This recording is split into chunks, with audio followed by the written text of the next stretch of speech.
I decided just to do a little hot glue action here, just letting my glue gun warm up here, and then all we have to do is put some hot glue here and just hot glue that boy right there, that hot boy.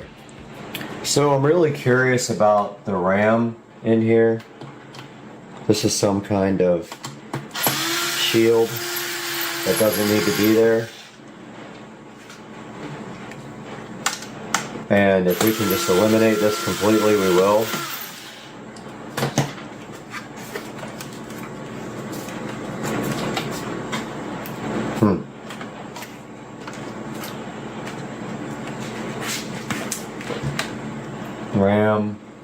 RAM. So there's little symbols here that say RAM. Ah, here's the third one. That was it. Might have some RAM for this. Don't know. Could be maxed out. I didn't even check. I'll say screw it. Pull it, check later. Alright, it's got a single SODIMM.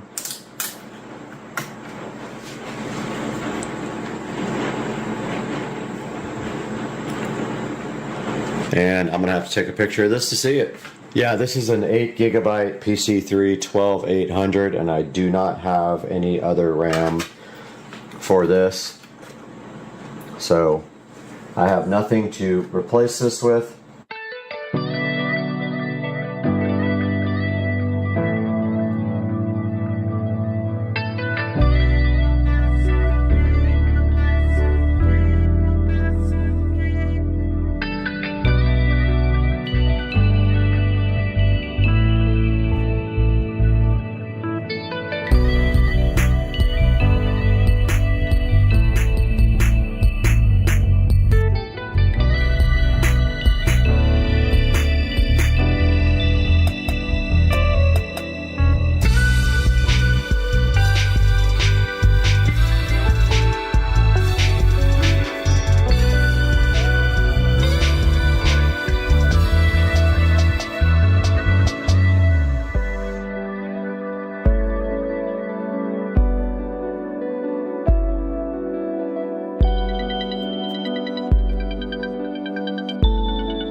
Okay, I'm pretty sure I wasn't that aggressive, but I had to bend the memory module clips back together to get the memory to seat correctly and get no beeps.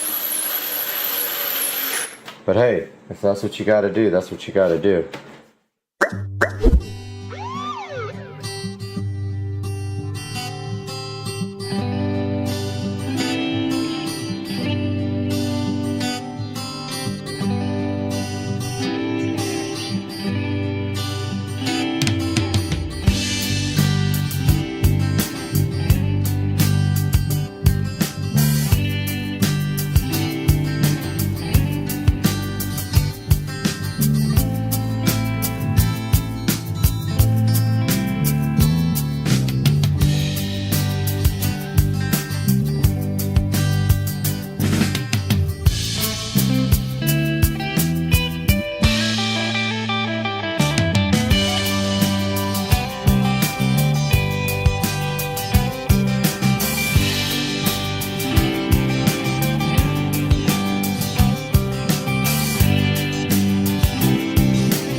So it's probably going to reboot now, would be my thought.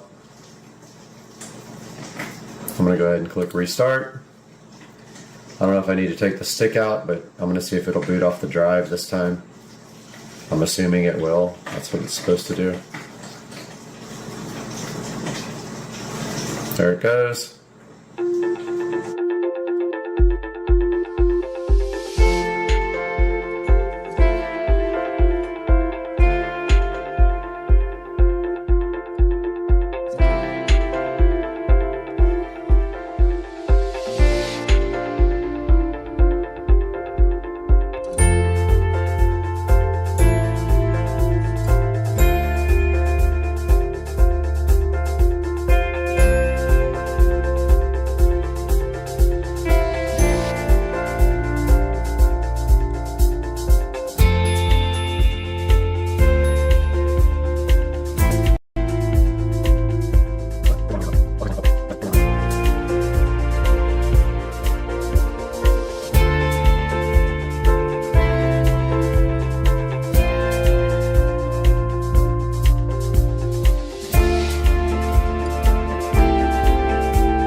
Good morning, everybody. So we are back at it with the HP all-in-one, and we have an issue. That is, every 3 seconds or so, the video freezes up and the mouse freezes up. And did some research online, and apparently it's the graphics driver. I did try a solution that someone else suggested that worked for them, but it did not work for me, and that is an older version of the AMD driver for HP. So now I'm just researching, trying to figure out if this is going to be fixable or not, or if I'm going to have to back down to like a super old version of Windows or go to Linux or whatever. But for right now, I'm just kind of playing with different versions of AMD drivers, trying to see what I can do to get this working. I'm digging around on Reddit, and I found graphics driver 17.4, I believe it was, and there is a good chance that that worked. Oh yeah, look at the smoothness. Heck yeah, I'm hyped. All right, now we can get some software installed on this beast.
Alright, a little status update on the PC. We got it all working now finally with the AMD Radeon drivers that we downloaded that I got off of Reddit.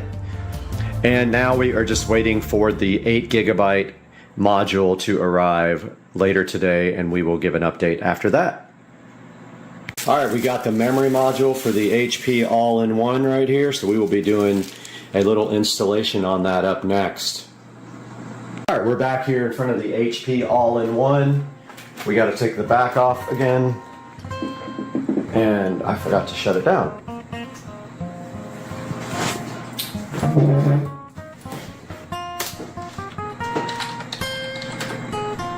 Let's go ahead and shut this thing down. And before we shut it down, we have 8 gigabytes of RAM.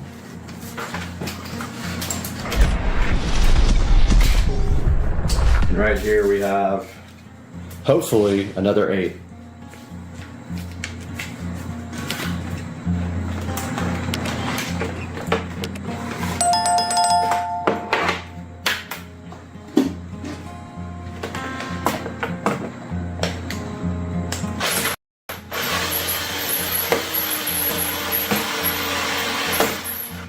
Thing comes apart pretty easy.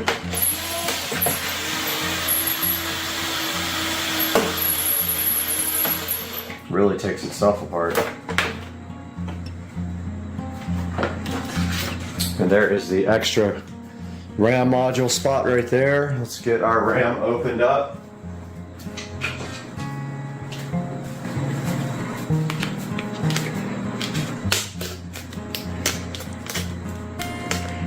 SP power RAM.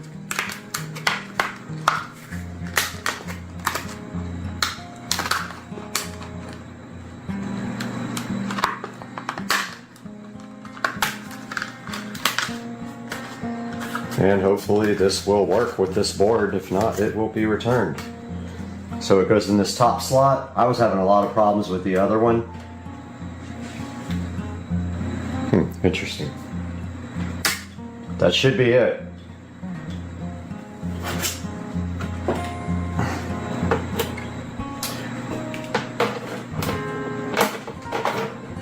That easy.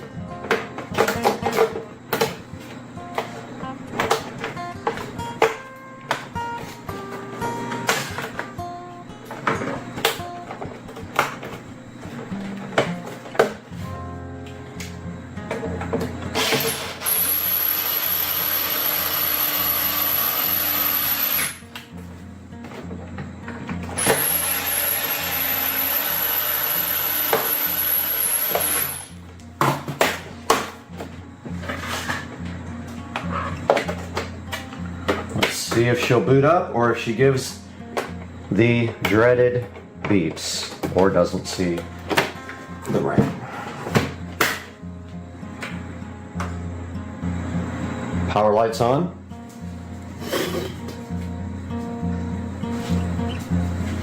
Aha, we have HP. I didn't see anything about memory. Maybe it just goes right to Windows. We will see.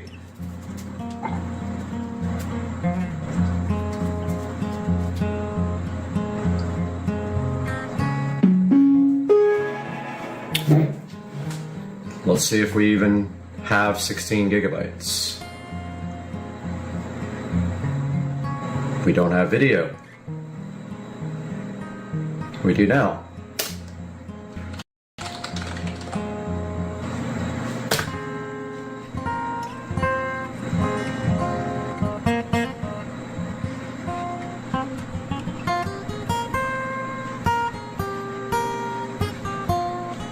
Let's go to system information.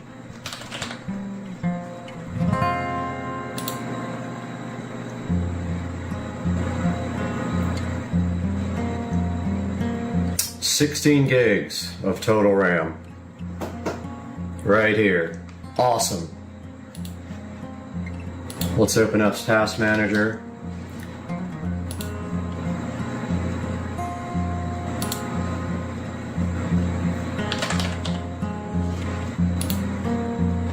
This should be substantially faster. And we'll go up here to memory.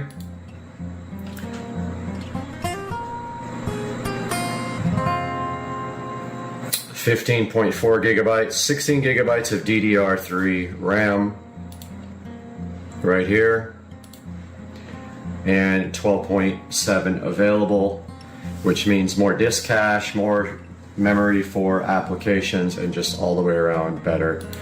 Guys, I hope you enjoyed getting this PC back to life. This was fun. I really enjoyed hanging out with you guys once again. Please like and subscribe and buy all your products through my links. It helps me tremendously.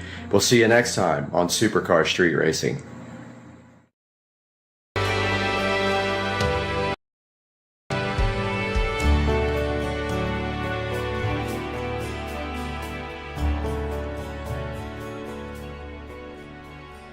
You can see my shoe racks are right here in front of me. They're starting on all these other things and the panels that go between the walls to kind of hide all that. So yeah, everything is starting to take shape here. They're going on to the next step, which I believe is going to be installing all the things inside the cabinets, or either it'll be the panels on the wall. Not sure yet, but we'll update you guys when something changes. We're back in the awesome Supercar Street Racing closet, and it looks like this was finished last night. Everything is in place now except electrical, and that is my mission today, to get electrical done and the lights installed in the closet.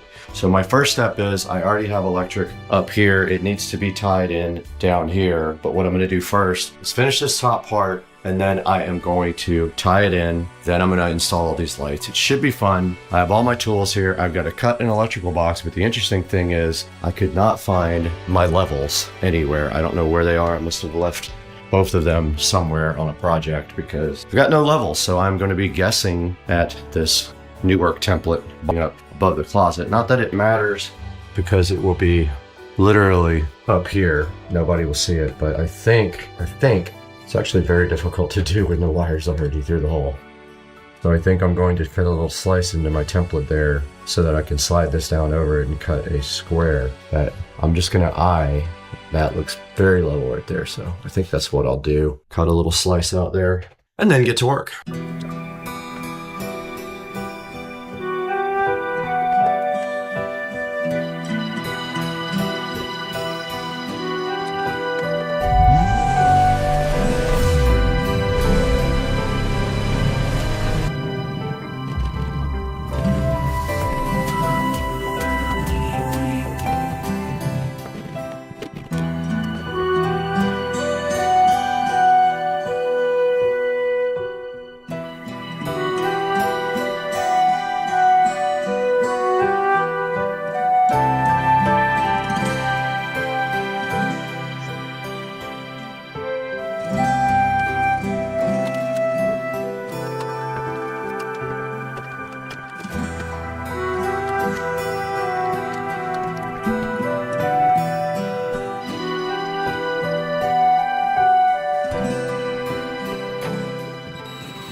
I got my power all tied in up there, and I got my electrical box mounted. Now, these wires are hot. I have to turn off the power to do this, or I can just do a little bit of prayer while.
All right, we're out here watching Tennessee football on one channel. We got Florida football on the other channel. And we got the charcuterie board here. We got apples, we got bread, we got crackers, we got jam, we got grapes, we got ham, we got everything. 8 different kinds of cheeses, 10 different kinds of breads, 5 different kinds of apples, and so many grapes.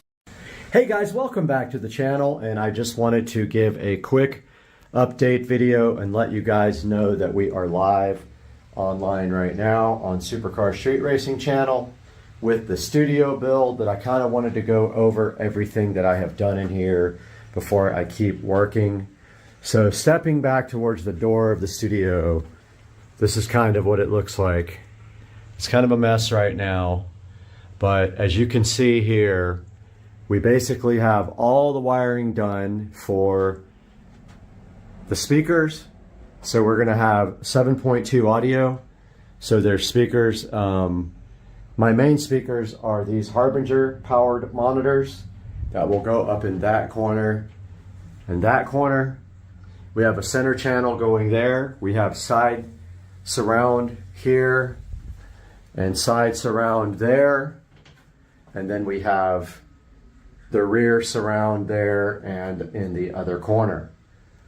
You can also see here that we have HDMIs run for the 50-inch 4K monitor there and the 50-inch 4K monitor there. We also have all of our Cat 6 cabling run.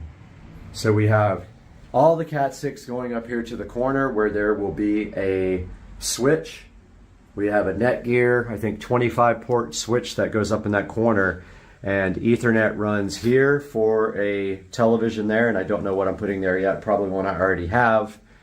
It runs back here for 2 workstations, one there, and it runs to the TV up here. Now I had some issues here with the wall box because I had never done it in foam, and now I understand how to do it a lot better. So I messed that one up completely, but it'll be covered. You won't see it at all. It'll be covered with the wall plate. All right, so yeah, so long story short, 43-inch television here. This power here is for a wall light. So just like a regular, regular old wall light goes there. That's a little bit poking out, but that's okay. It'll be covered too with foam. And this will be a wall light. I still have to do the power for that. I haven't done that yet. That will be power for the Echo Show 15. And I still have to make a mount that comes across here for it. It's going to go right there, Echo Show 15. Down here is the other workstation. And we're going to have HDMI available here. That goes up to this 43-inch TV in case someone wants to have a second monitor, or I want to do a second monitor up here from a workstation. I can do it right there. There's power right there. There's going to be Cat 6 there. Again here, there will be power Cat 6 for that TV. I think I already said that. And up here, this is actually moving. We're going to have a webcam either in that corner or in that corner looking down at the studio all the time so we can go live. And I have all the power pretty much run everywhere. AC unit is going down here at the bottom, right at the very bottom. It is remote controlled, so no big deal. And I want to be able to plug it in right here. So super easy, reach over there, plug in. Futon will go over here. This whole wall will be completely covered. I already started sealing the door up. It is mostly sealed. I foam sealed all the bottoms of the joists down here, all the way across there and all the way across there, and then out here in the rafters. I ran out of clear silicone caulk, but I started sealing all of these joints up here. You can see it's still kind of wet right there, and it did shrink, so I got to fix that. Yeah, all that was caulked in yesterday. I'll probably come back and do a second coat there. And that is it. There will be power down there, but you can see here all my wiring runs down here where the editing PC will be. The editing PC will sit right here in the center with 2 4K monitors and then the 2 50-inch monitors there and there. And we'll have 7.2 surround with a 7.2 home theater receiver. So that is what we have going on now. And by the way, the Harbingers are powered. So I ran RCA cables up from the preamp. It's going to hit the preamp output on the receiver to run the front speakers that are powered. And they will actually be hanging from these corners up here with chains and bicycle hooks. This power is for the Harbinger to be powered, and that power up there is for the Harbinger to be powered. Now all I have to do is finish a lot of power work, a lot of no fun cutting of drywall because it's very hard to cut. I don't have the right tools or a nice big long straight edge. I really need to go buy like a drywall T-square super long one, because that was, this cut right here, I got lucky because it's on the ground and it'll be covered up. Oh, I forgot to show you guys. So the plan is for the walls is going to be foam sound insulating tile. Now, yes, I know that this stuff is cheap and it doesn't really insulate sound, but I like the look. And so as soon as the roof gets on, we will start right here on the side and start laying foam tile all the way up against the ceiling, all the way across in one pattern. You know, like we'll start with this pattern and then we'll, on the next row, we'll go up and down like that. And notice it's going to cover the whole wall. It'll be glued on. And then when we get up to these switches, we just literally cut around them or either cut holes in the actual foam. But it looks like we'll be able to just cut around the switches. It'll be pretty easy. These cut with scissors. So that'll be the whole entire studio will be covered with these foam sound tiles, including the ceiling. And that is it. I have ordered a bunch of these already and I wanted to see if they were going to work out, and we're going to add them to the wall with this Super 3M multi-purpose adhesive once all the foam board gets up. So we're attaching the foam board directly to the studs and the ceiling joists, and that is how we are doing the wall covering. And I have been working through electrical because of course now we have wall boxes that are some of them are inset because I did the power ahead of time. So when you put the wall board in, your electrical outlets are too far back. So I have an electrical outlet extension kit that has little extension screws and everything you need to pull the wall outlet out just like that. That one is actually on extensions. And then I use this box here for Ethernet. So that is a I think that's called an old work. I can never remember the difference, but this is the one that kind of bolts and clamps to. This clamping to the foam just fine, but that one I really messed up because I didn't cut the hole big enough and I didn't have a template. I have a nice template for these guys. So that is going to do it. We are live streaming on supercarstreetracing.com, so make sure, not .com, Supercar Street Racing YouTube channel. Make sure you're watching the build live here with us on the channel. There's some nice music playing in the background. And I'm going to go ahead and get this uploaded, and we will see you guys soon with another update. And we will be moving into the studio within a couple of weeks. In the first quarter of 2023, they sold over a sucky motherfucker ass piss.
Alright everybody, welcome to another video. Today we're going to be taking a look at something new that we have on the channel that we have highlighted before. Not this dog. Are you interested? I guess she's interested in it. I don't know. So today we're going to take a look at the Echo Show 5. I've got quite a few of these in the house. And what I ended up doing is when I bought the skin for the Echo Show 5 for the new theater room remodel, it simply was junk. It literally was just a sticker that you place over the top of the Echo Show 5, and it didn't even cover the front of the device. I absolutely hated it. So I ordered an Echo Show 5 in charcoal. Now this would be the first one that I have that is charcoal, but I needed something in the theater room that would not look white and reflect light. Still have not got my tripod in that I ordered, so I'm still waiting for that. So I'm still one-handed when doing all these opens. But I'm gonna go ahead and get this cut open and I'll be right back with you.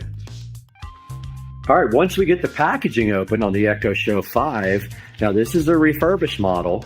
I have really good luck with refurbished models from Amazon. So I bought this refurbished model. Let's take a look at what that looks like. So come in just a plain box, unlike the full retail version Echo Show 5. It's got a little sticker there, keeping it closed. See if I can one-handed open this thing again, or if I'm gonna have to put you guys on hold. Let's see. I think you just pull this part off. Get that ingenious level of packaging. Okay, so there's one thing about this Echo Show 5 which I want to talk to you guys about when I take it out of the box. So there are 2 generations of Echo Show 5. Take a look at this packaging. Pretty cool, huh? Here's how it looks right out of the box. There's the top. I like the black. This is the first black one I own. Mind you, only the front will be shown because I have my Genie wall mount. So this is how it looks right out of the package. Let's go ahead and unpackage it all the way.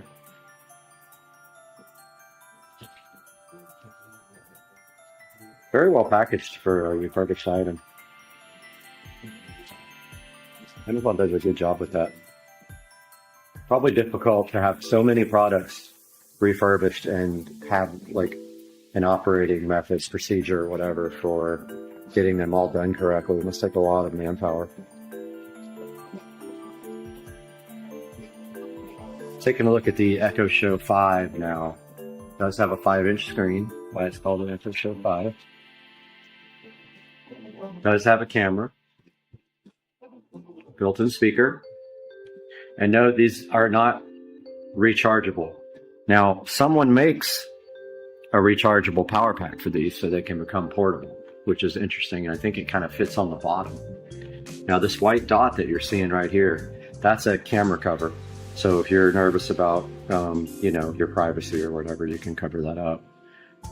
On the top here, we've got the power button, we've got the volume up and down button, and we've got some various sensors or a microphone. I'm not sure which are which.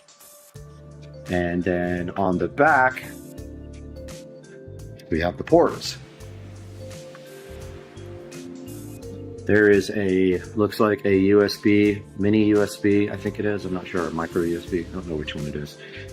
There is a power plug, and most importantly, this is why you want to buy the older generation Echo Show 5 if audio is important to you. There is a mini headphone jack on there. Now, why do you think that that's so important if you have Bluetooth? Well, if you're into audio and you want to use this device to power or to supply audio to a set of maybe external speakers or a receiver, and you don't want to use Bluetooth, you need the first generation Echo Show 5. Amazon saw fit to drop the jack here on the new generation, which I'm pretty upset about. But the good thing is the new generation, the only difference in the new generation and this generation, the first generation, is the camera. They went from 1 megapixel to 2 megapixels on the actual camera. The processor is the same, the screen resolution is the same, and apparently the software is the same. Okay?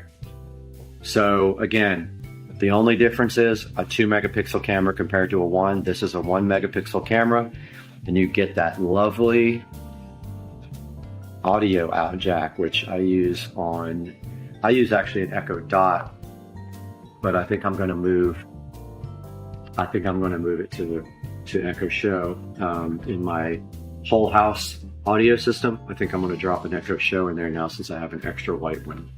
I might put, I'm missing an Echo Show in my guest bathroom, so I might use that there and wall mount it. I haven't really decided yet. But yeah, now we're going to take a look at powering on and plugging this thing in. Taking a look at what else was in the package, I totally forgot to show you guys that. So first we have a little, I don't know what it is, a setup guide. Let's see. Yep, kind of a setup guide. Goes over what's inside of the Echo Show 5 box, give you kind of a little diagram. And those are microphones at the top of the unit that I wasn't sure about. Okay, so yeah, it does say the micro USB port is not for power, so I don't know why they have a micro USB port, because it's not used for anything that I know of. Shows you how to get started. Then it has a little cheat sheet here that tells you some of the commands, things to try. Then if we open this part up, we've got the nice little power cable here with the little power cable condom on it. So the way that I do power for my Echo Show 5s that are wall mounted, there's a good example right up there. So I take power off of the switch below the wall mount, and I use this power brick inside the wall to power this device here. So I'm going to go ahead and get this guy plugged in. Let's see if I can do this one-handed. Okay. I'm doing okay at it. Okay, yeah. I was able to actually get it. Let's go ahead and plug this guy in. So what you do is power adapter goes right there. Got the guy plugged in there. 5 gigahertz network before, where I had too many devices on it. If this errors out again, then I'll connect it to 2.4. Yeah, I don't know what's going on with that.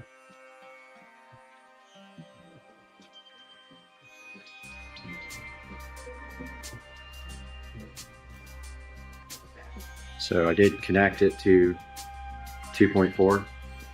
I know that's the right password, and all these other devices are connected to the 5. So to device options, you go down to where it shows you the operating system. You click that. It's actually updating now, so that's why probably nothing on the home screen. You see it's on 41%. So it's getting the software updates now. So I'll be right back when it's done downloading.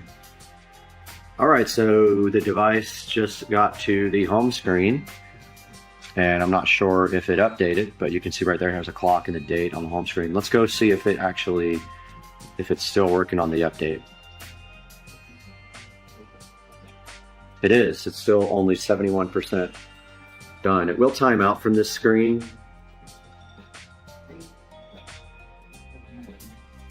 I'm going to go also grab my tablet so we can take a look at the way it works with Alexa. All right, the device is at 100% right now, so it should be rebooting any minute now. Yep, it should reboot as soon as it does the install procedure. And I've got the tablet here so I can show you guys a little bit of Alexa. Oops, trigger. Sorry, I don't see that if trigger. Okay, that was awesome. Yeah, but that's the app that I just said the name of. This is where you manage all your devices. So let's get this thing to focus. So if we go to devices,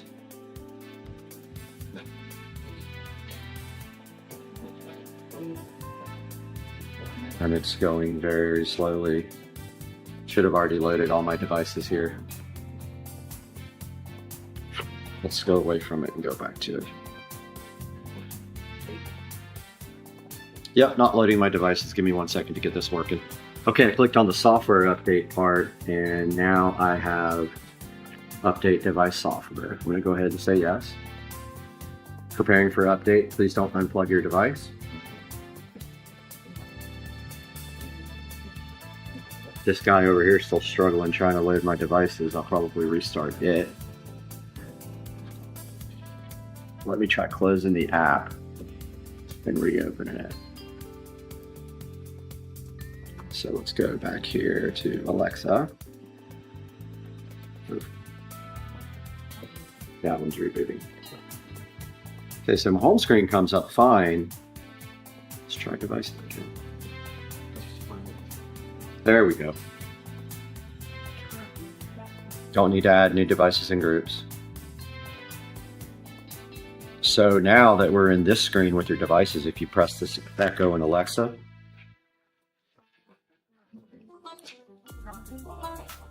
see, I'm not sure if that's the old Echo Show or the new one. There should be two of them on here now. But there's one way to tell, and that is by the serial number. This guy is updating and rebooting. So I'm going to go ahead and see which one this is by clicking on it. Once you go into your device, this is where you can set up all the different things on it. You hit settings. There's all the list of the settings. And you can click about. And then that's where it shows the software version and serial number and everything.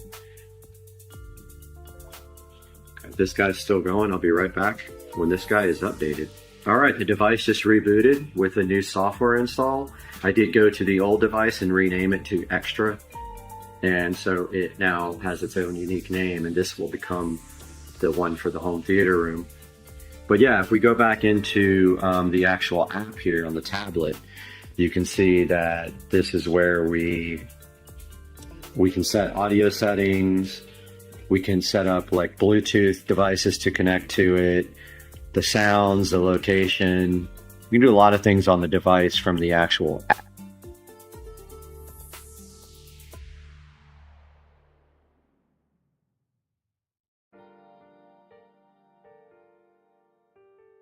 So now you guys see how the drop-in feature works, and it used this built-in camera. All right, this device did come back up online. Now you can change the settings on your home screen to either a picture, which you could do that on this app, or you can do it on the actual Echo Show 5. So you can do that by going into the device settings, and you go to the little star. And then you go to, I can't remember where it is, photo display there. And then you can set up Amazon photos, or you can set up, like, so that's your Amazon account photos. You can do Facebook photos, or you can add a photo from the device. I don't think I have any. Let's go take one real quick, why not? All right, went ahead and took a picture of my cool plasma lamp. Let's see if we can make that. So it is, you know, obviously a 16:9 screen, so this picture is going to be cropped. Let's go ahead and set that up. So it's uploading it. Downloading it on the device. Now we should see that translate after it goes back to the home screen. So it says it's being downloaded.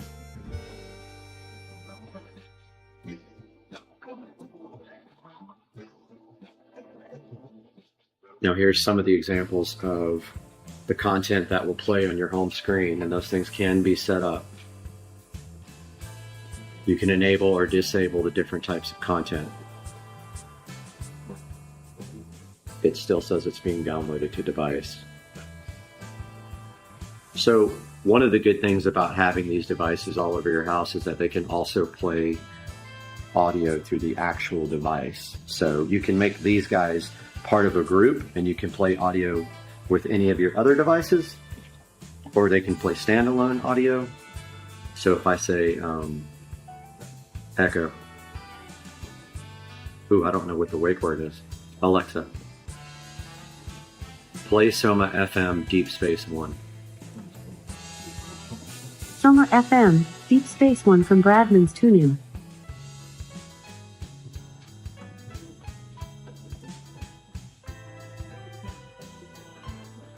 So it actually started playing on another one of my devices. Played right up there because I had the same wake word. Now you can change the wake word so that way you're not waking up a bunch of different devices at the same time. Be right back. Okay, we do have finally, after whispering its name, we have the audio playing on this device. And I want to show you guys about skills because that's basically what this is using. So this guy seems to be stuck uploading our little picture. This guy went back into updates and it does have an application update. So not sure what that is, but it should go pretty fast. And then I want to show you guys all about skills, which are really important in the in this ecosystem. All right, I never got the photo to upload, so I don't know if it's an issue with the tablet. The device does still say it's updating, but it actually is just, I think, hung in that position. But I want to take a minute to show you guys the skills. So skills are what allow you to do almost everything in this ecosystem. And there are little programs written that interface with these devices. So let's say, for example, that you have a thermostat that you want to control with these devices. Well, they can't natively do it without someone writing an interface for it, and that's called a skill. And so if we go into the app here, and we go to skills and games, this is where you download and enable skills so that you can use this device with other smart devices. One example is, let's look for Venstar, which is my thermostat. We do a search, and there is the apps, and I believe it's this one here. And you click on it. See how it's got settings and disable skill? It's already enabled. And the settings basically is inside of that settings, you would actually put your account for the smart device that you're using. So I am signed in to my Venstar account, which is my thermostat. And that is right here. I think this has my address on it. So yes, I'm going to avoid showing the address, but this is my thermostat. So this skill is enabled, which allows this app to interface with this device or all my devices. And so then I can use commands and voice commands to change the temperature of the house. Alexa, set Brad's house to 70 degrees. The heat set to 70. There you go. So that is how skills work, and there's skills for a lot of different things, not just running smart devices, but there's, you know, anything that could be a program can also be a skill. So they have like joke skills and other things, and we'll just have to like look through it. But taking a look back at the home menu here, you swipe down. Here's where you can set up your alarms, your do not disturb, your brightness, notifications, communications, music. You can also join, like you could join this phone as a Bluetooth device to your speaker here, and you could play audio through it. Now, once this is set up, you can then add it to a group with the app here. So if you go into the app and we go to devices at the bottom there, it shows you all your devices, and then you can create groups. And like, for example, You can make audio groups, you can create home theater groups, but like I've got a garage audio group that plays everywhere. It plays actually on the whole house audio system, and it plays on the dot in the garage. So it plays audio in both places when I command it to play on the garage audio group. You can do things like combine lights and combine, you can create groups with different objects, different smart devices. You can also do what's called a routine. Routines are very cool. That's where you can create multiple commands, and the device can do all these commands with one action. And so, like for example, if I say good night, it then does a series of things, and it does all these commands, which is very cool. I only have to say one thing and it sets up my whole house for good night. Now this display is interchangeable. You can actually change the clock to different formats.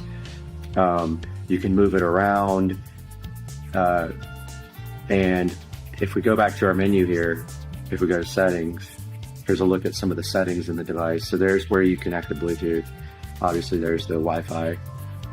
Here's where you can set up your photo display on your device or change your clock content to a different type of clock. So let's see. You can also set up like predetermined themes by them with your clock. But yeah, there's clock photo display. And then you can also set up your home content. So you can toggle off all these different things that you can have rotate on your home screen. Like if you don't care about scores for your local teams, you can switch that off. If you don't care about her giving you hints on that disease, we can switch that off. Any of the stuff you don't like, you can turn off of your home screen content that rotates. I kind of like the rotating content. Some of it I don't care for, but I haven't gone through and really done that. Now here's where you set up your display. You can set up your slideshow preferences for photos, your brightness. You can make it adaptive so that when the room brightness goes down, the brightness on the screen goes down as well. And when it goes up as well. So before alarms, you can make it look like a sunrise, and then you can dim the screen to save power. Going back here to settings, and we go to sounds, you can set up your media sound. There's an equalizer built in, which is pretty cool. So you can, this has a little speaker in it, which sounds pretty good, but you can set up bass, treble, mid-range. Make your alarm go up in level so it doesn't, knock you down. You can do custom sounds in here. So these are your custom sounds. And you can do request sounds from the start or when you do something and the end of it, when you're asking it something. There's a good example of the weather popping up on the screen. Now we have a whole nother sounds. Oh, we already did the sounds, sorry. You can set up the kids. You can set up a do not disturb for different times. Your camera.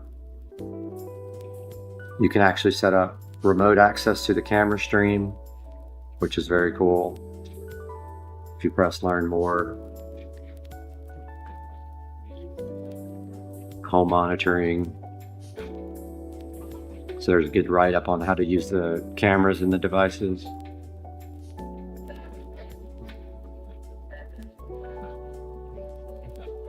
You can set up your incoming call ringer. Now this thing will actually make phone calls. So if I say call one of my contacts, it will actually do that, and you can make a phone call through this and not even use your phone.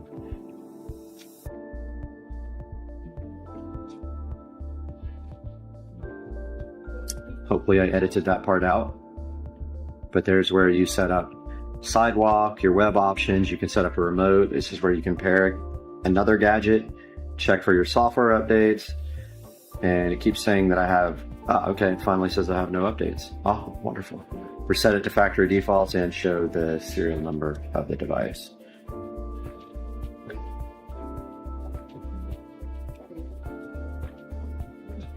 You can do your restrict access from people, set up your calendar, and then it's all help, accessibility, and legal stuff.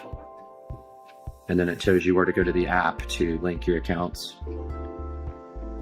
So yeah, that's a good look at the device there. I am going to go ahead and now get this traded out because it is black and the one in there is white, and I'll show you guys that now.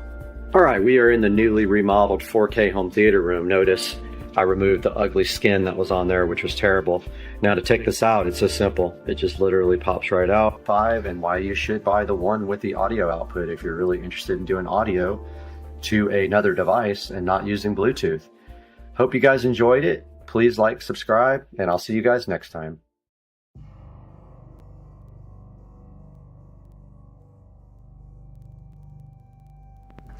Hey, what's up guys? It is Thursday afternoon and I got home today only to find a little present at the door. So today we are going to be taking a look at part 2 of the audio system for the SL65 AMG, and we are going to be doing a little unboxing. So the power amplifier arrived today and I want you guys to have a look at it right now. So here on the table we have everything for the SL65 audio system, most everything. We have the 5-channel RCA cable, front, rear, and subwoofer. We have the 60.7 infinity kappas for the doors. We have a USB hub for the head unit. We have the joining head unit. And here we are about to unbox the power amplifier. Now, I did decide to try a lower priced amplifier because I have worked with this company before and I have a pair of speakers from them and they are amazing. Power amplifier is very affordable for a 5-channel amp. Also, I do a lot of research before I buy anything, and this has incredible reviews. Now granted, the audio rating on it might be a little inflated, but that's of no concern to me because I will not be pushing this amplifier anywhere near even conservative ratings. So this is the amplifier. It is made by a company called Rockville. They are an up-and-coming audio company. I have a pair of their powered monitor speakers right here on my composing station, and they are absolutely great.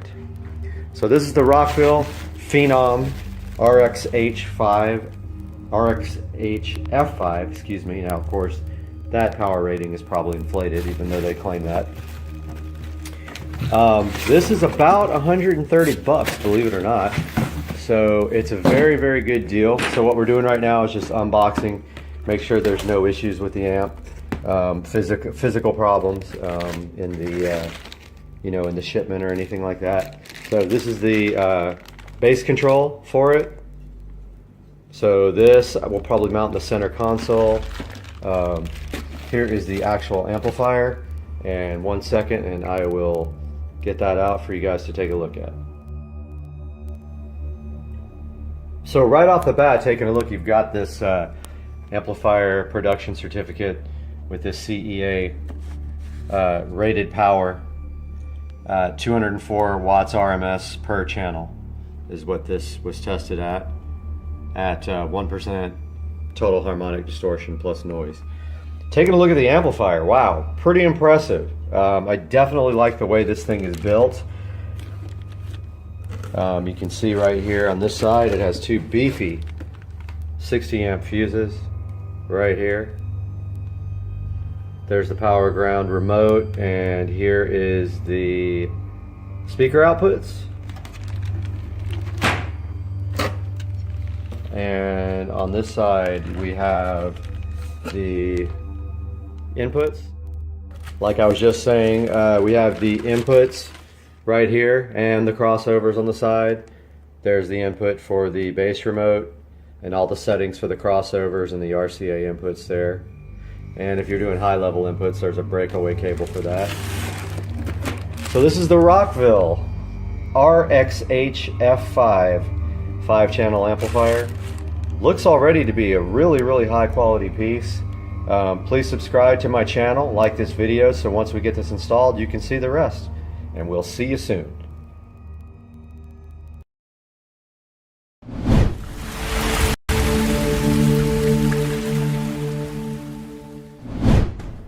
Guys, welcome back to sunny Florida. Look behind me here. It is beautiful outside, but those looks are deceiving. It is very cold, 50 degrees in Florida right now. And today we have a tour of my new all-home audio system. The whole home audio covers everything. Hang out with us on Supercar Street Racing.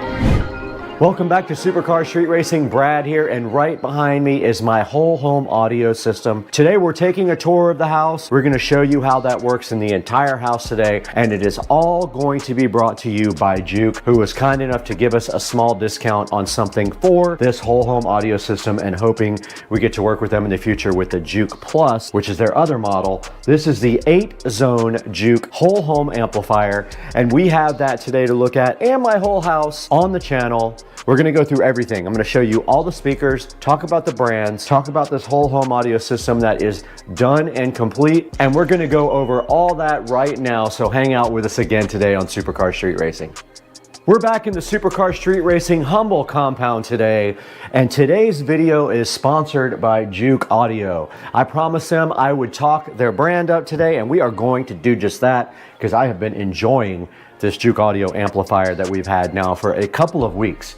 Now right here in front of me is the Juke 6 and 8. It is their base model. The Juke Plus is a little bit higher model. This thing is awesome though. It has 8 zones. You buy it with 6, you can upgrade it to 8 with just an email and a few dollars. They will upgrade it remotely for you. This has 6 and 8 powered zones depending on how much you spend. It does have 40 watts per speaker per channel. Do not let that confuse you. That is not a small amount of power for these in-home audio speakers. That is plenty of power, at least for what I have, and I'm not running a sub or anything with the power out of the Juke. It is app controlled. It has a smart app we'll be showing you guys a little bit later in the video. Now this thing supports analog inputs, USB input, AirPlay, Spotify Connect, DLNA, and Bluetooth. So that covers pretty much everything you'll need, because you can do almost everything with a tablet nowadays, and you can just Bluetooth right to this guy right here. Now let's go ahead and show you this guy getting unboxed and then start the tour of our whole home audio system.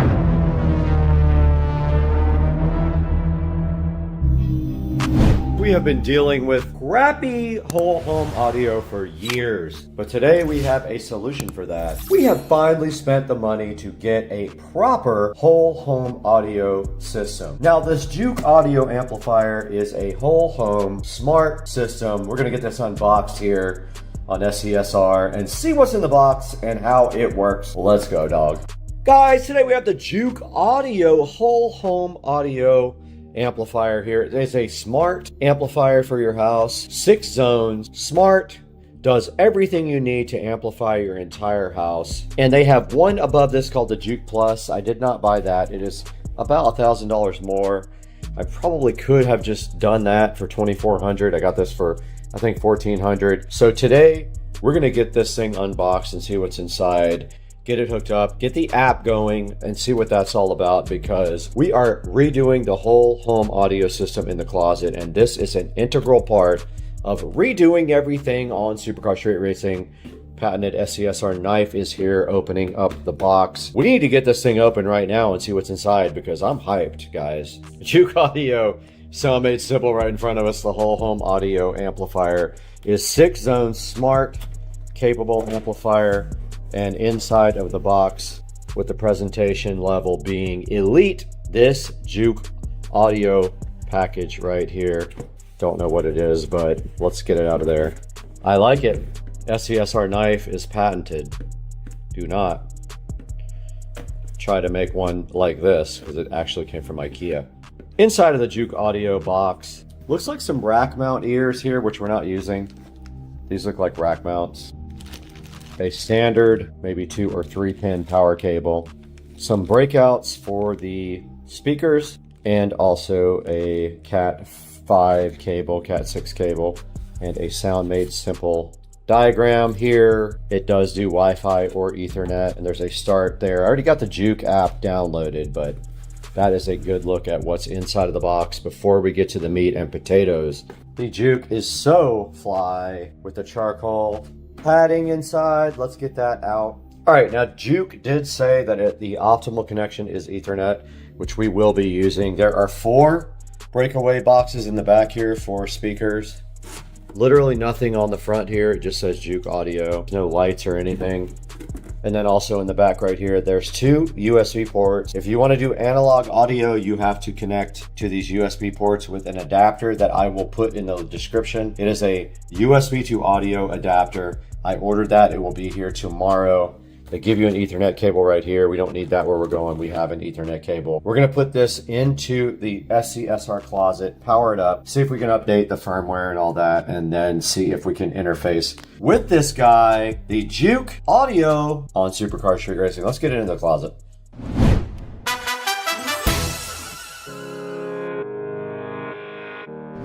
Guys, we're starting the tour right in front of the Juke here, and we're going to outline everything that is in this new audio closet for the whole home audio system. Now, you're gonna have to go back to my videos. There's a 6-part video of my whole home audio refurbishing. I started with a closet full of clothes and racks, and I did everything to bring this guy up to modern standards. And I've always wanted to do an app that controlled each room with volume in each room, and this Juke Audio 8-zone amp does fit the bill. It does great on that process. Now at the very top here, this is the box for the Juke Audio. You guys just did see me unbox this. This thing is so cool. It comes with rack mount ears here. I did not use them. Let's get this box out of here. Now starting on the top here on my whole home audio tour, there was a hole in the wall right up here where the wires were coming out because the old setup had a amp up high on a shelf, like a wire shelf. I did get rid of that wire shelf, and I closed up the hole right there as well, you can see. And then right over here, we had a wall plate with RCA jacks that fed subwoofer preamp output to the whole entire house. And then up here we did add an outlet where we have some power going into the bathroom. This is a good future expansion if we ever need power up high. Let's say we want to add another shelf right here. We have the capability to have power right next to it here on the back. Now moving down in the closet, we have our WIM here. This is our WIM streaming audio player. There is a dedicated video up with this, so I'm not going to get into too much detail about this, but this actually can do everything streaming wise that even the Juke does not do. It can do a lot of cool things like internet radio and things like that, Spotify, Pandora, you name it, this guy does it. It does have subwoofer outputs as well, which is awesome. It's very high quality. It does accept optical ins and outs. It has RCA level ins and outs, and it has coax ins and outs as well. So this is the WIM streamer. Go see my video on the WIM if you want a more detailed explanation about this guy. And that's what we are using right now for currently streaming to the whole house. Now below that, the sponsor of the video, this is the Juke Audio. This is the 6 and 8 zone amplifier. We currently are using 8 zones. And on the back of the Juke, it is just literally a bunch of green plugs with screws in them, and that is how we got our audio back to the entire house. That is what powers the speakers, is the Juke whole home amplifier. And then back on this side, there is a USB adapter that goes from USB to analog audio, and that is what we are using from the WIM to feed the Juke all of the audio that it then transmits throughout the house. We'll show you that on the app a little bit later in the video. Now on top of my Juke here is the remote for the WIM, and then this remote here is for the LEDs that came with the shelf, which are right under there. Nothing special, they just do cycling between colors or flashing. Think it's pretty cool, I just have it on cycling right now. All right, right below that on the shelf, some important things for the whole home audio system. We've got our Ubiquiti Flex 2.5 gig switch right there, which is providing Ethernet to both the Juke and the WIM there. We've got our DOT right here that is providing smart home. If we want to use that, we can. We don't necessarily have to, but we can feed that to the analog input on the whim. Next to that is a 4-port RCA splitter that is taking the output of this Behringer Ultra base processor and feeding it to both the sub down here and to the house via some wall plates, which we will show you momentarily. Underneath that, we have our Panamax MR4300. This is a power conditioner surge suppressor for the whole system, and it does keep the voltage steady and also suppresses any lightning or anything like that if we have surges in the power. All right, right below that on the very bottom, we have our PSW10. This is a Polk audio subwoofer that I actually got off of Marketplace. The screws are a little rusted. I never touched those up with black. I'll probably have to go back and touch those up to make it look better. But what you can't see behind that, you'll have to go back to my video, is we have wall plates back there for sub. We have wall plates for Ethernet, and we do have power right behind this right here, and that was all put in my video, so please refer to my whole home audio closet refurbished video. There will be links for all this in the description. Okay, that is going to round out the tour of the theater closet. Let's go into the next room here, which is the home theater.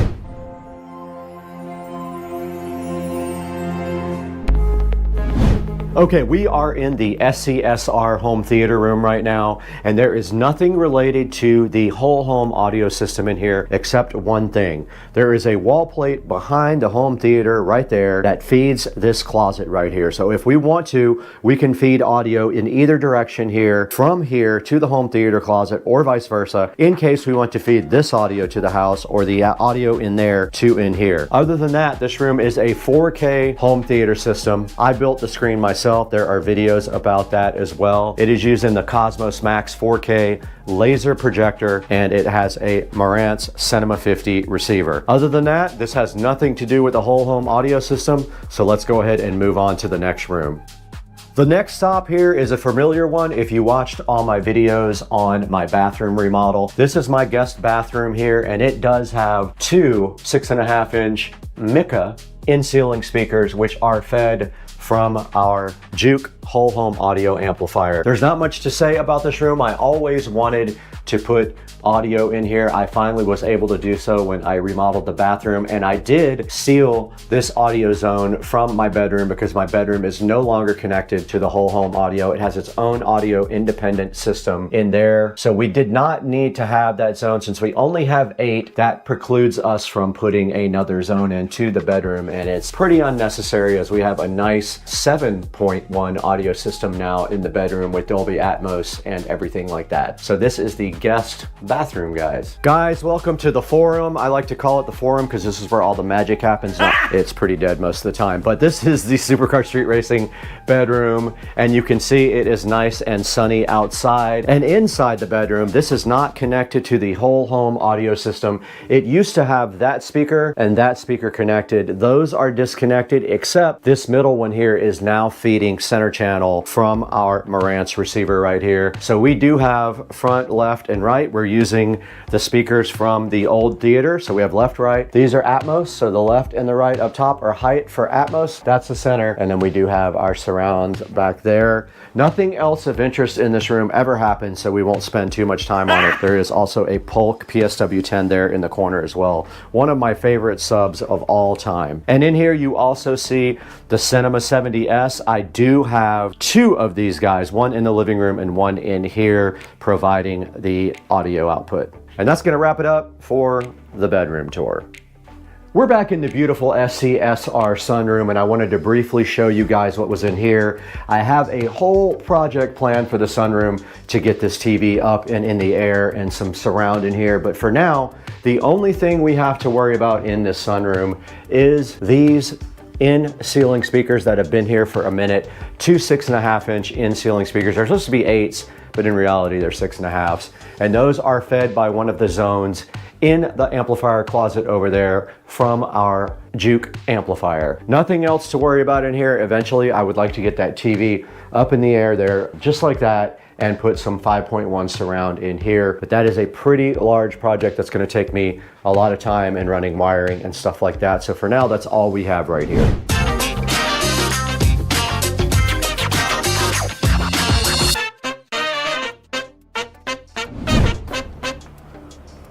All right, pay no attention to that huge bird over there and this beautiful pool.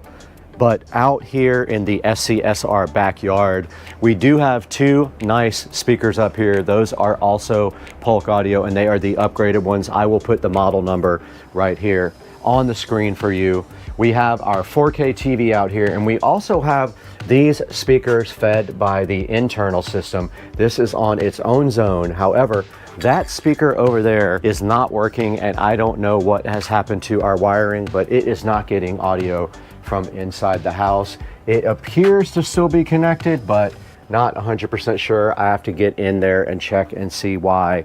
Maybe there is a short between that and the juke or something like that. But this all comes from inside the attic, and I thought it was connected when I checked. I'll have to get up there and try to figure it out sometime.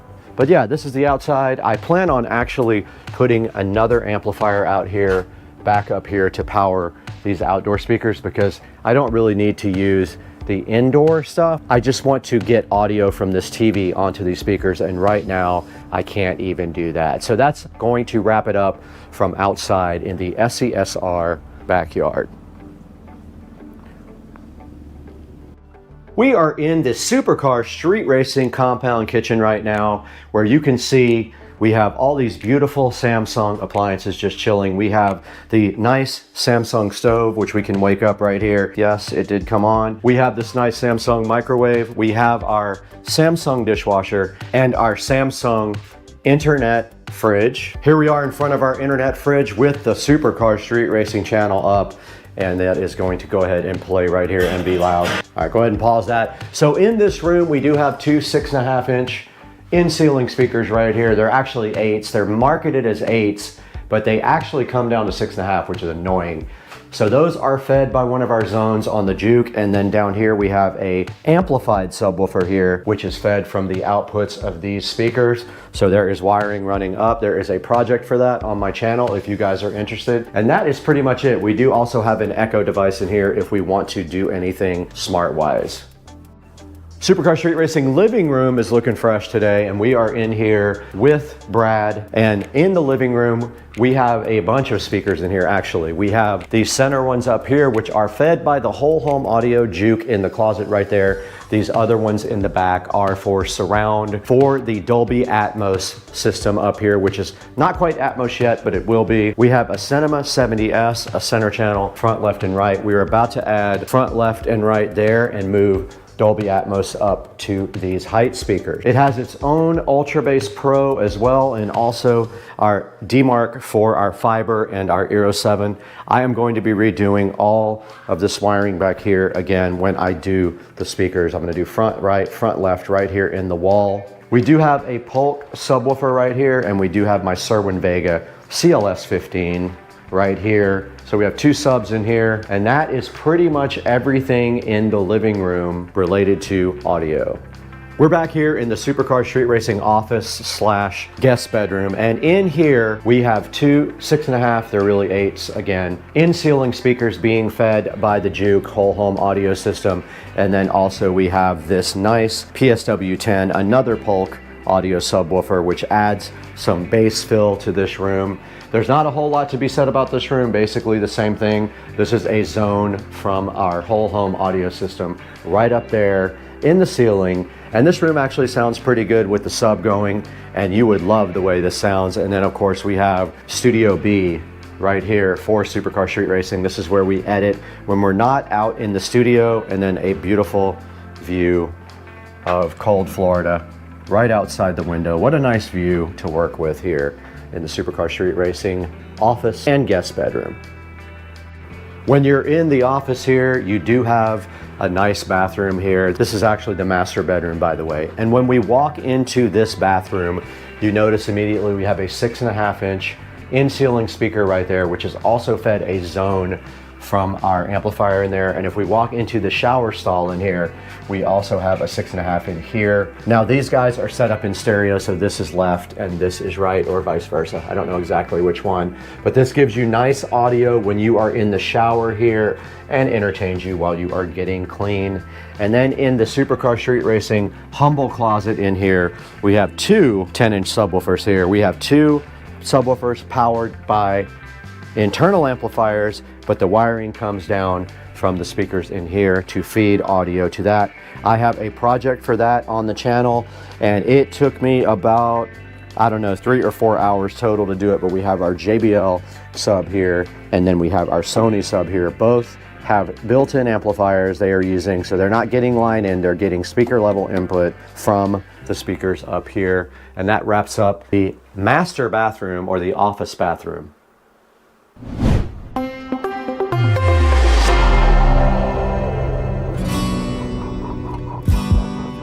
Let's go out to the Supercar Street Racing garage now. Now out here in the garage is kind of a special case for whole home audio, as these are fed a zone, but it has its own sub and amplifier up here on the top shelf. We have the Onkyo receiver up there, and we have a JBL sub up there feeding these two 8-inch in-ceiling speakers right here. So you can actually use this television here, and we are now powering up the TV. Now we just did power up the TV, and that is feeding the audio up here on the 6.5-inch speakers, and also feeding the sub up there. And you can see we got Supercar Street Racing on TV right here. So you can also feed this and the patio, which is right outside that door we will show you next, with the whole home audio system. So this is on its own zone as well, and allows you to either use this TV here or the interior audio system for feeding the garage of Supercar Street Racing. Now our last step on the tour is actually the patio. We have Polk Audio outdoor speakers fired up by one of the zones. And you can see right here the Polk Audio speakers sitting so fresh above the patio right here. And they provide audio out here if you want to relax, chill, have a glass of wine with the neighbors. You can put the audio on from one of the zones, and that is the same zone as the garage.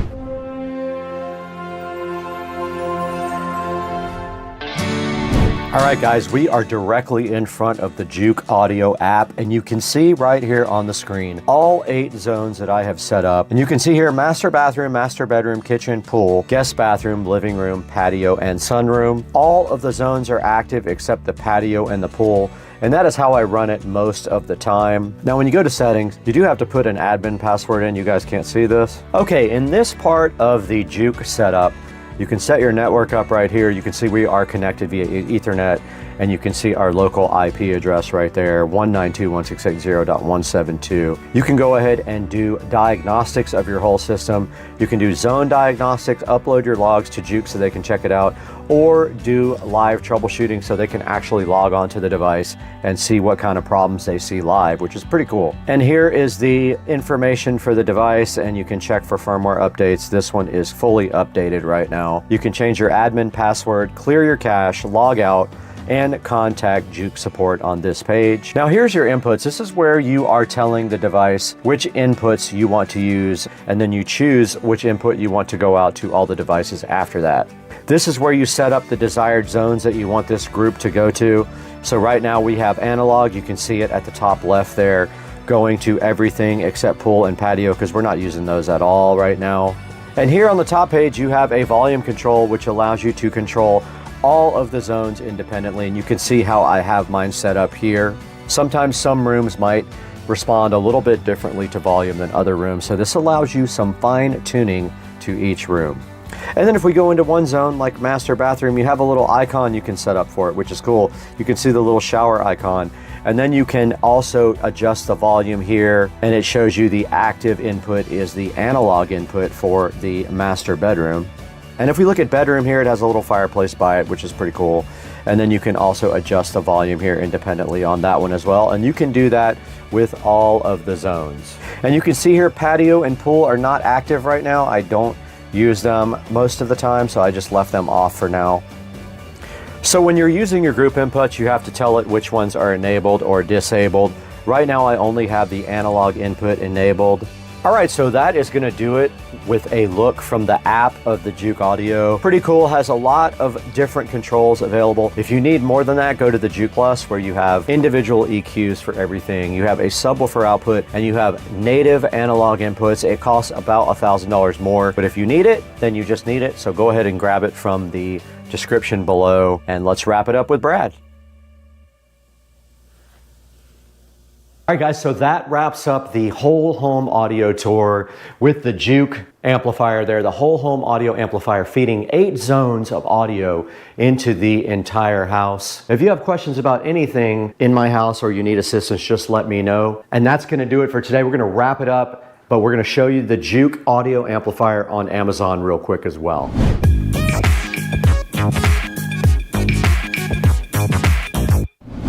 Back in the Supercar Street Racing office, and behind me is Studio B for the SCSR compound. And today we are taking a look at the Juke amplifier online. And right in front of me right here, you can see the Juke amplifier chilling so fresh and fly with a solid 4.4 star review. This guy is $1,499. And I love this thing. It has so many cool features. It is smart. It does smart home. Every separate room has its own volume control, which is awesome. And you can also turn individual rooms off and on as well. And Juke Audio was so kind to work with us on this and gave us a little discount on the upgrade from a 6 to an 8 zone. Now you can get this 6 zone for $14.99, or you can get the 8 zone for $300 more. But if we go to their other amplifier, the Juke Plus, that one costs a little bit more, but it does give you more power. It does have native audio inputs that are analog and a few other things that are more desirable than this. So if you want to spend a little bit more, go ahead and get the Juke Plus. Now here's a look at both of these guys on the website. So the Juke 6 and 8 is $14.99. The Juke Plus is $24.99. Now it is limited to 6 zones. So if that is an issue for you, you might want to stick with the 6 and 8. But the cool thing about the Juke Plus is it has subwoofer outputs as well and 100 watts per channel. Does also long range Bluetooth streaming, so a little bit better Bluetooth connectivity. It does also have an equalizer for every zone. And like I said before, it has analog inputs as well, which is helpful for some people if that's on your need list. Go ahead and check that out. Looks like it also has a Wi-Fi antenna right there. They may have upgraded the Wi-Fi system. I don't really see much about that. But looking at the Juke 6 and 8 right here, has 14 reviews, all 5-star reviews. And there's the 8 zone right there, $16.99. $14.99, so $200 more if you buy it directly from here, and you do get the 8 zone. And then you can see right here, amplifying every room. And of course, it does support multiple users as well. You can have multiple people log on and control their environment. And there's the back I showed you guys a little bit earlier. Up to 16 channels. It has an Ethernet port, and it has 2 USB connections that when coupled with an adapter, which does not come with it, you can actually do analog. It is 2 rack units tall. So go ahead and check out the Juke. And thanks again for supporting Supercar Street Racing. You guys are an integral part of the channel, and please like and subscribe. It helps us so much with the algorithms. It helps keep our videos up at the top and shows people that we do have support from our fans. So go ahead, like and subscribe, buy all of your products, anything from Amazon you want. Click on any of our links in the description and you can buy anything you want, and it gives us $1 or $2 here or there to keep the channel up and running. But we got to get out of here. We have to go to Cliffs.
for your Apple users, you know how great that is. So if you lose this or it comes missing, you can obviously track it down very easily. Absolutely. And you can do two forms of locking also on the bike. You can set it to unlock with a password, which is configured and unlocked on the actual bike, or you can set it up with a Bluetooth unlock so that when you walk up to the bike, all you have to do is do a certain couple of things and the bike unlocks for you and nobody else can steal it.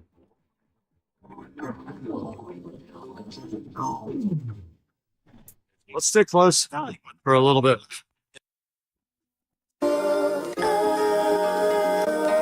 Dude, I did pop a wheelie.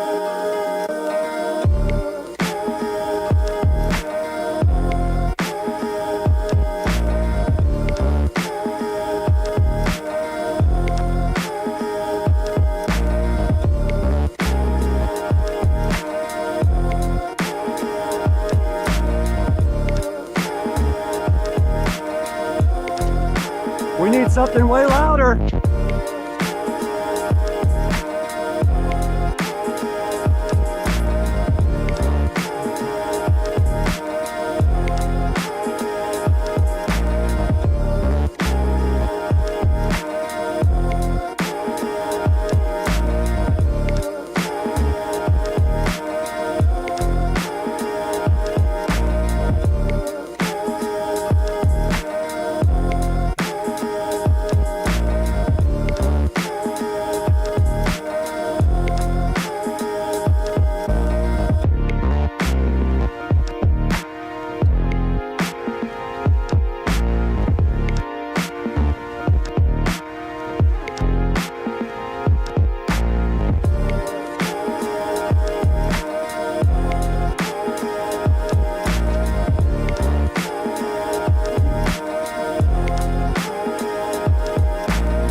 I know, look.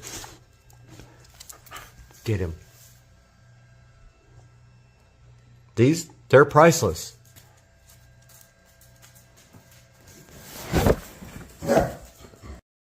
Nice car.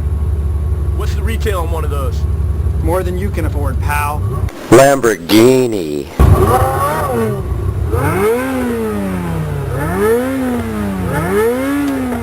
Smoke. Yep, it's gone. Oh shit. Dude, it's a Murcielago. They're both Murcielagos.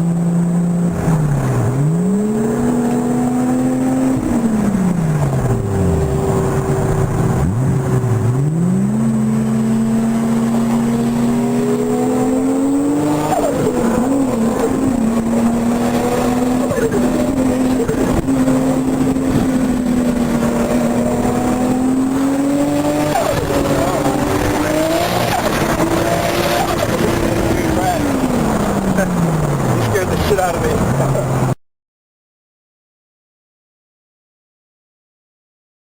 Fucking going loud, right? Are they pulling over? Oh shit, dude. What are you smiling about? Dude, I almost had you. You almost had me? You never had me. You never had your car.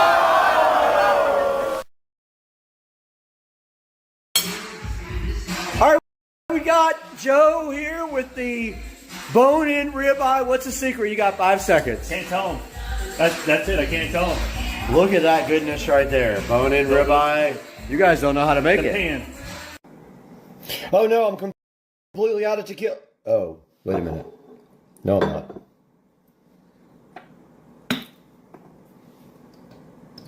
Let's go. All right, we got Dukes of Duval here with my brand new XR DeWalt oscillator. And let's see if this thing works.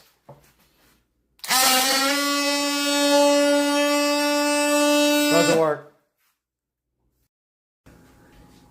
All right, we're out here with Rich and Trish, and we got the best golf cart in the neighborhood. If the light up there doesn't come on, we have a... Oh, man. Ruined my short, but look at all this. Oh, damn it. This strand right.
All right, we got Joe in the car,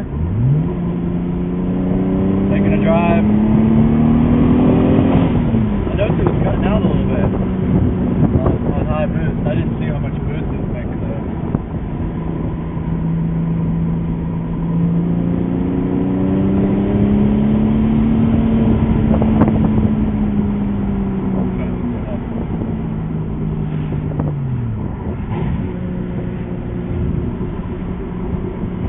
Watching it while he films.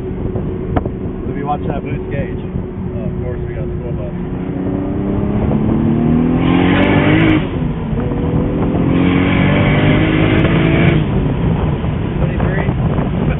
Ridiculous. Pretty fast. Yeah, I think so. Feels really light. It sounds absolutely impressive. The exhaust Smells really good. insane. Joe's turn to drive. Oh, that's that quick, huh? All right. Got Joe. Oh shit, he did good. Not bad. Got Joe in the driver's seat now. Getting used to twin disc. And big turbo lag. Wow, that's insane. What do you think about it? That's insane. How's the handling? Power. Oh, it's real stiff. It feels good. Everything's full time. Oh yeah, it pulls really hard. Wow. Just feels so light compared to the other car. But that clutch grabs, man. It grabs. It does. That's better. Damn. Oh my god. Can you imagine what 1,000 feels like? I mean, how do you even get control of 1,000? That thing is just like... It just...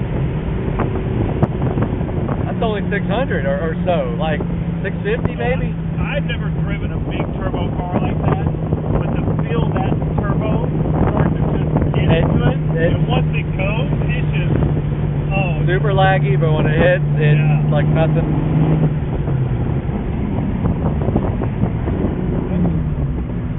there we go. Take it a second. What's that? That's Can you get that? that's third. That's third. Fourth. All the way up. Back in. Just starts to Swirly. Oh yeah, I love it. Oh. Joe broke it already on the first drive. Didn't take me long, man. We think we blew off a coupler somewhere, which is typical. It happened a lot on my old car. but let's see. Uh-oh. That one bad. No boost. All right, so very first day we had the car. Joe, my neighbor, broke it. He popped off that coupler right there underneath the turbo. Totally destroyed my car, broke it right there. So now I got to get this back on, and I went to Home Depot and got a ratcheting wrench, and I'm going to try to get this coupler back on, and it's a pain in the royal freaking butt ass. Be right back. Okay, wow. That was terrible. I finally got this back on, and I'm going to show you how. I had to use a jack and a hammer to pry that mofo back in there, and I don't know if it's in there all the way, but I used a jack to push the pipe in as far as I possibly could, and then I tightened it down until I could not tighten it anymore. I mean, it is so tight. So we'll see if that holds. Meanwhile, I'd like to get that replaced with something a little bit better, but for now, that's going to have to do. And that fixes that issue for now until it pops off again. Chilling. Oh, people are hitting me up, trying to come over and hang out in the backyard. I'm like, all right, you can come over and hang out.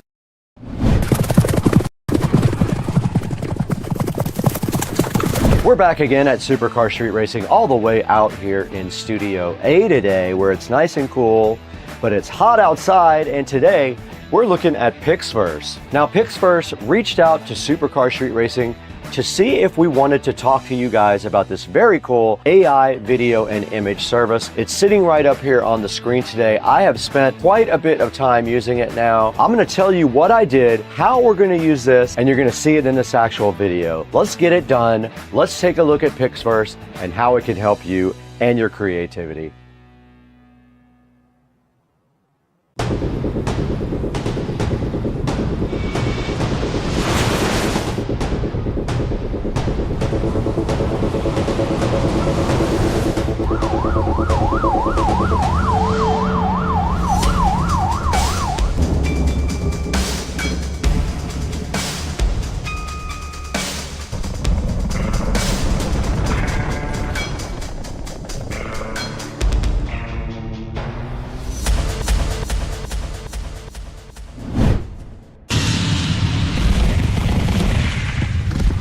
Back in Studio A once again with Supercar Street Racing. I'm so happy to have you guys in the studio with all the fly lighting and cool equipment we have in here. And today, Pixverse reached out to us to see if we were interested in working with them on the Pixverse AI video and image generation tool. And it's sitting right here in the background, and I have spent quite a few hours with it. I made some cool things that you're gonna see today in this actual video, and I might even switch from my traditional AI program to this. Now, as you guys know, if you watch my videos, I use AI a lot in them to add a little bit of fun to the videos and kind of as bumpers and on the opens. So I spent a lot of time working on this on camera for you guys. So the first thing we need to do is go ahead and throw it back into Studio B, where we can take a look at all the cool features of AI in Pixverse. Okay, we're here today with a new sponsor. Pixverse reached out to us and wanted us to show you their very cool, very creative website where you can do so much with AI video. So we're gonna go through the first part of this right now, and that is image or text. So let's get our prompt up here. We're gonna paste our prompt right here. So I pasted this into the prompt area, and then all we have to do now is just give it some sound. You can see I've created some stuff already. So it's in the queue now at 3%, and there is the final product.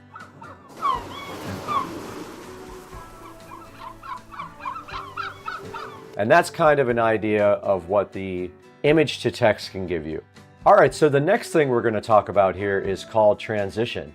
Basically, you give it a first frame of video and you give it a last frame of video, and then you describe what happens. If you look on my screen right here, I basically took a picture of the astronaut on the moon. That was my first frame. And then my second frame was another picture of an astronaut on the moon. And then I added a prompt down here. The astronaut on the moon turns to look at the American flag, then looks back at the camera. Here's some of the cool things that it did with that nice effect there. And you can see the 2 frames here, and then you can see what the AI generated looks very awesome, where the man turns on the moon and checks out the flag, and it looks very realistic. Now this is using their version 5 up here as well, which is their newest version. So this is cool. The 2 actual pictures are right here. I used this photo, and that's all I did to do the transition thing, and it looks very cool. Okay, so now let's look at the extend feature of Pixverse. This is pretty cool. You can extend a video, and I am going to do that to one of the videos that I created already. All right, I am uploading a video that I created with another AI service. It did switch the resolution to match what we have, and we're gonna make it 8 seconds. Let's create it. It's gonna cost us 80 credits. So here's the prompt I used to create the video, and it stopped right there. Let's see what it's doing. It is done. All right, let's see what it came up with. It's supposed to extend this. A little bit of clipping there on my leg going up the ladder, and he's going up a ladder that doesn't exist now, but it did extend it. If we gave it a second shot, it would probably do better. But that's how extend works. It took my 5-second video and made it into 8 seconds. And technically you could take something shorter than that and also make it into 5 or 8 seconds. All right, sound I have not done yet. Apparently sound allows you to add sound to any video by describing the scene. So let's do that with the same video. The sounds of rockets taking off, and that is fast on that one for sure. And here it is, let's download it.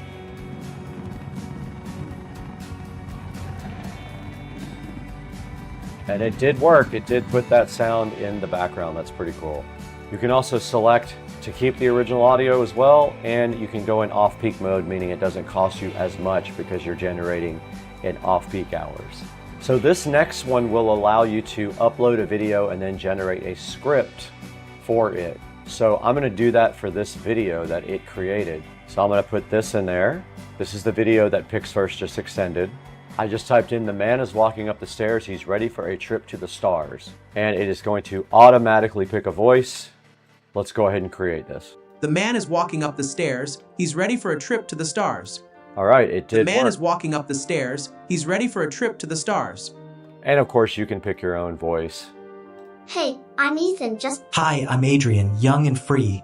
I'm Oliver, full of energy and... I'm James, been through a lot. I'm Liam. With time, I've gained wisdom from experience. All right, I'm going to reproduce this with Liam.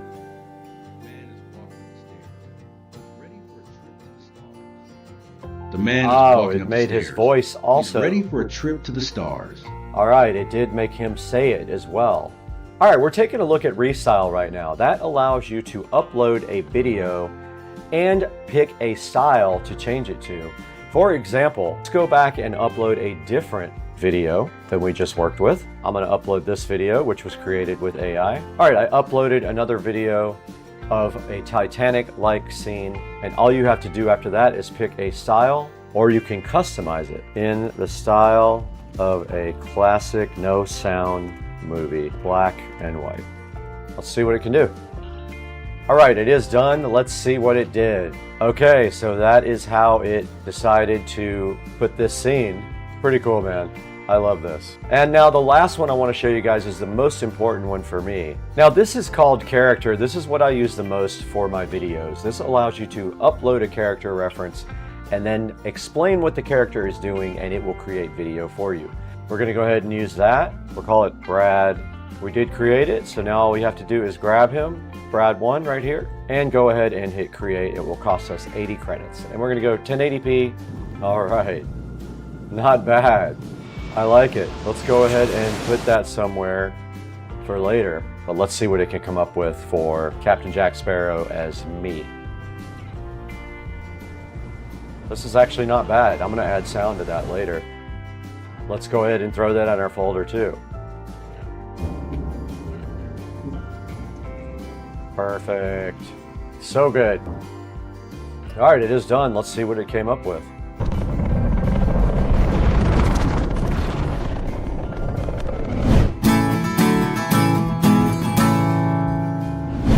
Guys, that's the new open that we made with Pixverse. So we made the whole thing in Pixverse, That was pretty cool. Now let's throw it back to Brad right here again to show you where you can get PixFirst and how you can get it.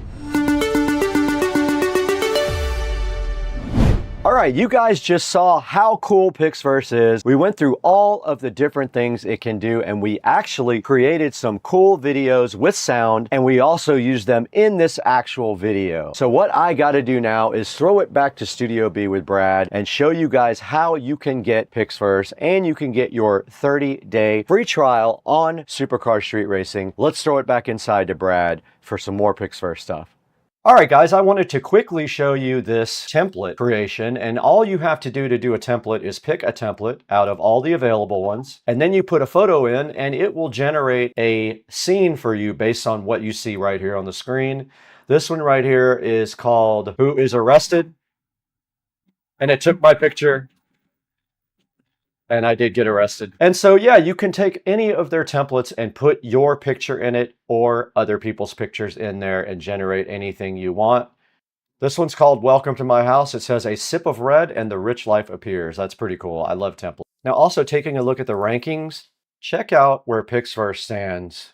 Here's your AI leaderboard here. PixFirst is at number 2, image to video, and then text to video. Check it out. Look at that. PixFirst is also at number 3 on that. They wanted me to show you guys those rankings as well. All right, guys, we're right in front of the PC now in Studio B, and you guys just saw how we made that brand new open with the cool PixFirst AI. It was pretty cool. We made a new AI open like the old one I made in another AI program, but this time we did sound and new music, and it came out great. I encourage you guys to try out PixFirst. The first 30 people will have a code down in the description. You got to get there fast though to get a code. Check the description out in Supercar Street Racing down below in this video and go ahead and get your 30-day trial for PixFirst. And guys, thank you for supporting the channel. Thank you for 200,000 subscribers. We have to get out of here right now though. We have to go to dinner.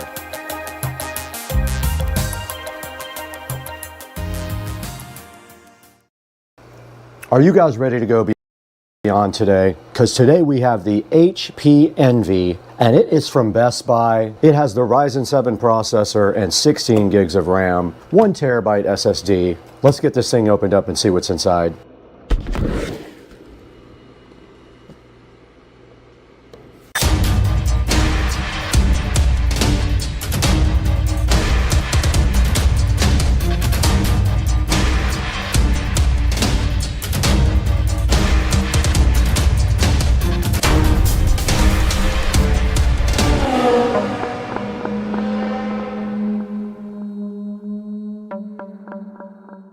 Now we're right in front of the HP Envy and also in front of the iMac that we did purchase from a thrift store. You can go ahead and check out that video later. But right now I've got this backwards actually because it does open up from this side. But if we go around the side here, we can look at the model number, and it is a HP Envy X360 2-in-1 laptop. This thing does have the Ryzen 7 processor on it, and it does have a terabyte SSD in it and 16 gigs of RAM. Now, one of the things we're going to be doing today is actually we're going to edit this entire episode on this laptop. This is not an editing machine by any means. It doesn't have a super fast video card. This is a super fast processor, but not a fast video card. But we're going to set this up for Rich and Trish live. While we do that, we're going to be recording that, and then we're also going to get this thing going for them, as far as we're going to take all the bloatware off and install all the necessary antivirus and other software that they need to work every day. Now, this thing did come from Best Buy, and I believe it was $749, so not a bad deal. And looking at the back of the box, it doesn't really have much on it, just a little barcode and some battery information. Everything important is on the side, and like I said, I'll put a link in the description to this guy for later. Back in front of the HP Envy and ready to unbox it, and it does open up backwards, which is better for you guys because you are backwards, but the camera would hit it. So let's roll this thing around and see what's inside. And here we have a nice HP Envy logo on the back of the box, which you guys can't see, and then the Envy is inside of this black felt right here. And right underneath that, inside the Envy, we have a package here, which I'm assuming has some software related items in it. It has some setup instructions here, and then underneath that we have a power adapter, and it is a USB Type-C power. Let's see if I have enough cable to actually plug this in from where it has to reach. All right, of note, the very first thing that we can say about the HP is that it does have a decent amount of cable from the power adapter. I would say at least around 10 feet. So here is the HP Envy, and this is what it looks like on the top. I'm flipping it over, not much to see. Apparently, if you want to get this thing opened up and do some RAM upgrades or something like that, it's going to be a little bit more difficult. They don't have an actual place to open it up, and I don't know if the battery is even replaceable. We would have to read our manual for that. But there is no battery place for you to actually just eject a battery on the back of this, as you can see. Now let's get this thing opened up and check out and now let's take a look at the ports on the HP. So on the side here, you can see it does have one USB type A, it has an HDMI, and it has two USB type Cs, and on this side another type A USB port and a headphone jack.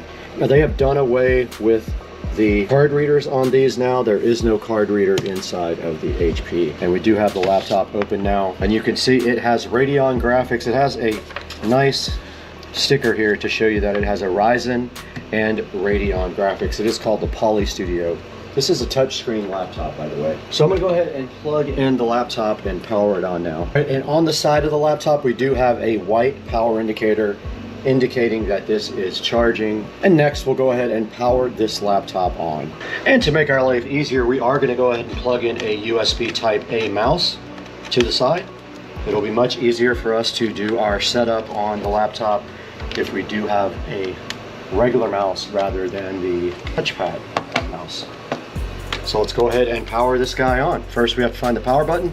It is right here. It did light up here, indicating that we do have power to the laptop. We finally have an HP. That took about 25 to 30 seconds to actually power on, which is interesting. Now you can see Windows booting up here. Now this laptop does come with Windows 11, supposedly. We're gonna take a look at that as well and see what updates it needs for Windows 11, if any. I'm sure there's going to be a round or two of updates.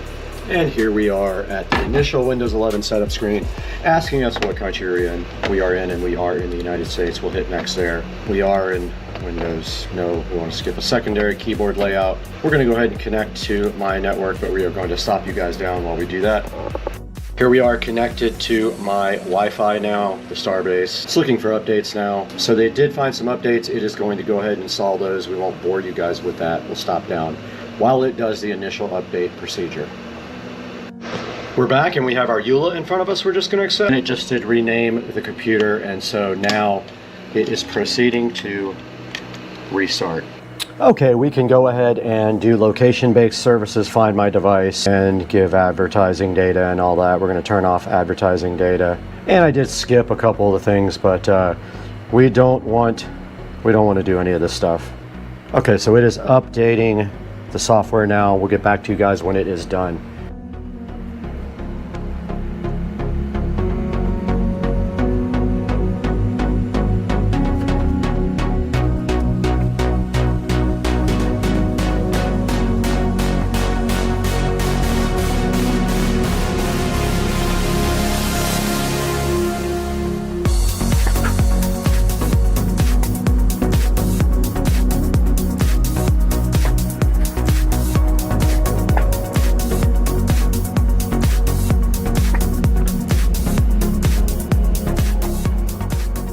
Okay, we did just put the PIN in to sign in, not the actual password. So the computer is now in the setup mode here again.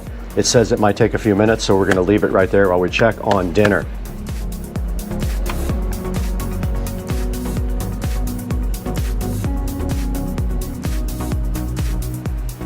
All right, we are all signed into the desktop of the machine now, and we are going to, first things first, remove a lot of the bloatware, including the dumb McAfee that comes with this, because it is worthless.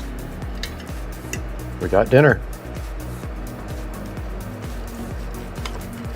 Prime rib from Cody's Roadhouse. So the first thing we're going to get rid of is this ridiculous McAfee. We're going to put AVG on there because McAfee is terrible.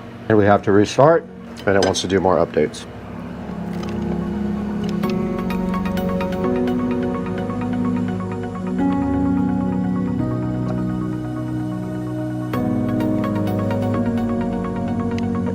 Let us get AVG now and Chrome.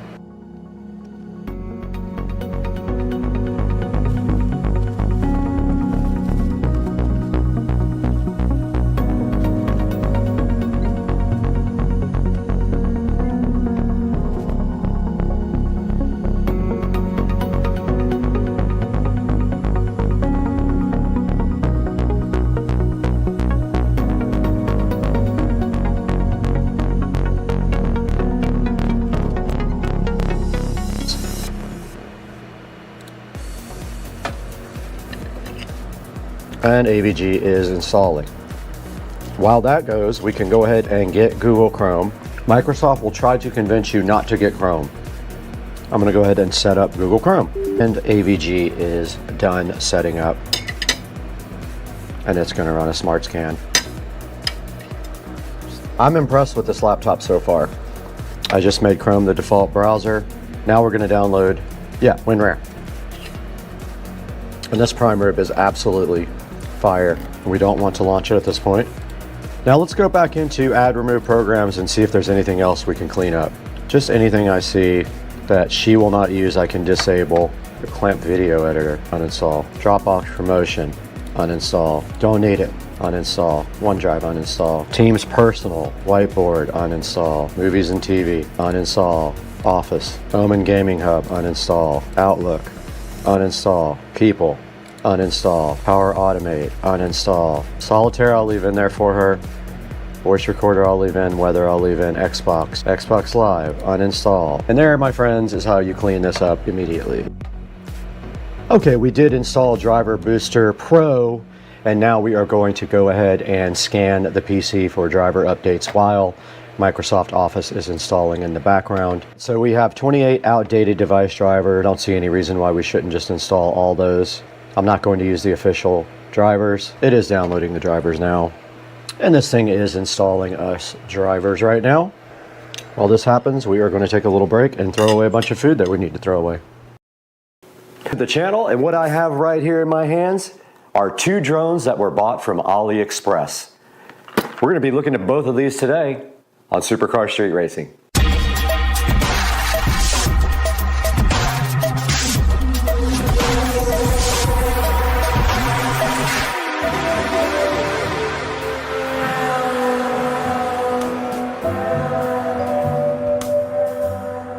Guys, sitting right here on top of the Supercar Street Racing mini bike, we have the S116 drone and the E99 Pro drone, and these were both bought off of AliExpress for under $70.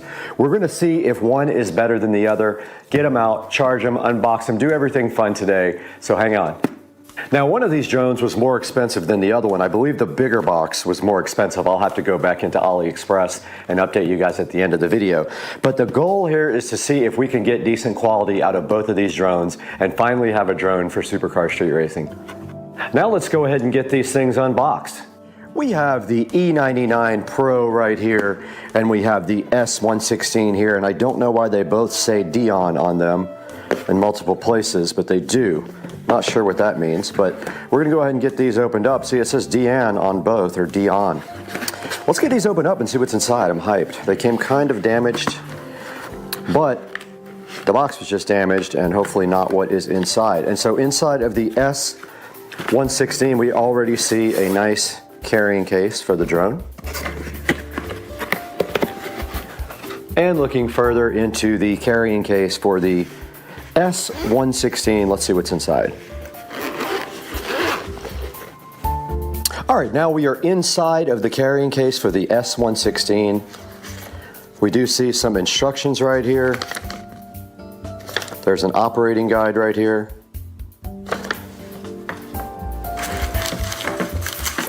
Then we have another user guide here, so I don't know what the difference is between these two guys. But there's this one and this one.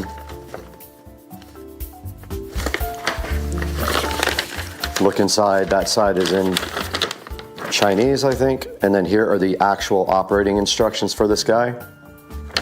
Let's put that aside.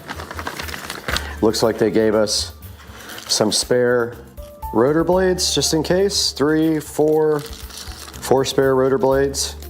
a USB cable, and a small screwdriver included. And then here is the actual drone. Good look at the top and the bottom. There's the camera. And I don't see any plastic peel on the camera, so no peel satisfaction for you. But I do see this.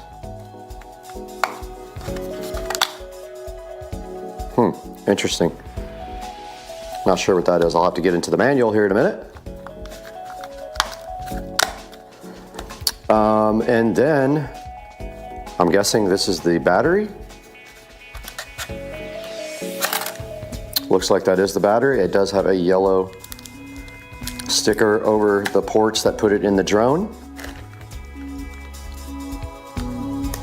And then it did come with a, let's see, this says obstacle avoidance. So don't know what that's about. We'll have to dig more into that. But yeah, that is what's inside this as far as the actual drone and parts. And then we have our nice controller here for it. There's a good look at the front of the controller and a good look at the back. Let's see what kind of batteries this guy uses. Oh, it doesn't. It's rechargeable. So yeah, we'll dig into this a little deeper here momentarily, but that's what is inside of the S116 drone box. Now we have the E99 Pro right here. We'll take a look and see what's inside, and we do have another nice case here with an E99 sticker on the top. Go ahead and get rid of that. Get this guy opened up and see what's inside it.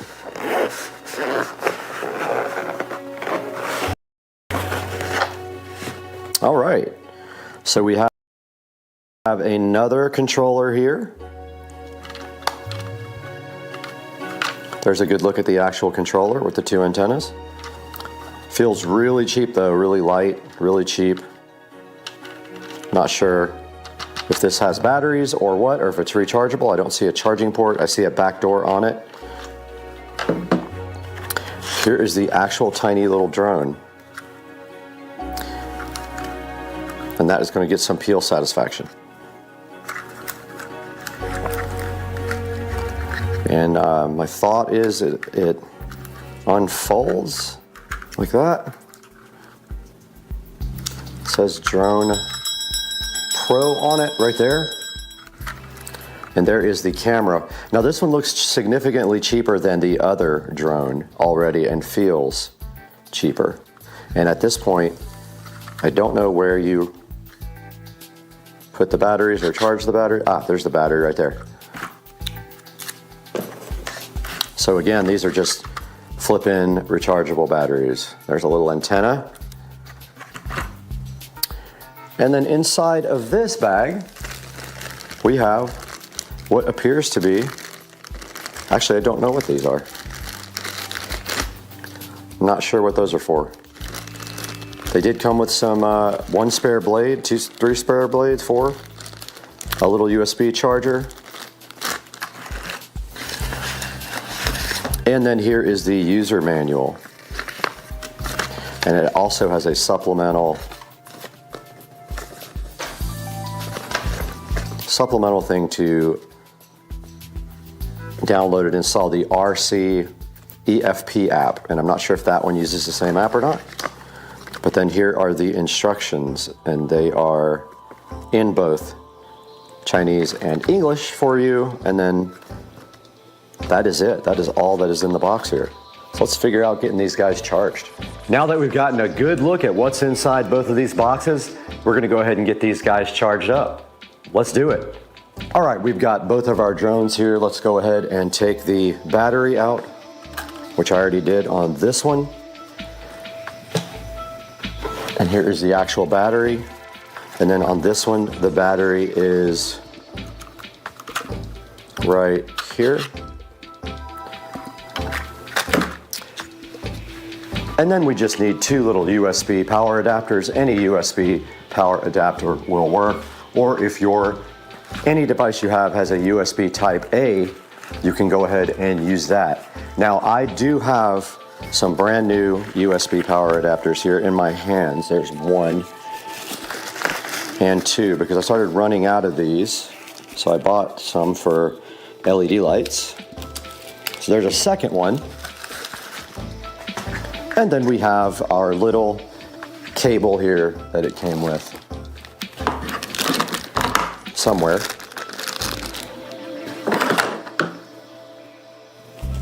Here is one cable.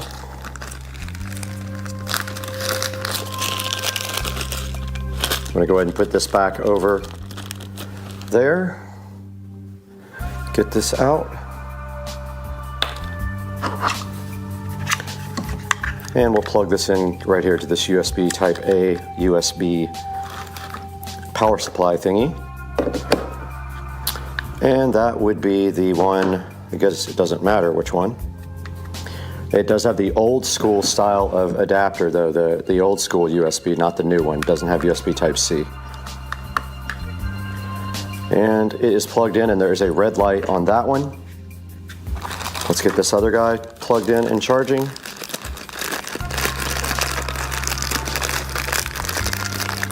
So here's the other cord.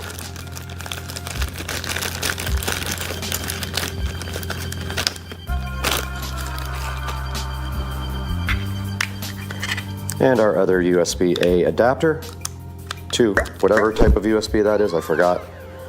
And we will plug that right into where? Oh, there it is, blind. And it goes right in here. And we do have a red light on the back indicating that these are charging. Now let's figure out if we have to charge our handsets. I have the controller here for the bigger drone. For the S116, I had to go get another cable to charge this one. And I have another USB adapter here. Go ahead and plug that in. And we have one of these multi-cables. So the other end goes on the side of the drone right here. Just like that. And we do have a red light on indicating, I believe, we are charging it. And now this guy, I cannot locate where you charge this. Maybe this is not rechargeable. Let's look at the instructions. So I'll go ahead and open this up.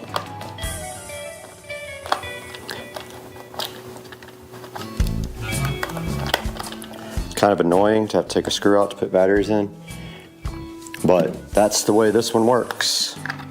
3 AA batteries, which we will now insert into the drone. I called it a drone, it's actually the controller. It takes 3 AA batteries. No rechargeable controller on this one, is 1 definite minus. And then the cover just goes right back on like this.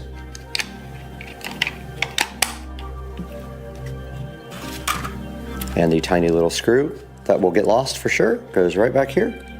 I decided the screw isn't that important because it clips back in without it, so we're just going to go without a screw there. All right, a little update of frustration, and you can see that these drones are once again packed up in the box, and there is a good reason for that. They don't work.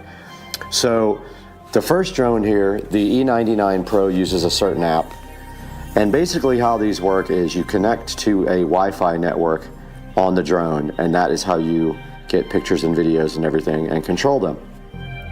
This guy generates a Wi-Fi network that says something like 8K something or another, and the app, no matter what I did, I tried on 2 different devices, no matter what I did, this would not say it was connected. It would open the app and it would say disconnected from Wi-Fi.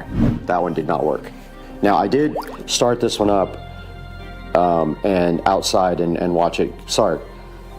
Yes, I started this one up outside and watched it just to spin up a little bit, but that's it.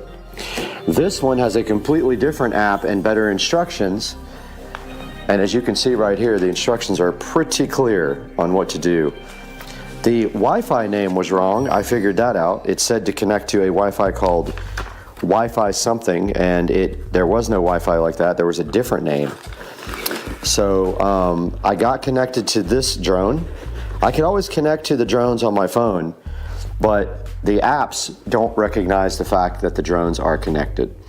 So bottom line is, yeah, you need to pay attention to some quality. These are from Temu, not Ali, and those are going back to Temu. And I don't know why I said AliExpress in the earlier video, but I was wrong. So these are going back, and it's time to buy a good drone. And now for a final conclusion, we're going to throw it to Brad in the Supercar Street Racing 4K production studio.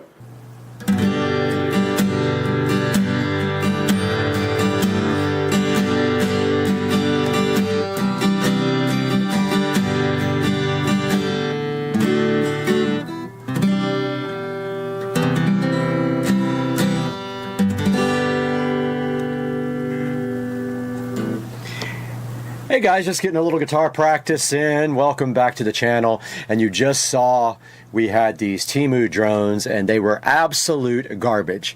It just goes to show you that you get what you pay for. If you want a good drone, you need to go ahead and go get a DJI drone. Do not mess around with $30 and $60 drones from Temu or AliExpress, because you are going to get what you pay for. Both of my drones that I bought from Temu did not work. Both of the apps did the same thing. They both said not connected to Wi-Fi. You could fly it with the remote control, but it is absolutely worthless if you cannot take video. So here's my advice to you. Do not buy a cheap drone.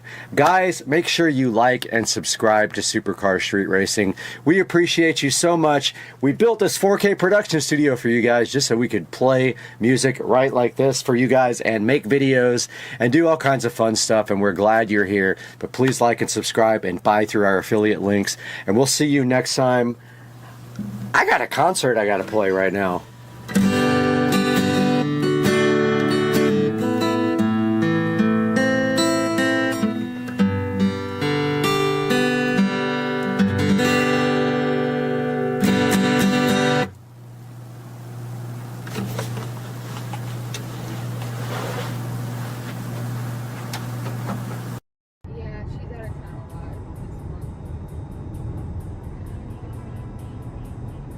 Okay, awesome. Thank you.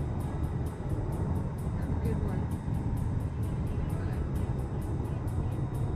Good morning, everybody. It's Saturday morning, and I spent the entire day yesterday going to get the new car.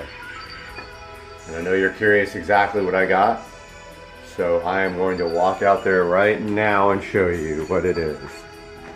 A big reveal. Dun dun dun. So there it is. I'm just kidding. That's where I pulled out the Honda. The new car is, surprise, surprise, look what's back in my garage. That is my old car. So what happened was I picked up my old SL65 again. It all worked out. So what happened was the guy who had my vehicle, he wanted to go a different direction. I also spent about 6 months looking for a car. I couldn't find anything really that I wanted, or the colors that I wanted, so he made me a deal that was really sweet. I went and picked up my car yesterday in Virginia. There it is. Came back pretty much like I left it, except for one thing. He had curbed one of the wheels. Wasn't too upset about it though, because the wheel was already peeling, the chrome was peeling on it. So yesterday I did order wheels and also a lightweight brake kit. This car has very good brakes from the factory, however, they are super expensive, and a company makes an aftermarket two-piece lighter weight kit with replaceable rings on the hats. Ordered that yesterday. Also ordered my wheels. He said that will be in a different reveal, so you'll know soon what I got.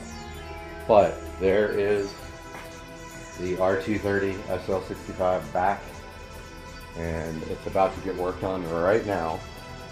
Stay tuned for what's about to come soon.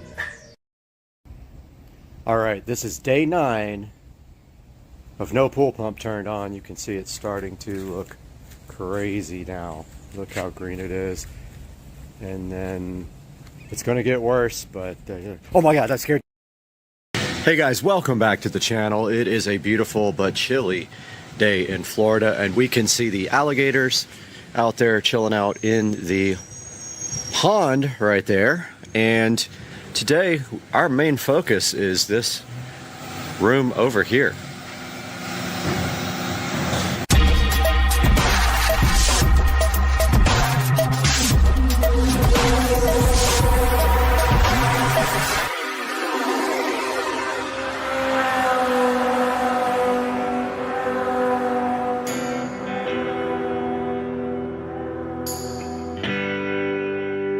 Guys, we are over here on the side and the neighbor's dog is barking at me like crazy, but I am opening up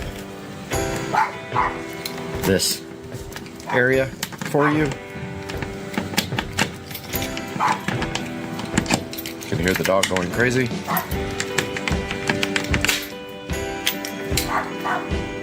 And here we are in the new shed to talk about plans for this room.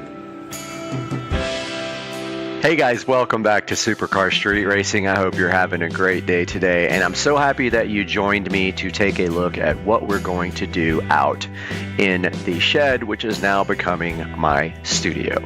We have run out of places to record here. I need a bigger space with lighting and microphones and everything, and I cannot do that in my current master bedroom, which you are seeing right behind me here. Now, taking a look on the screen here, just pretend that this window isn't here. I found this rectangle PNG online, but picture inside the shed. This would be where the large door is, and when you walk through the front door, which would be right here, this would be the back wall up against the house. So basically right here we have the house wall, and I don't know why it did that. Struggling. Okay, so this one we want to transform this to make it bigger. So let's just put that right there. It just kind of shows us what we're dealing with here. This would be the wall that you look at when you walk into the shed. And we have options here for this wall or this other wall, which you can't see in this picture here, but my thoughts are this. Get to my clip art page. So I'm thinking this. So I know this isn't going to be correctly perspective because they're actually not facing the correct way. But imagine if this TV was facing this way instead of being I might be able to skew it that way. Let's see. Not sure if I can make this actually look right. That's kind of fine. Yeah, that's perfect. So imagine this TV facing forward. Let's duplicate that. And drag. Whoops, didn't mean to do that. What did I do? Okay. That's not working. Keeps going back to the other. Won't let me drag the television.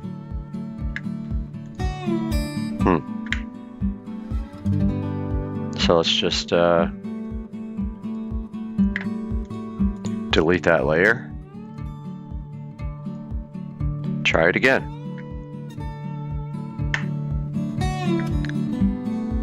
It is not letting me drag that.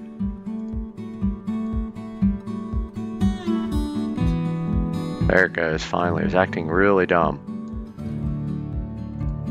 It was always going back to the other one. Looks like it keeps doing it now. Ah, the stupid thing.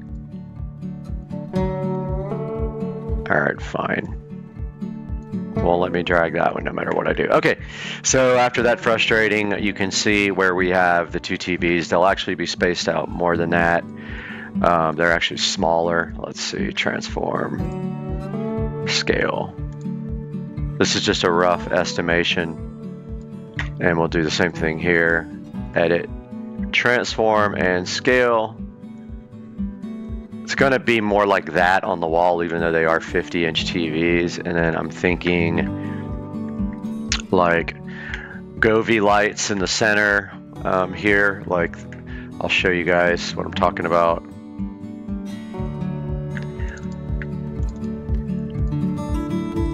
Govee lights, LED.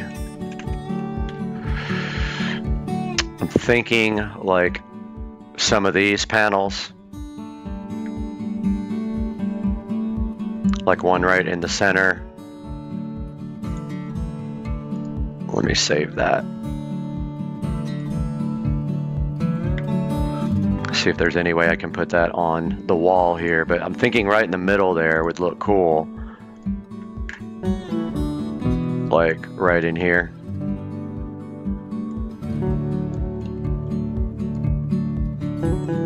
Somewhere in there on the wall. Of course, you can't tell by perspective what it's going to look like, but something like that, and then both of the TVs with the Govee immersive lighting here. So that looks like this. If I can get my... Alright, so the Govee TV lighting right here. Behind both TVs with the little camera, and basically like I have in the bedroom, and it will basically follow the pattern on the TV. So one of those for each television.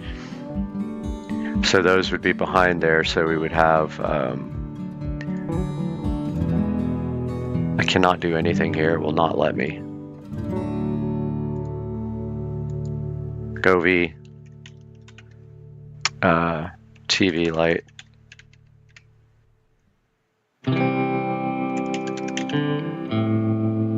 And edit, transform, scale.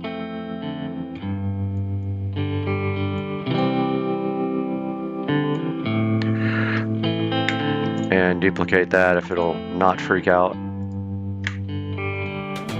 And let me actually move it. Okay, cool.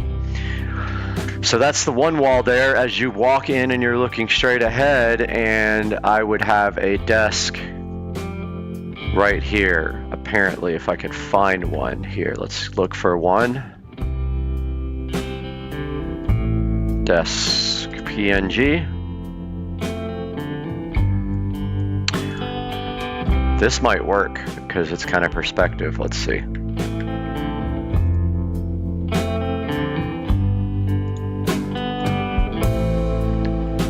Okay, wrong place. Clip art. All right, so here's our desk. Let's take a look at that in clip art.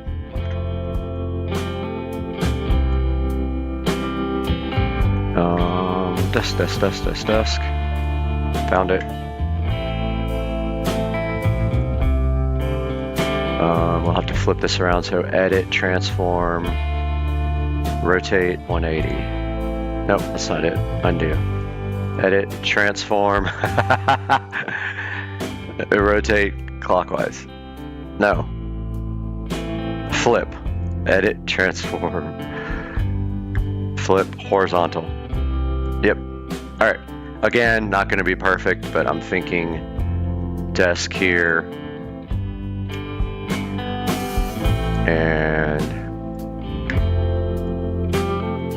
desk here, and that would make up that part of the room. And then we could actually shoot on this part of the room. Let's save this. So let's do projects, and let's make a new folder here for it. New studio.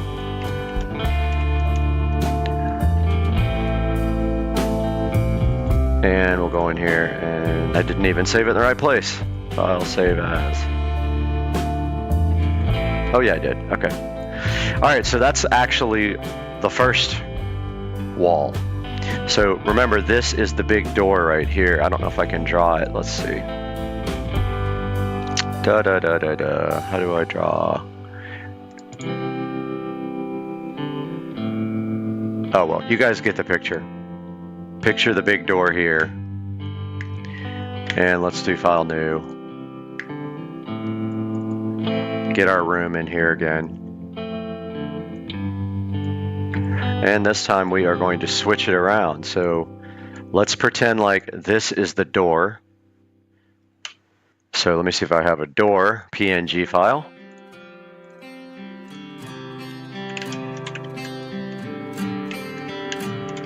I don't have one.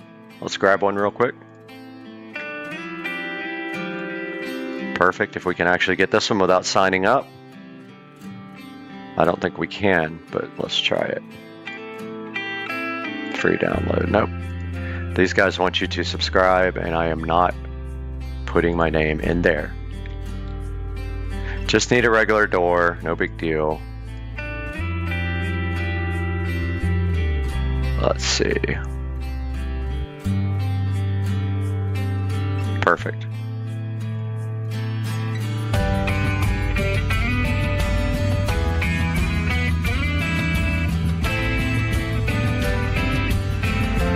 Download.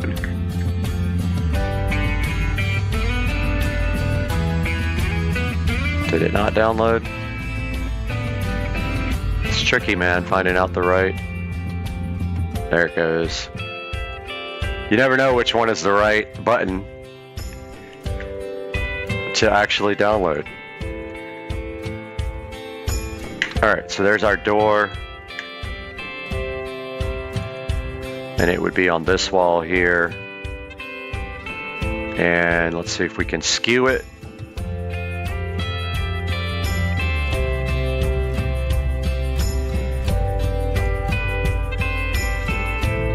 Just like that. Perfect. So there's our door entering into the shed, our small door. Forget these windows, they are not there. Let's do this. Let's layer merge visible. Let's take a little section here. Actually, we can do a section here. Copy. And paste. And move it.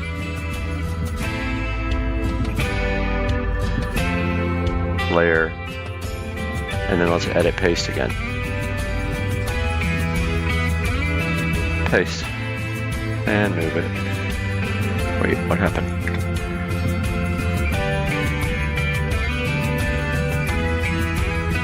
Edit. Paste. Move it.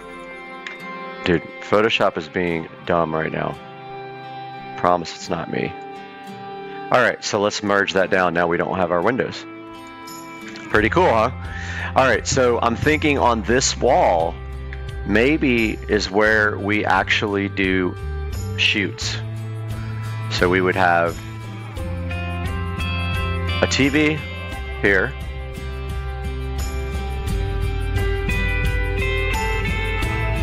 With Govee lighting behind it.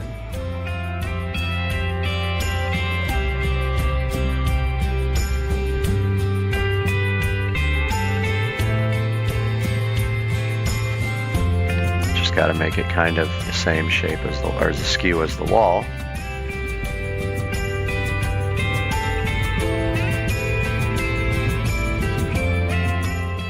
All right, so my recording got cut off right in the middle of designing, but here is the finished product here of that wall. And then of course this wall where the door is will not have anything on it except just be drywalled and maybe some lighting, like some regular lighting. I'm not sure yet. Maybe some wall sconces since I have the ability to do power before I do anything else. But yeah, now let's go back out into the shed and take a look at what's going on in there. All right, guys, we are out here in the new room built on the side of the house, which originally was going to be a shed, but I have decided to make this into my office and our new studio. And I do have a plan for this, guys, and that is that we are going to insulate, drywall, and then make this into a actual room. So our plan is right here. There's a 2x4 up there running the top. We will put another one at the bottom and then run studs up and down so that there is something for the drywall to attach to. You have to have that. Not sure what we're going to do here about this outlet. Hopefully we can just leave it where it is and maybe even run another run down here so we have power all the way down this wall. We will also be putting in either 2 or 3 50-inch TVs in here, and that will be for work and for the channel to make some video stuff out here. And then we will light this very well and remove this hose and cap that off, most likely, since we don't need it anymore. That is the current plan. Now, so what we're gonna do here is we will be drywalling everything. Hopefully we don't have issues with water coming in anymore. I did have problems, but I got gutters installed. You guys have not seen that, but I did get gutters right here, and they drop right here. And that pulls the water away from the shed where it was leaking in here, because the guy who built my shed, I told him not to, but he built it directly on the ground. Now, this door needs weather stripping around it, all the way around it, so that it is sealed up completely. I don't know how exactly I'm going to do that yet. I really wish the door wasn't here now. The original plan was to park the golf cart in here. That is no longer the plan. It will stay in the garage. But yeah, so something to the effect of 50-inch televisions on this wall, maybe 2 here, like 1 here and 1 here, and then maybe over here is where we actually shoot. So we would have a desk here in the corner, and we would shoot right up against that wall. And maybe we have a smaller television right there, like a 40-inch or something for the studio, and then lights up here.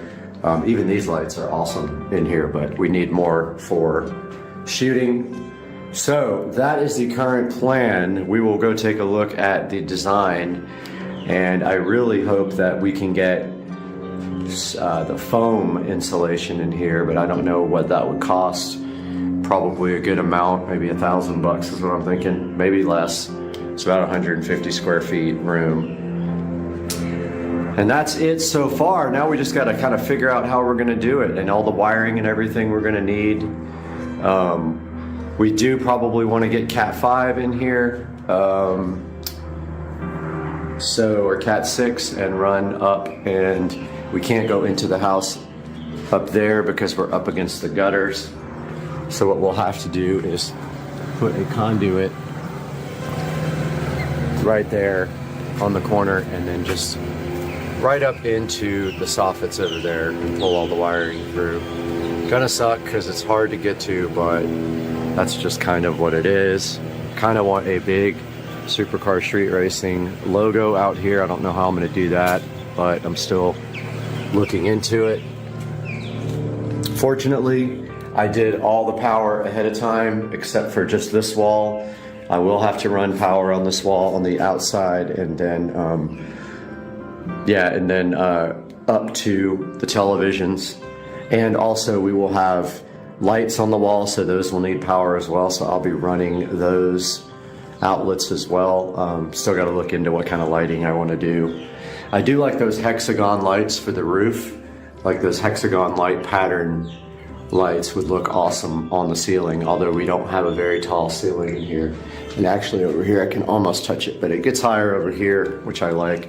But I'm thinking a desk here to work, like regular work desk for work stuff, and then that corner for shooting, or opposite, work desk over here and shooting over here in this corner or on this wall would also be amazing.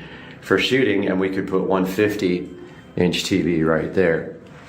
But that's the plan so far, guys. Thanks for watching the channel, guys. Stay tuned for more as we build the studio. It's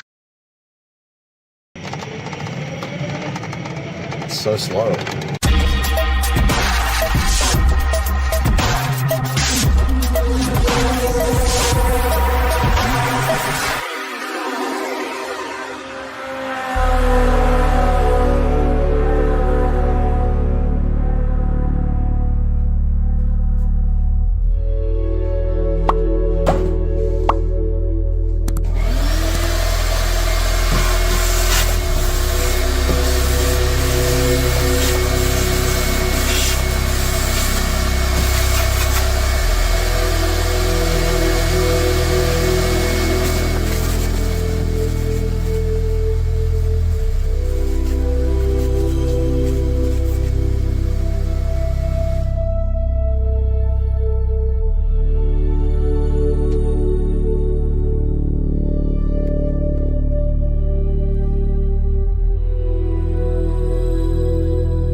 All right, guys, we are at a point now where we are ready to connect the battery to the solenoid and the controller.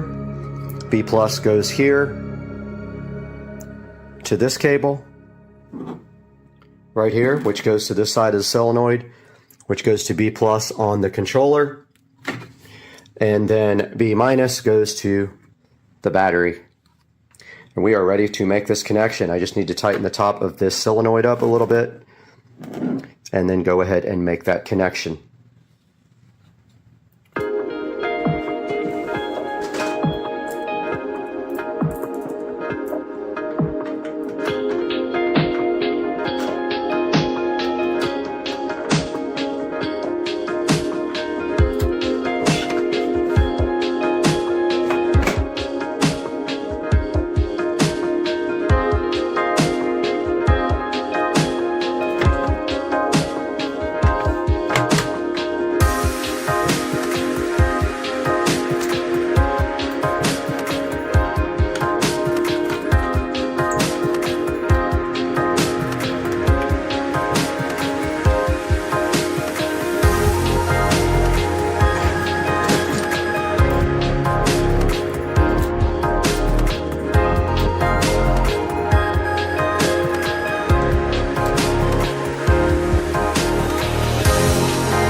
All right, we have power to our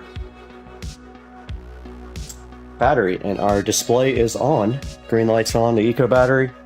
Should be able to access the controller now. All right, we see our controller, our battery is at 13% there on our meter. It's interesting because no power lit up on the USB charger up there, which gets 48 volts. Wonder why that is. Not sure. Okay, now that we have onboard charging, all we do is plug in a regular extension cord to the charging port right here. So I'm gonna go ahead and do that. All right, we plugged in our onboard charger and we see that we have charging going on now. And there should be a charge light somewhere on there. I don't see, oh, there it is. There is a charge light somewhere. I'm gonna go look for it over here.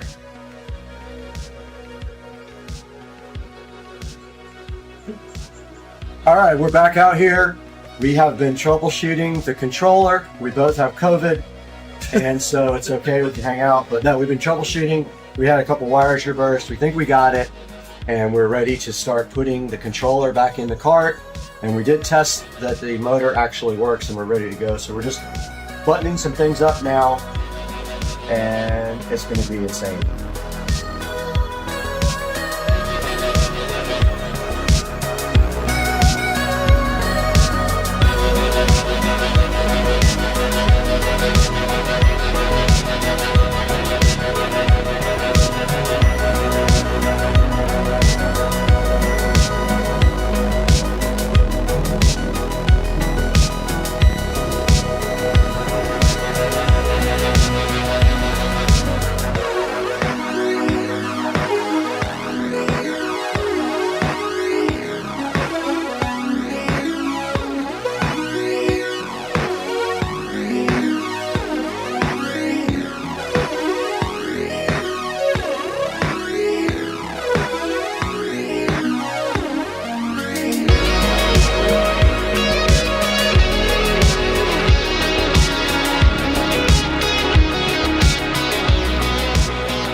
All right, here we go, everyone. Maiden voyage on the 70-volt upgrade. I think this is going to be a little ridiculous. What do you think, Brad? I think this is, from what we just saw, this is literally insane. All right. Check motor temperature. What? Oh, wait, it's on demo. It's on demo. Yeah. How do I? Communications. Okay. So we got to connect to the controller. All right, we're connected. Waiting for forward and reverse switch. We're on. All right. Good sign.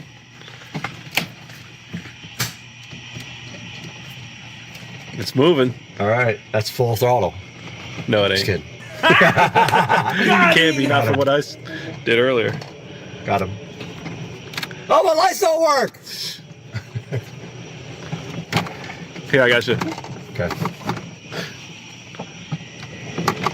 All right, just slowly ease into it. It's so slow. Full throttle.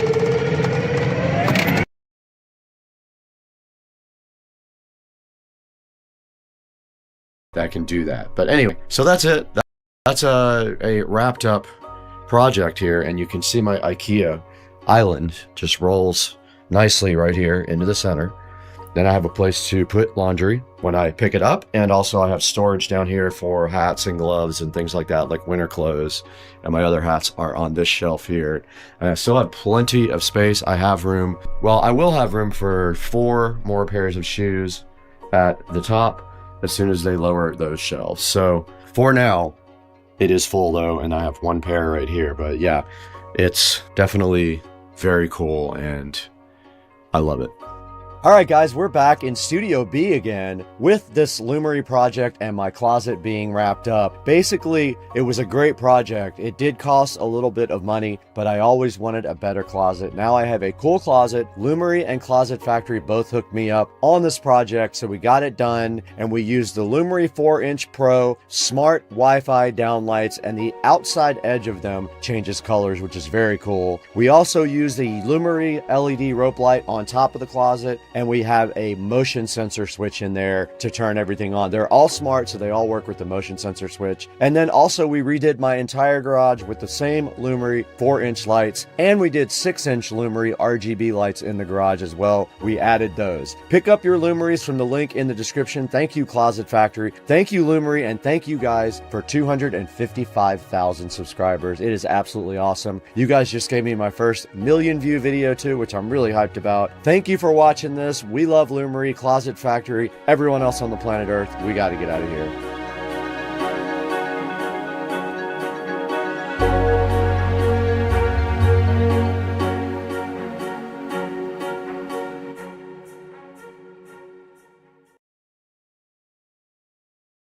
Hey guys, back to the channel, and today we are at Dukes of Duval's brand new house here, as you can see. And we got something special for you guys. We have a T-Mobile 5G gateway internet set up here. We're gonna get this thing unboxed and see what it's all about, and then we're gonna test it out. We're gonna do a speed test and walk around and see how the Wi-Fi coverage is, and that's all today on the channel, so stay with us.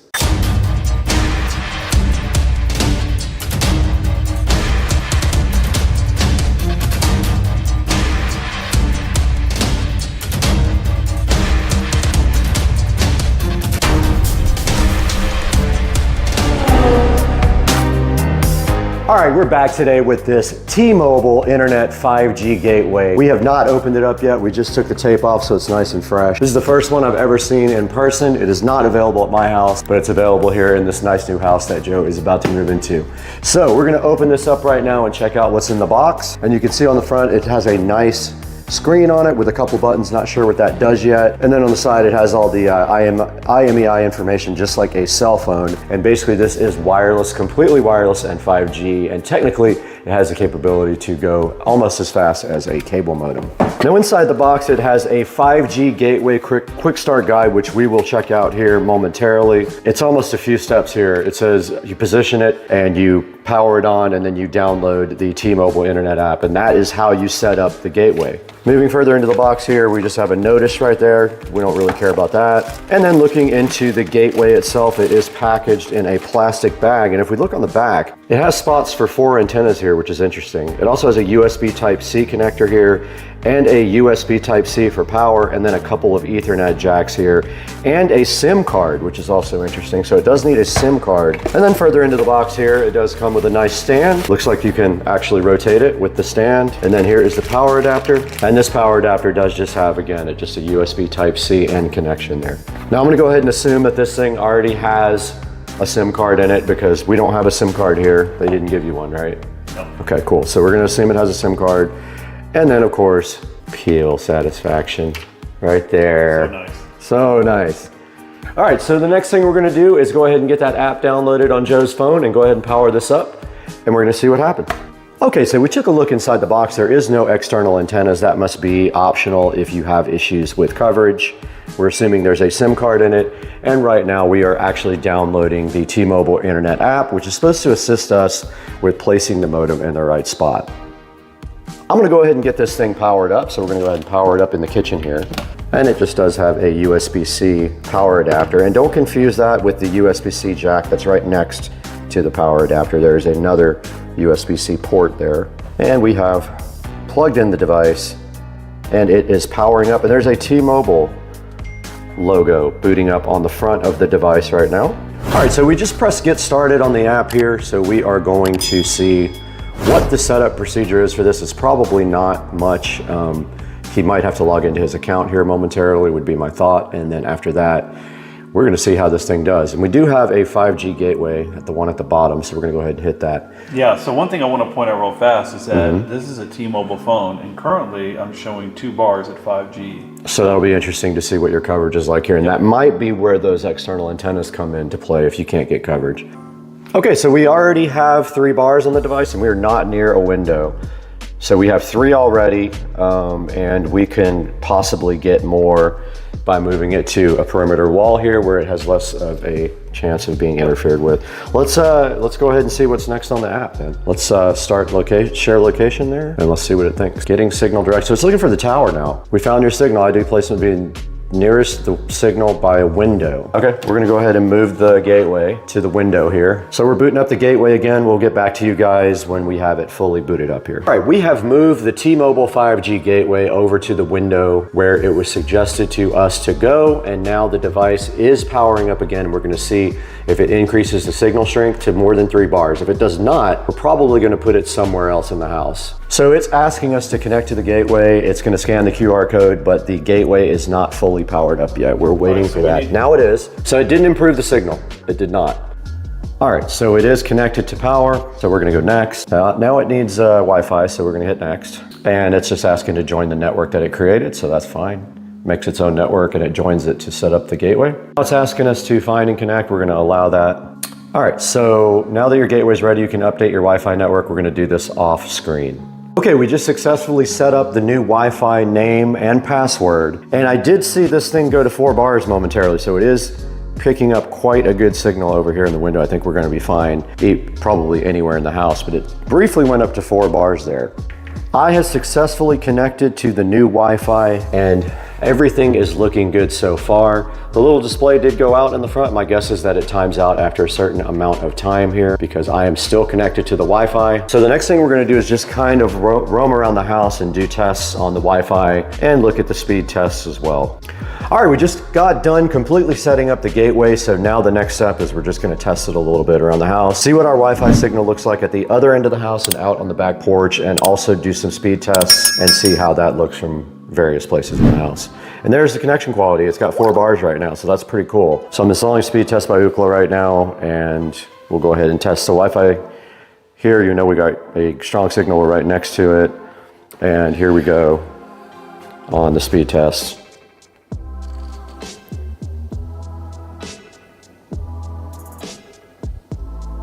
.260 megabits, very impressive. Very good speed, very good. That's really good. Your upload speed is always gonna suffer on 5G, but that's still not terrible. So yeah, we got 279 megabits download speed on the 5G, standing right next to the unit. So I'm gonna move to the porch and see if my Wi-Fi signal is still strong. 210 megabits. That's good. 170, definitely suffered. 130, 110, 100, 90, 70, 80, 90. It's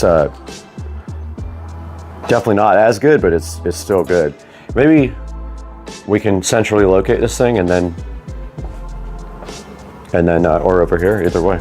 You can see right now we got 4 bars now on this thing, and we lost a little bit of speed when we went out to the porch, but no big deal. We still had over 100 megabits. The most important thing is that this is usable from the office area. But that is going to do it for the T-Mobile 5G gateway setup. It was really simple, and you guys can see it's working really good, and it's going to be a good thing for this house, and it's good for the kids and for work. And now let's talk about it more in the studio. We'll go take a look at this online and talk about how you can get it. Hey everyone, and welcome back to Supercar Street Racing once again. My name is Brad, and we're out here in the 4K production studio, and today we're talking about the T-Mobile 5G home internet plan. Now, T-Mobile offers this plan for $40 a month, as you can see right here on their website. And Dukes of Duval did get this installed at his house, and we did it ourselves. It didn't take very long, and it was up and running in no time thanks to the app. Now, there is one thing here that you have to know is that this might not be available at your house. Now, we have an issue getting AT&T fiber as well here at Supercar Street Racing, so we just use Comcast here, and it's been working out great for us. But right here on the screen, you can see the T-Mobile internet service, and it says it's fast and reliable, and it is $40 a month right now. You can also get a $200 prepaid virtual MasterCard if you go ahead and hook up the T-Mobile 5G home internet service. Now, this thing says that you can lock in your rate, and if they ever change your rate, they will give you your last month for free. And it also says you can try this for 15 days worry-free. Now, in order to get T-Mobile 5G internet service, you have to make sure they offer the service in your area. All right, so I went ahead and just put in my real address here, and of course, it is not available at my house. I don't think I would get it anyway because I have 2 gig Comcast, and of course, being a content provider, I need the fastest internet possible, both upload and download. And as you saw in the video, your upload speed will suffer with this 5G service. I get about 5 times faster upload service, and I really need that because I'm uploading huge videos to YouTube almost every day. Now, scrolling back up to the top here, you can see here that there is a number for you to call and check on this as well. It's 866-586-1454, and hopefully 5G internet service is available in your area, and it does have a good enough signal strength to provide you what you need if you decide that this is right for you. Guys, we want to thank you so much for your support here on Supercar Street Racing. Our video about the shark coating is over 200,000 views, and it's all thanks to your support. And please like and subscribe. A lot of people watch the videos, but they actually aren't subscribed to the channel. And buy all your products through our links in the description. It helps out the channel greatly when you do that. Even if it's not the product you need, you can click any of our links and buy anything from us. And it does give us a few dollars here and there to keep the channel running because we do lose money on the channel. Now, we want to thank Dukes of Duval for hosting us in their house. And we want to thank all of you one more time before we get out of here. We have to go climb a cell tower and point it directly at my house.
want you to go in that bag and find my wallet. Which one is it? It's the one that says bad motherfucker.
And you will know my name is the Lord when I lay my vengeance upon thee.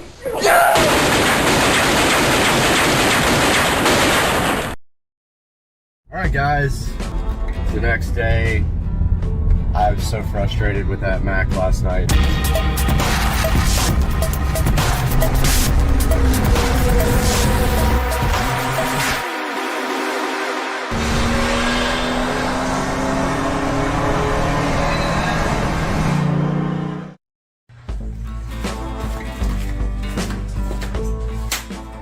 Guys. I go to the thrift store every day. Susie said this would never happen. And today she's wrong. Today we found something cool. Are you guys ready for this? I don't know if you are. Are you ready? It's in here. Oh, it actually opened. Guys, look what I got in here. I'm hyped.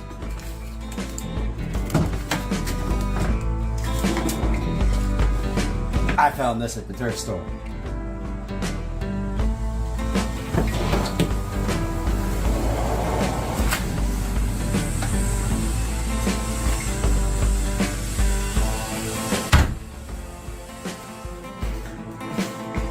That's right, guys. Look what we got right here. My boy, I forgot his name, Action Retro or whatever. He be hyped about my new iMac. So I was just thinking the other day how I wanted to get an iMac or a Mac Mini, and I go into Hope's Closet, which I go into literally every day. Hopefully I'm in frame here. I think I am. Let's move this up a little bit. I go in there every day. I go in there today and look what's there. An iMac. Needless to say, I grabbed this thing before anybody could get it. I didn't even look to see what it was. It does not matter. Because $22. I don't know why it's $22. Maybe because it's 2022. I have no idea. As is, can't reset user. So they got this in at Hope's Closet. They were hyped, the girl said, but they can't log into it. Who cares? Like, that'll be fixed easy. First things first, we're gonna clean this thing up. All right, guys, like I said, I don't even know what we got here. We got an iMac, and so you can see the sticker right here, $22 as is. So let's clean this thing up a little bit. I've got my soft towel here and some Windex. Oh man, I'm so hyped. Yes, I am going to take that sticker off here momentarily. Oh, this thing's going to be amazing. I got so many plans for this. It's got some scratches, which I expected. Let's get this sticker off. Oh, perfect. Came right off. Does have some yellowing that we might... Oh yeah, it came right off. Came right off.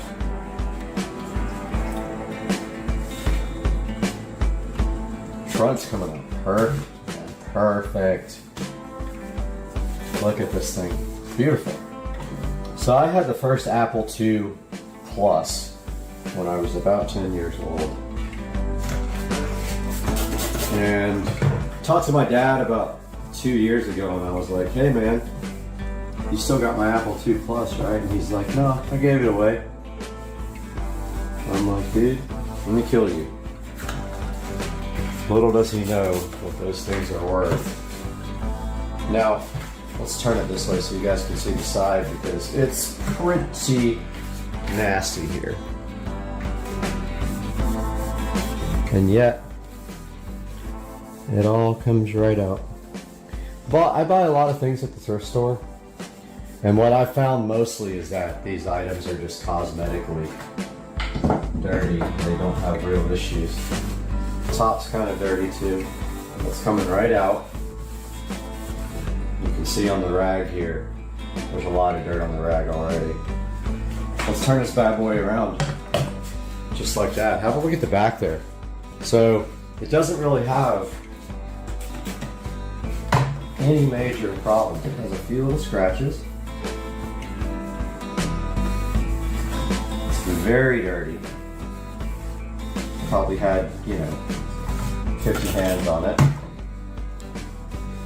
But it is, all that stuff is coming out nicely. So anything that you can't get out with just regular spray, I have Goof Off. And Goof Off will take all these, if you want to, we'll take all these stickers off, any glue, anything like that that won't come off with just like a regular spray.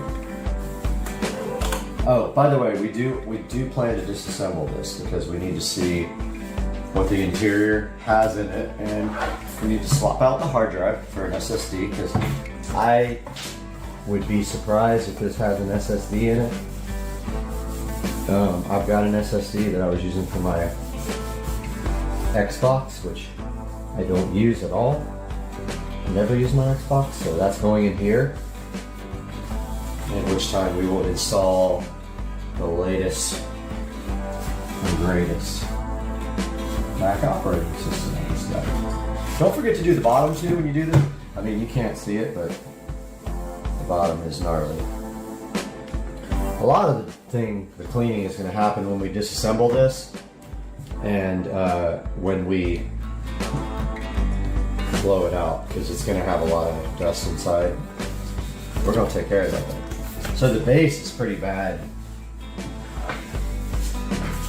You guys might not be able to see that, but yeah, so man, this thing cleaned up nice. This is sick. Sick. Best thrift store find. Now, we got lucky here because there's a scratch that missed the screen. Now, so this thing's cleaned up nice, guys. Look at this.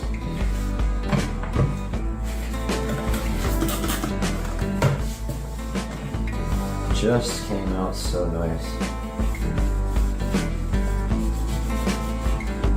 All the dirt came off of it. And there's all the inputs. Looks like we got a headphone jack, speaker jack. I think that is what that is. I don't know whether it would be different. I guess you can run both.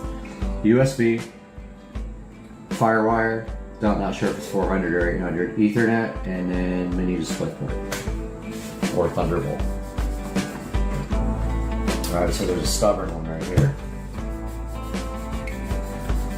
And that came right out from Index. And so will all of these on the corner probably. Alright, so that's going to do it for the cleaning of the brand new iMac, which we don't know what it is. There's actually a tag. There is a tag here. Let's get a little bit closer to this guy. Alright, so there's somewhat of a tag there. So, unfortunately, it's a Core 2 Duo, which is not very great. I think it's 2 gigabytes of RAM. I can't see the date, which the RAM might be upgradable. We're gonna find out here once we get this thing open and get it fired up. Definitely a Core 2 Duo, not a great processor, but dual core processor. Looks like 2 gigs of RAM, probably can be upgraded. Not sure what hard drive, we're gonna take care of that here shortly. So this left a gnarly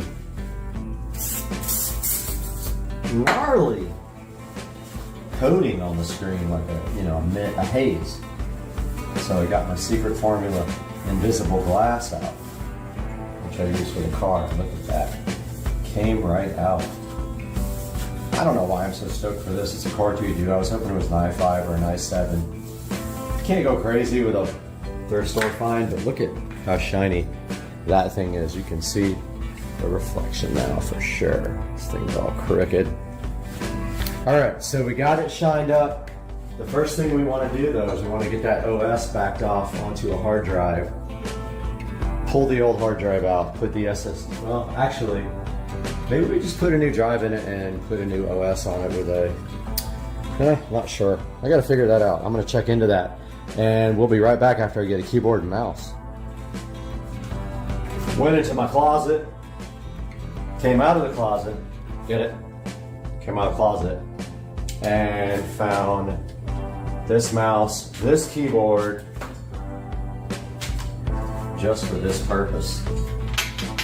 Fire up the good old iMac Core 2 Duo. Get the plug back here. These just go to USB. Now, you guys probably know this, but an optical mouse won't work on glass. So we need something to put this on, and my CISSP box looks perfect for this. So, I think it's time to see if this guy fires up. What do you guys think? Should we put some light on the situation or just leave it like this? Guys, where's the power button on this thing? Aha! Power. Let's see. What do you guys think? Is it gonna fire up? Let's see.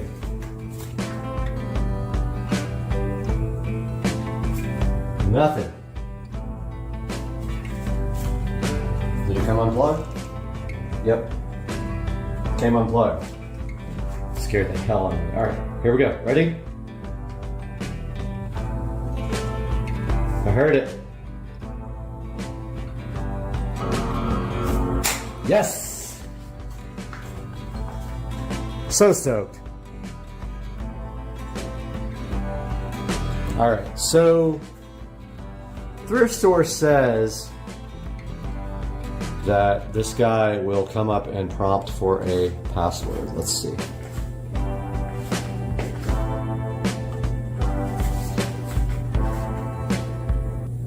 So the issue reported on this, on the front of it, was that it has a user on there that can't log in. So let's see what happens here. Ah, we got the Apple. First of all, very slow. SSD will help that tremendously. I'm hype. I'm beyond hype. I'm on the hype train. I am on the hype train. Hype horns. Alright, so we got our Apple, that's normal. This is the OS booting up. This thing looks good.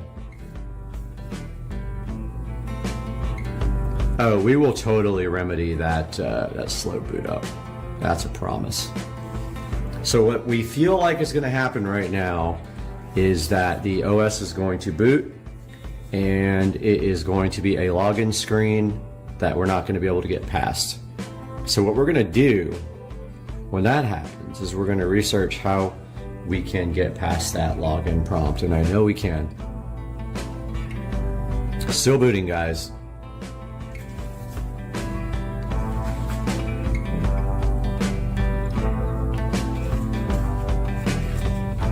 That is quite a boot up time there. Gotta get some liquid water while that boots up.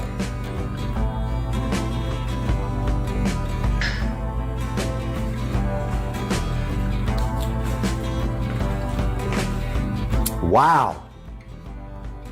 That's bootlicious, isn't it? That is slow, guys. I'm hyped though. So hyped just to get something for $22. To get an iMac for $22? No. Alright, this guy's still booting up very slowly. That's an hour-long boot process.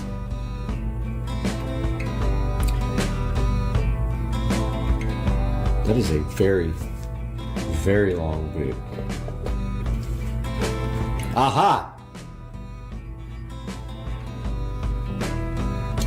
That sped by quite quickly there. So there's a way to get into recovery mode.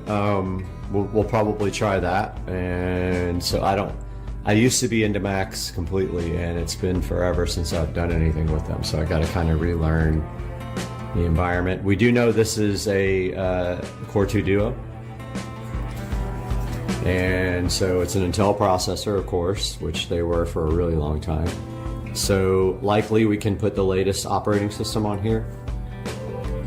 And we got to figure out this 4 or 5 minute boot process. Come on, brother.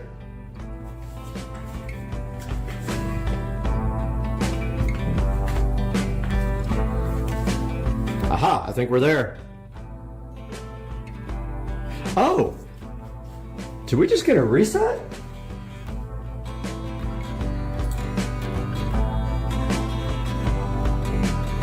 This is like it's never been done.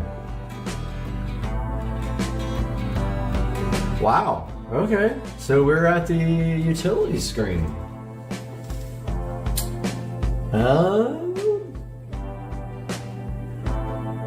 So here's the point where we got to decide what we're going to do. Are we going to try to... Don't have a DVD for this, so it would have to be a USB if we're going to do that. We could put OS X on my external hard drive. Let me think about this and I'll get back to you guys. So this left a gnarly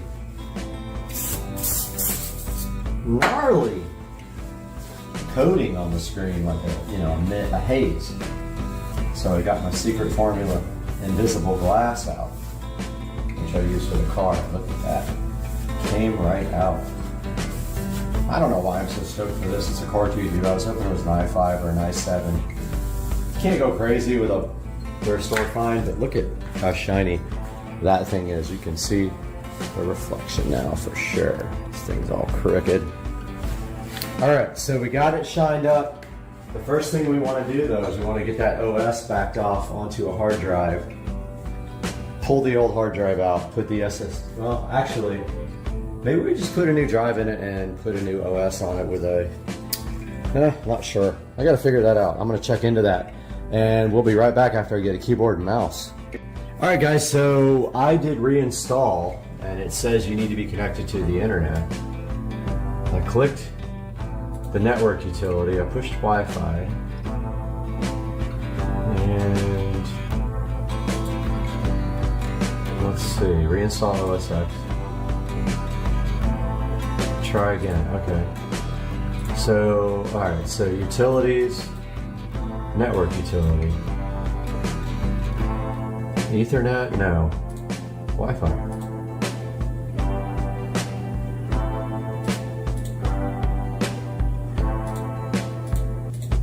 Okay, we can't do any of this stuff. How the heck are we supposed to connect to the internet here? I think I'm gonna have to Google this because I don't know. It says Wi-Fi, but yet there's nothing to connect. All right, let me look this up. All right, I'm an idiot. There's a Wi-Fi menu in the upper right-hand corner. So here is my Wi-Fi. Let's connect to the 5G.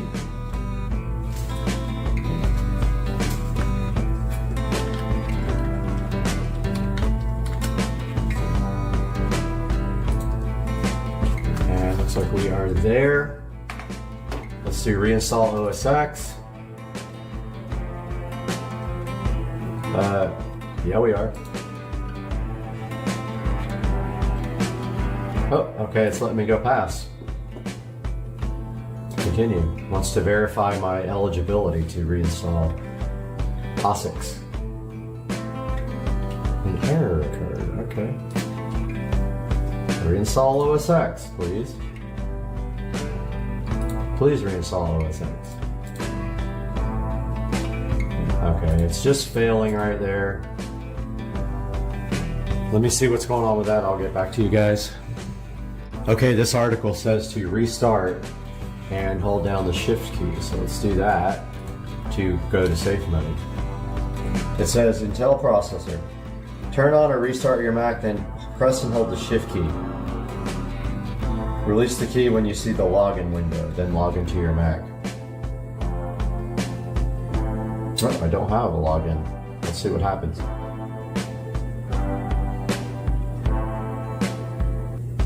So we might be doing this for nothing because, yeah, I don't have a login disk or login ID for this guy. No, we're gonna get this working. Don't you worry. We'll be back when we get a prompt. All right, so I held down the command, I think it was D, to reinstall this from, it's the same. So let's see if we still get the same error. All right, we're on Wi-Fi. Yeah, we're connected to Wi-Fi. Let's try that. In the meantime, I'm downloading the new, I'm downloading Big Sur on the PC over there. Let's see what kind of error we get here this time. Alright, it wants to install Yosemite, Yosemite. It's going to error. Maybe. Yep, errored out. So I don't know if the hard drive is bad here. Let's look at disk utility. There we can't.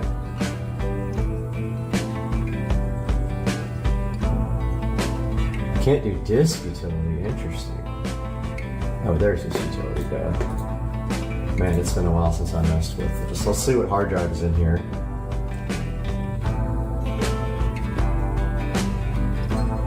Okay.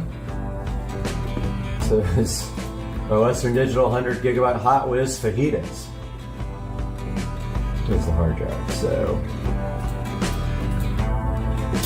yeah, so I'm gonna go ahead and download OS X Big Sur on the PC, put it on a removable hard drive, and see if we can get that to install here. We got this external hard drive here with an SSD inside of it. I was using it for my Xbox Series S. That's what we're gonna put Mac OS Big Sur on. We have our Big Sur downloaded, and the way we are going to create this bootable disk is with Transmac. So we downloaded Transmac per this article. Then we right-clicked and formatted this disk. This is the external hard drive. We formatted for Mac disk. Now it wants us to name the disk. It says to pick a name. We did Mac OS bootable USB. 447 gigabyte, you want to continue? Yes. So it's formatting it.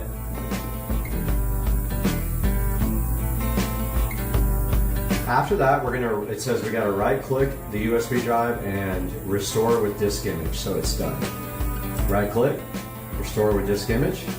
We gotta select our DMG file. So let's browse for it. It's in D, downloads, right there. Click the OK button.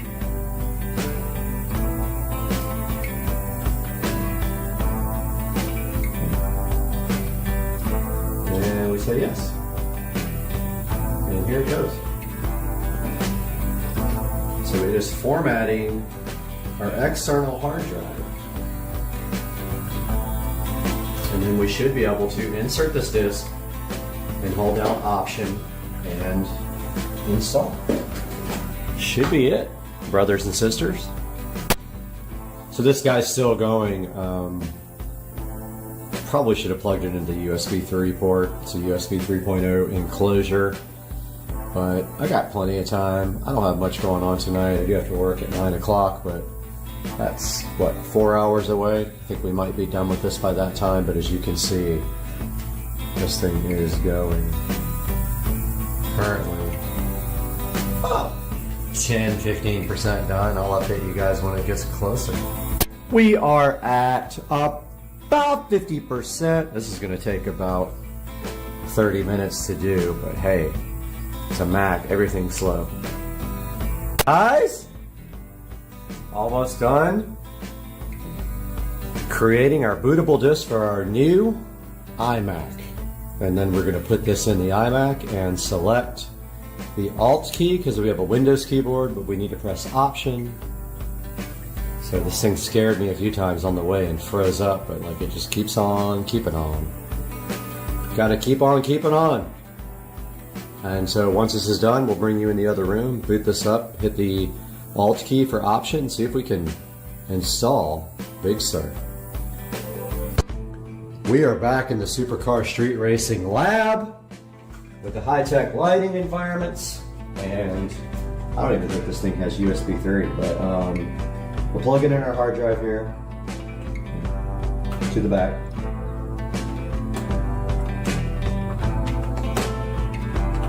And plugged in. We gotta hold down the Alt key while we boot this guy up. Oh, it's already booted up. Let's go to restart and hold down that Alt key. See if we can get that boot menu and boot from this external drive. Got our Alt key hold down. Come on, give us the boot menu, sucker. Yeah, so when you put the Alt key down, it's supposed to give you boot options. Let's see if that happens.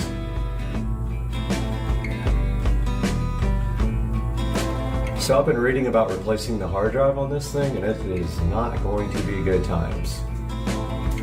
Heard you gotta take the screen out, so we'll see if I need to get a suction cup thing. Dude, I still got the Alt key held down. Come on, brother. Come on, brethren. Nope. No.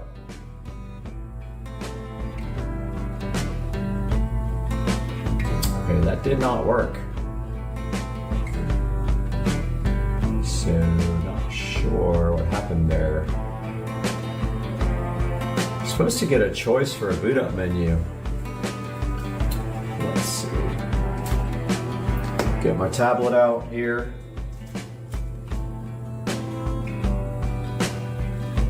Let's see. Mac OS boot from external hard drive.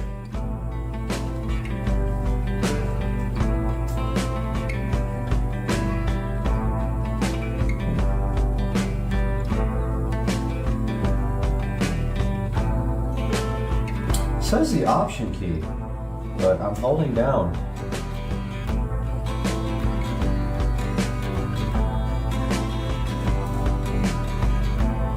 Yeah, it does not giving me that option. Get it? Option key.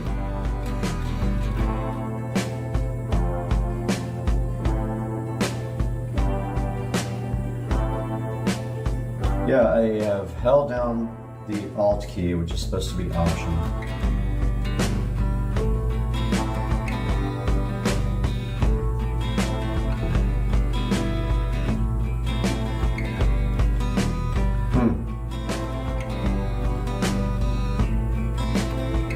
Yep, I'm looking at all the articles here. I'm going to do some more research and see what happens here, and then I'll let you guys know what happens. So latest update here, I cannot get this thing to boot from the USB drive to install OS X. I'm still fiddling with it, reading articles, and I don't know what I'm going to do next. But I'm going to figure it out for sure. I'm kind of clutching right now, but in the past I've had some experience with these, so I am restoring the external hard drive to the internal hard drive. That's my current plan. And then once that gets done, I will replace the internal hard drive to the external controller. I don't know what I'm gonna do, but I'm figuring it out. I think restore to the internal drive, get that up and running, then swap the disks, restore to the, I don't know. It's gonna happen one way or the other. Wait, I got it. I realized I had some vodka. Okay, so we're gonna restore what's on the external drive, which is the installer image, to the internal drive. Once that's done, we will take the internal drive, restore that to the external drive, then swap them out, and we should be done. All right, so it got done restoring the hard drive to the internal hard drive, external to internal. I don't know what's gonna happen, honestly. I overwrote the internal hard drive. It's a 160 gigabyte spindle drive. Come up with a gray screen. Let's see what happens. I mean, I think I overwrote the operating system. So we're gonna see. That's the longest boot process in the world right now.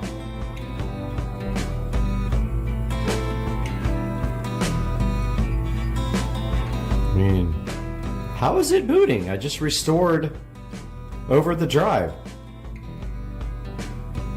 Alright, when this guy gets booted up, I'll tell you guys what happened. Guys, I have spent hours on this thing trying to get this thing to boot from USB. I've tried 10 different ways with an external hard drive. It literally does not work. So the next step is to remove the hard drive. So it says to use a suction cup. Nope. I got this tiny little screwdriver in the corner.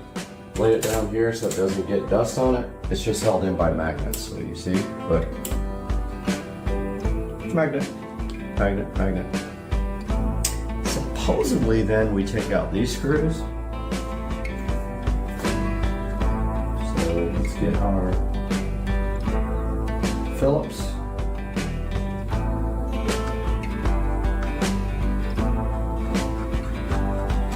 Which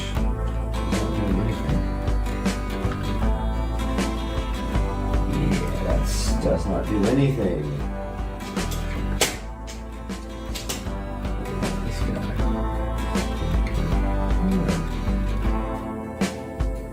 Alright guys, I'm going to take a look at this and see what kind of screwdriver this takes, and I'll be back. Alright, this is a Torx. So I got my Torx set out.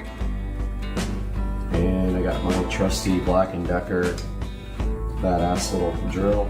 It's gonna be a tiny one. I don't know if I have this size though. Let's see.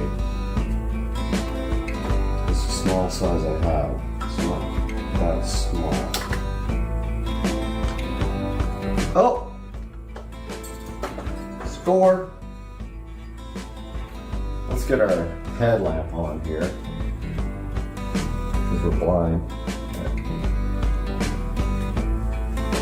So I've never done this before. I'm just seriously just going off of the screw remover. There's one. Dude. If you're doing this with a manual screwdriver, I feel sorry for you. Watch the battery die.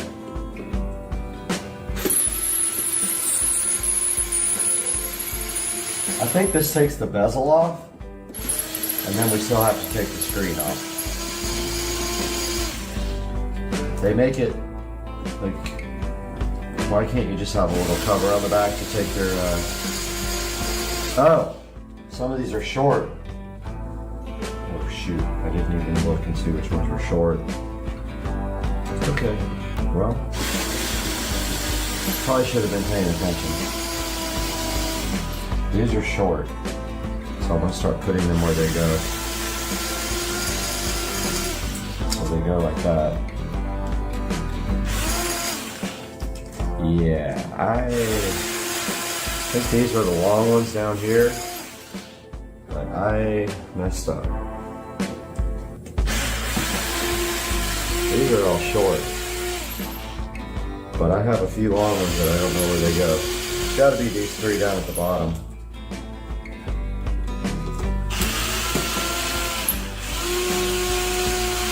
Man, did I ever mess that up? All right, that one goes there. That's a long one.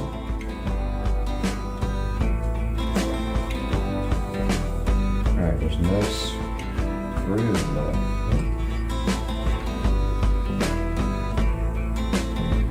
There's no screws. We still got the RAM screw though. I think we're supposed to take that out. That might be a regular screw. Nope. Is that a regular screw? I can't even see it. I think it is.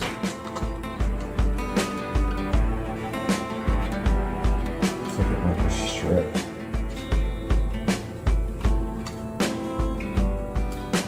Yeah, I don't know what's going on with that, but alright, I'm gonna do a little bit of research and see how I get this screen out. So this one at the bottom, I think it's the RAM, is a Phillips. I was able to get my Phillips screwdriver on this. Kind of stripped out a little bit. Somebody has been in this dude for a minute. Probably should have taken the back off. Yeah, this guy is like stripped.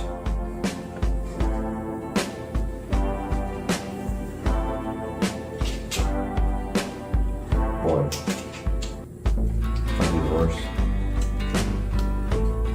$22 I've ever spent, and I was so hyped about it.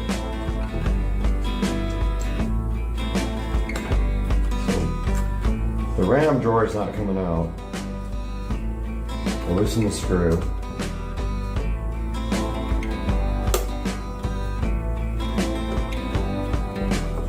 I think it's all the way loose. Break the table and the glass here in a second. Feels like it's loose.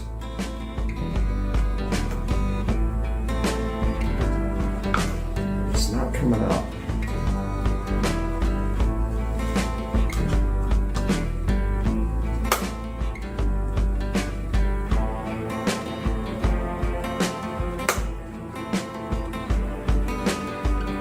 It's super strict, but I think it's out.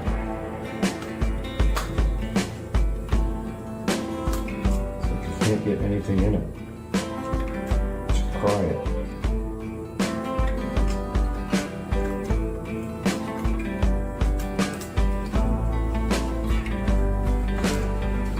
Yeah, so this guy, somebody's been in here before. Screws.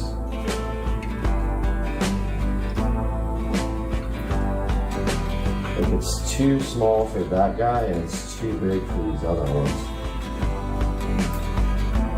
Yeah,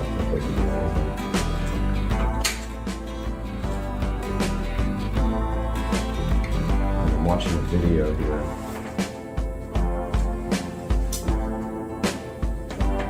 This guy's saying Phillips head.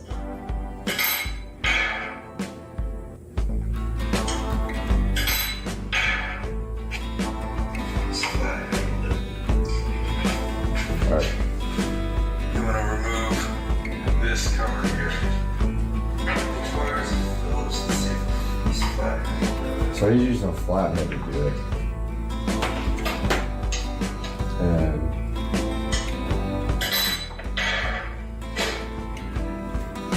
I'm trying everything right now. It's loose. So it's just kind of stripped.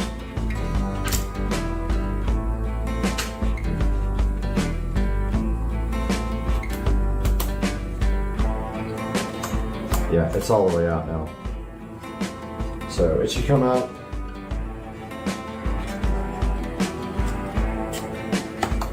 Yep, we got it, brother.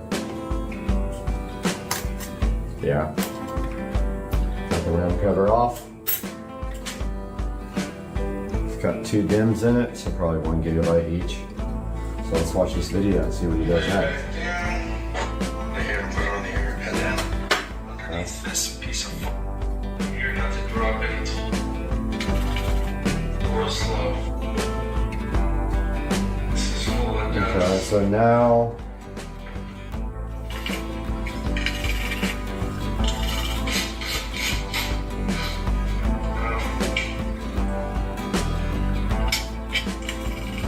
We'll just go real slow.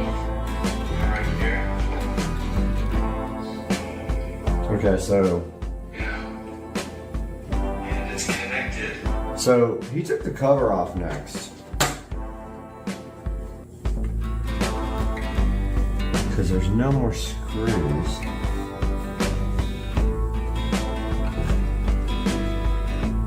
I think that's what I saw. Cam right here. Phone head. Sticking all this back together. Remember?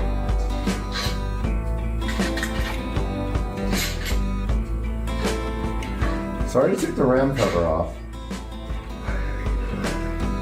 Okay, lay it back down. There's no more screws here. Remove screws using T8. I did that already, so I'm gonna remove the screws. Real careful, this screen right here. Don't scratch the screen when you do this. That's top. These screws are longer. So when you put them back together, remember the bottom row has longer screws than the rest. So it's saying the bottom row has longer screws. First, just go.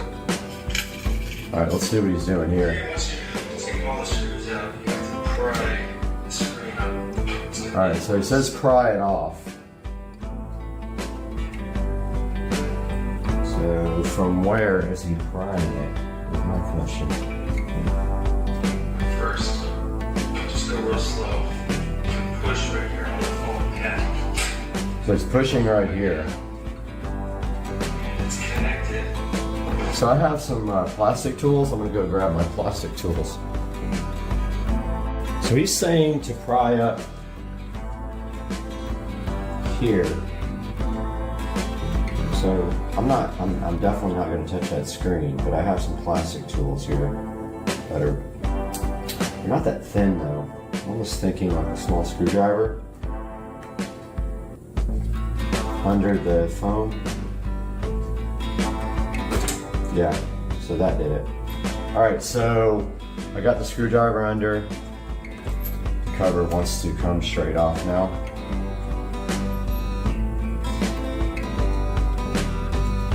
I think. I mean, I don't have anything connected to it. Yeah. So that guy just came right off. Oh, I probably almost broke the camera. I shouldn't pull that hard on it. So that's the camera, which I literally don't care about. Let's see what he does next. Camera right here. Yeah, I didn't see that and I pulled pretty hard.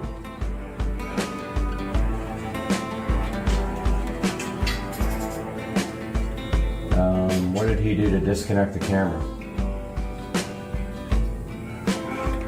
I mean, he just pulled on the little cable. I don't think I need to take that out. I can just... All right, so I see the Wi-Fi module. I see the fans. I see a lot of dirt. I see the speakers here. RAM. 2 1 gigabyte RAMs. I believe it's 2 gigabytes. I haven't really looked yet. But we have to take off the screen now. So it should be support screws here. Be a miracle if this thing goes back together, honestly. I'm trying to put everything close to where it came from.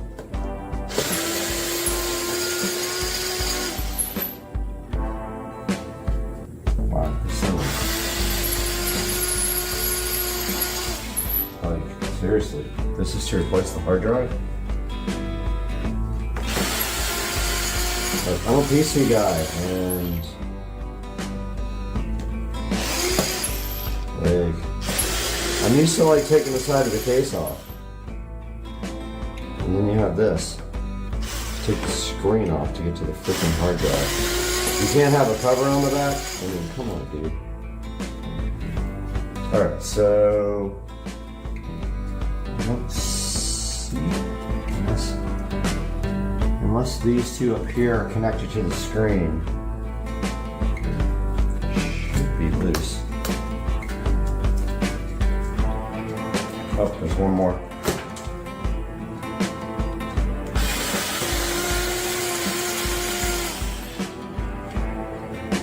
Okay.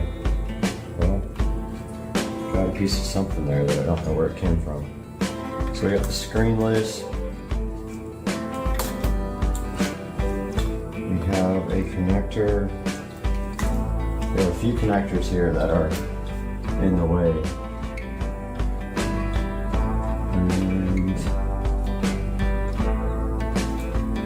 where the heck is the hard drive? See the super drive? Okay. Oh, it's the 5 1/4. Alright, so there are a few connectors here that are blocking this. Need to take out or just work around. Yeah, it's a 5 1/4. So yeah, so there's a connector with Torx on it, very small Torx. I'm going to try to not disconnect. I'm going to do everything in my power not to take this screen off. I might not be able to. Yep, there's the hard drive. I don't know if we're going to be able to do this without taking the screen off. Let's see what the guy says.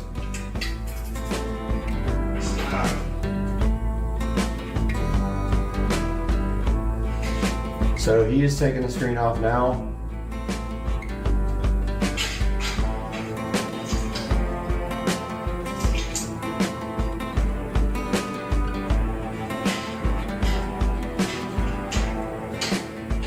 And he's saying unplug the cables. Yeah, I see the cables, dude. But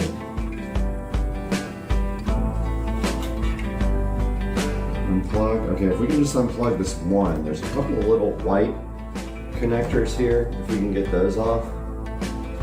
Yep.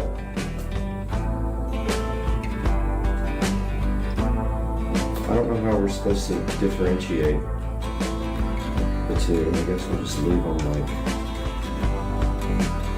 kind of close to where they go. You know what I mean?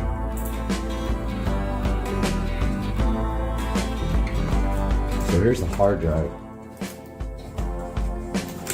This is a shit show.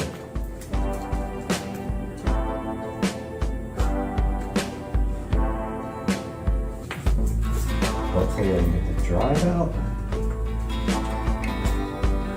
I do not want to disconnect this thing.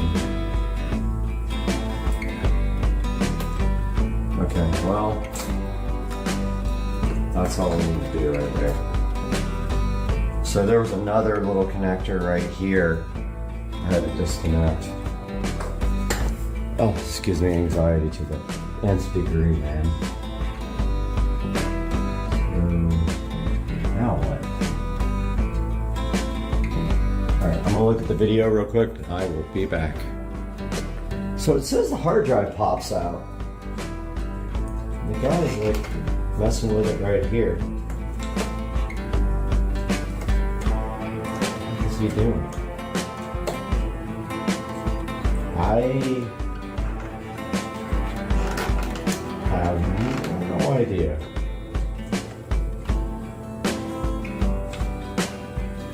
I don't know. It says it pops out. Let's see the video here. So he's messing around with this side. And he says, hard drive will pop out. Oh, he's just like prying underneath it like this.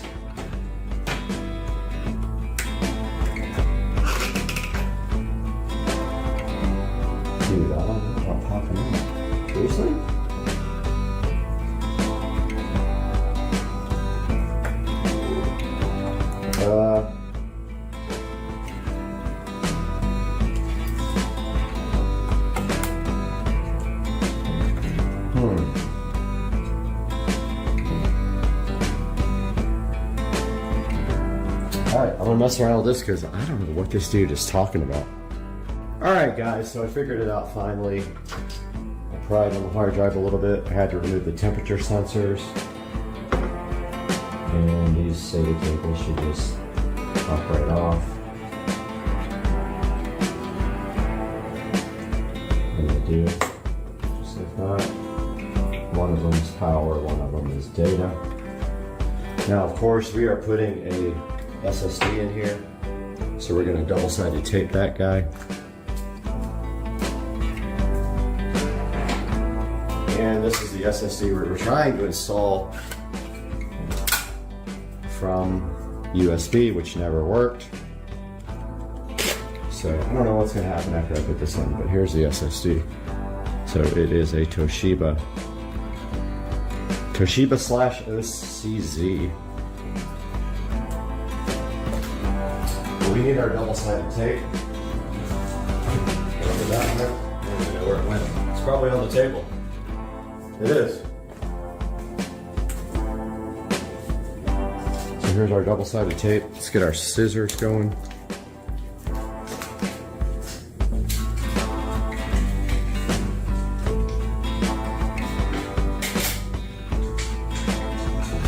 Get the scissors, guys.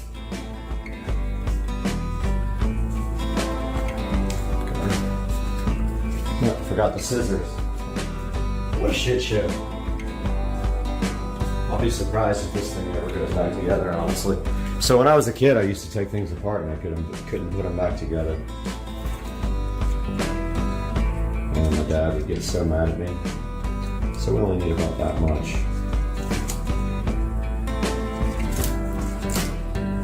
Just to stick this guy in.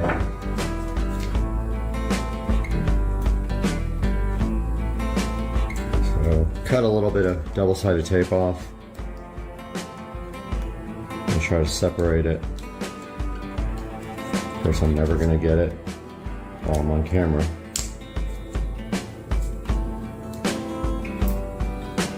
Yeah, this guy's not wanting to separate.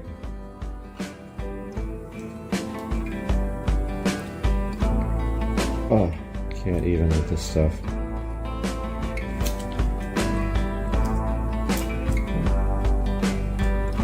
Get it? Nope. Alright, so I'll work on this and get back to you guys. Alright, so battling with double-sided tape, I got frustrated. So I decided to use some Velcro tape.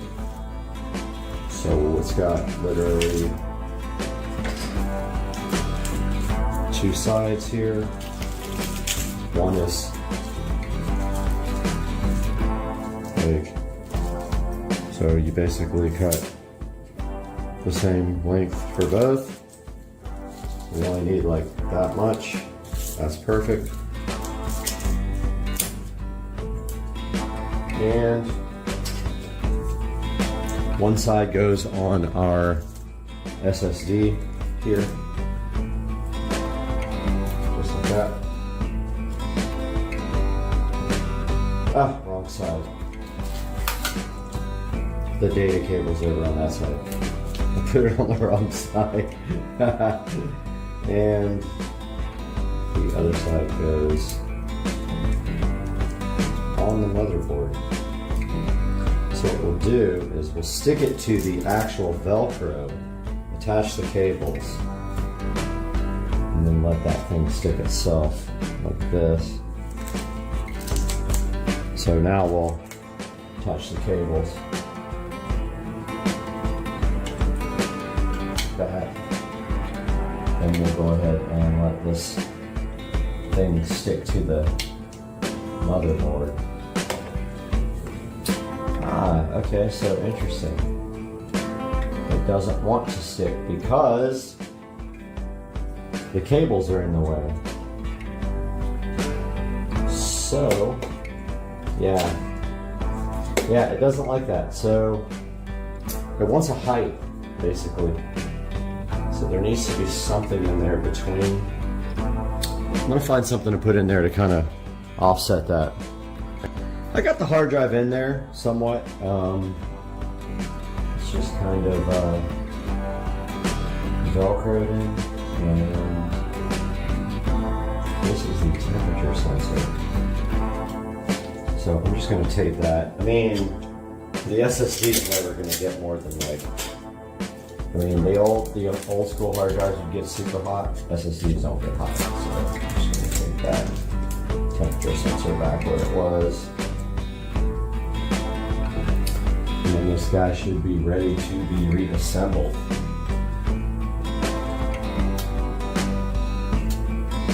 And tuck this temperature wire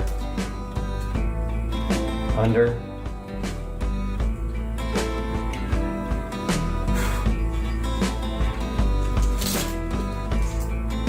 Of course, it's sticking to everything. And we have to reattach our cables.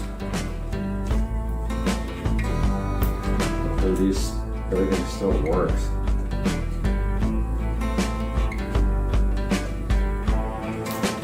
And then there's this. Oh, I forgot to blow it out. Yeah, I gotta get my air compressor in here. Blow this thing out. I'll be back.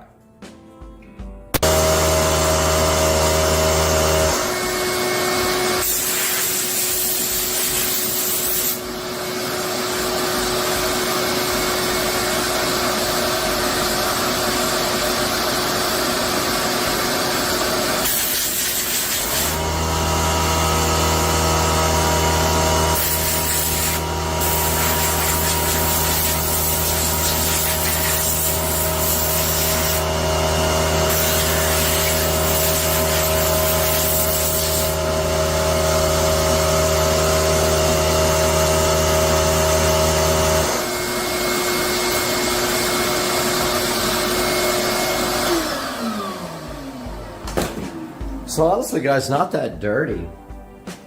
I was expecting way worse. Yeah, so my eyes are literally the worst. That's why I have this light. I have one more connector here to reattach. The worst part is I don't even think I can restore this with what I have. I think I'm gonna need the DVD to do this, but I'm going for it. Whatever. Yeah. Okay, this one little black connector here.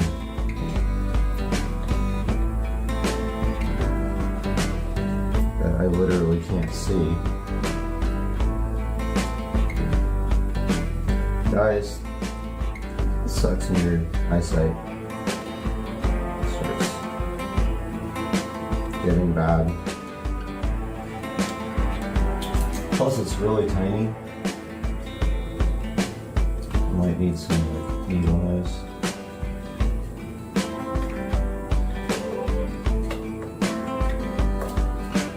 Yeah. Alright, I'm gonna grab some needle nose pliers. I'll be back, guys. So I'm gonna punch myself in the face. I literally scratched the screen with a terry cloth towel that you use to polish a car. I have no idea how it happened. It's super soft, but yeah, there's some nice size scratches right here. You can totally see. So I blew it. So after the hard drive's in, we get this. So now I have no idea what to do. So we're gonna work from this with a new solid state hard drive installed. All right, guys, it's the next day. I was so frustrated with that Mac last night. It has to be that it just hates that external drive, that hard drive. I ran to Walmart, I picked up a 64 gig USB 3.0 flash drive. They're only like 10 bucks now at Walmart. And so I'm gonna give that a shot, get that thing formatted with Transmac, try to drop the latest image on it and see what happens, because I've spent way too much time on this thing. It's honestly not worth it because it's a Core 2 Duo. I'd love to have it up and running, but we're gonna see what happens with this 64 gig flash drive that I just bought. All right, ladies and gentlemen, happy Saturday. I got the USB 3.0 64 gigabyte drive plugged in here. There it is right there. It already popped up. It's already pre-formatted. We're going to go ahead and open Transmac, and well, let's exit that and reopen it. We're going to have to reformat this for Mac. We're on the trial version, so of course you have to wait. So we're going to put the latest OS on, try that first. Alright, so here's Transmac. There's our USB disk. We right click it, format disk for Mac. It's going to want to restart as an admin to do that. We have to wait for the trial period. All these pop-ups can go. Alright, right click, format for disk for Mac.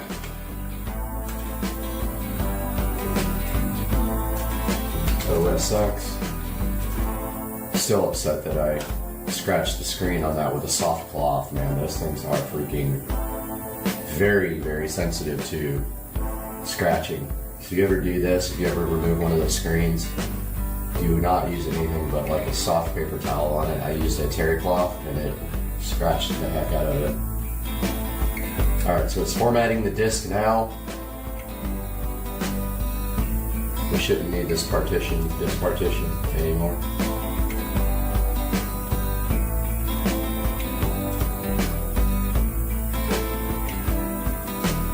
This will just take a second. Okay, that's done.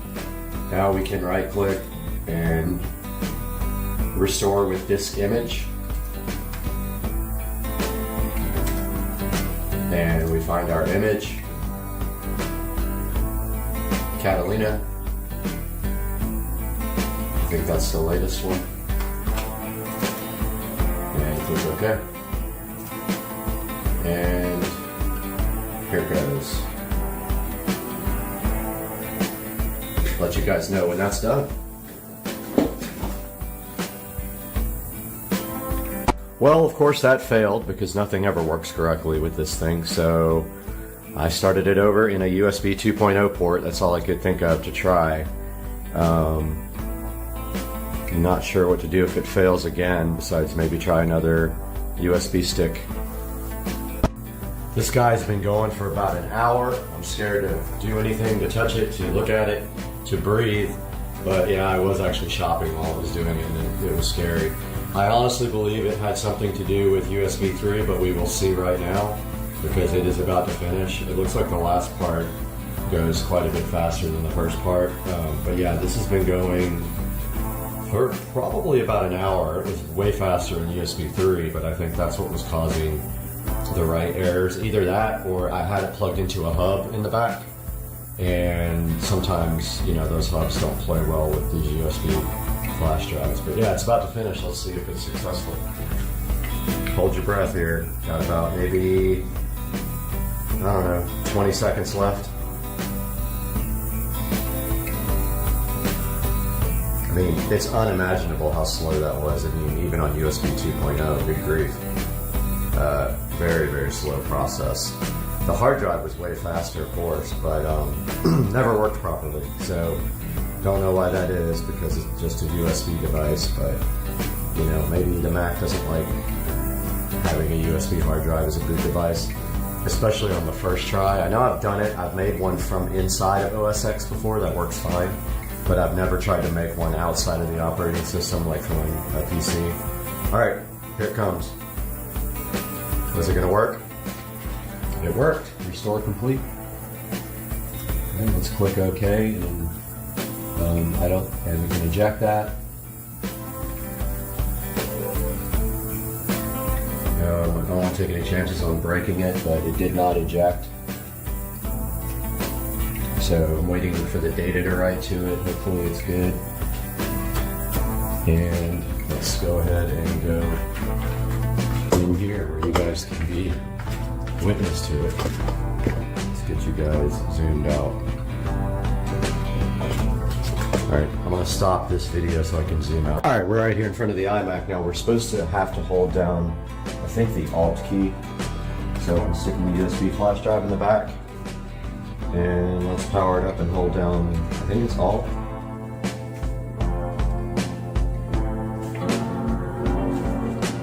I think.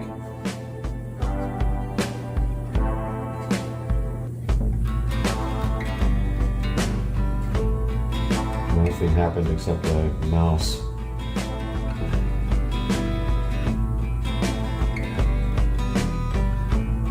We'll try the other, we'll try the Windows key as well. And then we'll try resetting the PRAM and the VRAM, or the RAM and the PRAM, or whatever it is that you do to reset this. We're supposed to get a boot menu here.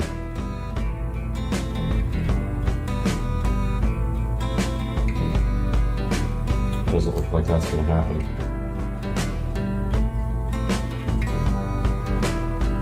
Let's try the Windows key.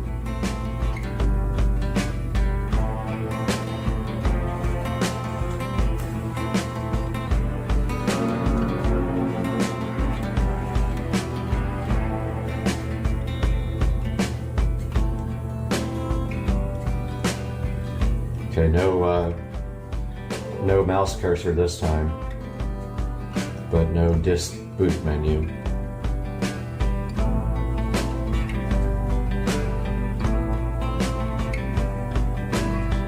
Might have to get my tablet out and Google how to boot from USB flash drive again. I thought you just held down the command key, which is the Windows key. Nope, we still got the flashing folder. So frustrating. I'm gonna search for this again. Mac boot from flash drive. Press and hold the Alt key. Option key. Alt. Okay. I did that already.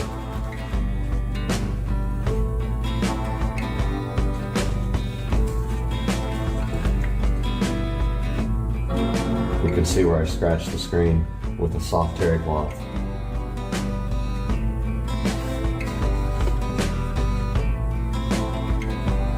So I've been holding this down. I think we should have seen something by now.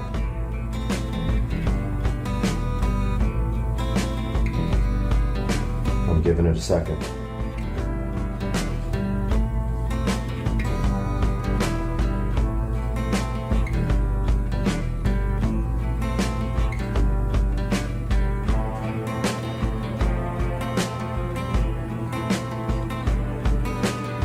It says press and hold the Option key when you boot up. Not working.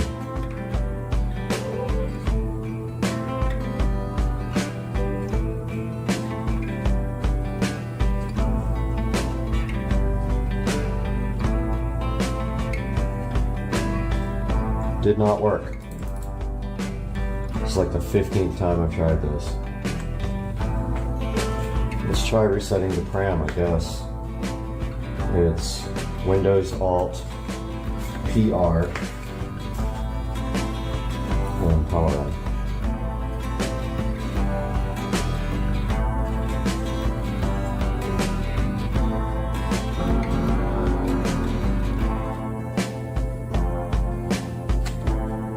That should do it.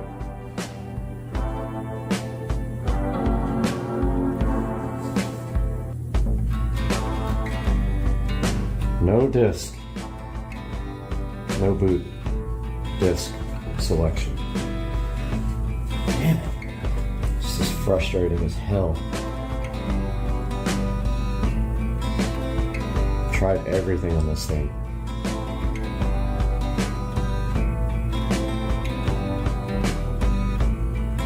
Alright, I'm gonna play with this a little bit. This is getting boring for the video and nothing's happening, and I'll be back.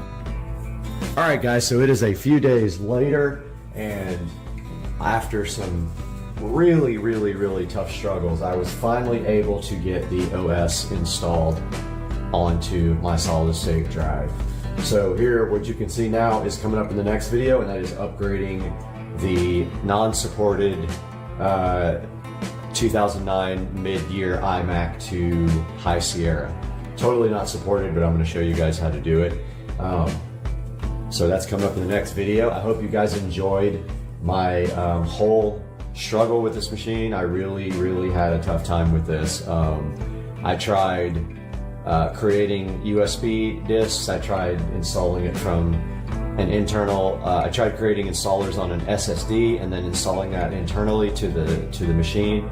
The only thing I ever got to work was I created a virtual machine with VMware Workstation. I installed Catalina on that. Then I was able to clone that disk image, the actual boot image, with Carbon Copy Cloner onto a USB stick. I was actually able to boot off that USB stick, which I was so happy about. And then I cloned from that USB stick to my internal SSD, and it booted fine after that. So yeah, check out the next video where we're going to be showing you guys how to install High Sierra on my $20 iMac. Have a good day, guys.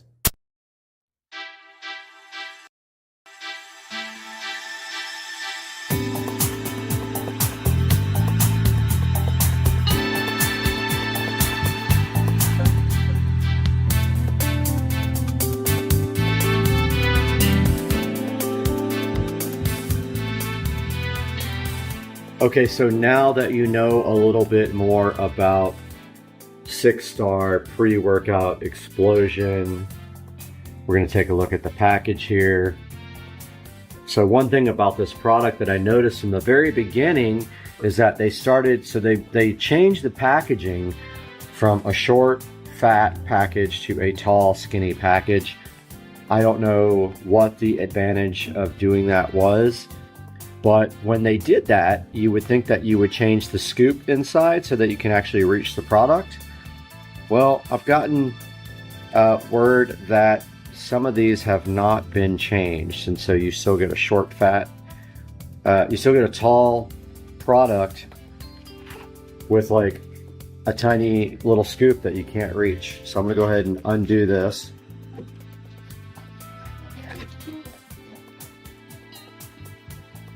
I think I got that undone. It's hard to work with just one hand, but hey, I got a tripod coming. All right, I'm gonna go ahead and undo this top. All right, so we got the top open. We take a look at the back with the ingredients. I mean, basically it's no calories, no carbs, no sugar.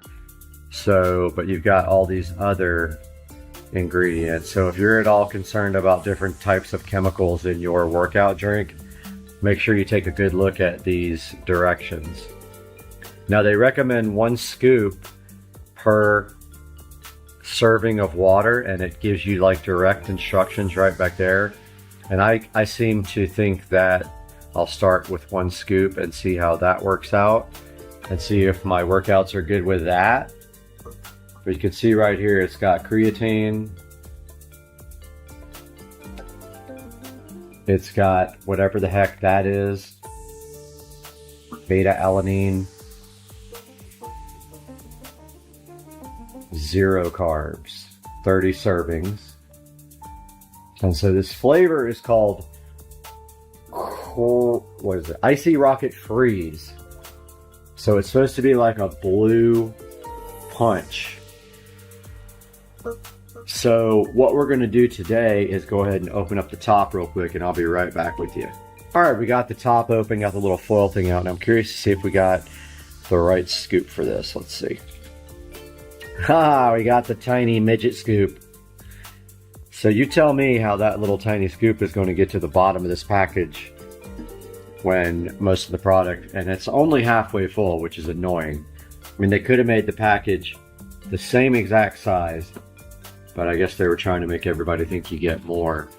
It's powder, for God's sake.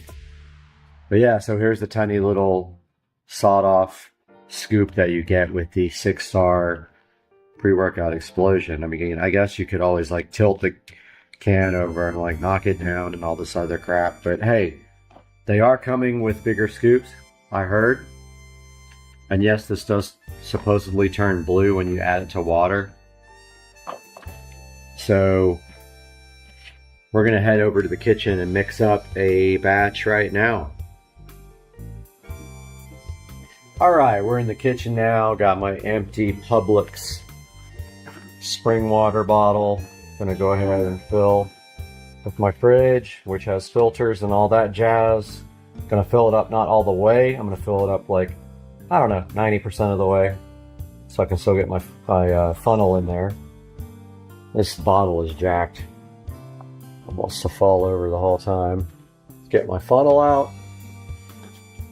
Got my funnel, which does not protrude into the liquid. If you do that, you're going to get powder stuck on the end of the liquid, on the end of the funnel, because it'll be wet. Now when you do this, go slowly. I mean, unless you have like a larger funnel. Mine likes to like get caught in the neck. Just like that did. I think, let's see. Yep, got caught. So I'm gonna go ahead and get all that in there. All right. So all of the powder is down in the drink now. Go ahead and put that lid back on. Shake that up really good. Alright, so notice it turned like a nice, appealing blue color. Let's give it a taste and see what it tastes like.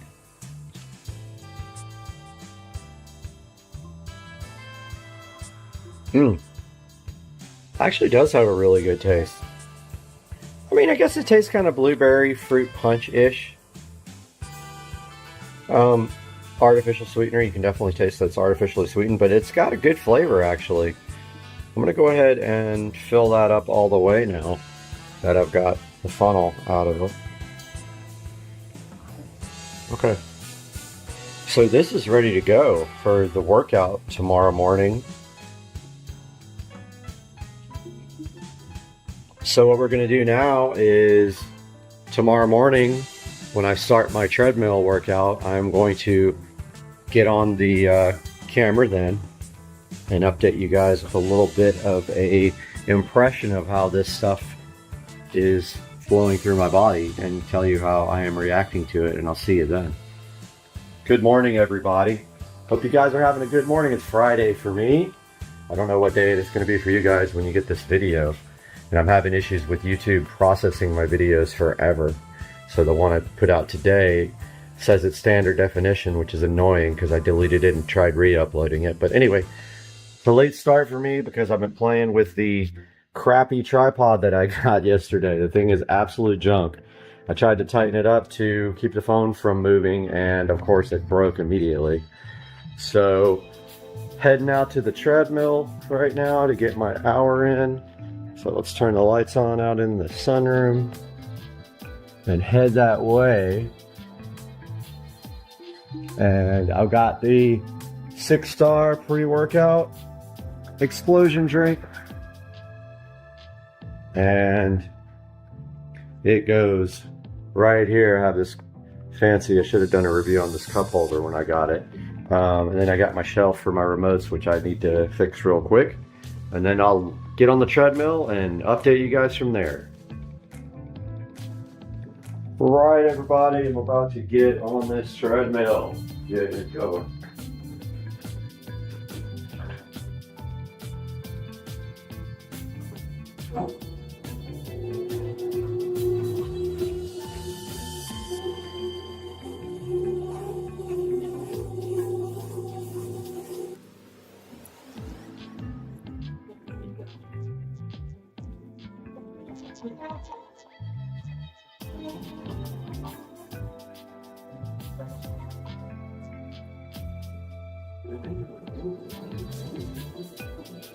Okay, we're about 10 minutes in now. 10 minutes. And my heart rate is definitely coming up from the exercise, but I also am starting to feel the 6-star pre-workout, and my skin's starting to tingle a little bit.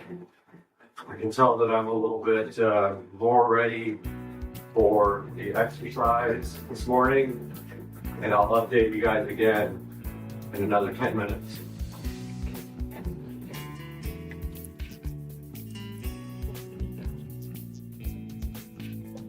All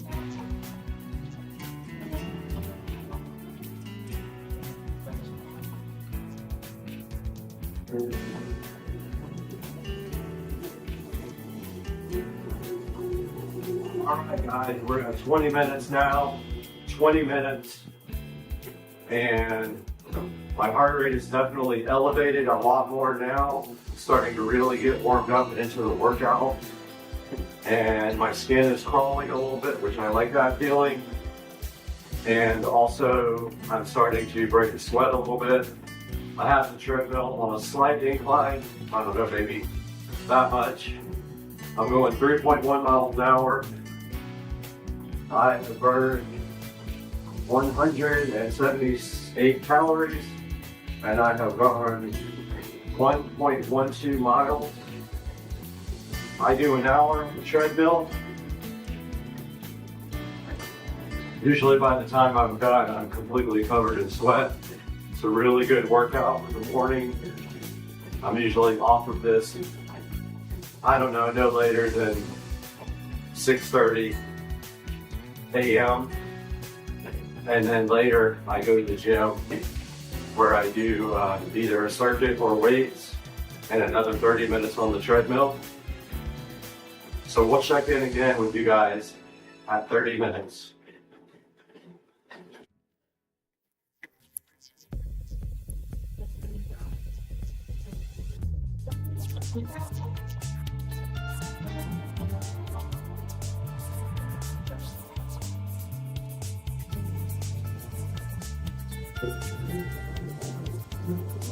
All right, guys, we are at 30 minutes.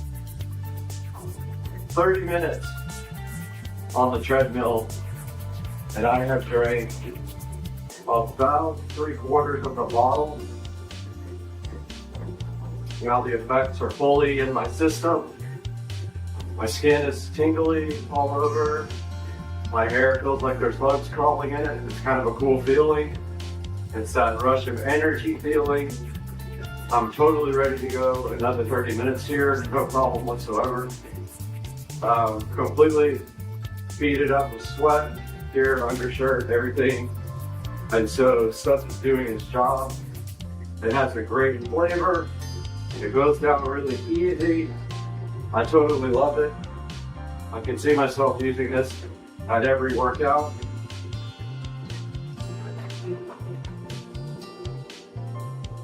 And that's all you guys get to see for now.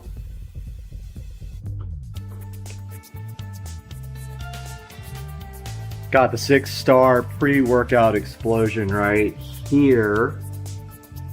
And this is Icy Rocket Freeze. Final thoughts. I highly recommend this. There are some great pros to this. It costs way less than some of the mainstream competitors. I'll put a link in the description to buy it on Amazon. It's probably $10 cheaper than the next competitor, which is one of the major brands I'm not going to mention during this review. I do recommend it. It helps me get through my workouts every day. The taste is very good. I've actually tried several of the flavors, but the Icy Rocket Freeze, the blue, is my favorite. There's, I think, a tropical punch as well and a watermelon. But to summarize this whole entire review, it's convenient, it's easy, it does its job, it helps me in my workouts, it actually helps my intensity and my stamina up in the workouts, and so I do drink this at least one time a day, sometimes twice a day. It also will burn calories because it's thermogenic, so your body will be cold and you'll shiver a little more, and that burns calories even when you're not working out. So go ahead and pick up some 6-star pre-workout explosion. Use my link in the description and support the channel, please, where we can get some more content. And I'll see you guys. Have a good day.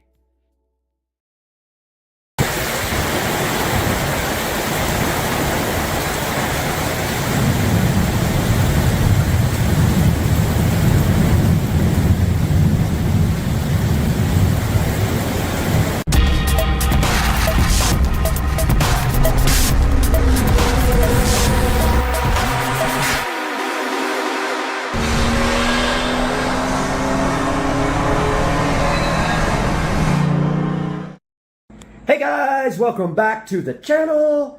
And today we have a whole box of goodies here for something that you guys have not seen yet. And you are going to get a first look at that here in a minute. But inside this box we have some wiring. Romex wire, we have some connectors, quick connectors, workman's pliers, some receptacles, and 3 wise cams to add to the system today. And then in a few seconds you guys will see what all this is for, because this has been a hush-hush project going on for about a week and a half. I was in California for a week, so you guys didn't see me post much, but I am starting to pick that up again. But here in about 10 seconds you guys will be able to see what is going on in the yard. So stay tuned for that. All right, guys, you're about to see the reveal of the new shed. So while I was in California, this was started, and here is the new shed. It is about 17 feet long and 7.5 feet wide. And this is what the inside looks like. And I already started on the electrical. I already ran the first box to the wall here. Today we are going to be wiring up the electrical on this. We are going to be doing a few things. Our goal will be 2 outlets on this wall, probably 2 on this wall, or 3 depending on the spacing, 2 ceiling lights up here, and a 2-gang switch box somewhere over here. So that's what we're going to start on now. And our first thing we have to do is take our electrical from the side of this box, get our PVC, run it over to this stud, which is where we will start our chain of electricity for this room. And that's coming up right now. All right, guys, we are back, and I pulled out the receptacle. The very last thing we do is connect the electricity to this receptacle, so that way we're not working with hot wiring. But we have a kind of a complicated little task right now. We have to get, we need to get this connector screwed into the side of this. Oh, it's the wrong size. It's 3/4. Wow. Okay.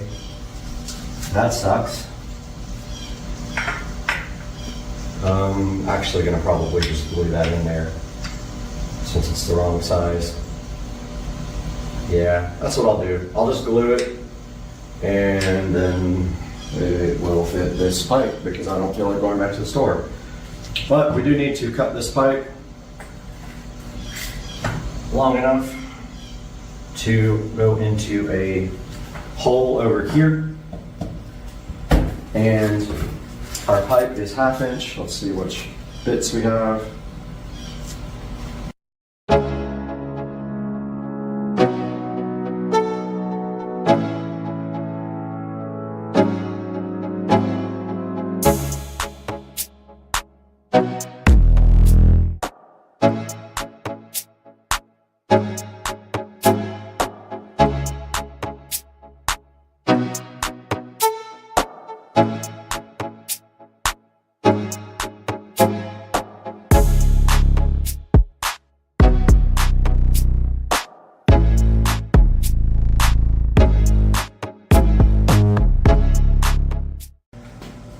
Yeah, so our goal is to get this pipe, even though we have the wrong size connector here, we can get that glued in, no problem.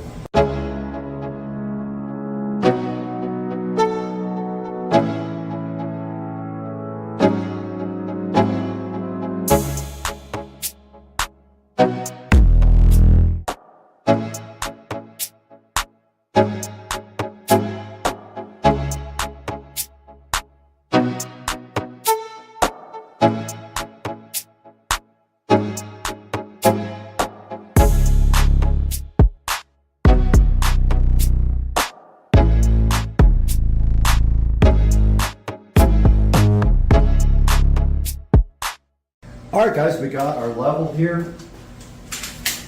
And what we're going to do is, first we're going to take off this little connector, which we know doesn't fit now. we're going to get our pipe here. We got our, also our, well, I think I brought them up. Yeah, brought my Sharpie. So we're going to take this level, get this pipe completely leveled out, and then mark where it goes.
All right, I don't know what condition my bits are in, but I found a 3/4 over here. This thing looks ridiculously dull.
Got my needle nose. Let's see if the impossible can happen and we can get this wire.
Found my measuring tape, so we're gonna measure this wall here.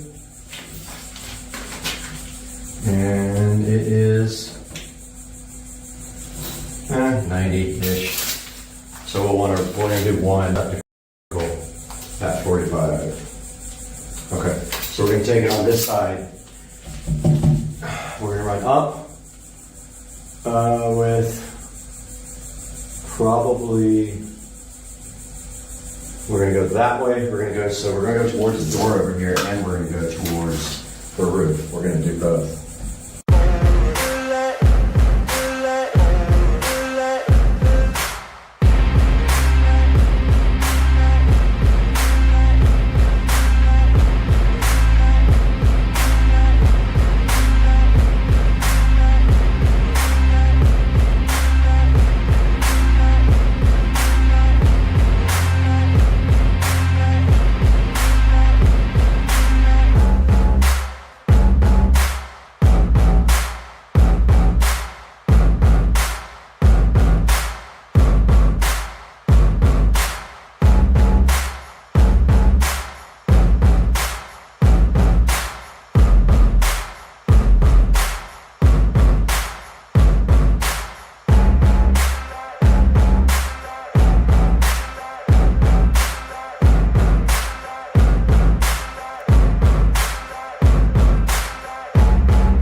Switch installed. Switches go 48 inches from the floor covering, and I'm thinking right there. Then they go flush. So 48 will put us where?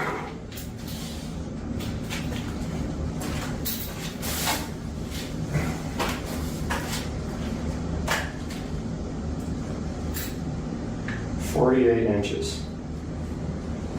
Put us, I think they're talking about the bottom.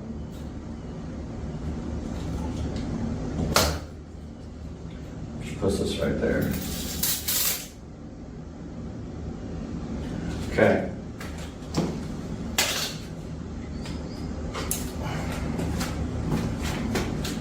That means that would be the bottom.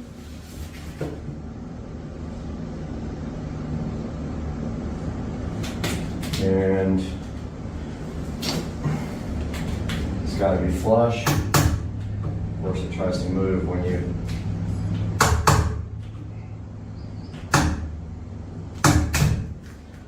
Boy, that sucks.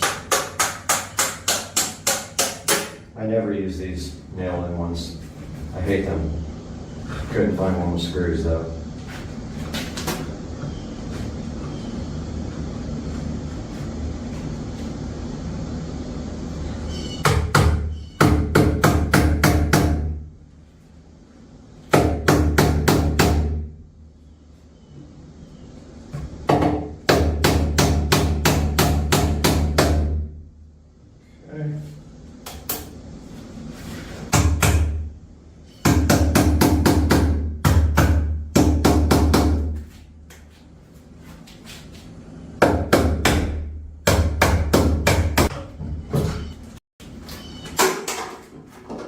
Piece of. All right, that stupid wall box. I threw it in the garbage. Well, it's laying on the ground here all beat up because it sucks. I need screw type. I don't want any nail in anythings in this thing, but they didn't have any, and unfortunately my wall, my ceiling boxes are nailed in too, so don't know why I can't seem to be able to do that properly, but it's irritating me. So I have to go to the Ace Hardware and see if they have any more double gang boxes.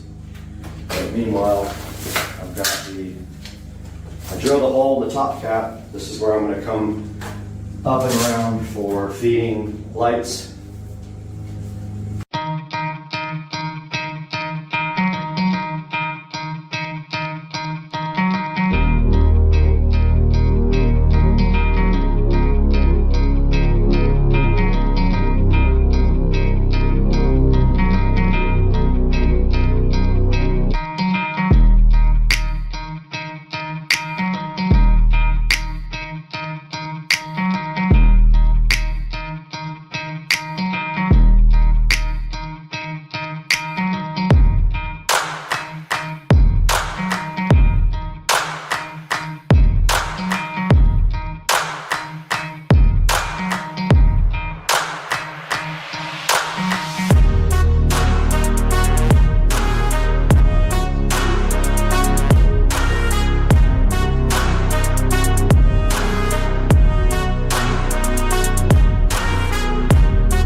Alright guys, we are back from the hardware store, and while I was gone, unfortunately they only had blue, that's fine, but I did learn my lesson about something, so I think I was hammering too hard on this guy, and I also didn't realize that there is a little tab here on the inside of the box that is to show you that it spaces out for drywall, so that keeps it like out enough so that drywall can get can lay over it, so that puts it completely flat.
Okay, I just checked for sure.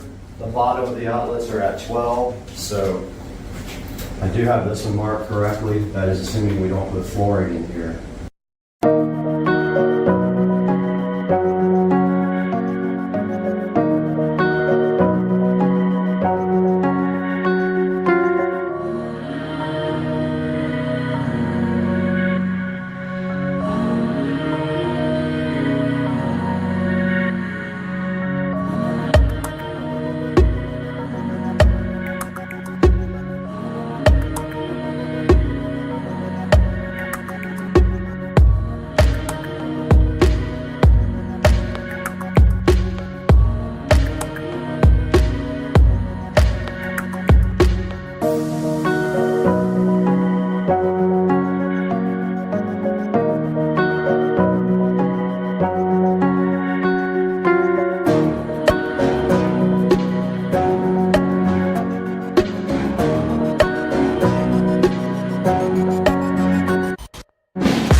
Taking a look at the ceiling, we have to run 2 lights and space them out properly.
Out any more than that.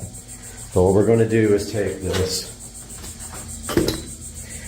and we are going to run both of our light wires now. Both of these come from, well, we could run one and then feed off of that one all the way down to the other one and drill 25 holes. It actually doesn't matter. We could do it that way, it would be easier. Let's go up to one light and then feed from that light to the next light if our drill will perform properly.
All right, guys, we're back. So we have some work to do up here in this light, and what we have to do is, since we are jumpering off this guy, we are going to make a little jumper wire first and then tie in for our second light, which is going from there.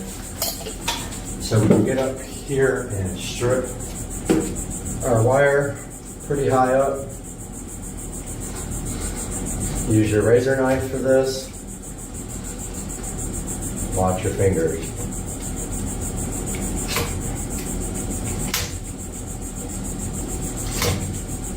And go ahead and take off the excess. Cut that off.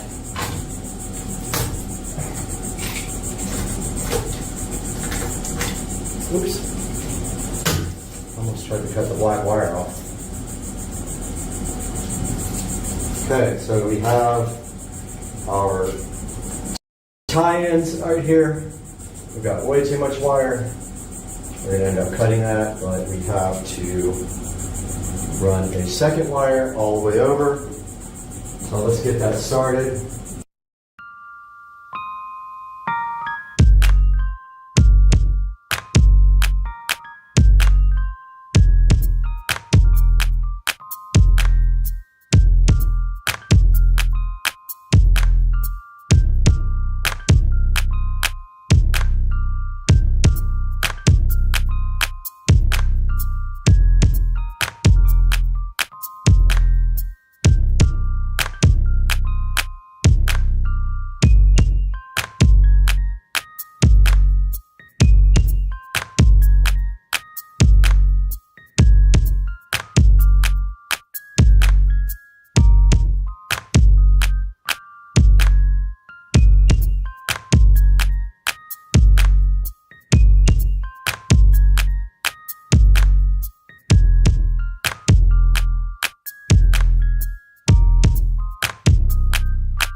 Okay, of course my workman's pliers were inside.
I have a bunch of these crappy bits that are labeled Duel because somebody thought they wanted to try to rip off DeWalt.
Okay, I managed to break both of the ceiling fixtures. They're plastic, and when I tried to tighten the screws, they just broke right off.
Hey guys, welcome back to the channel. I spent about 2 more hours in here today cleaning and doing wiring. I got the wiring for the outside lights done up there. I got the switch panel, the dual gang switch box all wired up, and I got the lights, and that one looks so crooked right now, but hey, I thought I had it. I don't know what I did wrong, but that one looks crooked. But now Amazon just came and delivered the rest of the stuff that we were waiting for to finish. This should be our wall boxes, and I bought extra.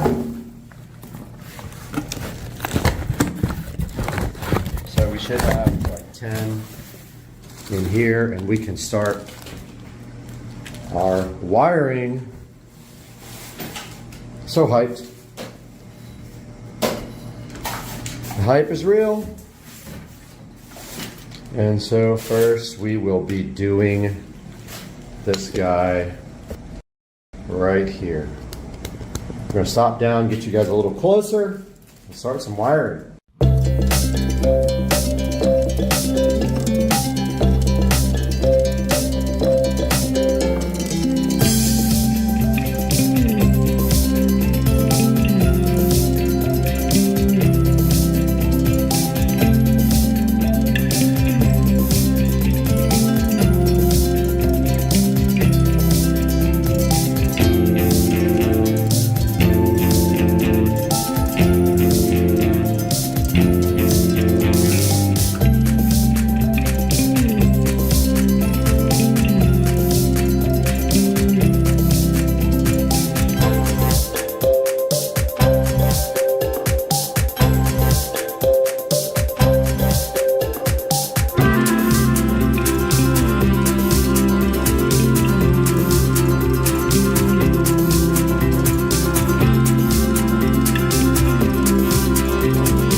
guys, so I got all the receptacles wired up.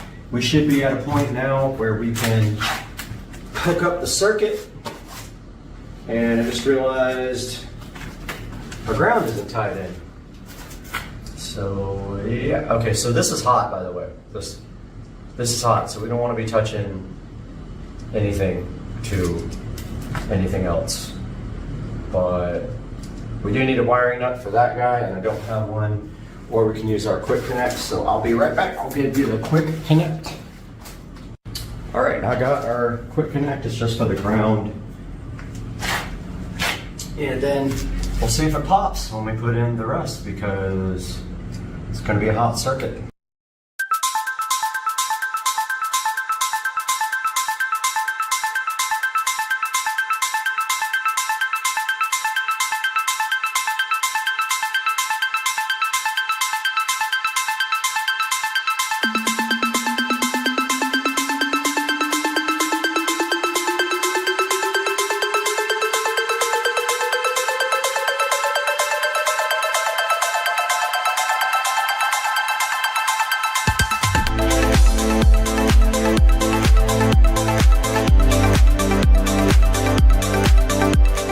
All right, so I connected the circuit and one of the lights is red.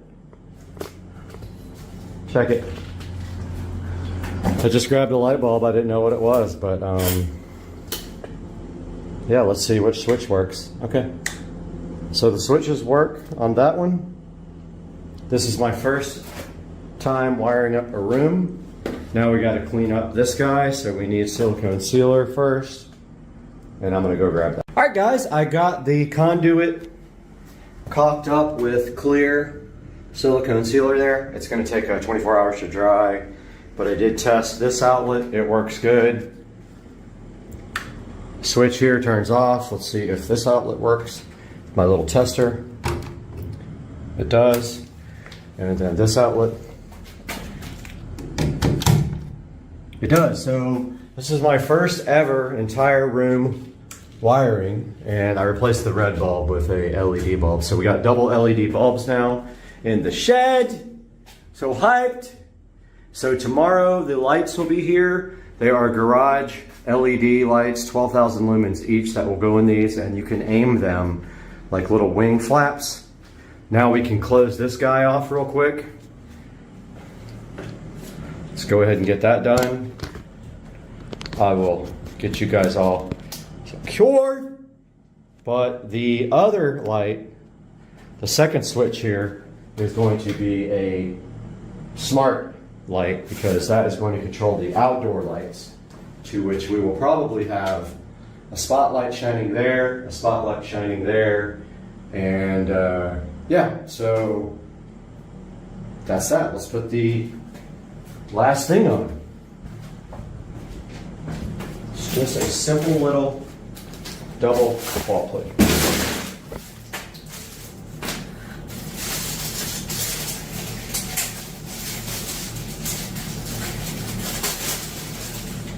Just like that.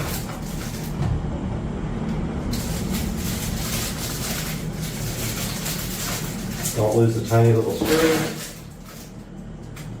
Just like that, they just did.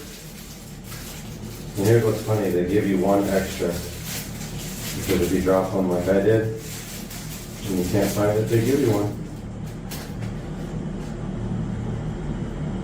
So I don't even have to look for that one.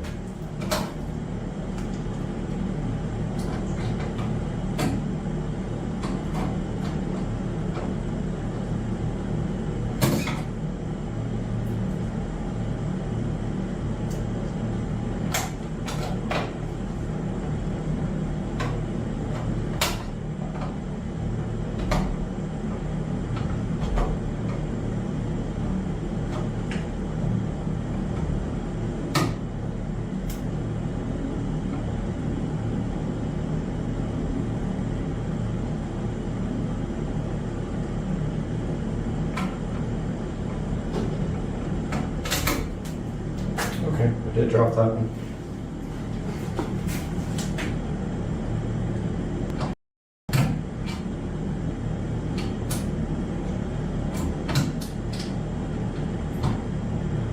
I'm so hyped for my first electrical job where I did everything. It's the first time I've ever built a new room from scratch.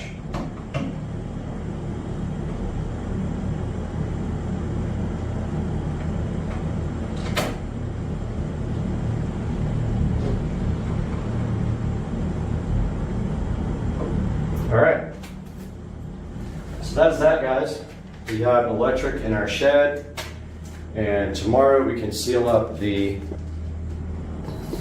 remaining outlet and get that done, and then start thinking about shelving and storage, because that's what this is for.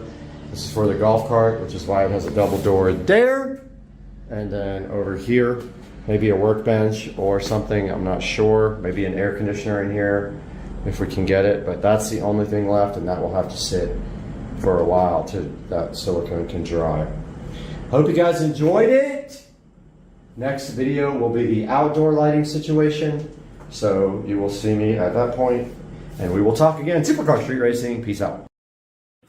Guys, my garden hoses continue to fail without any warning, and so today we're still looking for a good garden hose. The last two ones I got lasted almost no time at all. This one has good reviews. It's a metal, stainless steel, whatever garden hose. We're gonna get this out and look at it and see if this works any better than the last two, because they fell apart instantly.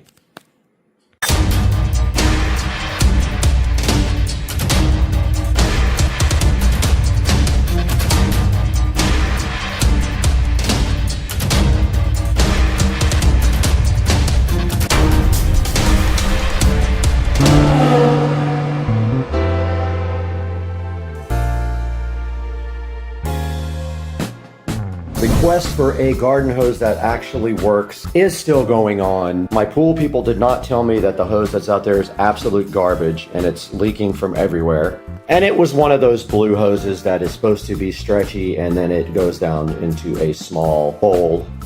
So we have this metal garden hose that we are going to be taking out of the box right now and looking at. It says it's stainless steel, 50 foot, made of 304, PVC inner tube, top grade connectors, and a leak-proof gasket. Same thing on the side there. It does say the same exact thing, and on the back, it tells you a little bit more info. It weighs 10 pounds. It's a 3/8 inch inner diameter, 5/8 outer, good to minus 10 degrees and up to 122, and compatible with 3/4 inch faucets. Back in the Supercar Street Racing dining room, we have the stainless steel garden hose now, and it is going to come out of the box and break right through the top of my table. But before we do that, there is supposed to also be some other included accessories with this, but here it is, right out of the bag. It has a Ziploc bag around it. Let's get it out of that, and right away we have a warranty card, which probably will be worthless to us. Free returns if there is no deliberate damage. There is a code right there to return it, and inside of this nice envelope there's a warranty card, and let's see what that says. So you're supposed to just be able to scan this QR code and go activate the warranty. We will do that later. And inside of the box we do see a brand new spray nozzle. That's nice. And removing the hose from the box, we are left with this nice metal hose with these nice copper ends with some reinforced rubber there. Just a normal spray nozzle is all we have. Let's get this thing outside, get it deployed, and get my pool people happy. Checking the old hose, you can see that's what happens. It sprays right out of here. So we're gonna let the pressure run out of that one and disconnect it and get the other hose.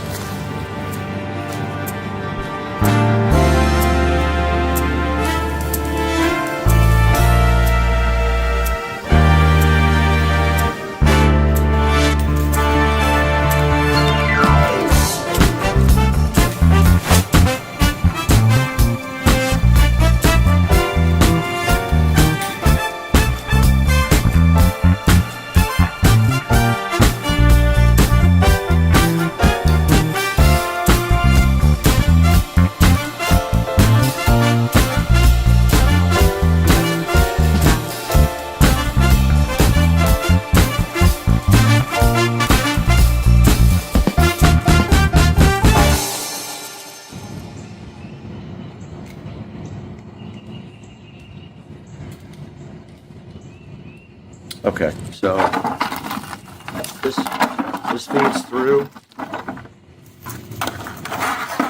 Here's our hose pot.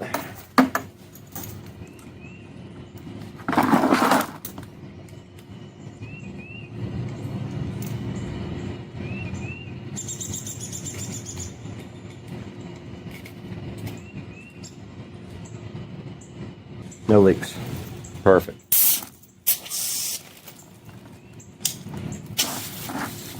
Okay, let's go ahead and test our new hose out.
Okay, we did successfully use this hose with no issues. We're going to go ahead and wrap it back up into the pot.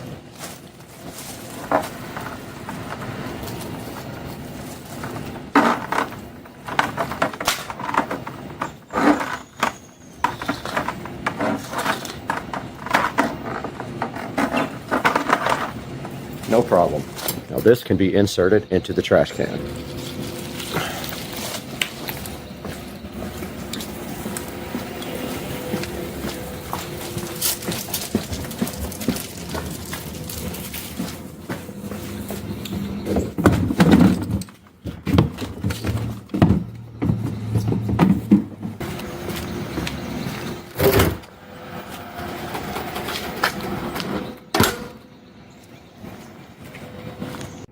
Alright guys, inside of this box sits a 100-foot hose, metal hose, to replace the one that died on the side. So far, these hoses are absolutely terrible. I've not had one that lasted more than a couple of months if you use them. Further, if you do not let the pressure out every single time, they last less than that. So we're going to get this hose out today. Also install the hose reel back on the side of the house, and we're going to do that right now.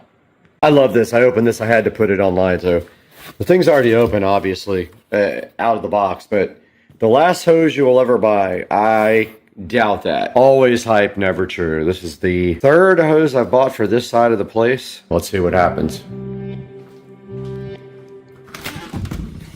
It's not a game, it's a rich thing.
Okay, I replaced the garden hose reel, rehung the hanger, and the valve is leaking directly from the stem. That valve is shot. I don't know if it's going to be able to be disconnected from the house. If it doesn't, we'll probably have to cut that PVC or cut the stucco and get a new valve installed. So I'll probably, I'm not going to deal with that. I might just try to replace that thing, turn the water off and do that, but I'm not doing the whole cut the stucco thing.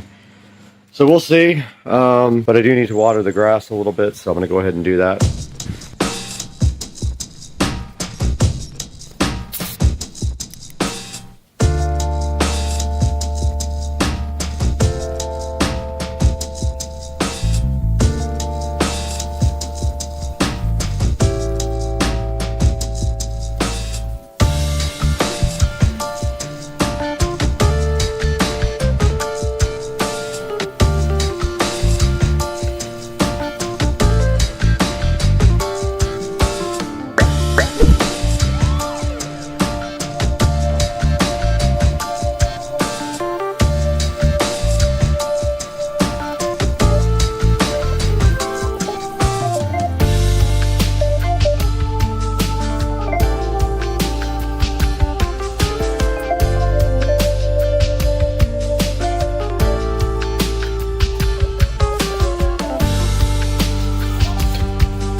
Got him!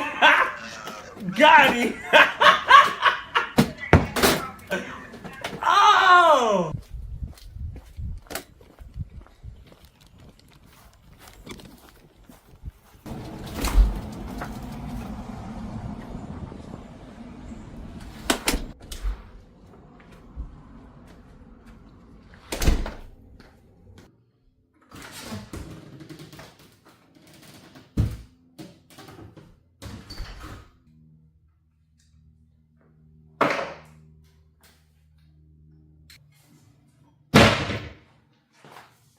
Always pick your tools up or they won't be there the next time.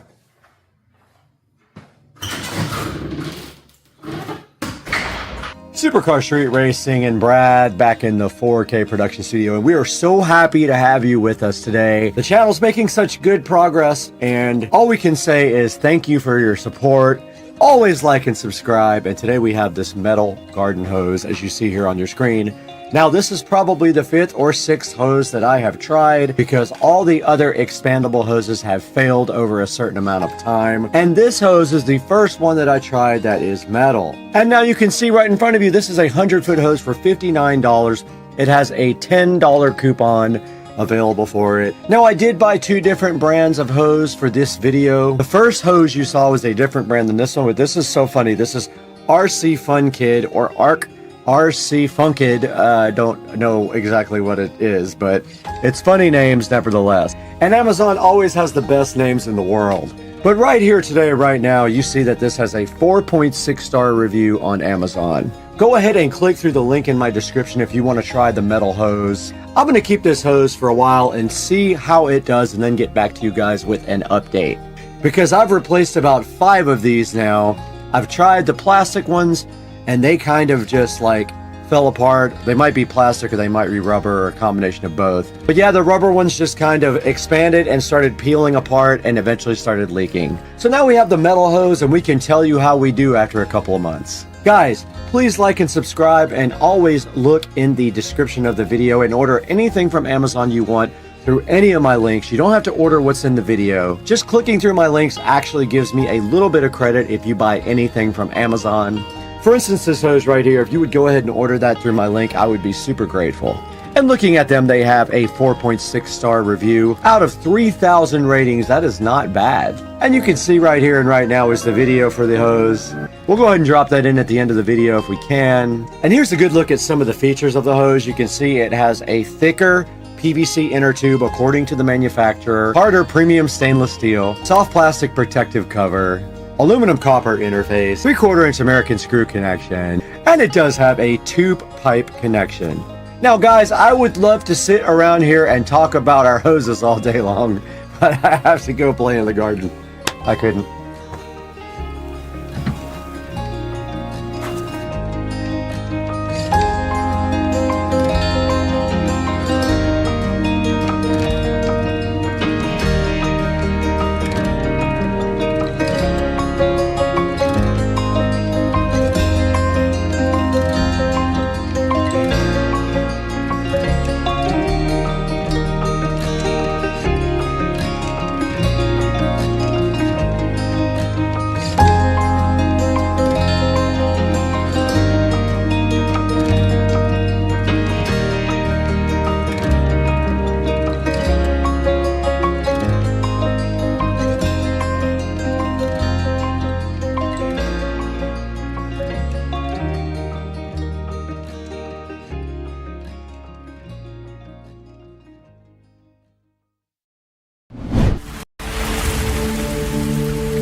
Hey guys, welcome back to the channel. It's early. I probably have tired eyes, but today we are out in the supercar street racing workout room / sunroom. It is very early. You can see it is only 6:20 in the morning, but I wanted to show you guys my new toy. So I did get this, and today we're going to be talking about it on the channel. Let's take a look at this Peloton today on supercar street racing. Just got this thing.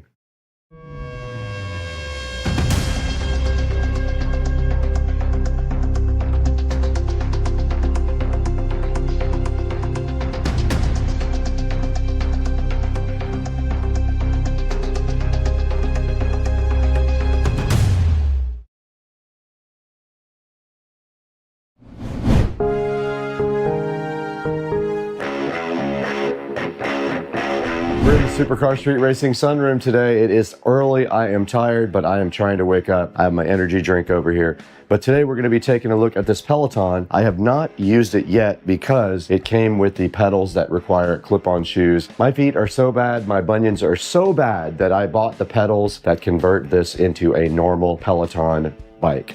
It will have the caged pedals. They are sitting in the other room. Let's go grab them. I think they just clip right onto the existing pedals. So these are the existing Peloton pedals. They are clip-in style. You just clip your shoes right in there. These are actual Peloton shoes. You can see right here, they strap in and there are the clips. I do not care for these at all, and I know they would kill my feet. I need to wear regular shoes when I'm biking. So let's go take a look at the things that I bought for the pedal that should just clip right on.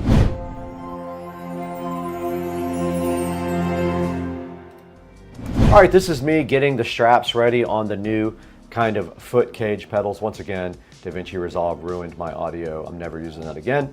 But here we are getting these pedals ready to go on the bike.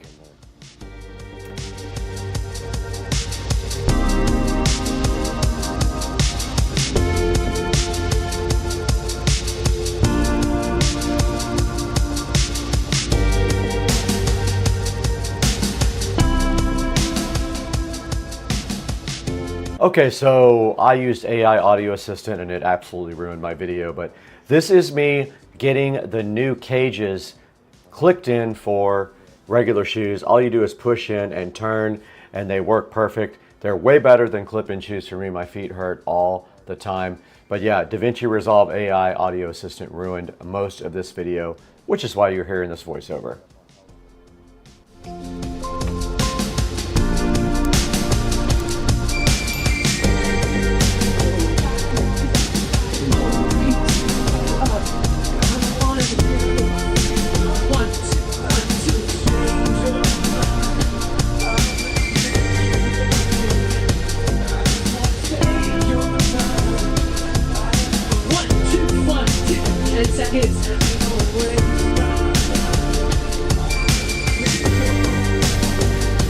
This one is 3, 2, saddles, 5 off for cover, just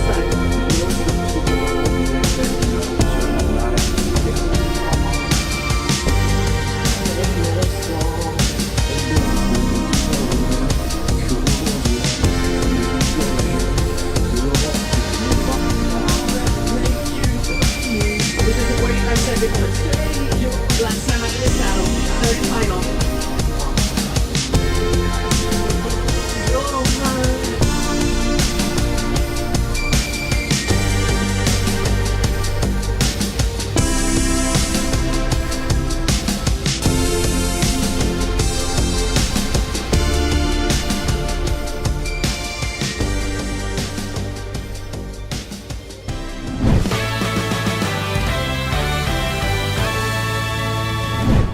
All right, guys, I'm still trying to figure out a way to get my fitness watch to work with this, but so far, no luck. So I'm going to continue working out now. Street racing and also being a Supercar Street Racing on the Peloton. Supporting the channel by buying all of your products through the affiliate links down in the description. And look at this, guys. We have 61,900 subscribers today. And this is all because of you, and we owe you a huge. Please like and subscribe. It helps me out so much when you do that. We got to get out of here.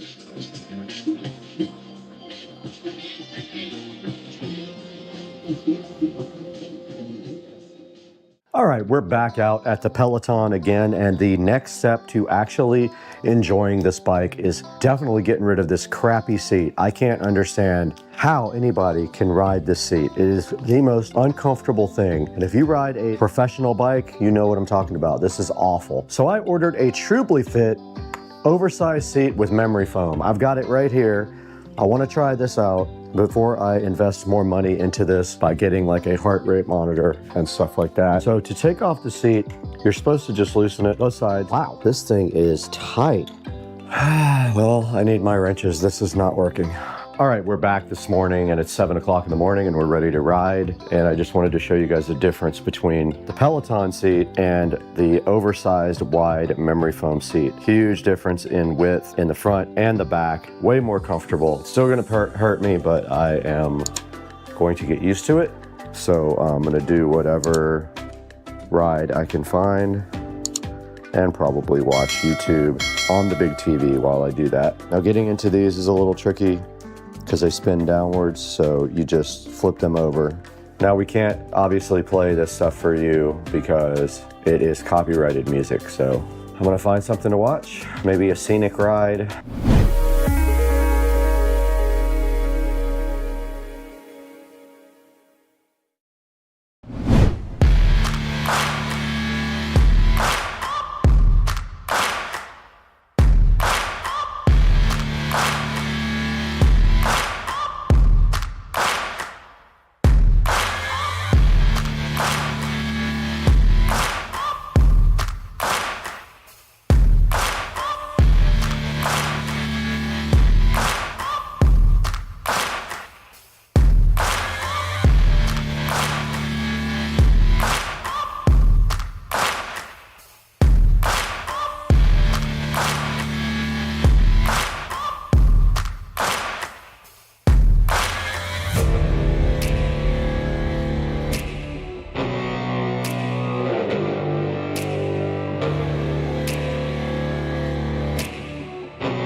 So this is the embarrassing part where I brief you guys on the fact that I did not record audio here, but hey guys, yeah, this is me. After working out on the Peloton, I did subscribe to Peloton.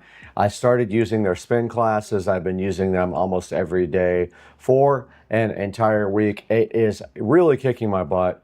I love them. I highly encourage you to subscribe to Peloton and get a Peloton bike if you want some really challenging spin classes. But right now, let's throw it to Studio B, where Brad is standing by with real audio, not this dumb voiceover. Let's throw it over there right now.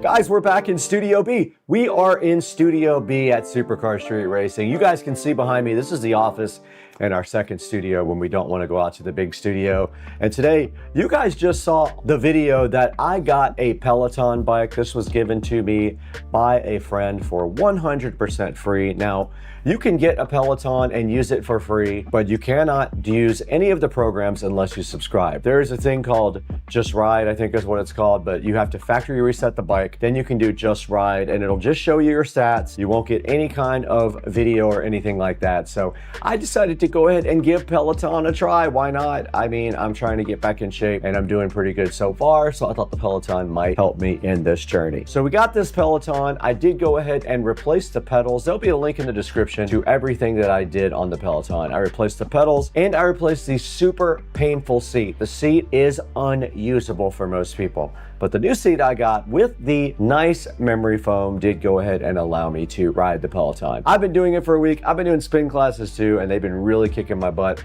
I'll be covered with sweat from head to toe, and that's, you know, that's a good thing when you're sweating that much. The Peloton's nice. I think I have the Peloton Plus. I'm gonna put a link in the description to that so you guys can go ahead and buy your own Peloton. When you do, I wanna go ahead and bike with you guys, so please let me know. We'll go ahead and add each other on Peloton. We'll go on bike rides together. It'll be super fun. Get yourself a Peloton because it will really get you in shape. It will definitely motivate you because you have classes to choose from. You can do pre-recorded classes or you can do live classes. And when you do, you're biking with other people, so you're never just sitting there by your absolute self. So go ahead and try it out. I think you're gonna like it. If you can get over the initial cost of the bike, there's a $95 fee if you buy a used one to go ahead and activate it. So keep that in mind if you do buy a used Peloton. Guys, the Supercar Street Racing dashboard is right here in front of you, and you can see I have 160,396, or let's rephrase that, we have 160,396 subscribers. We got a couple of really good videos out right now. Please watch the Crutchfield video. It's super important that you watch that for the channel and click on the affiliate links on all my videos, especially Crutchfield. Leave a comment. Let Crutchfield know how you feel about Supercar Street Racing. Thank you for 160,396 subscribers. We got to go to Joe's house. His laptop is absolutely hosed.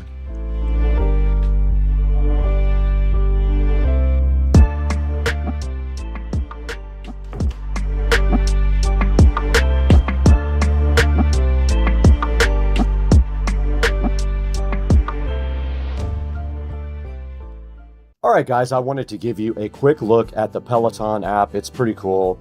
This is where you can track all of your workouts and everything, and you can see right there that I have a 2-week streak going up at the top. I've been active for 5 days. I've done 5 workouts. Total of 2 hours and 30 minutes. I've burned almost 800 calories on the Peloton. This is a look at some of the classes that you can play. You can actually play them on the phone, I think, as well. There you go. So you can start that on the phone as well if you want to. You don't have to just do it on the actual Peloton. And then there's some other gym workouts here. You can do that also on the Peloton itself. They give you a bunch of different options. They have weight workouts, they have bike workouts. It's really cool. It kind of gets you motivated, and you can see right here the different types of workouts you can do. You can do stretching, cycling, yoga, outdoor running, etc., etc.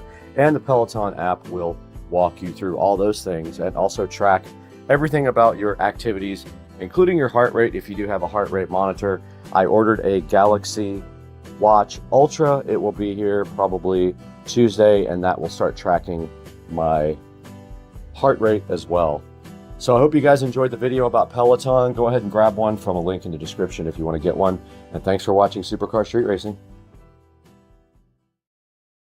All right, good morning, guys. Supercar Street Racing here. Today, we are taking the car into Sam's Automotive. Car right there. It's got to go in today for head gasket. Head gasket. I keep getting that wrong. Valve cover gasket, valve cover, plugs, and coils. Well, it's 48 degrees out here, so I doubt we will be putting on this top down. But, it's probably very cold. Cold start. So, on the way first to, I got about a quarter of a tank, so I'm gonna go ahead and top off the tank.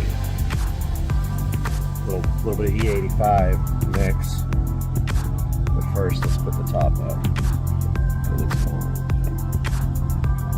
So there goes the top. I don't know if you guys, if you don't have the hard top convertible, that's freaks people out that are sitting in the car when you do that. Yeah, we're headed to Sam's Automotive. He is a local BMW expert, and he is going to take care of the valve cover gasket, the valve cover, and plugs and coils. And there goes the tent. And we are on the road again. And then we are Ubering back home. Let's get on the road, guys. Get to the E85 station. I don't want to give this guy an empty car just in case he has to drive it and test it and all that. I love this new phone with this wide angle camera. Okay, this is great. This dude is completely blocking the E85 pumps right there. So I'm gonna have to zip around like this and get to this E85 pump right here. So last time I filled up the car, it was a little E85 light, so I'm gonna go 50-50. Looks like we got about a quarter of a tank.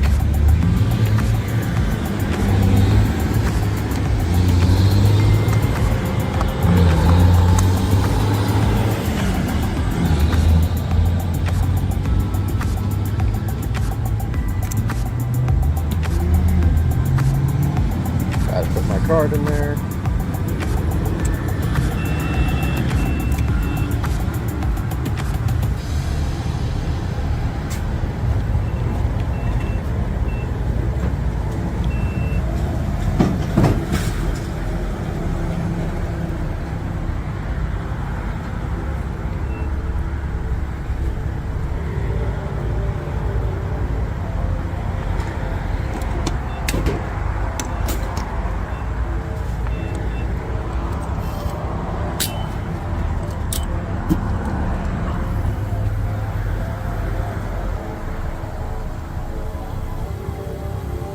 Gonna do about 6 gallons of ethanol, the rest 93. See if that fills the car up. Probably about, probably do about, yeah, about 6.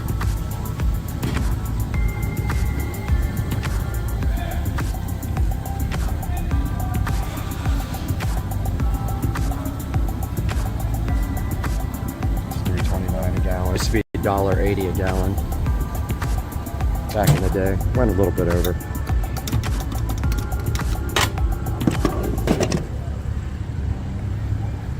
Do this again now with 93. Hopefully I didn't show my credit card earlier. I don't have to blur it out. Alright, so putting my card back in for 93. I got to do this every time I get gas.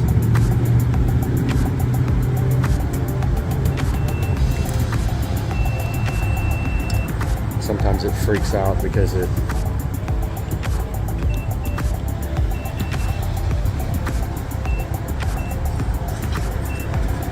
it's 2 transactions in a row, but hopefully it's good.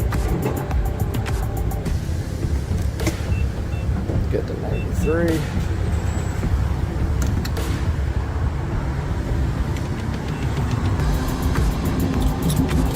Let's see how many gallons we get with this.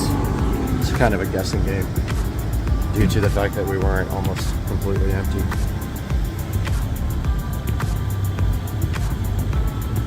Then we got to get the car over to the shop. I'm guessing it's going to hit maybe 6, maybe 7, which is fine. It's a good mix.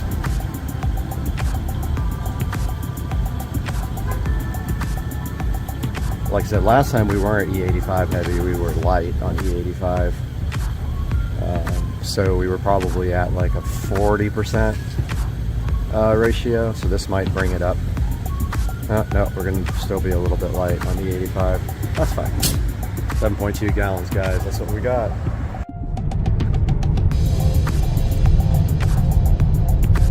Alright, guys. I don't know why One UI keeps crashing on the phone. It's annoying. Happens when I do videos. But we're on the way now to get the car washed because I don't want to give the guy a dirty car. I'm going to run it through. I have the unlimited wash plan up here at Camel Car Wash. So headed that way now with a nice full tank of gas in the car. And this is the first time I think I've tried the selfie mode on the new camera phone with the 4K selfie on this. Is probably going to look awesome. We're on the opposite camera now. We're on the wider angle rear camera, which really helps because with the other phone, everything looks so close up when you were in 4K that it just really distracted. It wasn't a good field of view. So yeah, we're about to hit the car wash real quick. All right, guys, we are at Camel Car Wash. I have the unlimited wash plan here, so I come here about every other day. These guys are like, why are you here so much? I'm like, well, it is called the unlimited plan, is it not? So we are here, brothers and sisters. Had a dream last night that I bent my wheels. There's my buddy. You're on my YouTube channel video. BMW. You coming tomorrow or what? Tomorrow night under Acosta Bridge. How do you get there? It's in San Marco? Where no, it's you know Baptist Hospital is? Yeah. Right around there. Okay. Yeah, if the car's done, it's going in right now for valve cover gasket. Okay. Like literally right now. It'll probably be done. What time? 8 o'clock. 8 o'clock. All right. I think it'll be done by then. He said one day. So you're going right on the channel. Hey, I just had mine done. Yeah, you got to get a valve cover too, not just the gasket. I did it. Yep.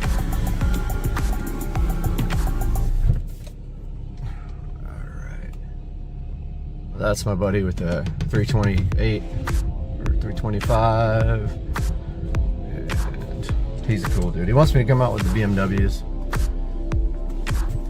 to the club tomorrow night. I might go out there. You never know. These are good guys though. Yeah, they manually wash this front and back, and then you go through the automatic, and man, it's so loud with the convertible top. So loud. Yeah, so maybe tomorrow night I'll go out to the meet and how do you get Baptist Hospital is what he said. I think that's in Riverside. I'll have to look that up. Uh-oh. Stopped. What the heck is happening? Car wash stopped.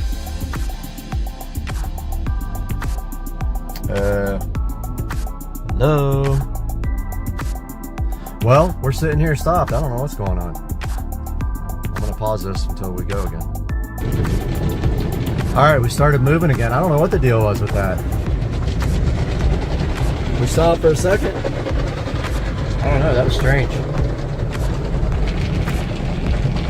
Right up here where the water sprays on, oh man, it's so loud.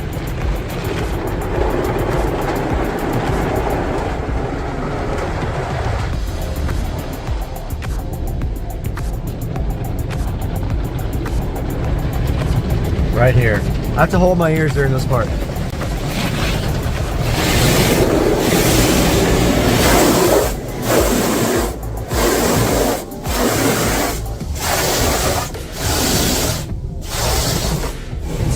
But you know, you'll get copyright strikes if you put music on. Yeah, it looks like we're doing good on time. It's about 20 minutes from here. It's about 8:35 right now. Comes to satisfying whatever the heck that is going on there.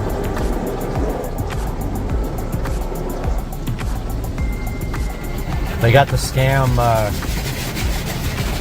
ceramic shield that they want to charge you like $10 a month extra for, but I don't go for that stuff.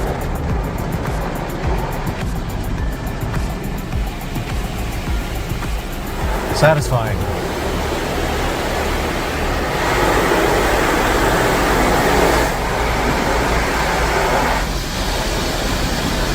And then I love the part where it gets your car almost dry. Does a pretty good job. There's some water always on the back here, like around the sides on the back, that you have to wipe down if you want it completely dry.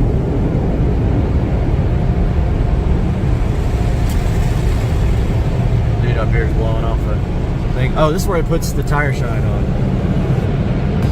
The LEDs are broken.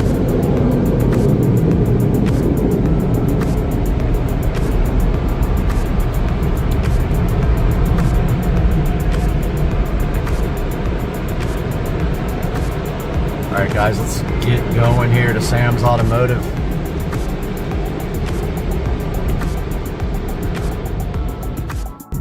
Alright guys, we're almost pulling up to Sam's Automotive. It's about 8:48, so we're on time. Wanted to show you guys this place as we pull in. It's got a crazy amount of BMWs in the front, like an insane amount. When I first saw this place, I was like, how is this possible? This is it, Sam's Automotive in Jacksonville, Florida, Duval County. And we are here. I'm going to show you guys the parking lot here real quick. They're not open yet. Do have to get everything out of here. I really don't have anything in here that I need, honestly. Yeah, I don't have anything. We are here at Sam's Automotive. Beautiful day. Car looks good, just got washed, but you can see where it leaves the streaks in the back. This is Sam's Automotive. Tiny little sign sitting on Parental Home. There's all the BMWs, but it gets even better. You can go down on this side. The entire back is filled with BMWs. Back here, where they do the actual work, and a cat. And so let's see if it's open yet, and I'll ask for permission to film a video in here. Let's see. It's open. Looks like it's open. Let's see if they let me. No, there's nobody there yet, but here is the lobby area heading into Sam's Automotive. So take a walk back here while we are waiting for them to get here, and we'll get a little interview. Man, they got a few cats back here. This is the back area where they have, I think, 2 or 3 different kitty. They got kitties for sure. Right here. Hi, kitty. Cute cat. Hi, kitty. Cat's like, nope. Check out all their BMWs back here. I found the BMW graveyard. That's going to be what the title of this video is. Look at all probably 150 different BMWs back here. Check this out. Oh, there's a 335i. Convertible? Dang, those wheels look exactly like mine. That's not a convertible. That's an IS. DCT. Looks like it's been here for a minute. 335 IS. That's a rare find. And then of course we got this Jaguar back here.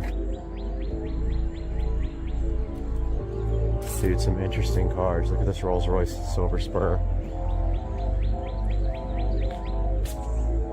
540i.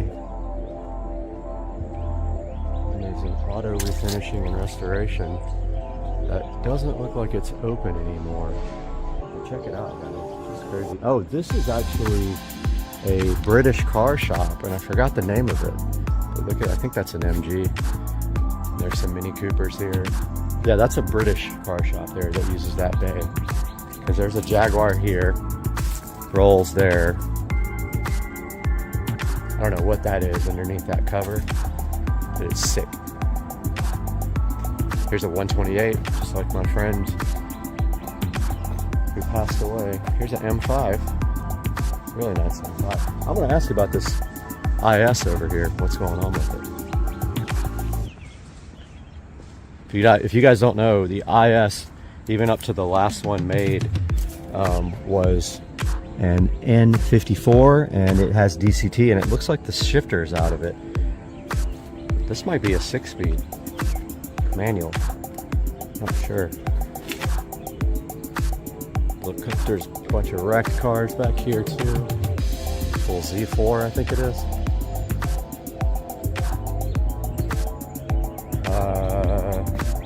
I don't know what that is. Is that a CSI?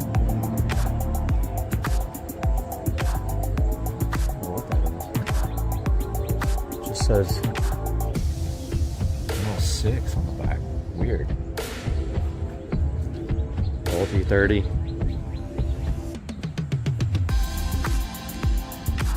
Bunch of E46s over here. Old 525s.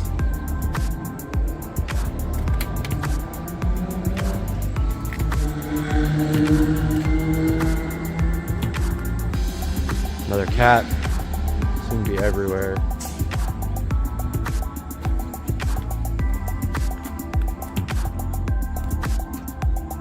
Here's a wrecked, I don't know what it is, 5 Series? 535i. Some more. Kitty cat right here.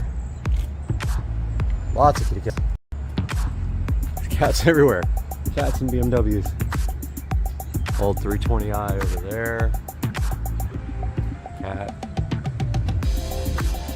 Mini Cooper.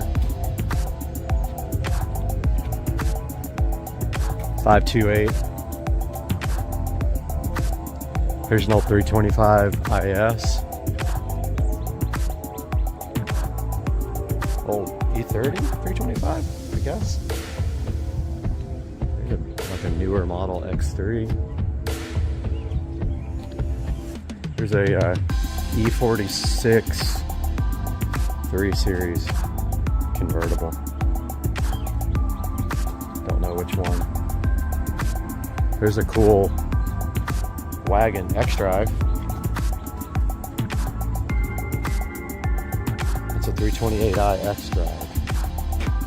By far the most interesting thing in the parking lot is this IS, but it's a manual, and I would not buy one with a manual. I would get the DCT all day long. It's like such a perfect transmission. M5's kind of sick. I like the color. Pretty cool. Got some kind of weird something.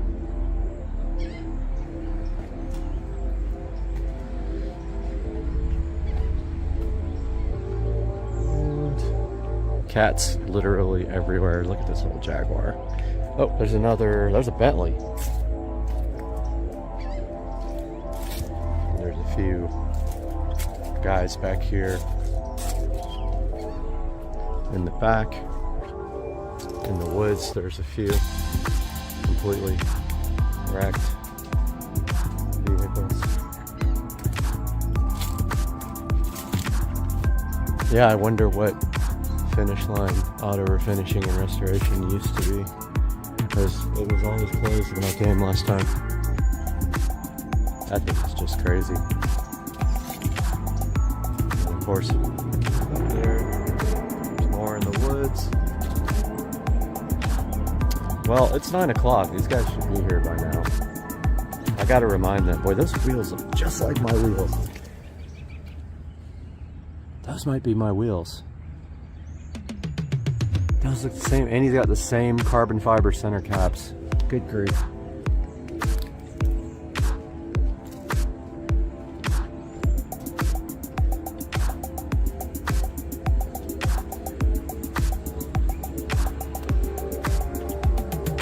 Guys, it's a lot of BMWs. What do you think?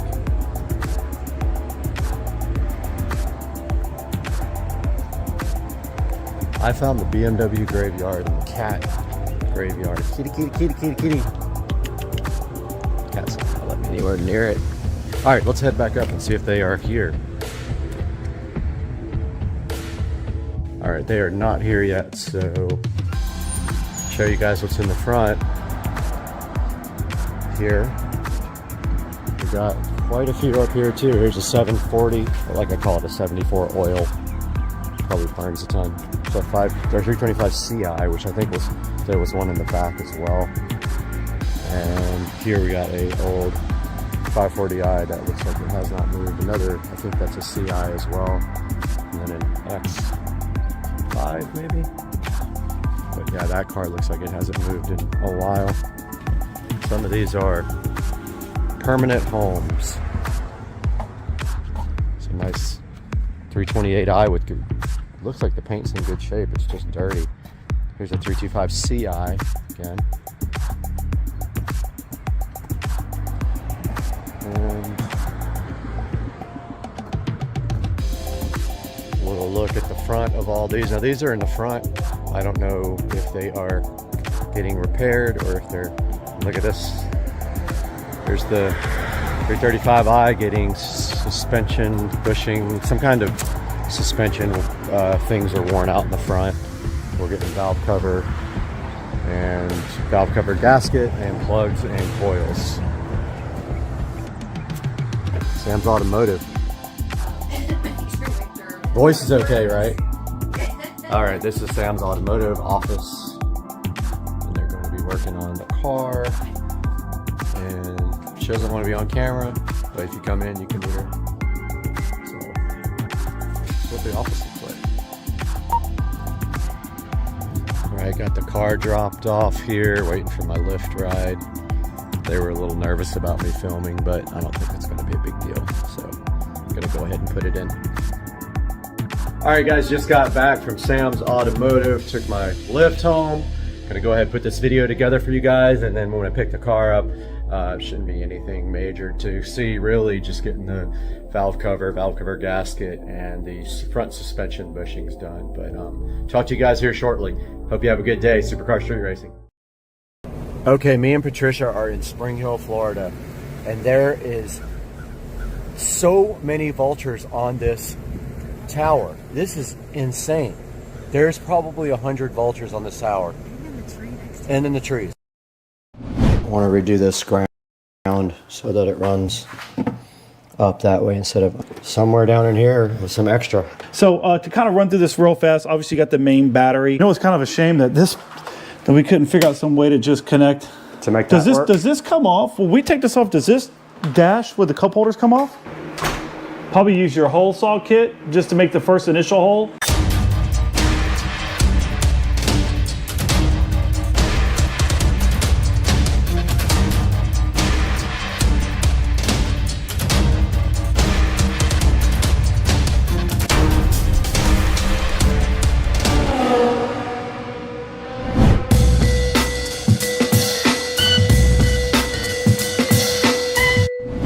But I want to redo this ground so that it runs up that way instead of underneath right there. Up and over? Well, it's got room behind it. It's got a... Well, now I was thinking this side up. It's a lot cooler in here now with that fan blowing. Yeah, I'm about to crank it up on high. Oh, I'll do it. Can you make us a ground with two of the big yellow loops to go from the fuse box to the battery? Cut off just enough so that I can tie it up with a clamp so that I can come around. Okay, I just got done connecting the inverter. You can see right here, I ran it right up the side of the inverter and then directly over to the fuse box. Right now, Joe is making our ground cable to go from the battery to the voltage reducer, and then we'll go from the voltage reducer to the fuse box for ground to give that a ground. So we're gonna work on that right now real quick. All right, so we're coming off the positive here. That guy's gonna come off the negative, run the side of the battery along the top of here to right here. So leave me enough to just clamp it with this red guide to right here so that I can put a good clamp. And if you can... Hold on, so we're going from right here to here. And then... This is gonna go here. Just like that to the bottom of this terminal so it'll sit like right there. So you go right here? Yeah, just leave a tiny bit extra and we'll make that work. Okay. Now, do you want to come directly off the battery for your amplifier ground, or do you want to come off of the voltage reducer? I'm okay with coming off the voltage reducer. So then make a ground also that comes down, feeds down to here for your amplifier. Yep.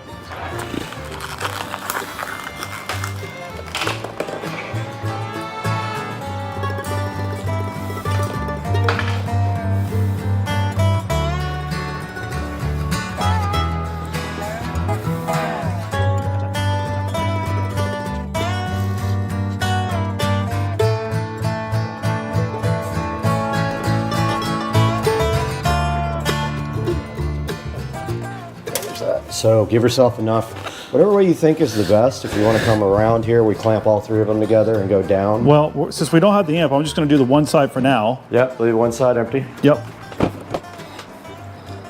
Then we got to figure out pulling red wire all the way to the front. So we might have enough. And we got to clean all this up down at the bottom too. Yeah, our amp wire. Oh, we're on the wrong one, by the way. That's supposed to be ground. Oh, we're ready anyway, so.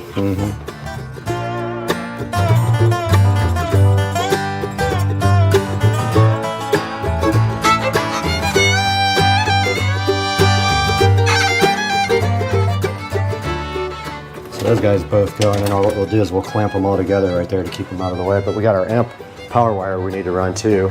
That's the thicker one we want, right? That's that guy right there, right? You already have put an end on it. Do you think that's thick enough wire for the amp? I mean, that's kind of thin. I feel like it is. I mean, the only problem is that it's not going to get any more power because it's the same gauge as this, isn't it? Or was this a different wire? This is a different wire. It's a different. It's a thicker wire. But the positive and the negative, if they're both not thick enough, we'd have to wait for an amp install kit if you want to do thicker wire. Notice the camera overheated. All right, that guy can go somewhere down in here with some extra. This is the negative for the power that goes up front, which actually, again, I don't know why we use this. Wait, what is this one going to? Is this, oh, this is the amp. All right, so this needs to go on here. Actually, let's put that one on first.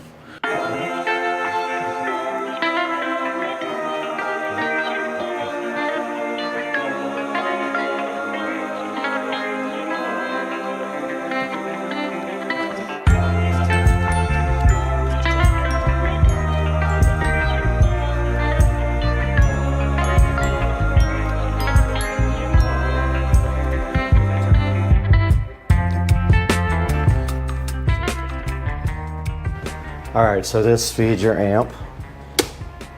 That's got to go down. Do you want to go beside it that way? Yeah, we could do that too. I mean, I don't know, they're running it underneath the amp. Gives you more room for sure.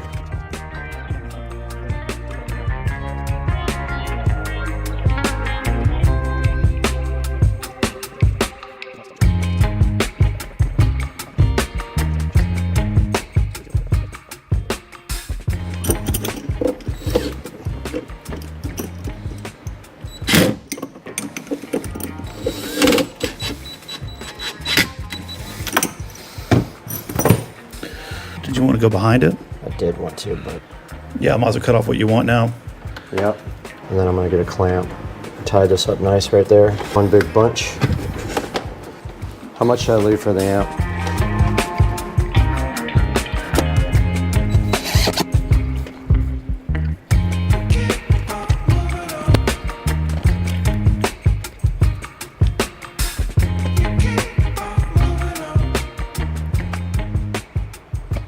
All right, just a little update here. I am working on cleaning up the wiring inside the bay now.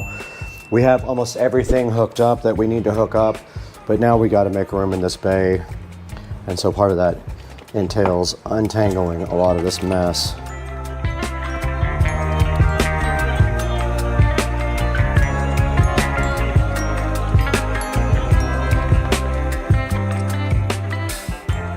We're in the middle of cleaning up the wiring, so we're basically running our COM cable and our actual power cable from our, it's a charging cable, from our charger to our battery. And so we're just taking clamps and going along the edge and kind of clamping down to clean up the bay real nice.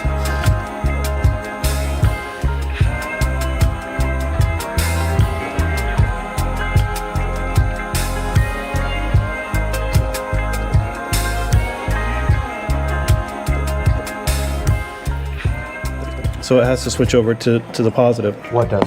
This blue wire.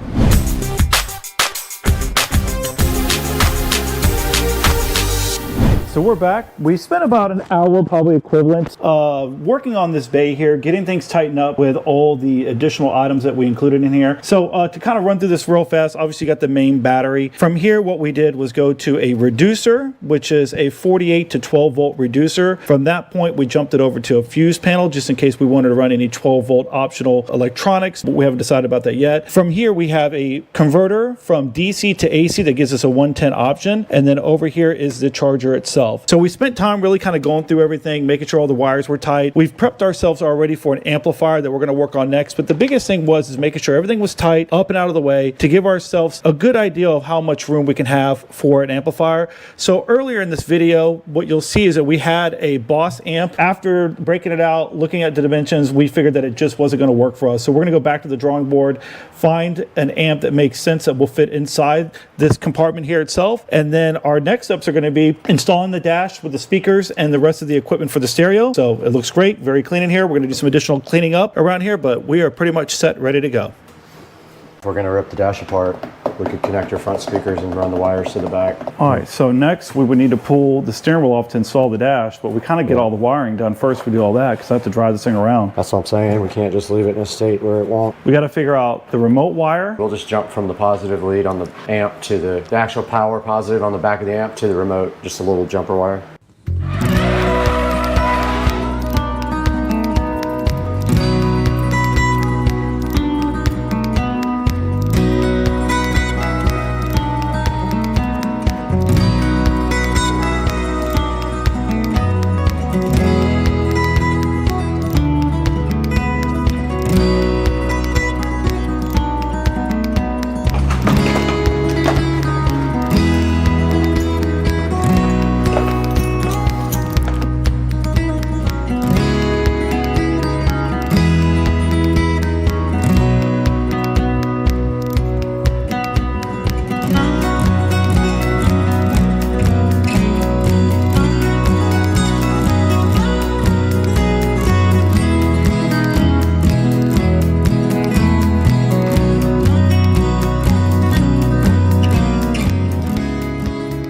You know, it's kind of a shame that we couldn't figure out some way to just connect. To make that work? Does this come off? Will we take this off? Does this dash with the cup holders come off? Yes. It does, doesn't it? Mm-hmm. All that comes up. So it just, all the wiring just floats back there? It does, doesn't it? Yeah. Yep, it just sits back there. Everything that you don't reuse. You know, it's pretty clean install. Yeah, it looks good so far. I think we'll get it. It's going to look way better with an amp in there. Yeah. And all that stuff's covered.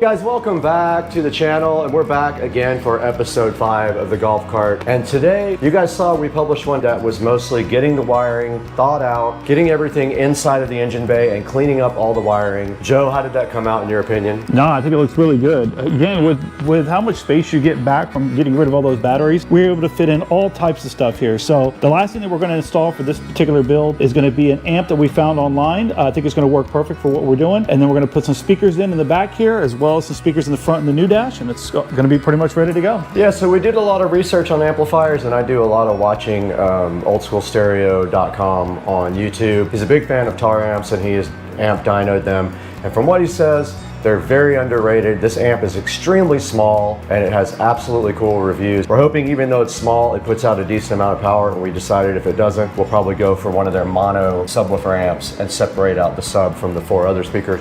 It'll be easy once we have our wiring already established right there. So what's our first step here? What are we gonna do right now? Yeah, so to start chipping away at this, the first thing we're gonna do is come back here. The plan is to put 5 total speakers in. So we're gonna have 4 6.5 speakers that are waterproof, marine grade. 2 are gonna go back here in this particular section, and then 2 will be in the dash with the subwoofer in the rear. So the first thing we're gonna do is knock out, get in the holes where these to be put in, get them wired up, and get those wires ran up here to the amp. Okay, do we have to take your back seat off to do that? Yeah, so it'll make life a lot easier. I think we're gonna have to get in there with a jigsaw to make the cut. So we're gonna take this back seat off just to make our life a little bit easier. 4 bolts, I think, total, so it won't take about a few minutes to get this off, and it'll make our lives a lot easier to put these speakers in.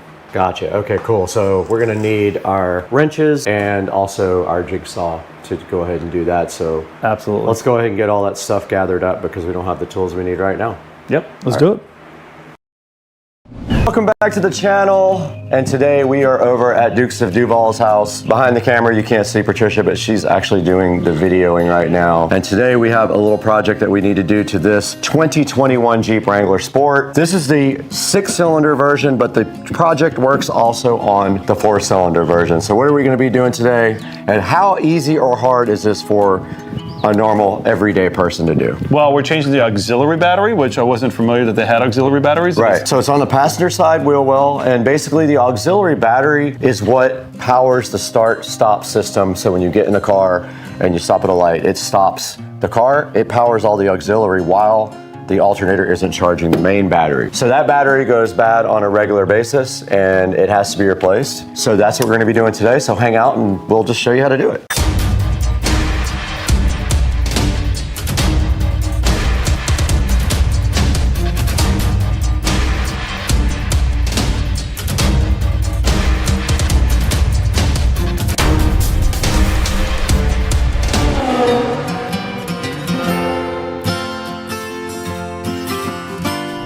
All right, we're back on the channel today on Supercar Street Racing, and we are over at Dukes of Duval's house. We got the golf cart pulled out here into the driveway. We have some tools ready. We got the jack ready from the Jeep, and what are we going to do first? How are we going to get this started? We're going to jack it up. Okay. Simple as that, yeah. We're going to jack the Jeep up first. We're going to take off the wheel, get into the fender liner, and now inside the fender liner there are these little button things, and you have to pop those out. So it works better if you have like a fork-like tool because they break easy.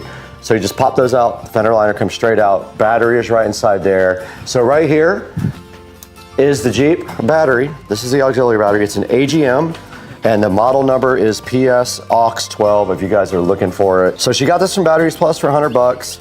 The dealer wanted $450 to change this out, which is asinine. So we're gonna put this in for her in about 20 minutes, so let's get going. All right, we're back here on the golf cart with the perpetual blinker on, and it never shuts off. And we have the stock Jeep jack here that we're gonna use to jack up the Jeep here.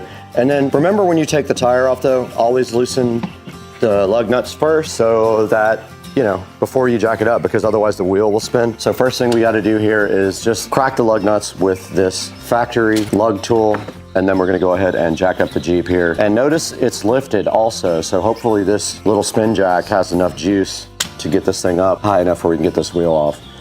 So let's get set up. What do you think? Yeah, Patricia's has an EC with an espresso martini here, and she's ready to supervise.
Okay, so we got the front tire off, and in the process, basically this scissor jack is almost too low to get the front end off the ground, so we put a little chalk in there to do it. And when we did, you guys saw that it fell off of the scissor jack because it was my fault. I hit the jack with the jack stand.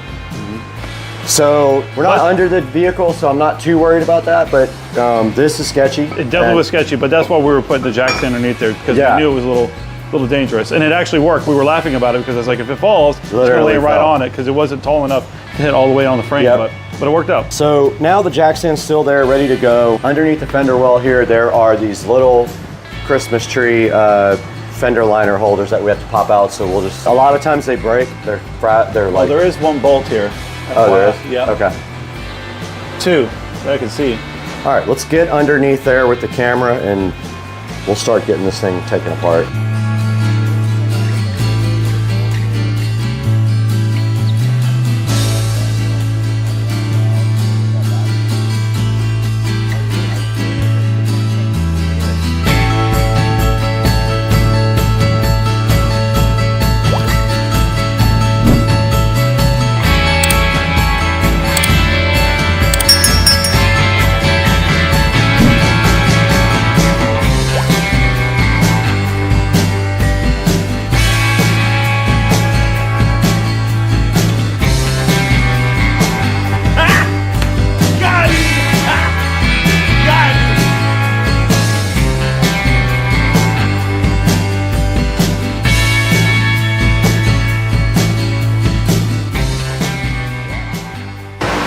All right, well, these two weirdos drink sex-tinis, whatever they're called.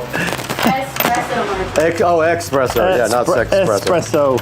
We found the battery box. So if you go underneath the Jeep here, there's a battery box right there. That pulls out the batteries inside of that. We're gonna go ahead and get that out right now. And what do you think so far? How do you feel about this Jeep falling? Why are you backing up? All right, so how do you think this project's going so far? Is it good? Y'all are doing a great job. So the dealer wanted $450, right? All right, and the battery was $100, so she owes us $350. So without all the setting up and like doing everything prepping, we're like, what, 8 minutes in? Probably. The most thing was just getting the thing off the ground and getting the tire off. Exactly. And my Jeep falling on your head. And the Jeep almost crushing me, and but shaking other than that. espresso martinis. Yeah, shaking thing. Cheers. Cheers. All right, so we're underneath the Jeep fender liner now, and you can see the battery box right here.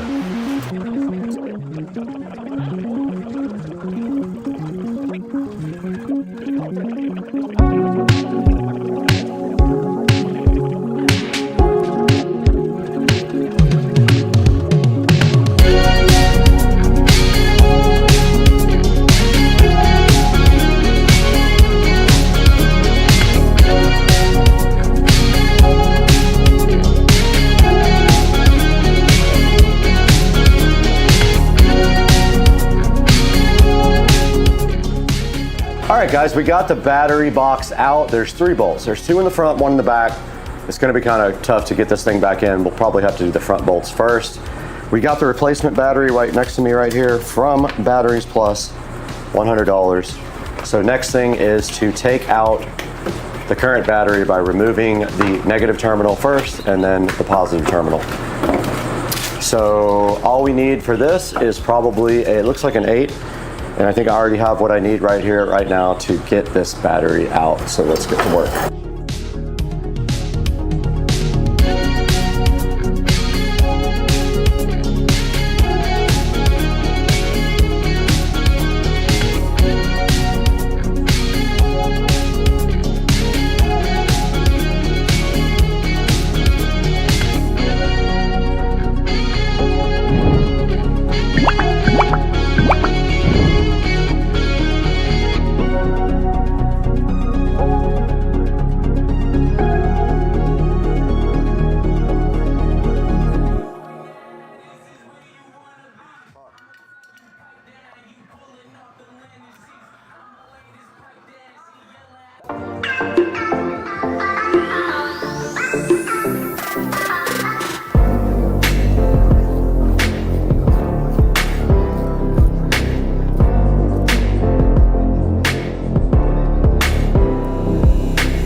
we did wrap up this project on the Jeep. Put the new battery in, which we used the new hardware off the new battery. So we used the new screws and the new little retaining nuts on this. Got the wheel back on. I just have to tighten it up. I forgot to tighten the wheel before I put the tools back. Got it!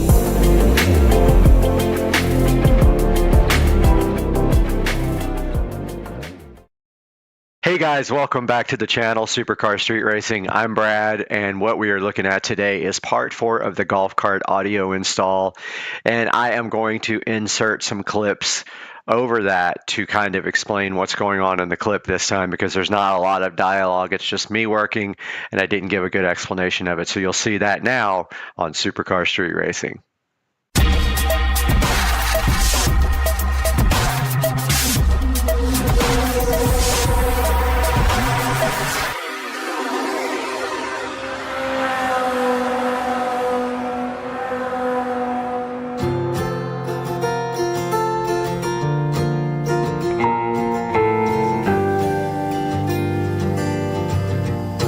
Hey guys, welcome back to the channel, and today, as you can see here, we're going to be working on the golf cart audio system again, and we are doing some electrical wiring.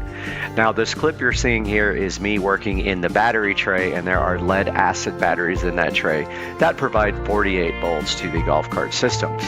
In order to run the amplifier and everything for the car audio, we want to bring that down to 12 volts. We do have a 12 volt voltage reducer, and this master switch that I am installing is going to drop that 12 volts down to, that 48 volts down to the 12 volts that we need to run the audio system. I hope you guys enjoy it.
All right, we got the power switch in, and now we're going to do some more work on power and things like that.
Right here, what you're looking at on the screen now is my Blaupunkt Epicenter.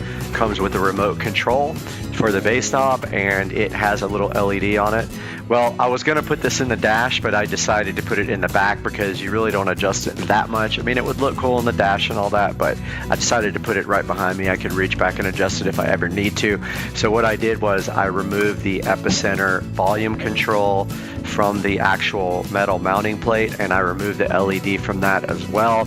And now I am soldering the LED back to the wire. I made like a longer wire to connect the LED to the little circuit board, and I'm soldering that, drilling the hole for the LED, and mounting this stuff in the back of the golf cart.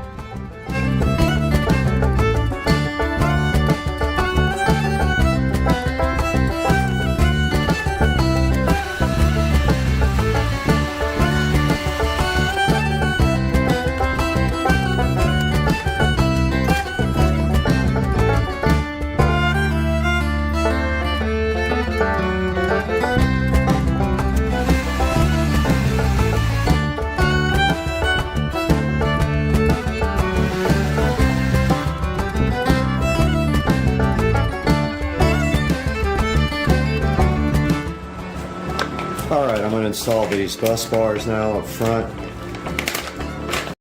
One for positive and negative, so we have a place to actually run wiring.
All right, we're out here at Island Bar and Waterfront Grill, having some drinks, enjoying the view down in Cocoa Beach, and you guys all wish you were here with us.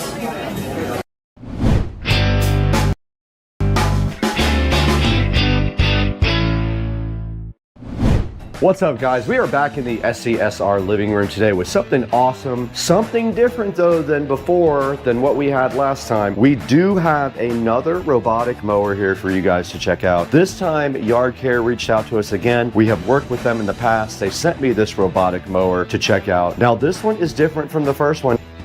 It uses cameras and it has bumpers on the front and things like that to detect where your yard is. So this is a little bit different. Let's get this thing looked at and then take it out back and see how hard it struggles on my very difficult backyard to cut.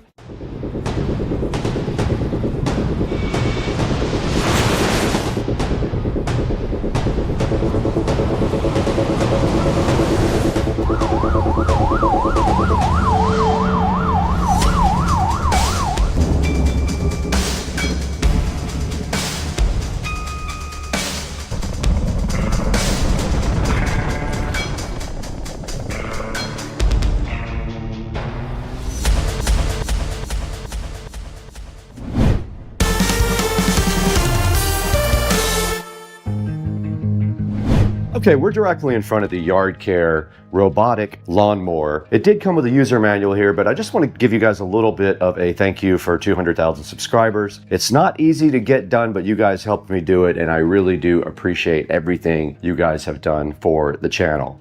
Now back to the Yard Care here. It is sitting here looking fresh. It's pretty cool looking. It's kind of a grayish color and the wheels are black with like a blue stripe on it. And I believe this is a camera here in the front, the little camera cover there. Right there is also blue. There's a large red stop button on top and a control panel up here. This is where you control the mower, and it also has a few readouts here. There is a cutting height here. It is set to the maximum. If you look right now, it is set to 60. That is the maximum cutting height, and they advise you to set it on 60 to do your first cut and then go from there, because notoriously a lot of these mowers cut too short. So I'm hoping this will be good enough to cut at that height. Now, right on the side here, it does say danger, keep your hands and feet away from the mower. Obviously, you don't want to be putting your hands and feet in there. Now, last time we had a mower out back, it struggled with the back because we have a drop off at the edge of the yard. Now, they do say in the manual that if you want to purchase magnetic strips for the edge of the yard, it will help the mower cut your yard better and know its way around. So it does say that they are sold separately. I'm sure you can get them when you look at the Amazon ad, which I will have a link in the description, and I'll link those strips if I can find them as well. But right here in front of me, I do see the user manual looking so fly and fresh, and it does tell us a lot about the mower itself. It did also come with a battery and a charger. It's an 18-volt battery and a regular 18-volt charger. That is in the kitchen charging. We'll show you that here momentarily. Now on the bottom are the actual cutting blades, and you can see them right there, right underneath there. Those are the blades. They are small, and I have heard complaints about other mowers that the blades are too small to deal with a lot of grass, but we will see how they act on mine. Now on the very top of it, you can also see a control panel here, right? On top of the control panel right there, there is a power button. You hold that down to start. Indicators are not flashing here on the top. You are in standby mode. All you have to do is press the start button one time. You press the OK button after the start button. There is a spiral mowing mode. You can see it right there. You can mow in spiral. There's the spiral button right there. When the battery power is more than 20%, the light will be green.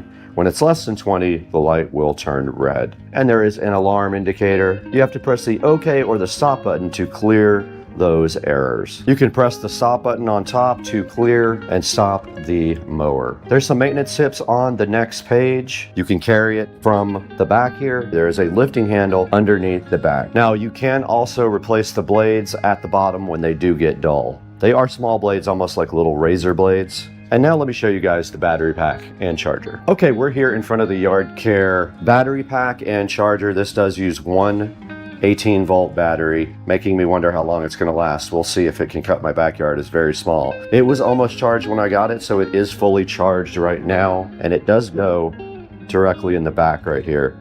There's a slot for it right there. There is not a whole lot to this because it does not have an app and it does not use GPS. Now that we've taken a good look at this, let's take it outside in the back and see if it can cut my yard.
What's up, guys? We're out here in the Supercar Street Racing Studio B, our second studio, the smaller one, to do a small video about this YardCare V100. Now, YardCare is a longtime sponsor of Supercar Street Racing, and they did reach out to us and see if we wanted to look at their robotic lawnmower, the V100, and I said, of course, and I feel like you guys would want to take a look at this as well. Let's preface this with saying this lawnmower is made for shorter grass, not really thick grass. If you have very thick St. Augustine grass in Florida, this will not work for you. You're going to need one of the other models. This one will not navigate through very thick St. Augustine like mine in my backyard.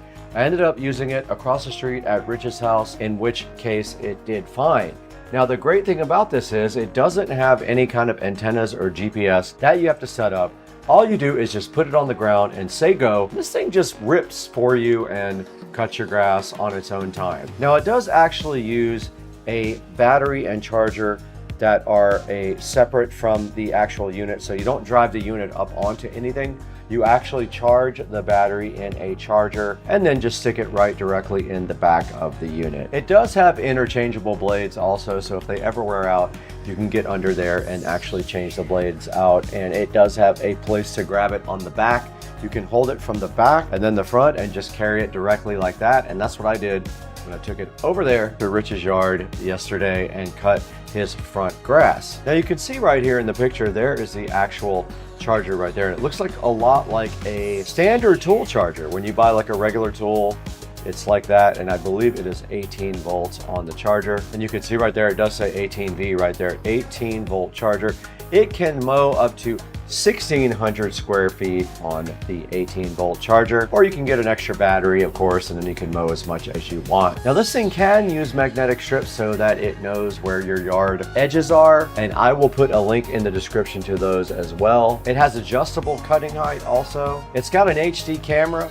That's how it knows if things are in the way. And if you watch the video, you can actually see this guy trying to avoid me when I'm in front of it. This thing says in the description, you have to have a well-defined lawn. What that means is clear boundaries, no big drop-offs, so that the mower can see what it's cutting. Now, here's a good look at the obstacle avoidance that it uses. You can see right here, it scans the area and can see things. There's a spiral mode. There's a button on top that activates that. All you have to do is push it. It does this mode. It's got a bumper on the front too. You can see it right there in the picture. And you can see it in my video actually. If it bumps into that bumper, it will move almost like a robotic vacuum cleaner. It has adjustable cutting height. Look at the picture here. It can go up to 2.6 inches and then it thinks it's an obstacle. There's instructions right here. It says obvious boundaries. So you see here what it can and cannot handle. It has problems with very tall grass and also unclear borders on your lawn.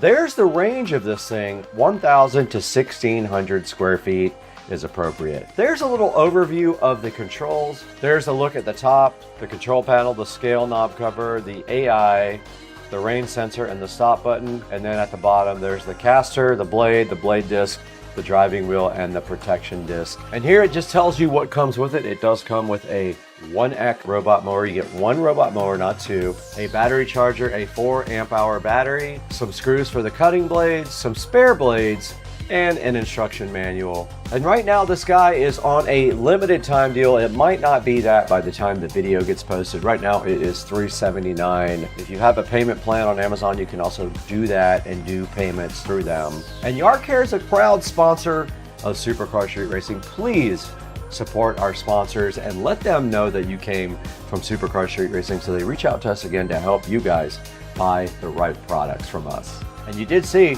this thing made easy work of Rich's lawn. His grass is thinner than mine, so it was easy to cut for this thing.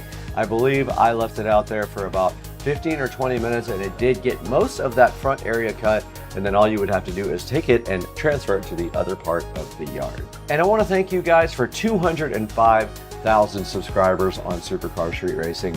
We could not do that without you. That is a huge milestone. I also want you to check out our Instagram and Facebook channel. I will put both of those in the description now. That way you guys can please go follow me on Instagram, follow me on Facebook. Let's get this train rolling. But we got to get out of here. I have to actually work.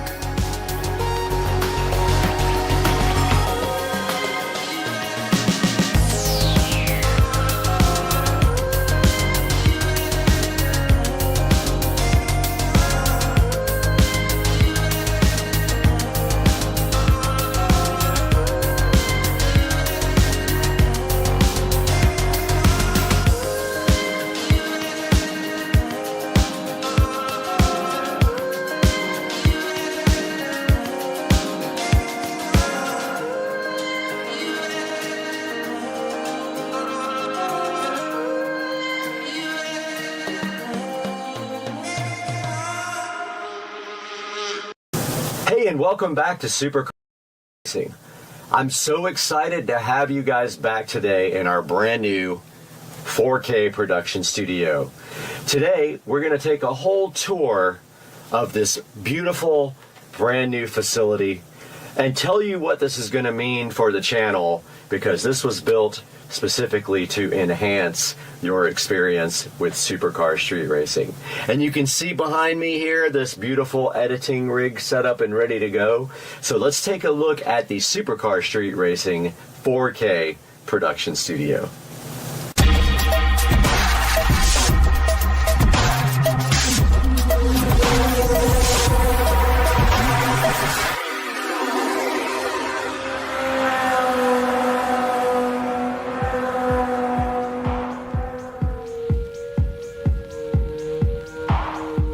Hey guys, welcome back to the channel. Supercar Street Racing here.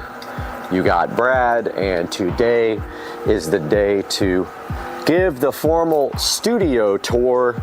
The studio is 98% done. I just have a couple of lighting things to do. So we are going to start here on the outside. So this is a lean-to building, and yes, the fence is crooked, not the building. The building is straight 100%. The fence goes on an angle, so there is a narrowing path right here. But starting on the outside here, we have the LG Super Quiet dual inverter air conditioner system, and that is the same unit that I have in my bedroom. It is a 10,000 BTU unit that runs on 110 volt AC, and you can see here I did frame around it and cut into the wall to mount the AC, then sealed up everything really nice around the air conditioner. The wiring inside, I will show you when we get inside. It is hidden completely, and that is how the studio is cooled. And in the wintertime, we will just have a small space heater. Now you can also see here on the outside, we have LED lighting installed all the way around the perimeter. It puts a nice downlight onto the studio. And I also did get gutters installed to move the water away from the door and away from the studio, as we had an issue where the concrete was not poured correctly and the water was running towards, so that will fix that. The door eventually will be replaced with a real door. Right now it's just a shed door, does not close very well, so that will be done in the future.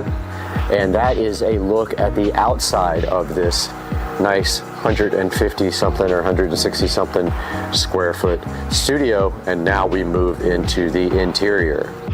Guys, welcome back to Supercar Street Racing, and you are in the Supercar Street Racing 4K production studio, and we are going to give you guys a very quick tour of the studio and show you all the amazing features. And the studio is 99.9% done. And so let's start the tour, guys. On this side of the studio, when you enter, you will see the LG dual inverter super quiet air conditioning system. This is a 10,000 BTU unit. I have a review on my channel. I will post a link in the description to this guy. It is Wi-Fi controlled with the ThinkQ app. It is very awesome. It makes very little noise. You don't hear when the compressor kicks on whatsoever. This is how I'm cooling the studio. I did build it directly into the wall, sealed it really nicely, and then with my foam tile skills, I foam tiled all the way around it. And then the wiring actually goes right over here inside the wall and plugs in right there very nicely where you can't see it. I didn't want to do it inside the wall, so I did it on the external there.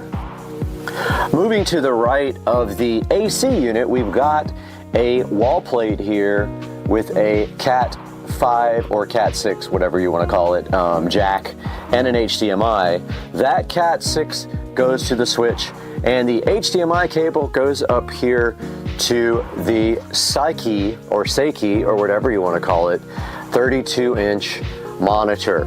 Now, We have the HDMI down there, so we are capable of plugging in anything to this guy and displaying it from either the corner of this desk or whatever you want to do. You can easily just plug right there, and there's power conveniently located there as well. So that is the Seiki 32-inch television / HD monitor with a Fire Stick 4K plugged into it. Now this is the only guy that doesn't have Ethernet. Now we can add Ethernet. I do have an Ethernet adapter for these Fire Sticks, so we might do that because I want all Ethernet, not Wi-Fi on my monitors. So yeah, so that is the first thing you see on the left. For reference, the door is right there. You walk in and look to your left, and the television is right there. Stepping back and looking towards the door, we have the Echo Show 15. You guys are familiar with this from my video review, and I will put a link to that video also in the description. Now this Echo Show 15, I did flush mount completely into the wall. I was able to nicely get that to flush all the way in by adding a cross support inside, and I wired it up inside the wall. You guys all know this, the Echo Show 15 does have the built-in Fire TV, and I have a very popular video about how to install Kodi on that. They have disabled a lot of the ability to do that, but we still have the beautiful Echo Show 15 right there, and right below that we have our smart switch for the outdoor lighting and our regular standard switch, because all these lights up here, which I will show you next, are smart.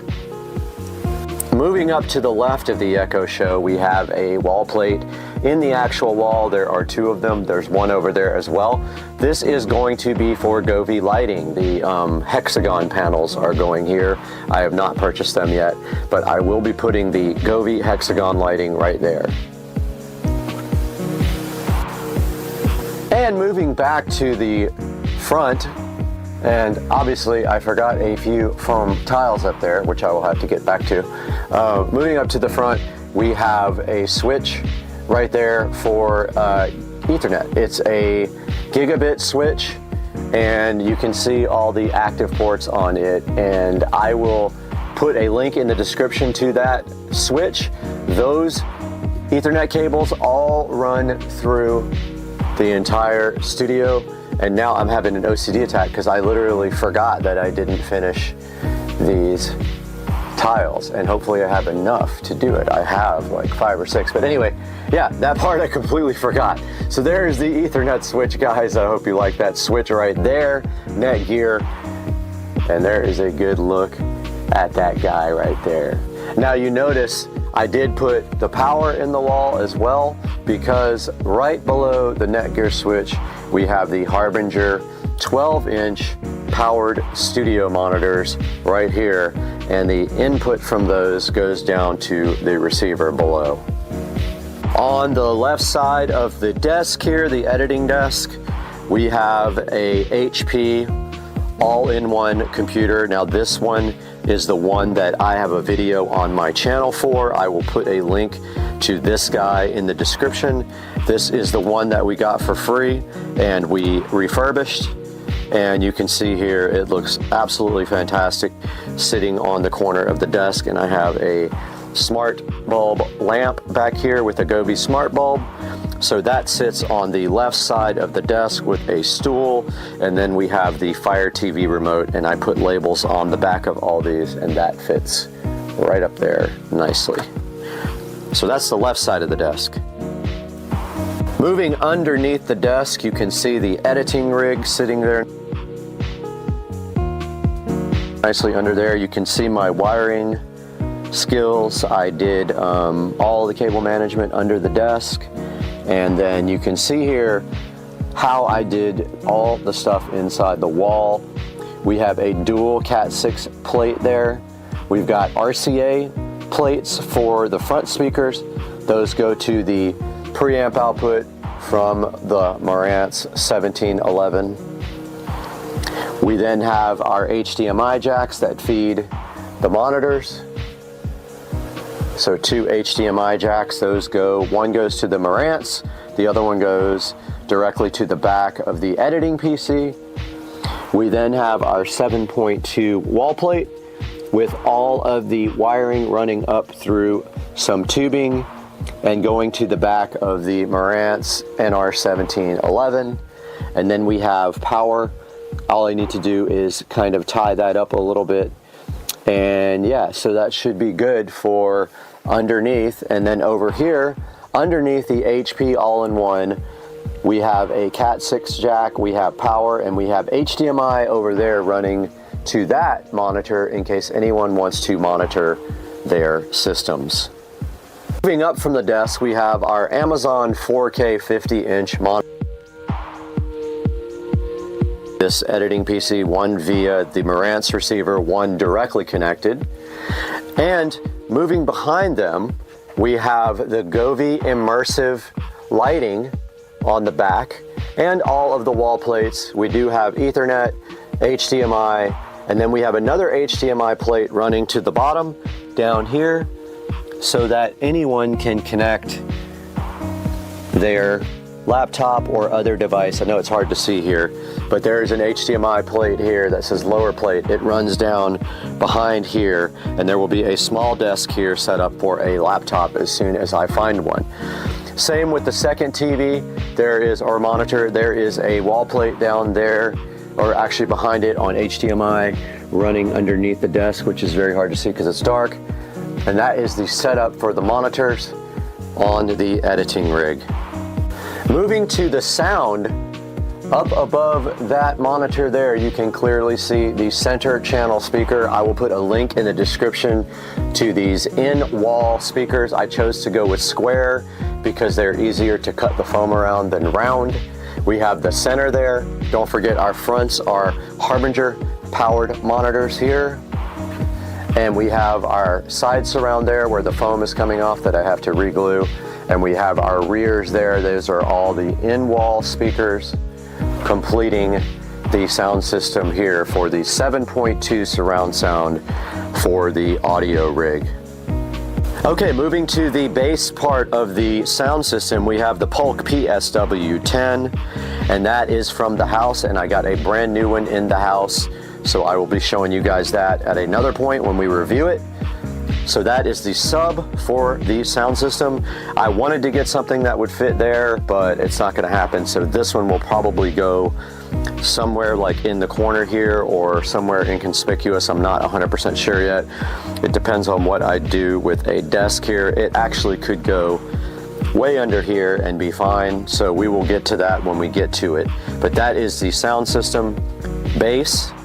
And then above that, we have our refurbished thrift store Mac that may or may not stay in here.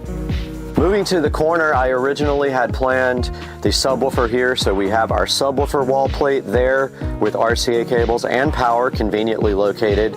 But for now, that is not possible because this is just too big, so I might move the sub underneath the desk over there where it's not in the way. And then moving to the rear, we have a futon with some nice pillows, and that is the rear along with this nice black coffee table that I refurbished myself. That is the rear of the studio for guests to hang out while I edit or to sleep in here. It's possible as well. And that's the rear, or sort of the side. If you're looking at the door here, you rotate around this way, there's the editing, and if you keep going to your right, there is the futon and coffee table. So if you come in the door and you immediately look to your right, we have up here in the corner another wall plate with receptacles for Govee hexagon lighting. We have our 43-inch Amazon TV here, which was not on, but I will show you guys that now. And for whatever reason, it affects both televisions. I don't know why that is the case. They're supposed to be locked to their own guy, but this one is affecting the one behind me, which is hilarious. When I pushed the home button, this guy went home too. So yeah, so this is a 43-inch 4K Amazon TV monitor, and that has its own built-in, obviously, Fire TV system, and behind it, it is hardwire Ethernet to the switch up in the corner right there. And that completes this side of the room. If we look down here, we have a Cat 6 wall plate, so you can hook up here and chill and have wired Ethernet. If we look down here, we have Cat 6 and HDMI. HDMI feeds the second input to this monitor, and then you have power. So this is capable of also displaying up here, and that rounds off this side of the room. Guys, moving up to the top of the ceiling, we have the Govee canned recess lighting. It's actually just pucks lighting. It is smart lighting. There are 6 of these. There are 4 in the studio part here, and there are 2 behind the televisions up there. And they are all smart controlled. Alexa, set the studio switch lighting to blue. Alexa, set the studio switch lighting to 5%. Alexa, set the studio switch lights to red. Guys, there we have the Govee puck lighting, and I will have a link in the description to these. They can be synced with the Govee immersive lighting behind the television, or they can run independently, and I have them set in different groups, so these can come on separately and do some backlighting there. And that is rounding off the amazing lighting at the Supercar Street Racing Studio. Guys, that's going to wrap up a tour of the Supercar Street Racing Studio. I'm so glad you guys decided to join us today, and I hope you like the studio, and we will see you next time on the channel, hopefully soon with some more exciting things your way.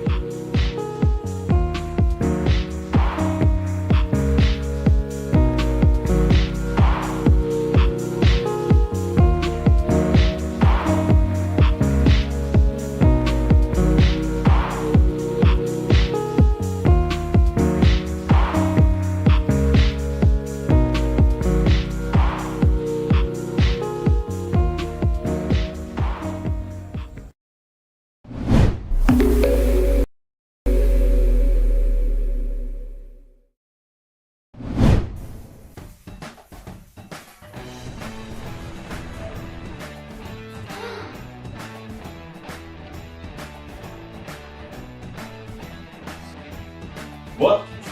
Don't food. Oh, they're the scooters. What do you mean they're the scooters? They're scooters. They're scooters?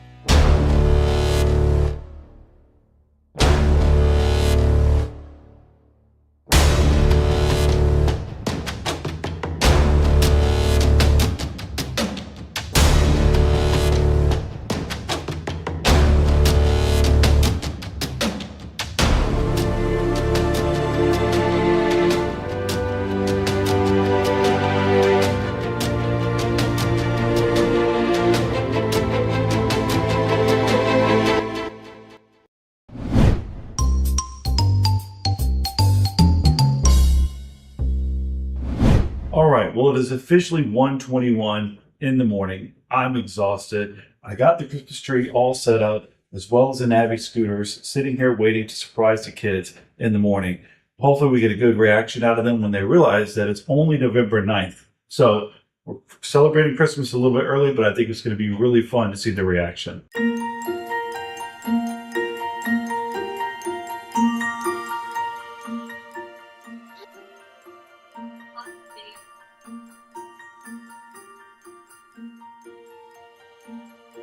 What?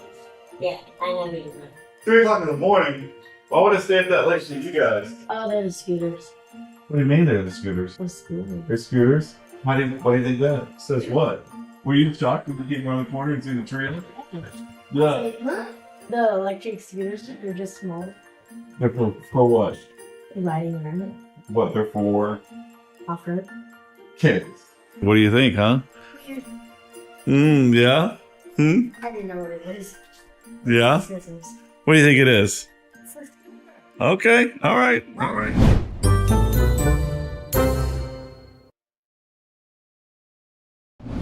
Alright, so we're back. This morning, the kids woke up to a really fun surprise. Tell me a little bit about what happened this morning when you got up. So when I woke up, I went out, and then I saw the Christmas tree, and I was like, it's still a month away from Christmas, and then I saw the presents, and I was like, wouldn't he want to surprise us? What about you? When I walked out, like, it's Christmas early. Yeah. Or did I sleep all night? You thought you slept all the way till Christmas Day? Yeah. Yeah, okay, that's funny.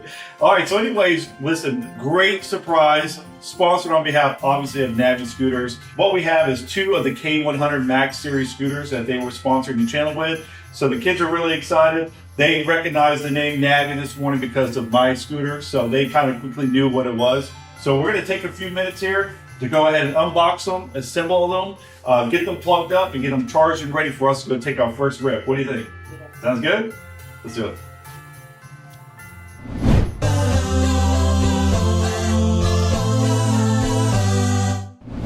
All right, let's get this going here.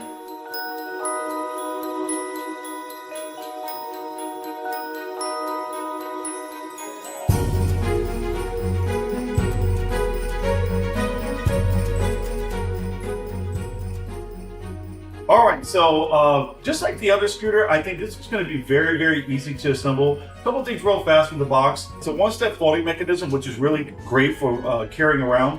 It's also got built-in Bluetooth, which is pretty awesome for the kids. We'll have to figure out how to get that to work, but that's awesome, so you guys can have music while you ride. And then there's also 7-inch tires on here, which these are air-free, which are great. And then as well, it has a smart app control, which I'll get set up on my phone as well. So we're gonna just take a few minutes. It should be pretty quick to get these assembled, and then we're gonna get them charged up. And then from there, we're gonna go find somewhere to rip, right? You guys excited about that? Let's do it.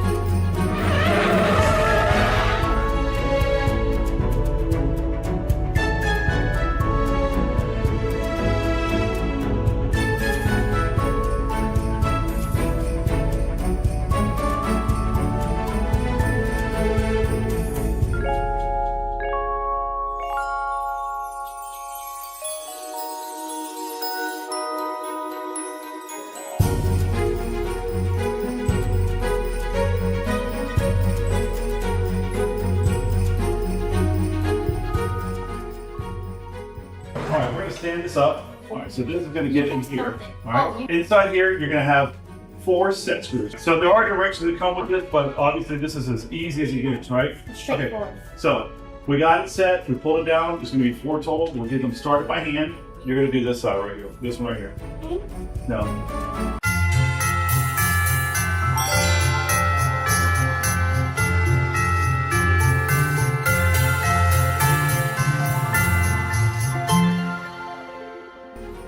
All right, as you can see by the video, we were able to unbox the scooters, assemble them, and now we have them plugged up. As you can hear in the background, there is an audible noise that lets you know that they're charging. So both of them came in at about 70% charged. So we're gonna go ahead and get those charged up to 100% to make sure they're at max capacity before we go and take off. So the assembly was a lot of fun. Audrey, what was your favorite part? My favorite part was the stickers that you could put on, and then the grip tape, right? Tape. Yeah. So they give you an extra grip tape, which is great in there. Typically, you would probably have that as a replacement, as a grip tape worked out. But Audrey really liked the additional one they gave us. So she wanted to make it her own, so she got it all stickered up, and then she added her own grip tape on there. So now we can obviously identify which one's which because they're both the same model. Carter, what was your favorite thing about that? My favorite part was how easy it was to build. 4 screws and plucking, like, not really plucking, but like moving things, and it wasn't. It's an easy assembly. It's collapsible, so it folds. So once you unfold it, you just snap in that little bracket right there. Super simple. And then, like you said, there was only 4 screws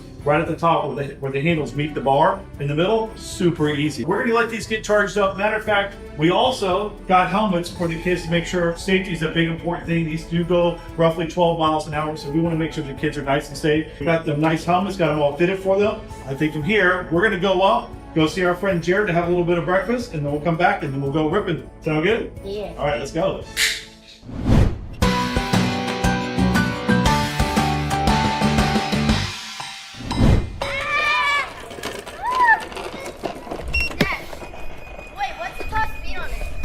All right, let's go. You guys ready to go to Mr. Brad's? Let's go. We're gonna drive all the way there. And then I brought your charge case. We gotta charge you some more. Let's go. I don't know how to go. Don't go super fast.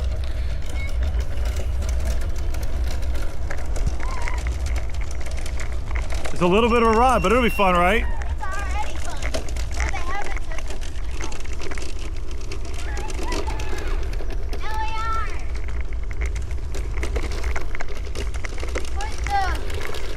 Audrey, just put the finger to the thing.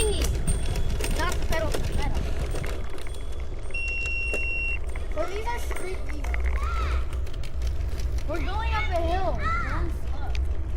I'm only hitting 7 miles an hour.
This thing is...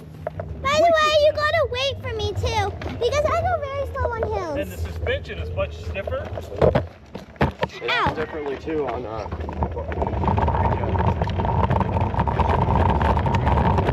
don't go too far, it's about to rain.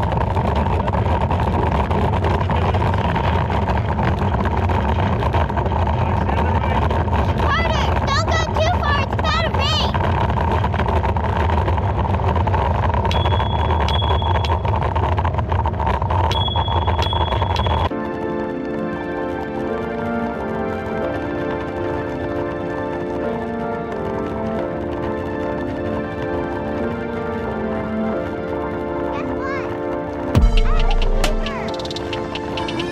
Is it?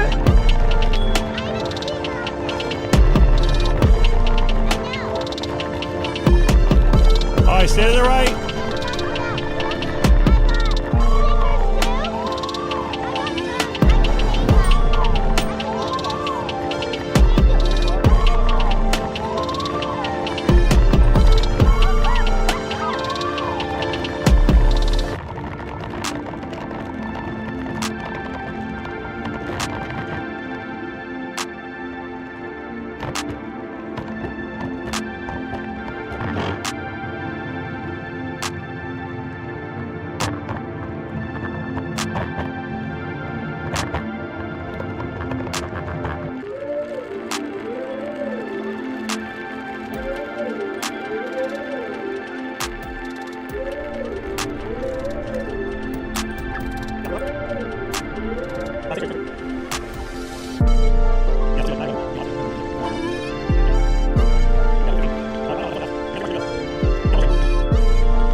What's going on, everybody? I hope you enjoyed that video with Joe and his kids and the K100 Max. Navi was so kind, they sent Joe's kids 2 K100 Max scooters. You can see them sitting right here on the screen in front of you. Those things are so cool. They do 12.4 miles per hour. They are foldable. They have RGB lights, a smart app, and also a Bluetooth speaker. Very freaking cool, man. Now, the ones they got are just like this one. They are that multicolored thing right there. which looks really awesome for kids. Now you saw the kids go ahead and take the scooters out. One is 9, one is 11, so it was perfect for them. These guys will go 11.2 miles on one charge, and they charge pretty quickly as well. They have rear drum brakes, they are water resistant, they have 7-inch hollow tires, and all front wheel drive system. The motor is 260 watts on these and can fit people up to 132 pounds, it says. Now we were actually recording this whole video from the ST3 Pro, but also we had the K100 on camera as well there. Now we just got an announcement from Navi that we will be attending CES this year on their behalf. So you will catch us at the Navi booth at CES, so plan accordingly. We're gonna be out there, me and Joe, representing Navi and testing out their brand new scooters. But this K100 Max is awesome. Make sure you order it from the affiliate link down in the description and tell them Supercar Street Racing sent you. And thank you for over 240,000 subscribers. We could not do it without you. But make sure you like and subscribe and order everything from our affiliate links. But we got to get out of here right now. We're testing as we speak, and we have to go ride that thing.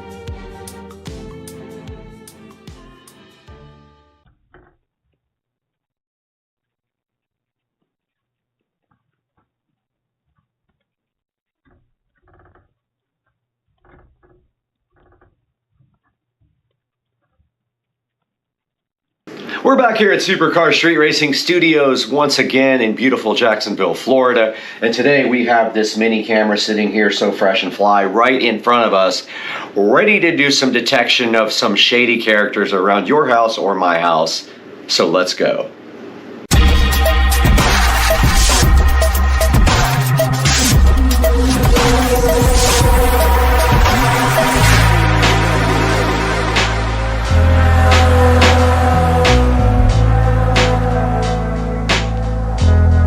We're sitting in the beautiful Supercar Street Racing compound now with this mini spy camera that was so graciously provided to us from the manufacturer to check out.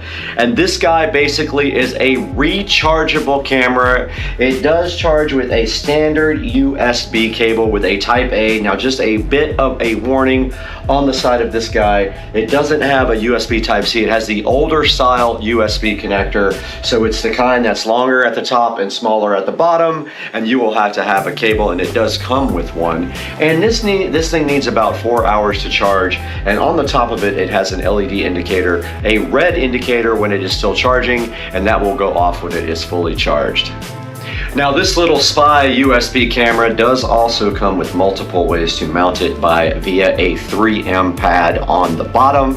One thing I did notice though, that the battery life is very short when it is actually recording all the time. So just keep in mind, this probably has a really small battery in it and it won't last long. So it either needs to be plugged in full time or set on a mode where it just captures when it detects motion, and then it will probably last you longer. Now if it is running constantly at full time, you can literally watch the battery indicator drop. Now to charge this guy, we simply have this USB cable here. It does have a USB Type A on one end, and on the other end it has whatever type of USB that is called, and I can't remember the name, but it's the one where it has a long on top and a short on the bottom here. We'll plug our cable in right here, our other end into our charging stand here that has a USB Type A. Thanks to whoever invented USB Type A that you always get the wrong end. And you can see right here and right now there is a solid green LED on top. Now it is no LED on top. And that red indicator light will come on here when it starts charging here momentarily. There is the red indicator light. And then it is flashing blue as if it is trying to connect. And I don't want it to be on, so I'm going to hold the power off.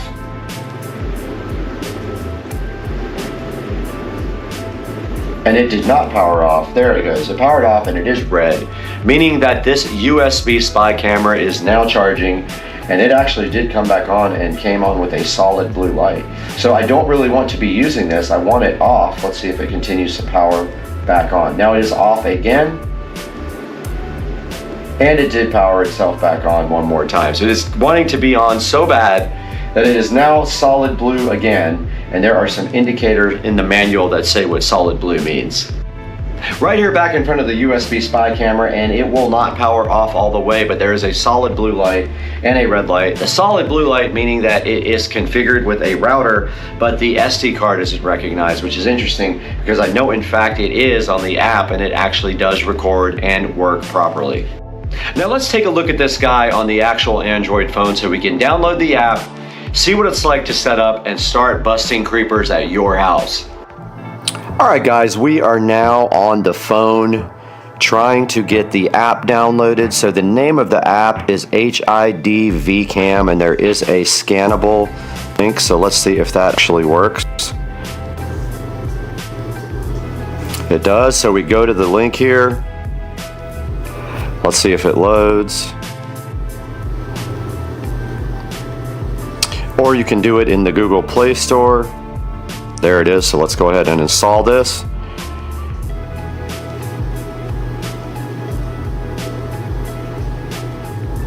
And it is downloading now and ready to go to the install shortly, in which case the next step is to set permissions for the app. So it'll say the phone will prompt HID-VCAM would like to find and connect your devices on your network. Let's open that and do that. We'll agree to their policy, and we have to register, so we will have to do that off camera.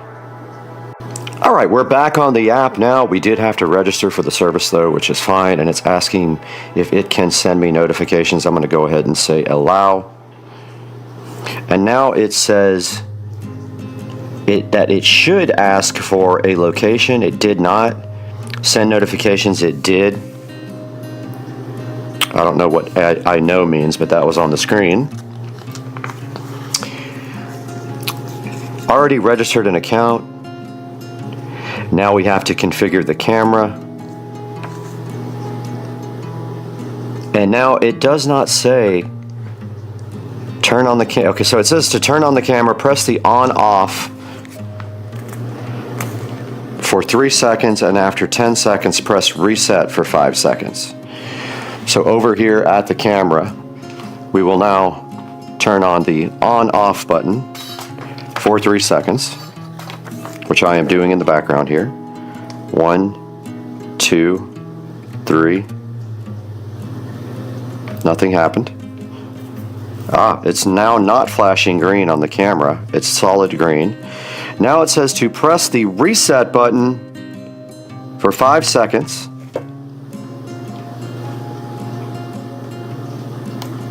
One, 2, 3, 4. We did hear a beep at the camera. Okay.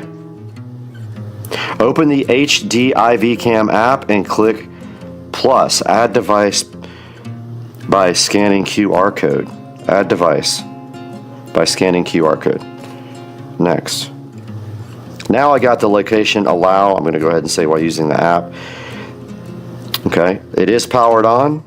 There is no switch, so that's totally different than what it says. And it's already restored. Okay, so now we need to get the network. I have gone ahead and reset my router, and now we are back. And I also held down the reset button on the camera so I could start over. Now let's try this again. All right, it did recognize the QR code, and now the camera is attempting to connect to 2.4 gigahertz. Now remember, this has to be 2.4 gigahertz. You cannot use 5 gigahertz Wi-Fi with the camera. Now this light is solid blue right now on the top of the camera.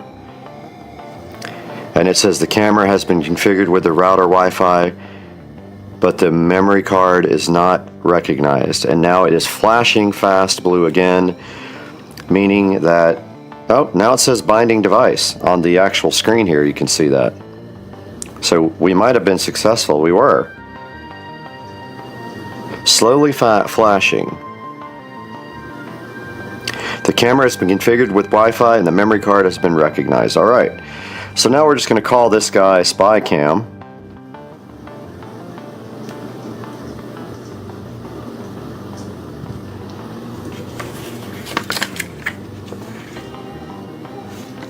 And we're in the part of the manual. Device has been accessed. Confirm. Place Okay. the device and mobile phone close to the location where the camera is installed, and then click Next. Okay, we're close to it already. Now we're supposed to be looking at a real-time preview here, and there we have it. We do have video from the spy camera, which is pretty cool. You guys can see it right here on the screen. There's the lights and everything. Okay, so that says completed. And now we should just be able to hit play here. And there is the spy camera, full screen, and there is Supercar Street Racing in its full glory here. Okay, we can see the camera is plugged in and charging. We can see that in the upper right hand corner of the video here where it says 70%. I will continue to let that charge, but we're going to take a look at some other settings on the camera. You can do multi-phone sharing if you click settings and go to share device. So let's go back out.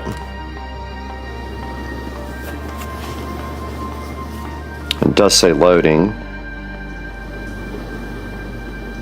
And there's the little settings gear. And if you go into share device here, you can share it with someone else who is signed up on the service. And then taking a look at the next setting here, guys. We have the device name, which we already set. We can go into our intelligent detection settings and change it from medium to high or low here. We can set a detection alarm on this section here. And there is a section where we can change the resolution. Let's see if I can figure out.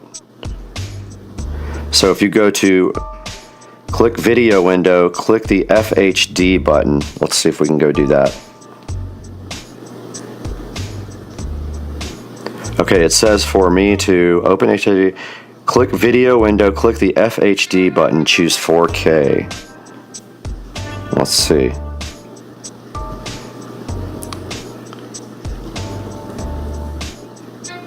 Alright, we did choose UHD and now our video is supposedly in 4K. It is probably highly compressed and laggy, and you can see my charging indicator going up, but the video did stop. Network is unreachable. Let's see what that's all about. Probably too far from the router, but there it is again in 4K with that setting, and it says network is unreachable. Interesting. But if we go back to FHD here, I bet it'll let us do some smooth video. Alright, I changed to FHD and now the video quality, the timeouts are not happening anymore, but let's go back to the last page. Go into settings. And here's where you can change your video, your SD card resolution to UHD, Full HD. It tells you how much capacity. You can format your SD card. It can be motion activated. And those are the SD card settings. Here's your network set. Here's your setup instructions. You do have an IP address here, the camera. I don't know if you can actually browse to that. And then here's where you set up the firmware. It doesn't look like you can upgrade the firmware, which is interesting. There may not be a newer version available. But that's a good look at the settings, guys, on this camera. And you can actually use the cloud. You have to actually pay for cloud, or you just use the SD card to record your video locally. There's instructions on how to do the cloud in the instruction manual.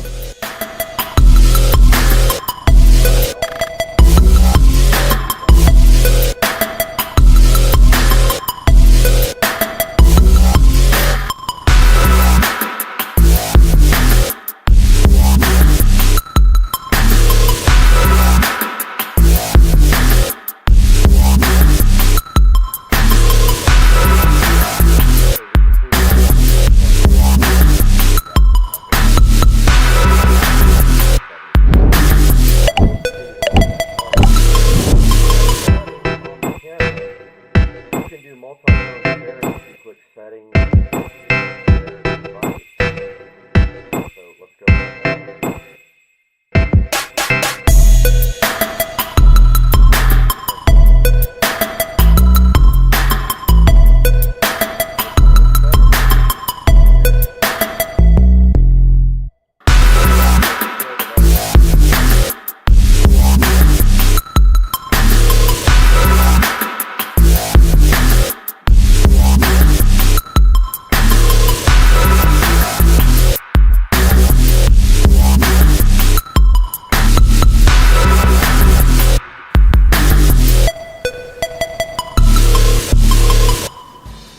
Hey guys, and welcome back to Supercar Street Racing.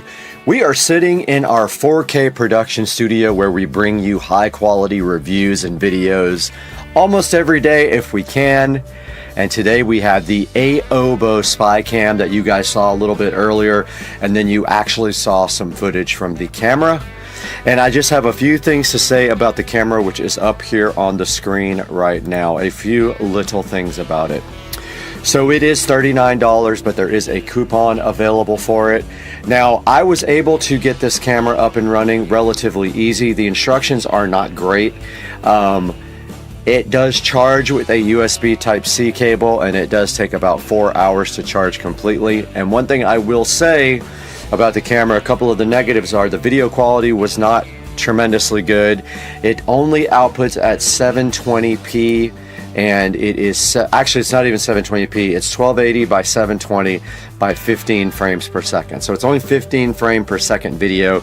It is actually being converted to even be used in DaVinci where I'm editing, because it outputs in this format called MKV, and that format was not compatible with DaVinci Resolve, so I had to convert them all over to MP4s in order to use them on DaVinci Resolve.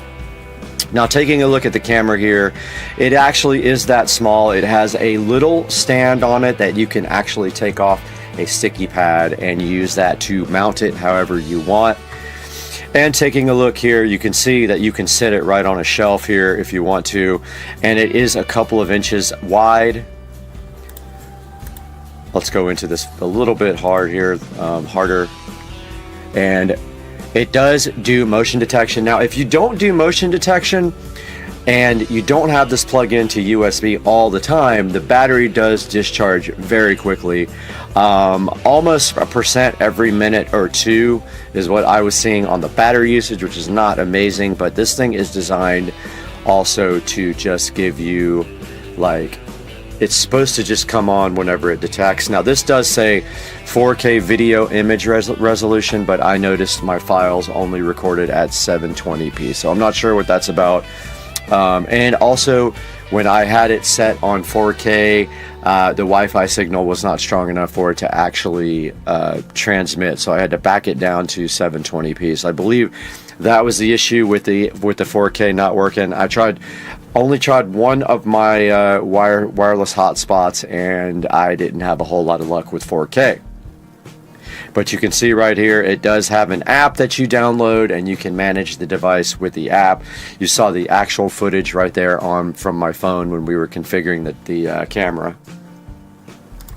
And it does have 4-star review, a lot of 1-star reviews like stay away, and it says absolutely the worst camera ever, can't get it to stay connected to Wi-Fi, do not expect this to work with only your cell phone. I didn't have that many problems with it. Like this guy says, you do have to leave it on your charger, and it is okay. It says scam. I didn't think it was a scam at all. It has some 5-star reviews. So I think overall my experience was fine with the spy cam. It's nothing amazing. It's not like a webcam, and it's not like a security camera that you put at your house and is going to work that great. But it did get the job done, and you saw the footage of the creeper there, and we busted him. Guys, thank you so much for liking and subscribing to this video. Click through my product links, please. It helps me so much, and we'll see you guys on the next one. I got to get out of here. I'm peace out.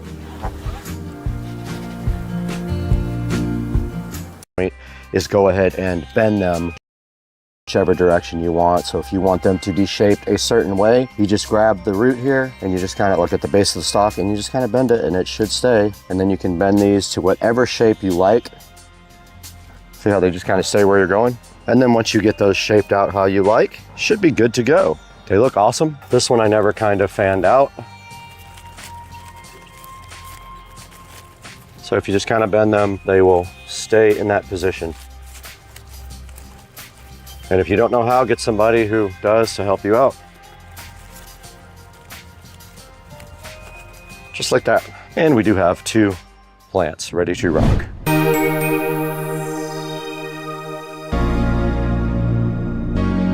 Ladies and gentlemen, we're so happy to see you once again in Studio B. We are recording from Studio B right now. You can see Supercar Street Racing right behind us playing on the television right there while we do a live show for you guys right here on this video. And today you can see we finally replaced our old blown apart artificial trees that were in the front yard. Now what happens to these guys is basically Florida is relentless. The wind, the rain, the humidity is relentless. Anything outside of your house is going to have to be replaced in 2 to 3 years, no matter what. It's just a thing. You always buy warranties if you can on anything that's going to be outside. Everything wears out, including the furniture. It's just a way of life in sunny, hot, humid Florida. Now these trees were in the backyard on my patio. They sat there for a while, but when I built the front patio, if you go back and check that video, I moved them from the back to the front, and I will get some more for the back patio so that it also looks fly, because these are awesome. And they make so many different kinds of trees and plants here.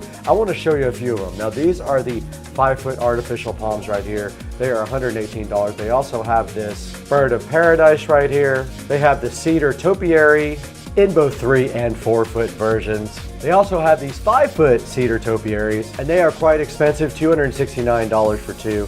Make sure that's what you want. I think I might buy those for the garage, right on each side when you come up into the driveway, right against the garage. Now this is a artificial Dracania. Looks pretty cool. It is 4 feet tall. It's $64. And right here, a cool artificial eucalyptus tree. I think that might look cool somewhere in the back around the pool area. Here is a 6-foot ficus for $114 also. Here's a Monstera deliciosa plant, 4.5 feet tall, faux Swiss cheese floor plant. Here's an artificial olive tree for only $79. And there's the 5-foot artificial palm trees back again. Now these guys are sitting at a solid 4.5 star reviews. I love the way the palm trees came out. You do have to go ahead and shape them the way you like them.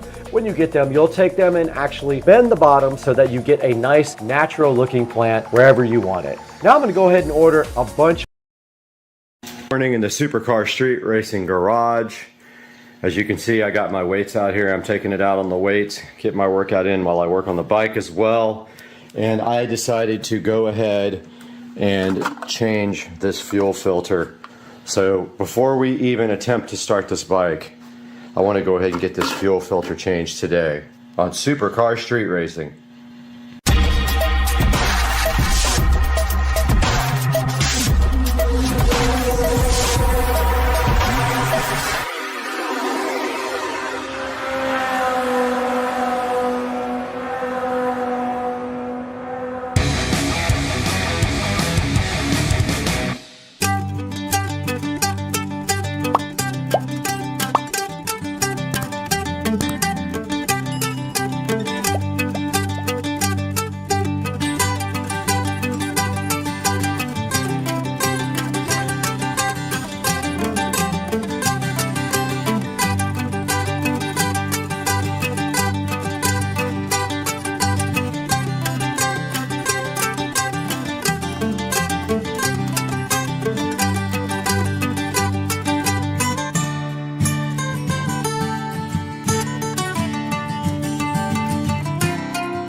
All right, I just put a little bit of fuel in it, not a whole ton.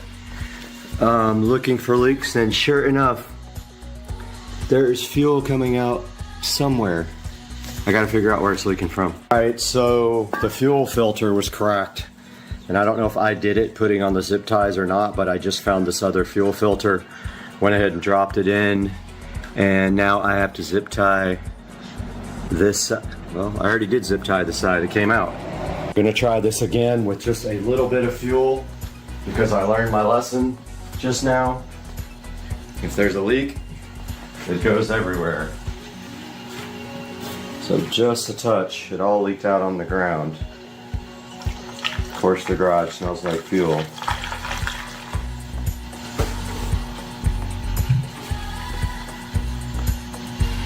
All right, nothing in the line yet.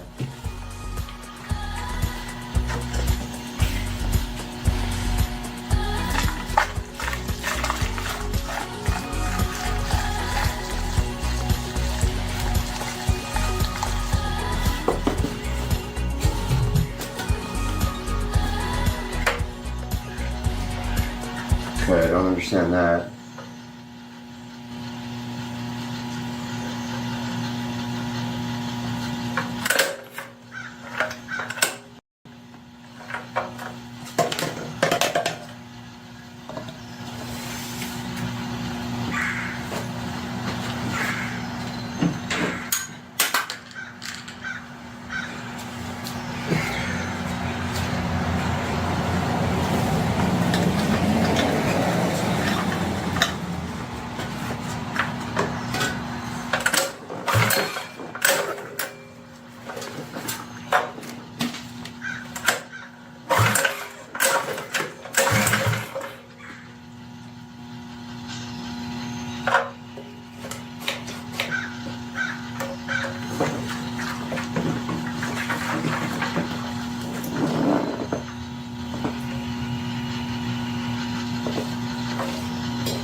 All right, now there's fuel going into the filter and into, yeah.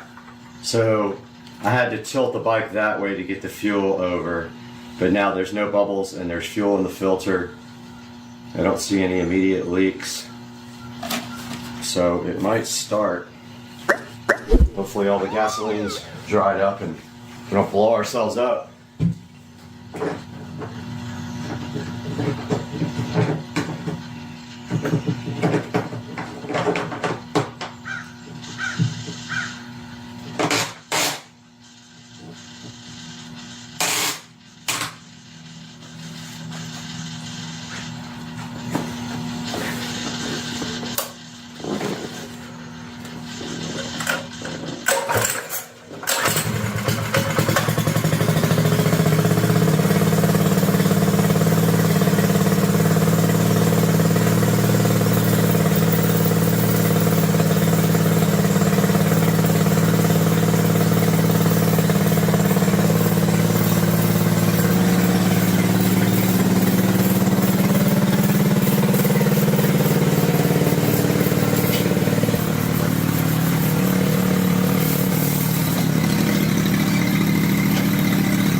Okay, so I need to put a little bit of background on this clip here. So this is Rich and Trish from across the street. Trish is walking and doing her morning exercise. Now, the context behind this whole clip is the motorbike was given to me by Trish's sister, and that bike was ridden by her nephew, who now plays in the NFL. Shamar Bridges, you can look him up. He's an NFL player for the Ravens. He is going to be going back to Baltimore here soon. This is his bike from 10 years ago that was given to me by his mom, and now we are going to see if his aunt will ride the bike. And I'm sure he would absolutely love it. So let's get that going.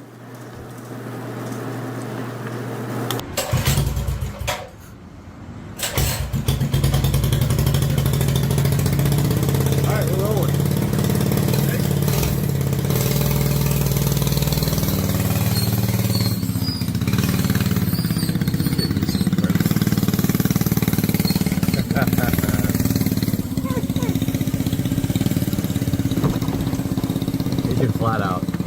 That thing moves. It does move good. I love it. And that's not even fixed up. It's just pretty much stock except for the carburetor. Alright, try to get a little bit.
guys get me. I'm gonna try to get it a little bit.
Yeah, so if you get on it slow, you can get it up. How fast are we going?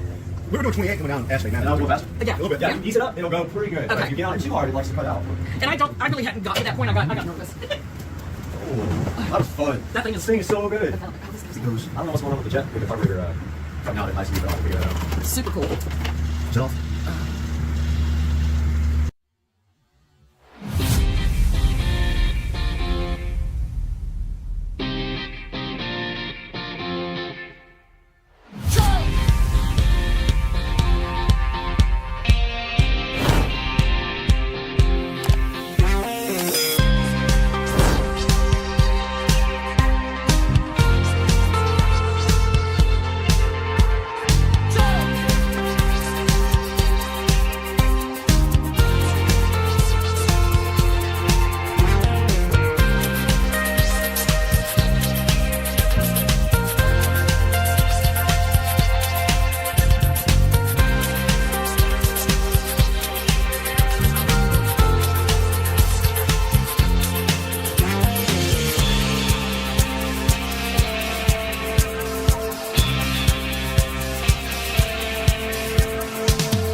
This is day 41 of my keto weight loss diet. Let's see what I weigh now. 149, a new low of 149 on the keto weight loss diet.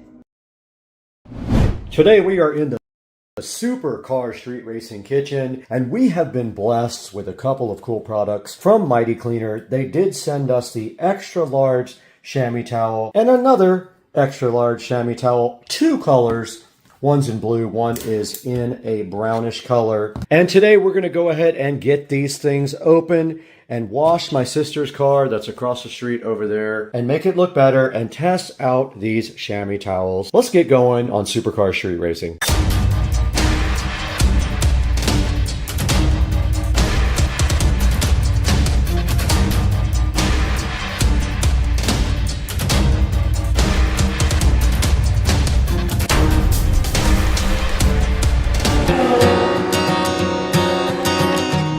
Back on Supercar Street Racing, we have another sponsor today. We have the Mighty Cleaner extra large chamois towels here, highly absorbent. You can see their website right there on the side. There's some nice directions back on the back. So what we are going to do is go see that we have all the proper stuff to wash my sister's car, which is parked across the street at Rich and Trisha's house. And then we are going to proceed to wash her car, and we're going to use these chamois towels to dry it, and we're going to follow the instructions on the back when we do that. Now, the first thing you're supposed to do on these is warm water them for 5 minutes. You're supposed to soak them both in warm water for 5 minutes and wring it out. You're supposed to wring it out a lot to avoid sticking to your car's paint, and when you're finished, you wring it out again. On out to the Supercar Street Racing shed and make sure that we have a bucket and some car wash.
All right, so we just got done washing my sister's car. She's checking out the chamois towels. She's taking these home with her because I don't wash my car. But now we have to put the towels up. There's specific instructions on the back. Once we wring them out, we have to fold them lengthwise, roll them up, and then insert them back into these plastic tubes for preservation, I guess, you know, so that they'll be good again next time it's time to use them. So if that one's wrung out, all she has to do is fold it lengthwise and then roll it. That pretty easy? I think so. I'm fixing to try it. Okay. Let's see. And then it should just go right back in this holder. Pretty cool. And those are going home with you. Ah, yay. Oh. Did we roll them the wrong way? What happened? We rolled them the wrong way. They said lengthwise. And then like this. Yeah, that's it, because that's tall enough to fit. Nope. And then... One more. And then the lid just pushes right over it. Well, I don't think... Oh, perfect. See, that one's going to work. How'd that happen? So now, that's the... I guess that's the right way to do it. I don't know. We'll see.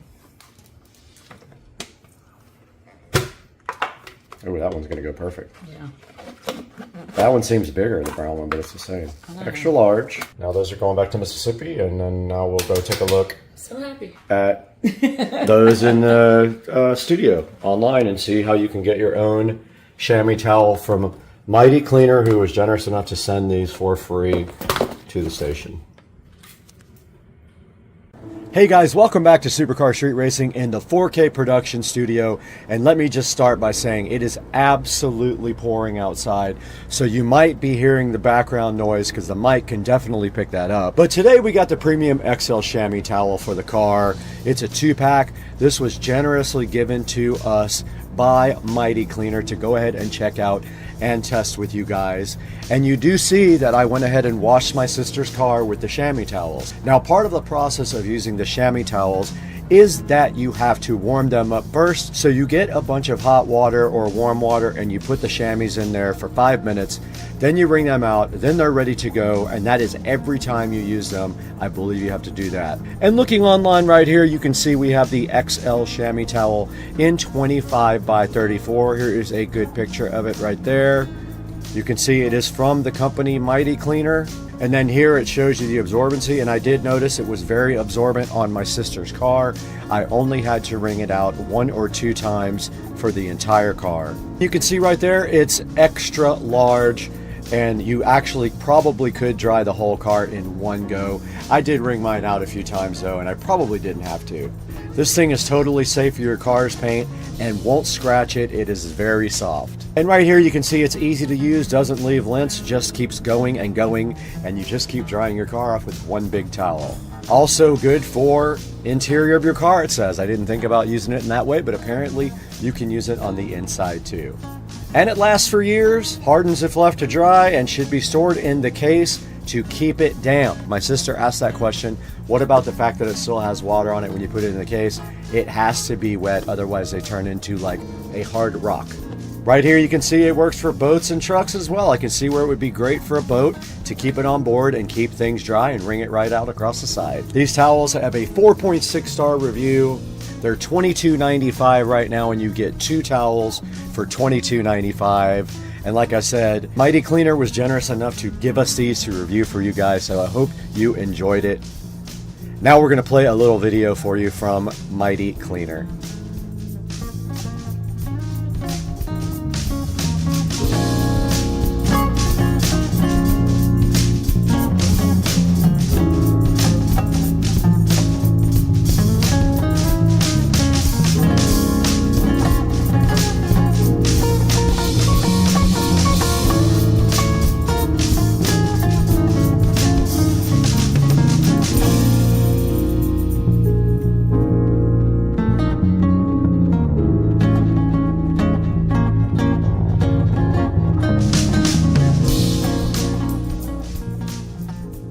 All right, you guys can hear the thunder in the background. It is really pouring outside still in Supercar Street Racing headquarters, and that was the Mighty Chamois Towel, Premium XL Towel for your car. Please go down to the link in the description to order yours, and thank you so much for the support for Supercar Street Racing. Please like and subscribe, and we will see you next time on the channel. Okay, this is how you, if you forget your cutter, you take your axe, right? Normally throw Your heavy axe, yeah, and don't hit your thumb, right? Oh, hell yeah! Bye bye. Hey, and welcome back to Supercar Street Racing. I'm so excited to have you guys back today in our brand new 4K production studio. Today, we're going to take a whole tour of this beautiful, brand new facility and tell you what this is going to mean for the channel, because this was built specifically to enhance your experience with Supercar Street Racing. And you can see behind me here this beautiful editing rig set up and ready to go. So let's take a look at the Supercar Street Racing 4K production studio.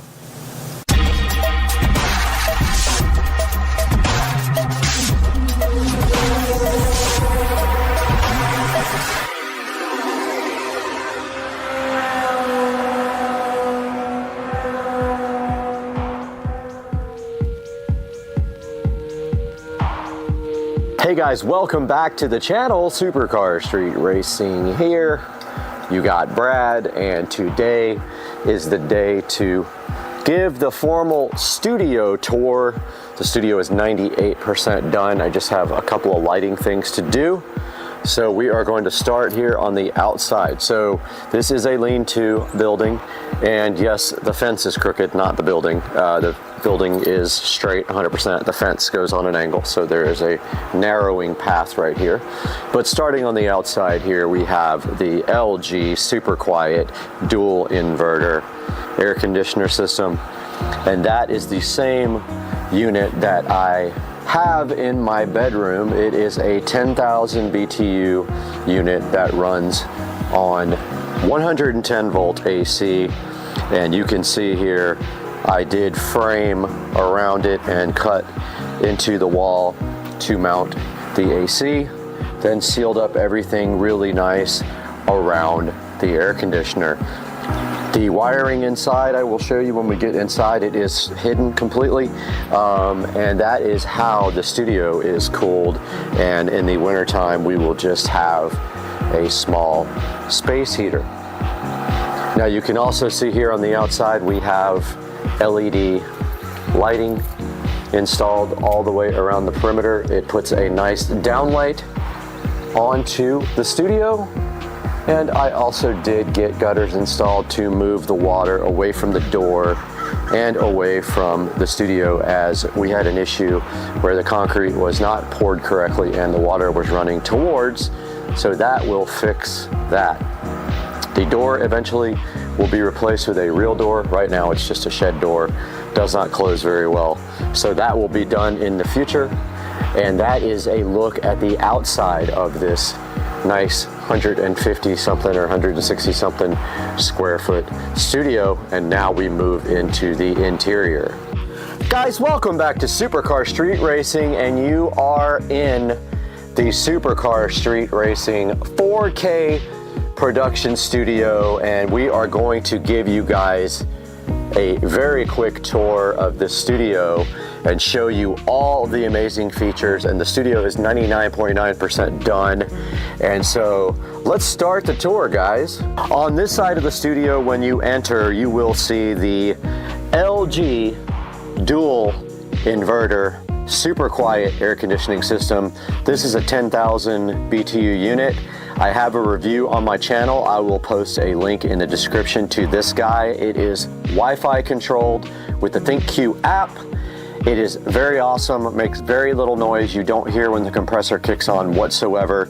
This is how I'm cooling the studio. I did build it directly into the wall, sealed it really nicely, and then with my foam tile skills, I foam tiled all the way around it, and then the wiring actually goes right over here inside the wall and plugs in right there very nicely where you can't see it. I didn't want to do it inside the wall, so I did it on the external there. Moving to the right of the AC unit, we've got a wall plate here with a Cat 5 or Cat 6, whatever you want to call it, jack and an HDMI. That Cat 6 goes to the switch And the HDMI cable goes up here to the Seiki or whatever you want to call it, 32-inch monitor. Now, we have the HDMI down there, so we are capable of plugging in anything to this guy and displaying it from either the corner of this desk or whatever you want to do. You can easily just plug right there, and there's power conveniently located there as well. So that is the Seiki 32-inch television / HD monitor with a Fire Stick 4K plugged into it. Now this is the only guy that doesn't have Ethernet. Now we can add Ethernet. I do have an Ethernet adapter for these Fire Sticks, so we might do that because I want all Ethernet, not Wi-Fi on my monitors. So yeah, so that is the first thing you see on the left for reference. The door is right there. You walk in and look to your left, and the television is right there. Stepping back and looking towards the door, we have the Echo Show 15. You guys are familiar with this from my video review, and I will put a link to that video also in the description. Now this Echo Show 15, I did flush mount completely into the wall. I was able to nicely get that to flush all the way in by adding a cross support inside, and I wired it up inside the wall. You guys all know this, the Echo Show 15 does have the built-in Fire TV, and I have a very popular video about how to install Kodi on that. They have disabled a lot of the ability to do that, but we still have the beautiful Echo Show 15 right there, and right below that we have our smart switch for the outdoor lighting and our regular standard switch, because all these lights up here, which I will show you next, are smart. Moving up to the left of the Echo Show, we have a wall plate in the actual wall. There are two of them. There's one over there as well. This is going to be for Govee lighting. The hexagon panels are going here. I have not purchased them yet, but I will be putting the Govee hexagon lighting right there. And moving back to the front, and obviously I forgot a few foam tiles up there, which I will have to get back to.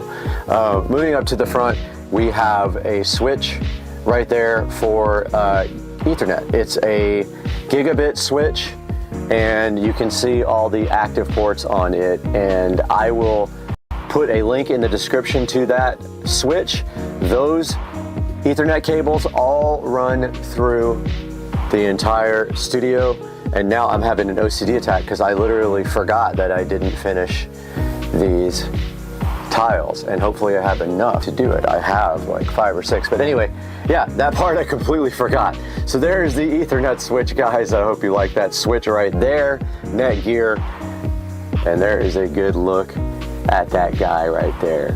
Now you notice I did put the power in the wall as well, because right below the Netgear switch we have the Harbinger 12-inch powered studio monitors right here, and the input from those goes down to the receiver below.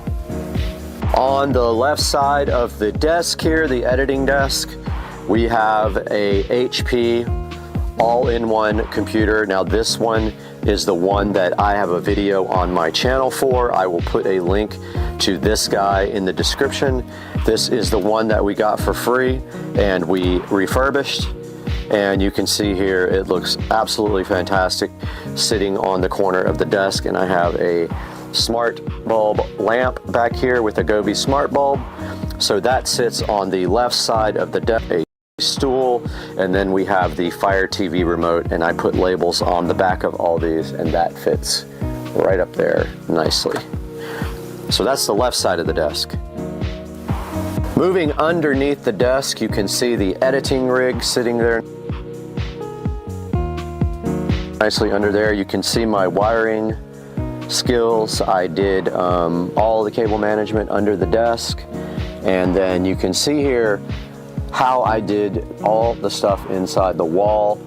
We have a dual Cat 6 plate there. We've got RCA plates for the front speakers. Those go to the preamp output from the Marantz 1711. We then have our HDMI jacks that feed the monitors. So 2 HDMI jacks, one goes to the Marantz, the other one goes directly to the back of the editing PC. We then have our 7.2 wall plate with all of the wiring running up through some tubing and going to the back of the Marantz NR1711. And then we have power. All I need to do is kind of tie that up a little bit. And yeah, so that should be good for underneath. And then over here, underneath the HP all-in-one, we have a Cat 6 jack, we have power, and we have HDMI over there running to that monitor in case anyone wants to monitor their systems. Moving up from the desk, we have our Amazon 4K 50-inch monitor. This editing PC, one via the Marantz receiver, one directly connected. And moving behind them, we have the Govee immersive lighting on the back and all of the wall plates. We do have Ethernet, HDMI, and then we have another HDMI plate running to the bottom down here so that anyone can connect their laptop or other device. I know it's hard to see here, but there is an HDMI plate here that says lower plate. It runs down behind here, and there will be a small desk here set up for a laptop as soon as I find one. Same with the second TV, or monitor, there is a wall plate down there, or actually behind it on HDMI running underneath the desk, which is very hard to see because it's dark. And that is the setup for the monitors on the editing rig. Moving to the sound, up above that monitor there, you can clearly see the center channel speaker. I will put a link in the description to these in-wall speakers. I chose to go with square because they're easier to cut the foam around than round. We have the center there. Don't forget our fronts are Harbinger powered monitors here. And we have our side surround there where the foam is coming off that I have to re-glue. And we have our rears there. Those are all the in-wall speakers completing the sound system here for the 7.2 surround sound for the audio rig. Okay, moving to the bass part of the sound system, we have the Polk PSW10, and that is from the house, and I got a brand new one in the house, so I will be showing you guys that at another point when we review it. So that is the sub for the sound system. I wanted to get something that would fit there, but it's not going to happen. So this one will probably go somewhere like in the corner here or somewhere inconspicuous. I'm not 100% sure yet. It depends on what I do with a desk here. It actually could go way under here and be fine. So we will get to that when we get to it. But that is the sound system bass. And then above that we have our refurbished thrift store Mac that may or may not stay in here.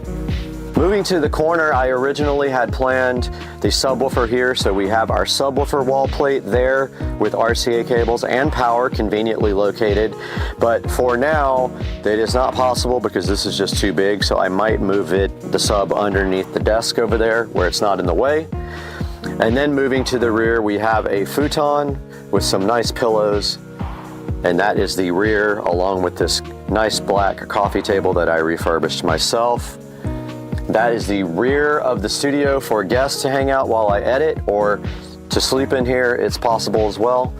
And that's the rear, or sort of the side. If you're looking at the door here, you rotate around this way, there's the editing, and if you keep going to your right, there is the futon and coffee table. So if you come in the door and you immediately look to your right, we have up here in the corner another wall plate with receptacles for Govee hexagon lighting. We have our 43-inch Amazon TV here, which was not on, but I will show you guys that now. And for whatever reason, it affects both televisions. I don't know why that is the case. They're supposed to be locked to their own guy, but this one is affecting the one behind me, which is hilarious. When I push the home button, this guy went home too. So yeah, so this is a 43-inch 4K Amazon TV monitor, and that has its own built-in, obviously, Fire TV system, and behind it, it is hardwire Ethernet to the switch up in the corner right there. And that completes this side of the room. If we look down here, we have a Cat 6 wall plate, so you can hook up here and chill and have wired Ethernet. If we look down here, we have Cat 6 and HDMI. HDMI feeds the second input to this monitor, and then you have power. So this is capable of also displaying up here, and that rounds off this side of the room. Guys, moving up to the top of the ceiling, we have the Govee canned recess lighting. It's actually just pucks lighting. It is smart lighting. There are 6 of these. There are 4 in the studio part here, and there are 2 behind the televisions up there.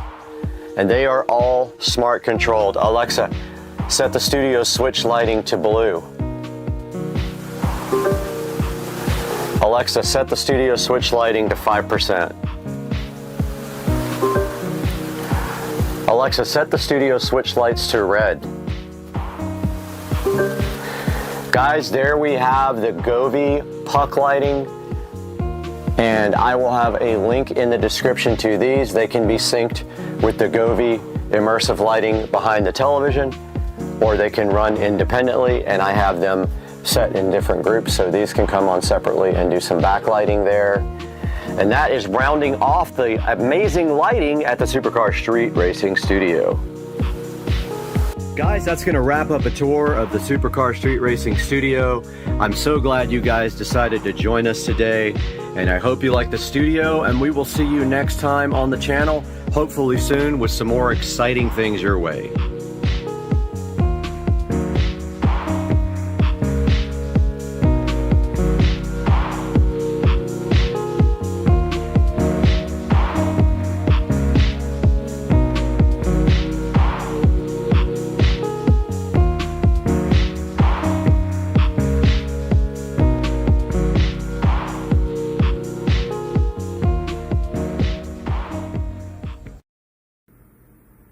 Look at this dude.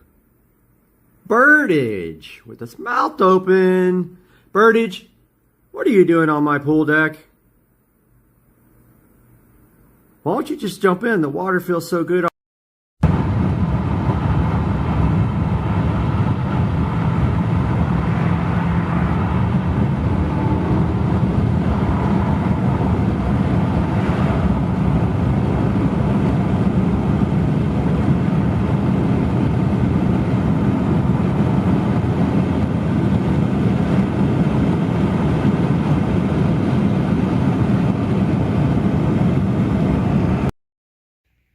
Alright, what's going on, everybody? Supercar Street Racing here. This is my Aerosmith poster right below my guitar. Epic. So, taking a look at an unboxing today, we have the 335i. So that's the E90X. Fits 2007 to 2012, I believe, or 13, not sure. E90X, that's convertible coupe sedan. Now, what we have here is a caliper kit, rotor kit, and pad kit. Pardon me. And so we got everything in this kit from eBay. Now, this is not a big brake kit.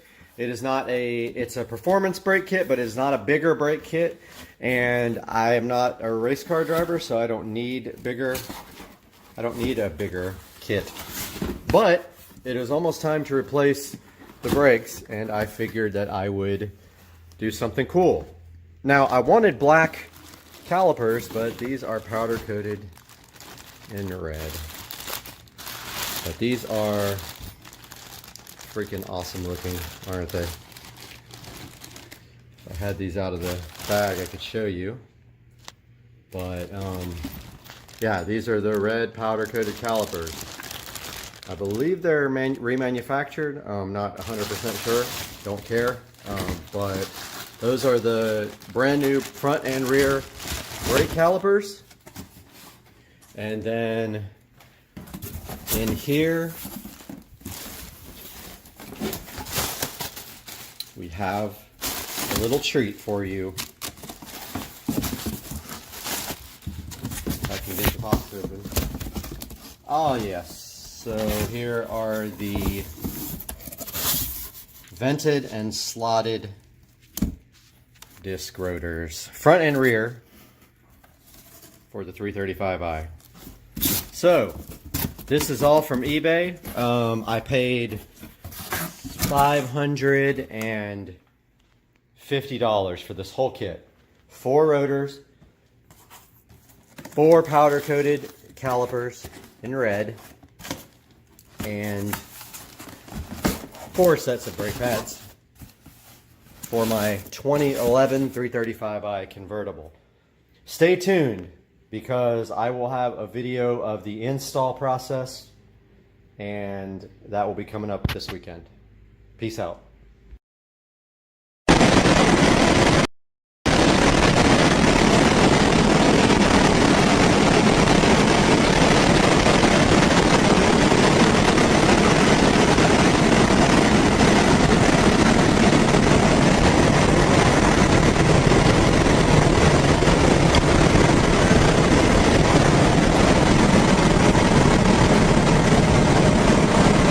Alright guys, welcome back to the channel. Something exciting just happened. The materials have been delivered for the shed that is going on the side of the house. They just dropped everything off and we just paid the deposit, and now all we are waiting for is concrete to be laid on August the 8th. So yeah, just a little update. Here's all the materials for the big shed. I think it's a 12 by 8 if I remember correctly. But yeah, that's all happening. It's exciting. I'm glad you guys are all along for the ride.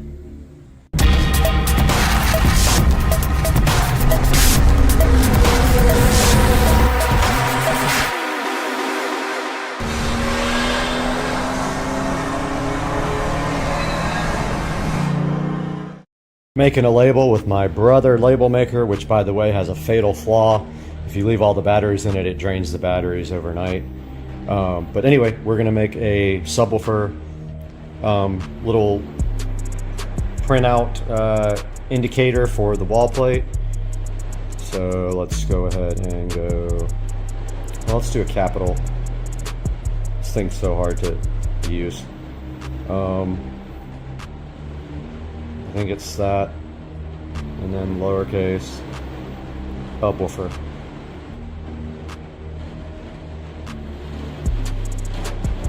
Let's see how that prints.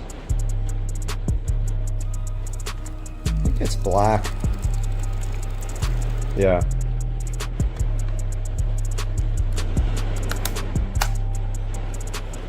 It's interesting. I'm gonna go ahead and peel this off. I need 2 hands for this. Alright guys, we got our label made for the subwoofer jack with my label maker, and that is looking good. And we're just literally waiting for speaker wire to come in the mail, and then we can start wiring up these speakers where I can get in the attic tomorrow and pull the wiring. Well, they drained my pool to do some more acid washing on the finish because they weren't satisfied with the way it came out, so pool is refilling again. So I'm gonna go grab the other hose, so we have 2 hoses going. All right guys, making delicious keto burgerage. Oh, those are gonna be good. Guess what happened though? The mailman just came and he brought this, what I've been waiting for, package. Boom!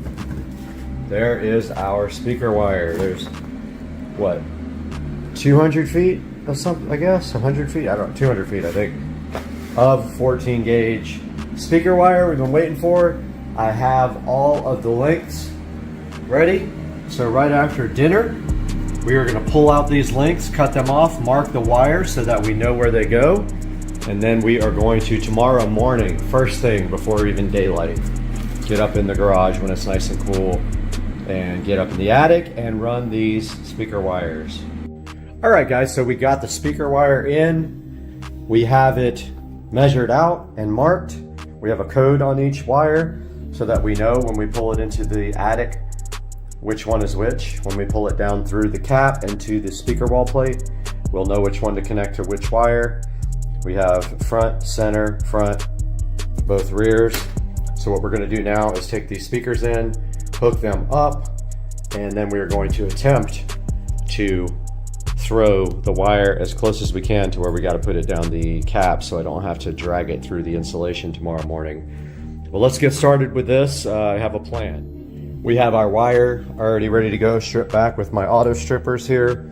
So what we're going to do now is take this into the attic. We're going to lay this somewhere on the bed, unbundle this wire, and literally throw it towards where it's going to go, and then hopefully get the insulation that is kind of out of reach. I'm going to try to get it. It's just a tiny bit out of reach. Also, that's what this is for.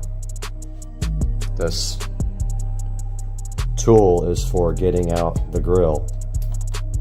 You stick it in there and you just pull straight up like that and the grill comes right off. Dude, where's the insulation?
Huge update, guys.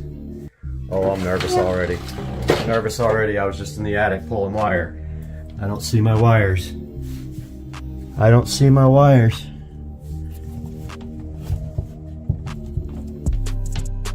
Okay, I see some wires. I gotta pull them through. Okay, as any smart man would, I ran a lot of extra wire and I just wrapped it all up with electrical tape and stuffed it down in here. I'm gonna get this all unwrapped now. This is how I got it down through the wall, and we'll be back.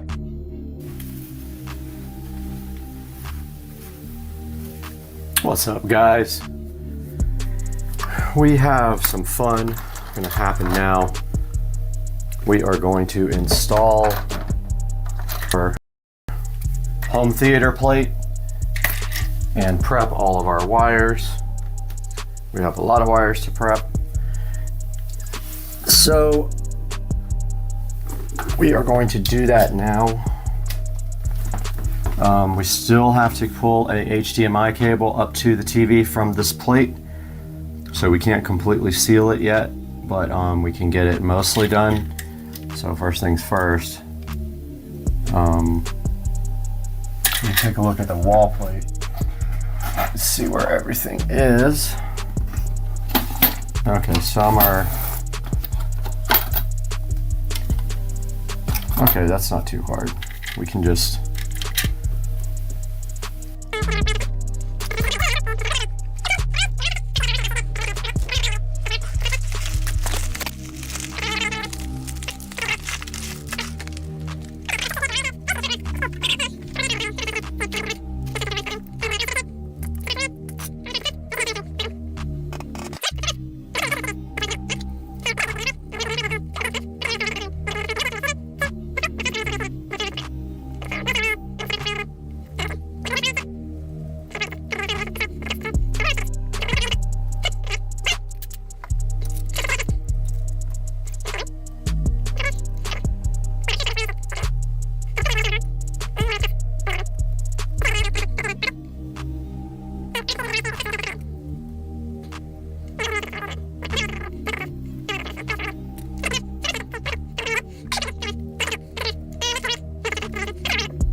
Okay, so what we're doing now is the dresser up here.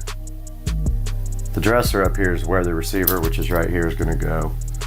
It's literally going to go from right up here to right down there. So it's probably, it's 2 feet to the wall plate.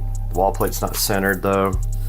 So that would be, I think if we do 5 foot or 4, let's see, 5 feet would give us, would that give us enough to get over to that side? 5 feet would get us to that side as well with some room to spare. Let's do 5 feet chunks of wire.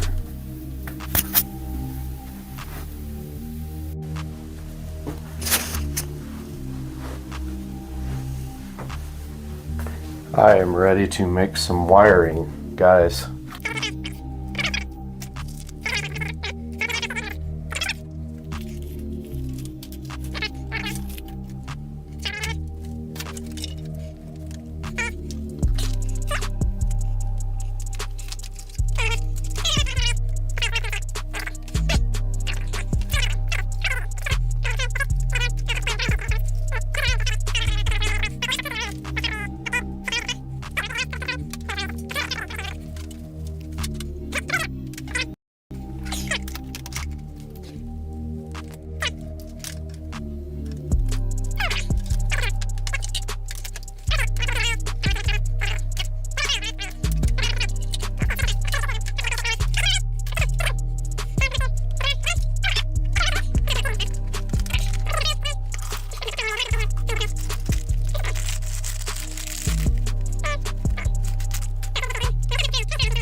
All right, now I can see, guys.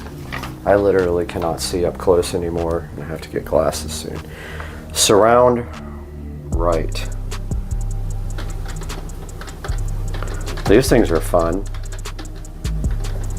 See, banana clips right there.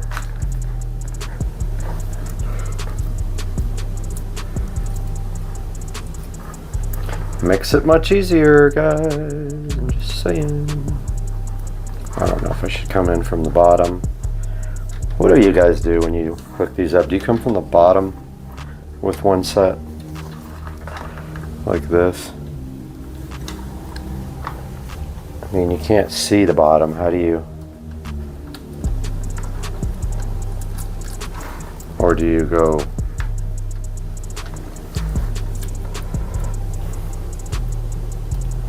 How the heck are you supposed to do the bottom when you can't see it?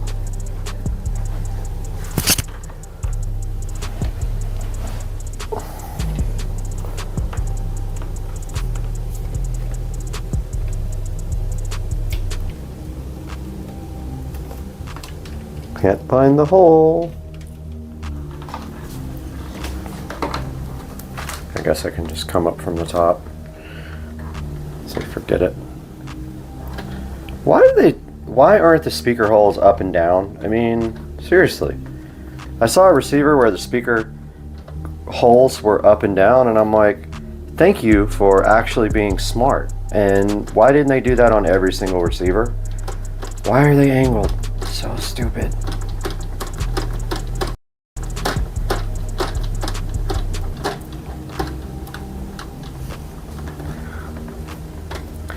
Okay, the first one's in.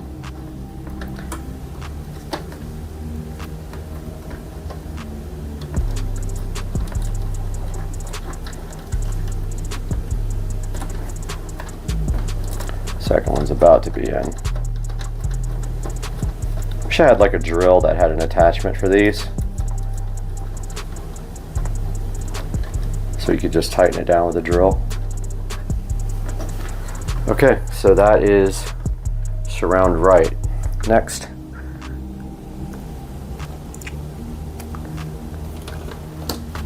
Let's see what this is.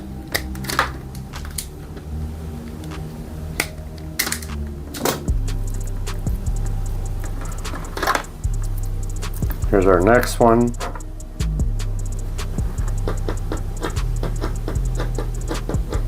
That's surround left.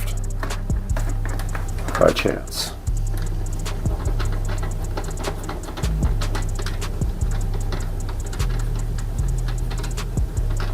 You know what I'm talking about, right, guys? These speaker wire holes should be freaking up and down, not diagonal.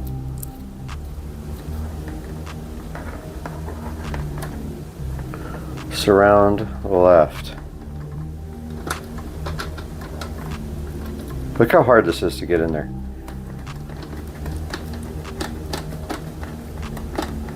Man, this thing's borderline old, I think, because it still has component video and composite video. No Wi-Fi, but I have a little adapter to bring LAN for this. Got the little power line adapter. But yeah, you don't see, they don't put composite video and component video on receivers anymore because there are no components that use it. If you see one with S video, you know you got a really old receiver. They probably don't have HDMI either. Notice here there's a 5-volt output. Never noticed that. There's a wireless LAN adapter available for this guy. Wi-Fi adapter. Hey, no, it had a 5-volt out. That's awesome. Can use that definitely for something.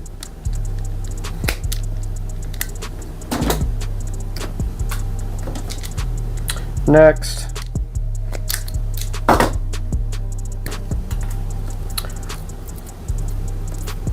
Three more left. Let's see what this is. Front right.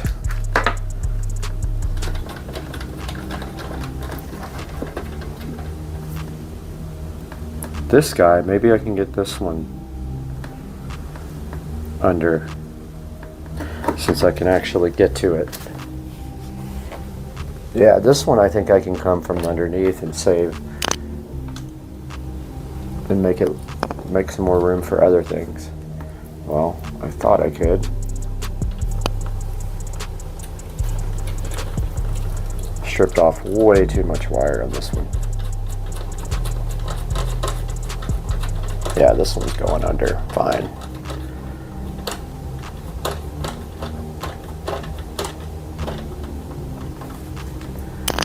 And positive. Did I do it right? Yes, I did. I'm like, am I paying attention to polarity again?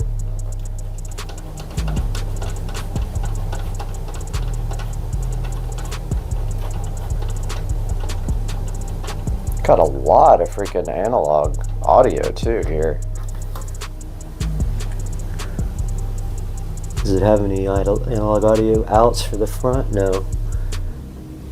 No, it doesn't have preamp outputs. All right. Is this going to be center or front left?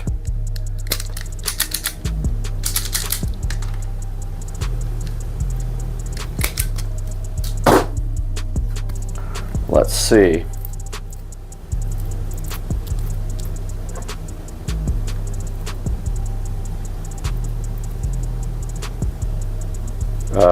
What? Can't tell. Center.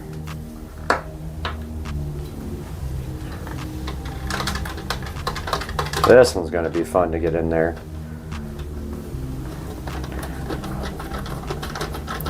Yeah, this is not going to be a good time. I'm going to see if I can come in from the bottom, because this guy is hard to get to from the top. Let's see if I can feel the...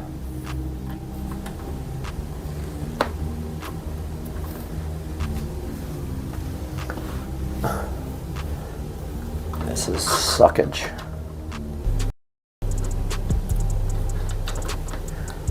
Of course, every time you touch it, you have to bind your wire. It's right there, dude.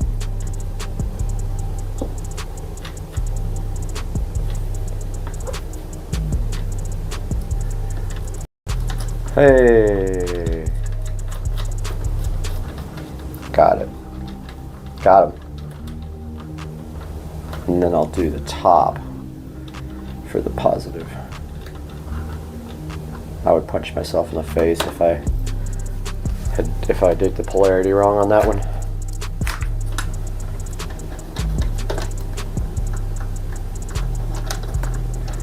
So for testing purposes, we will be using this receiver for video. So what we'll do is we will plug the Fire Stick into this guy and then plug this guy into the TV. Last one is front left.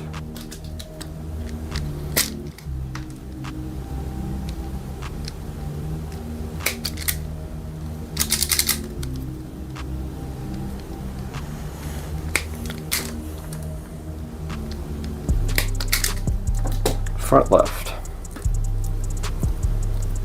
Let's see if we can get underneath that one. That's another one that's hard to get to.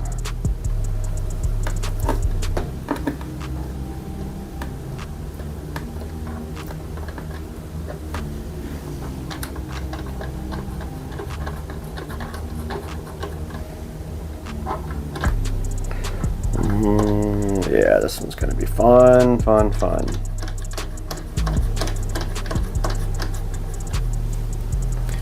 Okay, here we go. That should be right there. There we go. Got lucky on that one.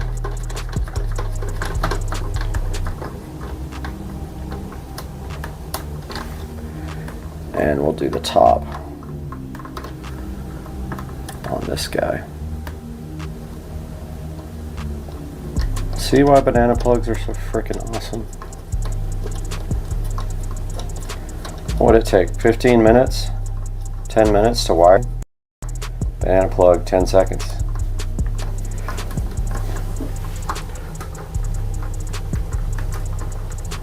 Done. This thing is wired. HDMI. First we need our Fire Stick. Fire Sticks are picky about power, so you may not be able to power it with that. It's 0.6 amps. I don't know if that's enough to power the Fire Stick, so I'm going to put this Fire Stick on its power brick, but number one is do video one in, I guess. Ow, okay, there, that's in there. So we got our Fire Stick there. We'll come out of this guy to the television, and we will go to HDMI. We'll go to input 8 on the TV.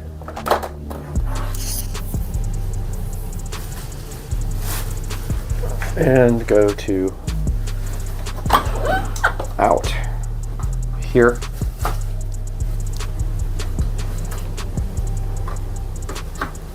And that's that.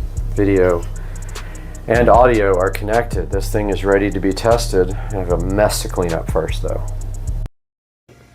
Bubba loves Cat TV. He can't stop watching it. Right, Bubba? It's Cat TV. Look at the tail going. He loves Cat TV. Good morning, guys, and welcome to the channel. Supercar Street Racing here. And we have another wonderful unboxing today that we are going to be taking a look at these Fit Life expandable garden hoses. These are the 50-foot expandable garden hoses from Amazon. Now, the reason that I purchased these 50-foot hoses is because in the backyard on the pool deck, I actually have added a new spigot for water to be close to the pool deck, which I've never had before, and it's really nice to be able to have water there. I also ordered 2 hose pots. So they look like basically big brown pots. They are like the kind of like the plastic looking things, because I read a lot of reviews and the actual metal pots are very prone to rusting, and they don't last more than 6 months to a year, and they just fall apart. So my plan is now to take these expandable garden hoses, and I've never owned one before. I went ahead and bought 2 and 2 pots because I'm going to be putting one out back by the pool deck, and then one on the side of the house where we're getting the concrete laid. There is a spigot there, so I'm going to put one there. If that works out, I actually am going to buy 2 more, one for my well pump and one for the front yard here where the hose comes all the way out to the front. That's the only bummer, is I don't have water out front of the house. The hose does run from this side of the house over here to the front. So that's one thing we got to take a look at. But we got these Fit Life expandable garden hoses, and I believe these were in the $30 range. I bought 2 of these at 50 foot, and then we're going to take a look at those and unbox them and get them inside the pot that I bought as well. The pot will not be here till Saturday. So these actually have pretty good reviews, and there's some good information here. It tells you, like, you know, about the water pressure, the expansion, and they also give you supposed to come with a nozzle. So inside of here there should be a nozzle. So we'll unbox one and see what's in there.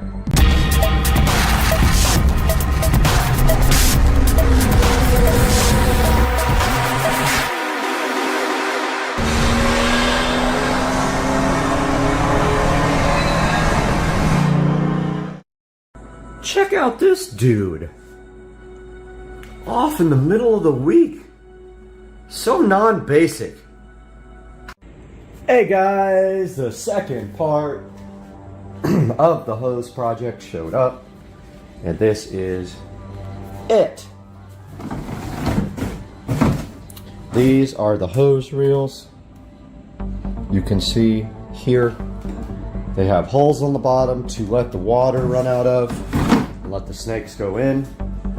But anyway, they do have a hole right there for you to run the hose out of. So what we're gonna do is go outside. I'm gonna give you guys a little update on the entire pool project. And then we're going to install one of these guys. The other one, we're gonna wait. I did buy one for my well hose, but I've literally never used it. I think I'm just gonna hold off on that and save one of these for the side of the house after the concrete's poured.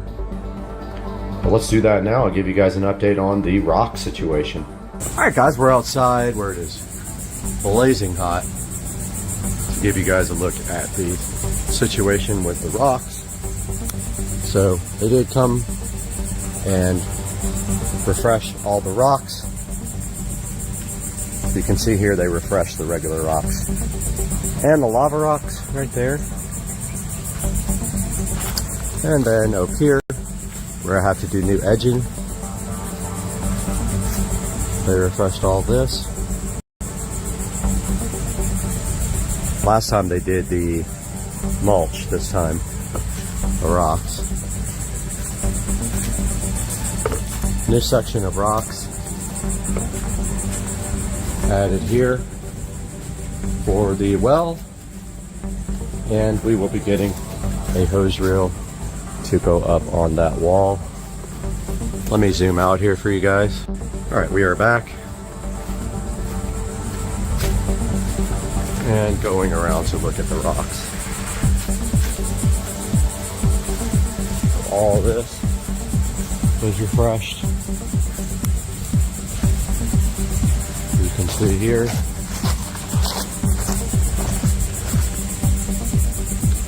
All these.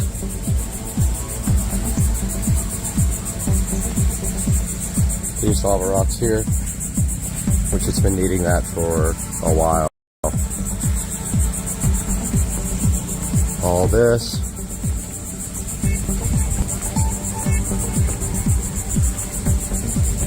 And this is new. Actually not new, but the garden area is new as far as the shape. They put lava rocks in there because there will be concrete being poured all out here. Last but not least, they did this new area around the pool pump and the AC to which the concrete will be poured up to. And that is a look at what's happening with the rocks. Now let's take a look at these new products. All right, guys. So we're using our lapel mic again. I moved it down a little more because I think it was too high. We are going to be taking a look at this Suncast resin wicker designer hose pipe and this FitLife expandable garden hose. Now we have this typical old hose that's supposedly a lifetime warranty or whatever hose, of course. Good luck getting your money for one of those, but this hose is going into the absolute garbage. This is our new spigot. This was put in by the plumber, my sprinkler guy, last week because I never had water back here at the pool. Well, that's kind of a bummer that they put a hole in it to put this stupid tag in. So it is very light, so I would say if you can anchor it to the ground or put some kind of weight in it first, that's probably your best bet. What I'm going to try to do eventually is move it down into the rocks a little bit, and I can probably even do that now. And then put put some rocks around it to keep it anchored.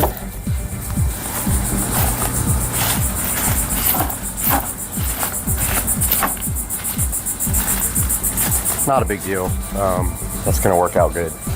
The exit hose for the hose, exit hole for the hose is right here. We got a free little bonus piece of plastic where they molded out the plastic from. And it is supposed to come with a new O-ring. Now this old hose had a quick disconnect on it. I'm not going to use that again. I honestly never used it. I'm going to seal this extra O-ring in case it leaks. Got 2 O-rings in this one because it was leaking, because this is a short. Looks like there's one left on this too. Yep. I'll save those 2 guys for the new hose, which is right here. The Fit Life expandable garden hose. Let's take a look at this guy. So it does come with its own spigot, I guess you call it, sprayer nozzle. I don't expect a lot out of a free, I wouldn't call it free. This hose is a $30 hose, $35 hose. And inside the box, we see their spray nozzle, and we see, make sure the washer has been put inside of the hose. That's the first thing. Please put the screw side on your faucet. That is what I plan to do. So first we have to run the hose through the hole, like so. It's got 1 washer in it. I will be adding the second washer. Oh, nope, I won't be able to. This is too shallow. Yeah, it's too shallow to put a second washer on, I think. Let me see.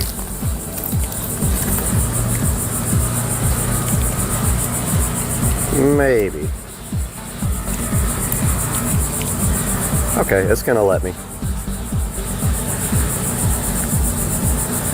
It's just one of those shallow faucets. I hate them. Spigot. It doesn't have a lot of threads on it.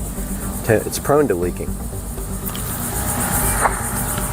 Next thing it says, keep the valve closed and connect the nozzle. Turn on the faucet and let the water fill the hose. And it should expand.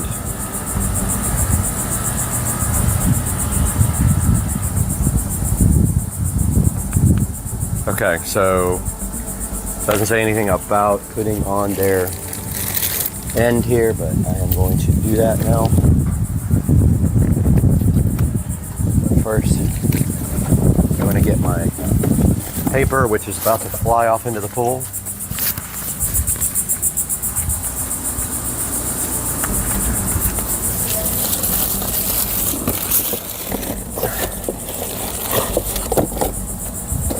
So double check when you do this that you have your O-ring inside here, or else it will leak.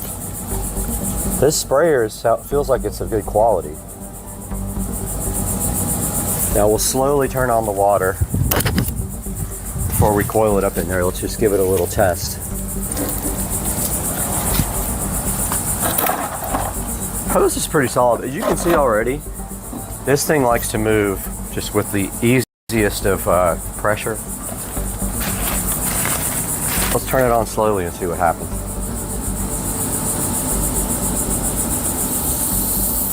Okay, it's filling up. Looks like it's expanding inside of the bucket. And in my hand, there's no leaking.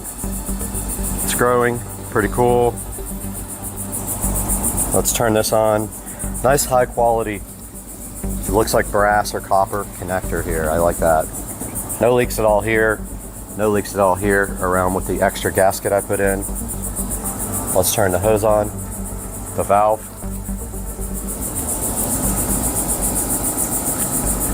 Valve is, okay. When the valve comes on, the hose does expand, and it does say that in the directions. Okay.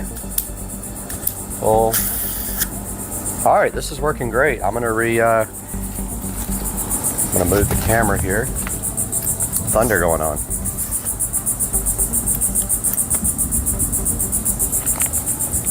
Okay, so here's our new hose, guys.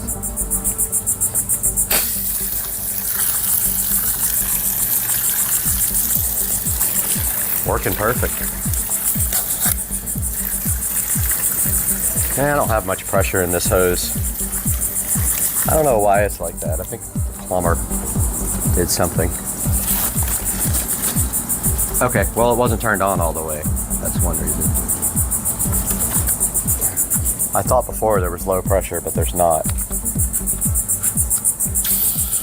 Okay, that's better. So there's the expandable hose, guys. Now I did notice one thing already that's going to be annoying, and that is my rocks are going to be pulled out of my garden by the hose when I use it. So here's a look at the different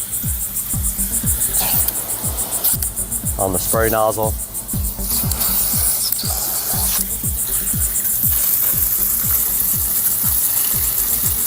That's full. Shower. Angled. Jet. Cone. And soaker, whatever that is. So yeah, guys, this is a good setup. There's no leaks at all from the hose. I like the way it expands. I like the quality of the ends here. And I like the fact that it has a shutoff valve there. But here's a look at the quality of the ends on the hose and the Fit Life sprayer nozzle. And a look at the way this expands. Now remember, guys, when you are done with your hose, always turn the water off at the valve and run the water out. This is 99% of the reason why hoses fail. You leave them with pressure. So I'm turning the actual hose valve off. And then I'm going to run all the pressure out. And the hose is shrinking.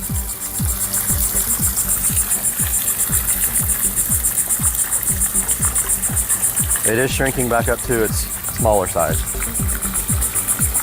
That's awesome. That is so cool. You guys couldn't see it, but it shrank down back to the size, which is, I guess, what it's designed to do. Now it also says, when you're done, close the faucet while keeping the nozzle and valve open. Completely drain the water. That's what I just said. Store it in a bucket or hose in the garage. And there is a big amount of tips here on the sheet. So I'll take a picture of these and put that up on the screen, and then there's a 15% off code I will also put up on the screen. So that is the Fit Life garden hose. Now let's get it put away. Oh, that was good. Perfect for the video. The wind blew over the tripod, and the tripod went right into the water. That was awesome. Perfect for the video. There, now you guys are ready. All right, let's put this thing away. Now you can see what some people were saying on the forums, that this bucket moves very easily because it is made of plastic. However, all the metal ones in the forums had bad reviews because they would rust. After 6 months to a year, they would be basically ruined. Once that is in there, I think maybe a brick or something inside of the bucket, or even a stake driven down through the ground, would be ideal to keep this thing from going anywhere. I can see in a high wind this could possibly move, even though there's a heavy hose thing in there. So yeah, guys, that's going to do it for the review of the Suncast hose pot and the Fit Life expandable garden hose. Highly recommend both products. I'll let you know in the future how the hose pot holds up, but I'm thinking some garden stakes, those screw-in ones, straight down the center with a big rod on it to also kind of make a place for you to loop up your garden hose. I think I'm going to order and then hope I don't put holes in any pipes or wires when I go straight down. So this is what it looks like with the hose coiled up. I didn't even show that. And you've got ample room for a larger hose if you want the 100-foot expandable hose, which I might recommend that because this one is only 50 feet. Although I do only need it for around the pool here. You might opt for the 100-foot, seeing as how little this takes up now. Probably would do that if I did it again. But there you go, guys. That's going to do it. Thanks. It looks crazy out here, dude.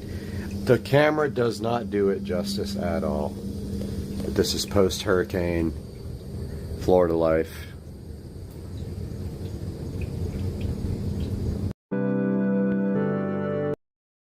Alright, what's happening, guys? It's Friday night, and most people are out having a good time right now. Drinking, partying, but what are car people doing? That's right.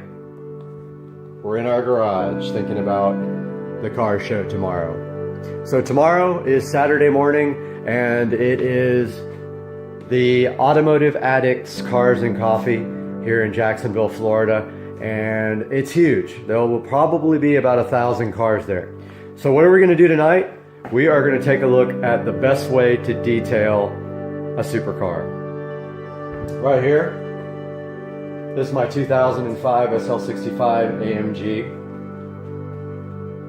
We're going to take a look at this vehicle, what I used to detail it, give you all the clues. You can do this to your own car and it's going to be awesome. Check it out, guys. Alright guys, let's take a look at some of the stuff we use to detail the car. This should be in your garage. Anybody who deals with cars will have most of this stuff. But let's take a look at some of the better products here. So first of all, we've got this Armor All detailer. Now this is different from normal Armor All. As you can see here, it is the matte finish. So this does not leave a shiny, greasy looking texture on your car. Now, the absolute best product for detailing leather is Griot's. It's the most expensive, and it is also the best. So here's some Griot's spray, which is pretty convenient and makes it super easy to detail your car. However, I really like this more pasty stuff, this 3-in-1 leather care. This one's empty, so I've got a brand new bottle right here. So what I do is, you know, if I don't have time to really get the paste going here, I use the leather care spray. And we have these nice cloths for detailing. Here we have the best glass stuff on the market. It's funny, it's called Stoner is the name of the company, but it's called Invisible Glass. This is the absolute best stuff for working on glass. You know, keep in mind if you have tint, a lot of, like for instance, my front window is tinted. They do not want you to use this stuff on the inside glass over the tint, so just bear that in mind. Now here's some standard Armor All. I like to use this sometimes on the engine bay and sometimes on the doors. It does have, they finally came out with stuff that actually smells good. This is New Car Scent. Here's some air freshener. This is actually New Car air freshener. I spray this on the floor mats. There's again some original Armor All. So this is the best tire shine on the market, Black Magic. And along with that, you need your tire brush. This is a wheel cleaner. These are chrome wheels, and I only use this when the car is not dirty. I don't really spray this on and then wash it. I spray some of this on the wheel and then I wipe it off with a cloth when the car is dry. And then of course your instant detailer. So this is for when you don't have time to wash the car or when it just needs a touch up between washings.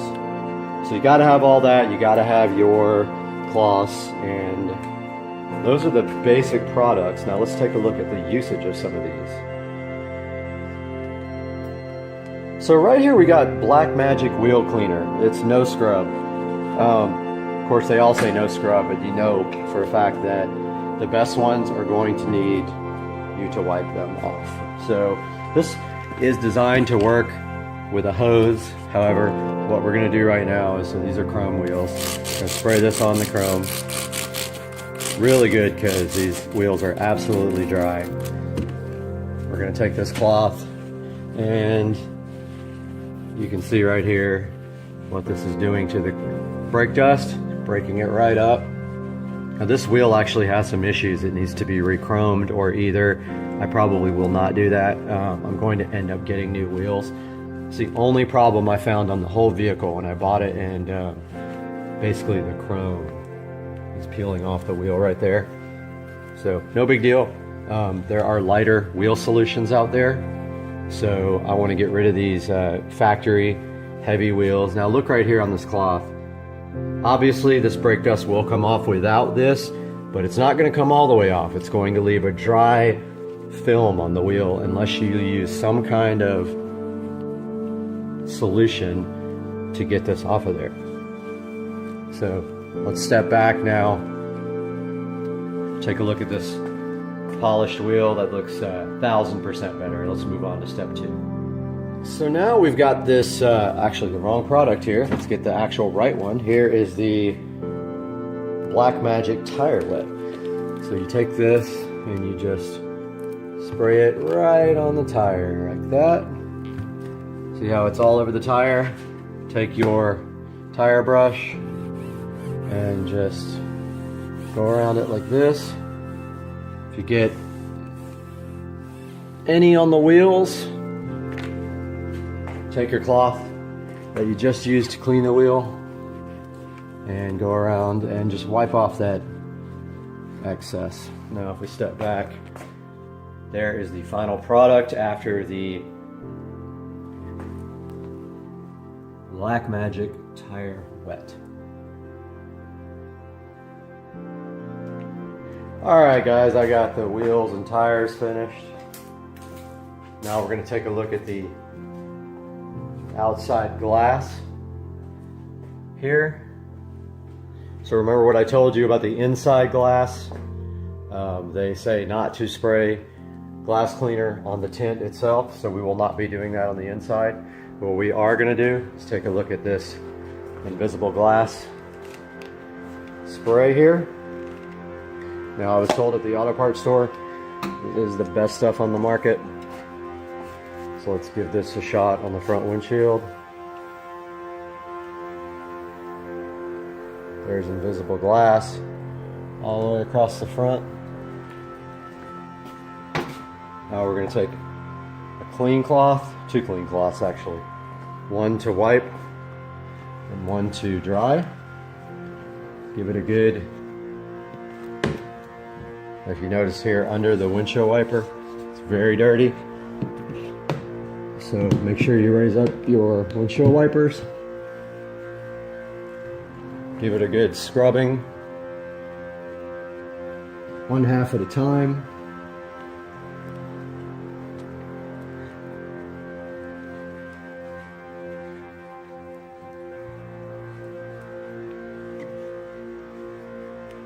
So there's that one. That's the dirty one. Grab a dry one.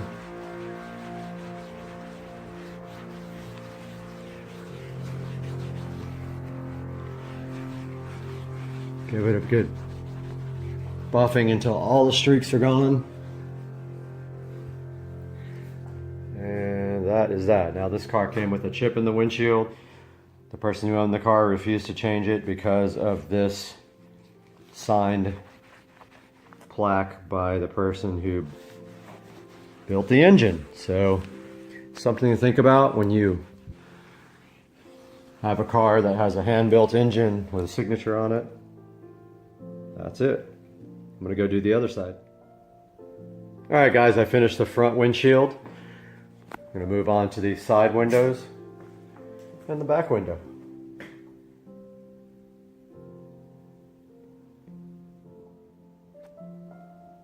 All right, guys, I just got done with all the glass here, and you can see there's absolutely no streaks on this glass at all. It looks pretty dang good.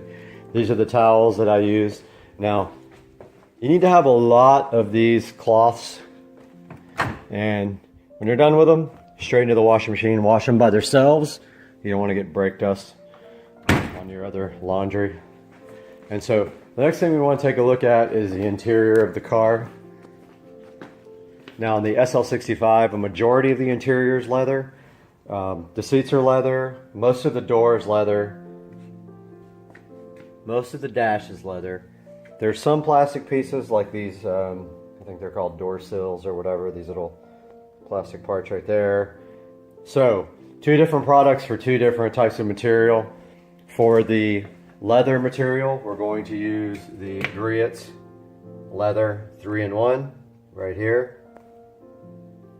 And for the non-leather, we're going to use a combination of the matte finish Armor All and the standard finish Armor All. So let's take a look at the standard finish Armor All here. Now this is going to leave more of a greasy, shiny on your car than the other one will. So let's take a look at this on the door sills. This also smells really good. It's got the new car. So I sprayed that pretty good right there.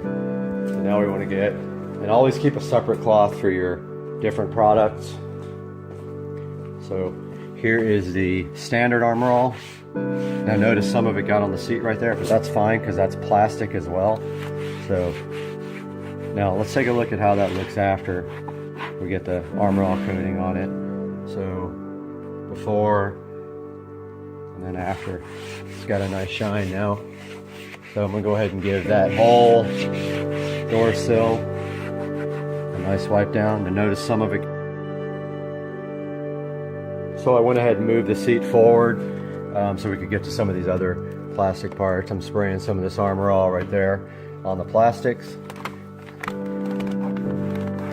Trying not to get it on the leather part of the seat.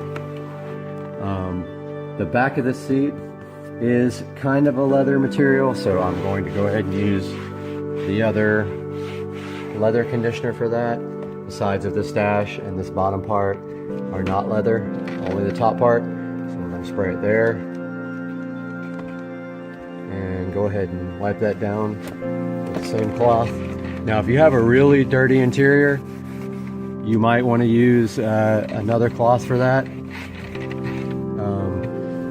Part of this dash over here is actually leather, so I'm going to go over that again with the leather conditioner. Part of this door here is plastic, speaker part.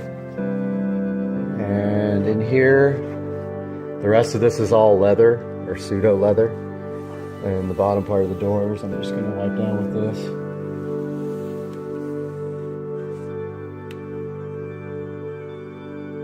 So again, just find any plastic parts of your car, go ahead and use the Armor All on that, and save the leather conditioner for the other parts. Alright, so now it's time to take a look at how we're going to treat the leather. This is the Griot's 3-in-1 leather.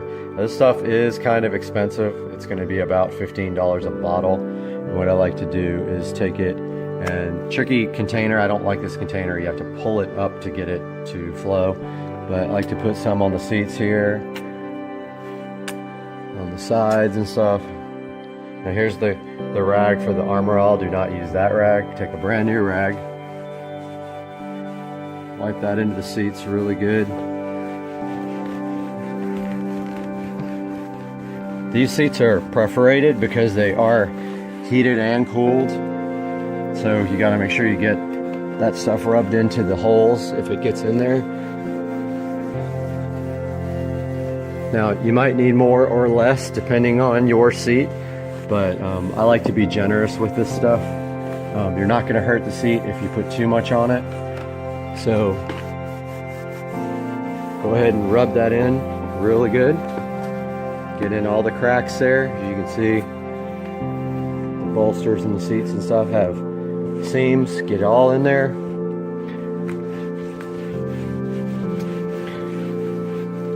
Make sure you get on the sides of the bolsters where you can't see. On the backs of the bolsters here. And there you have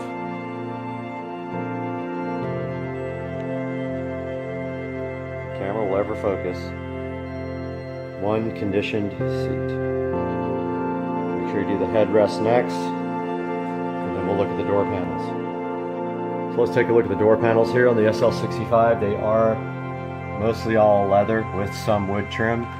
So we're going to take this rag with the griots and just go ahead and pretty much treat most of the door. And if you could see closely, there's some dirt on this door. Has accumulated over the past few days, but we're going to go ahead and get rid of all that right now. I mean, it's not going to hurt to go over the wood part at all. I mean, stuff just wipes right back off. Make sure you get in all the little cracks, because that's what detailing the car is all about. If you need more on your towel, get more. Get all inside. This is all leather here. If you find any dirty places, get more on your rag. Pour some on your rag like this. Once you get it on the rag there, just rub it in really good to the surface. Stuff soaks in really fast, treats the leather, keeps it like new. When you're doing the glass up top here, make sure that you don't get any on the glass. It will leave a streak and you'll have to clean your glass all over again. And same with the dash here. So take some on your towel here. If you need a new towel, if your towel is dirty, go ahead and grab a new one. This dash is all leather. So let's go ahead and you can already see this dash soaking up this leather conditioner, which is a good sign here that you're getting the leather nice and treated. Now let's go ahead and close all this stuff up. All this is leather here. All this. That's all going to get treated. If you don't have enough on your towel, get more. Don't worry if there's shiny spots. Stuff will dry eventually. Get all this stuff really good. See how that left some streaks on there? That will dry. Get it all, and don't forget though, up here, when you go to get this top part, if you get it on your windshield, you will have to re-clean your windshield. Now, on your center dash here, don't forget, you have a leather shifter. Take a little bit of this. Pop a little dot on there. It's going to be kind of hard to do this one. It's hard to get to. Get in there. Detail this really nice. Alright, so I ran out of space there in the middle of recording, so I had to delete some stuff and upload some stuff. But I am done detailing the interior of the car. I've got the leather conditioner on all the seats and on the dash, and armor all when necessary. Next, we're going to take a look at the engine bay detailing. So, to start off with a dirty engine bay, you're going to have to do some degreasing first. This engine bay is already spotless, so what we're going to do now is take the armor all here. Now this stuff here is the standard finish, which is what I like for the engine bay. We're going to pretty much spray it on the entire engine bay here. Then we're just going to take some clean cloths like this and wipe the whole entire thing down. Everything. It's going to take you a few minutes. Go ahead and do that. And while you're doing that, I'll do mine and we will check back with you here momentarily. Alright guys, I just got finished detailing the engine bay, which was already in pretty good condition. Just want to remind you guys, about some things that people forget. Do the top of the hood, or sorry, the underside of the hood as well. This one was pretty dirty. Coat your rag with Armor All and get that pretty clean. Also, don't forget the cracks, the hydraulic system for the hood, anything in here that you can get to, try to get to it. That's going to do it for the detail of this car. This thing is ready for the show tomorrow, and we will have some video footage of that coming your way. Don't forget to like and subscribe. All right, we are in the Supercar Street Racing kitchen with everything we need to get up in the attic. We have a flathead screwdriver for the cover for the electrical box. We have our drill here. We have our workman pliers, and we have a razor blade to cut the Romex with. Actually cutting the circuit and using the existing wiring, putting this box in, tying in, and that is it. It should be quick and easy, in and out as fast as possible before it heats up there.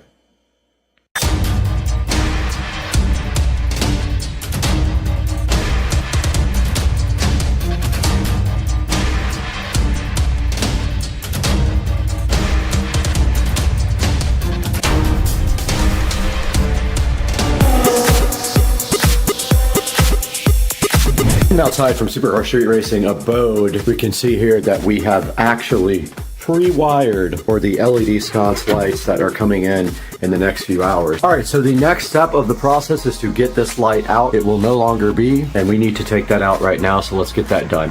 That is a wasp inside of the light. There is a wasp nest in the light that I have to now get rid of. Okay.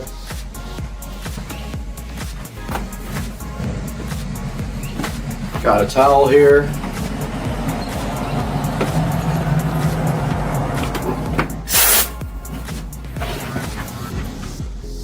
Yeah, it looks like they were building a nest inside there.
Alright, I did get the light removed and the cover plate put on. It's not perfect because I couldn't get the other screw in, but that's fine too. Clearly see that we need to clean this ceiling and this area up here, so I'm going to go grab the broom real quick.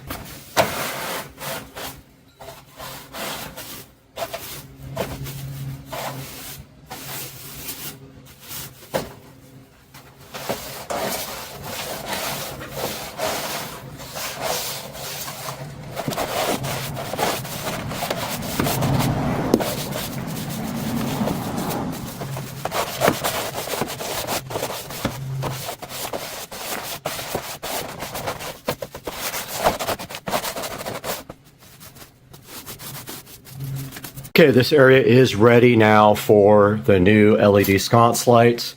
They will go here and here. They will mount directly to this board here. And then we just have to cut these wires and tap right into the existing electrical on the sconce lights. And those guys are expected to be here within the next 2 or 3 hours.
Just looked outside and I noticed a box here, and that is most likely my lights.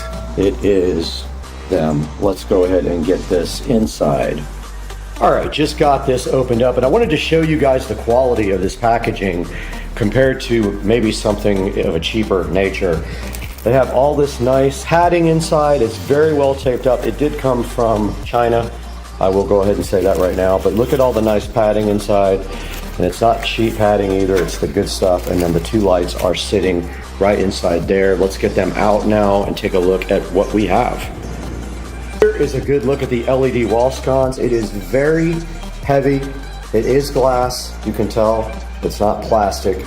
And if we flip the back over, so what you do is you unscrew the mount from the actual sconce, you mount that on the wall, slide the sconce over it, and then you power it up like that. So you take these screws out of the side here. They're already pretty loose. They're not all the way in. So inside of here, you have the remote. You have some screws. So let's get this mount off and see what we're looking at here. That one was drove in sideways.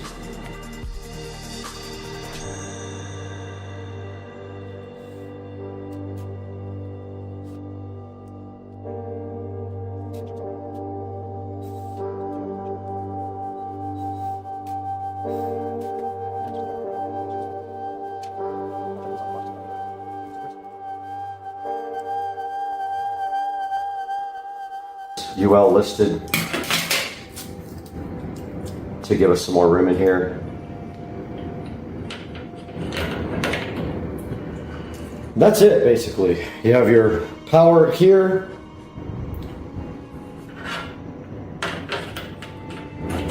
Which can go like that.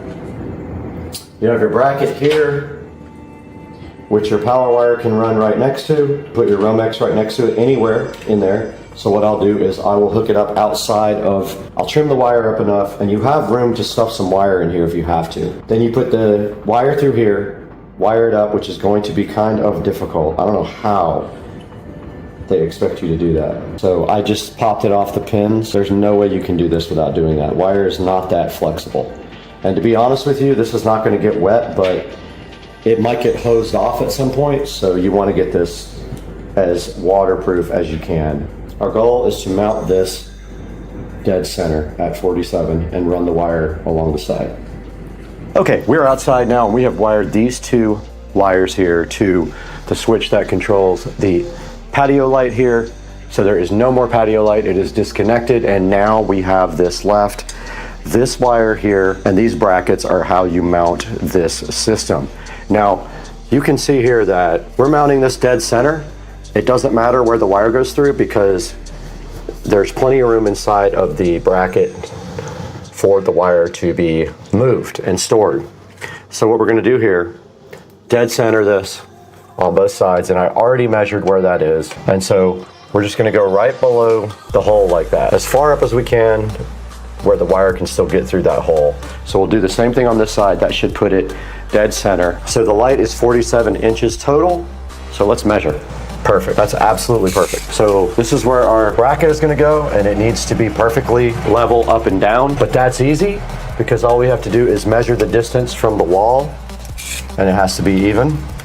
And we'll also take our level on it like this. Got a small drill bit here. I'm gonna do a pilot hole here, just so I'm not like bearing down on it and trying to get it to go in. This is plastic, by the way. No more termite damage, they don't eat it.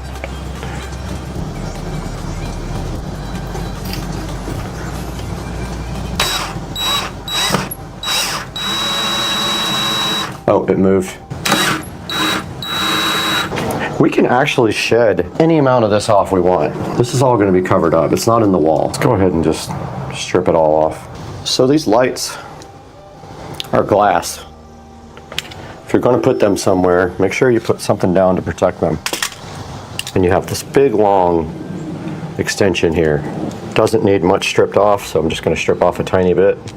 And then take my small flathead screwdriver and you just basically loosen these up. They're pretty loose already. They're not tightened down, and this is not huge wiring. And then you feed your wires through the grommet here. Yeah, you're gonna have to do all three at once. Make sure you don't use big gauge wire, you'll never get it through. Even that is tough. Push on it so it's snug, and then tighten it real hard so it can't physically come out. Then you should be able to pull the slack back through. So this is the cover that's supplied with it and the 4 screws.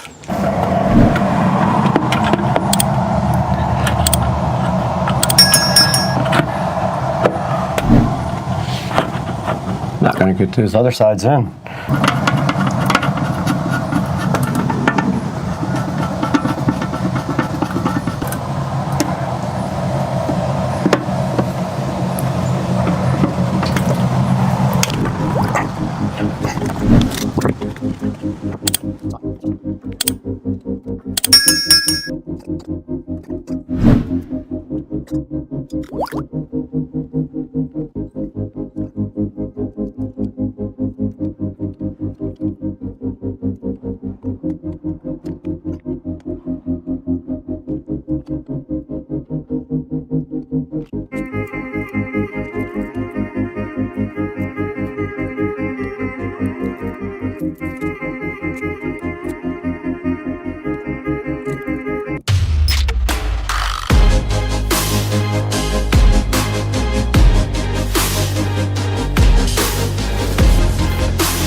All right, I remounted everything, but they don't work. So I don't know why. I'm thinking my switch died, but I'm not 100% sure. One of them worked once and never again. That doesn't work. That doesn't work, and the breaker's on. There's power to the switch, 100%, but it does not work. That's gotta be my switch. I guess test my switch, because I don't think it works. I think my switch is bad now. It has to be.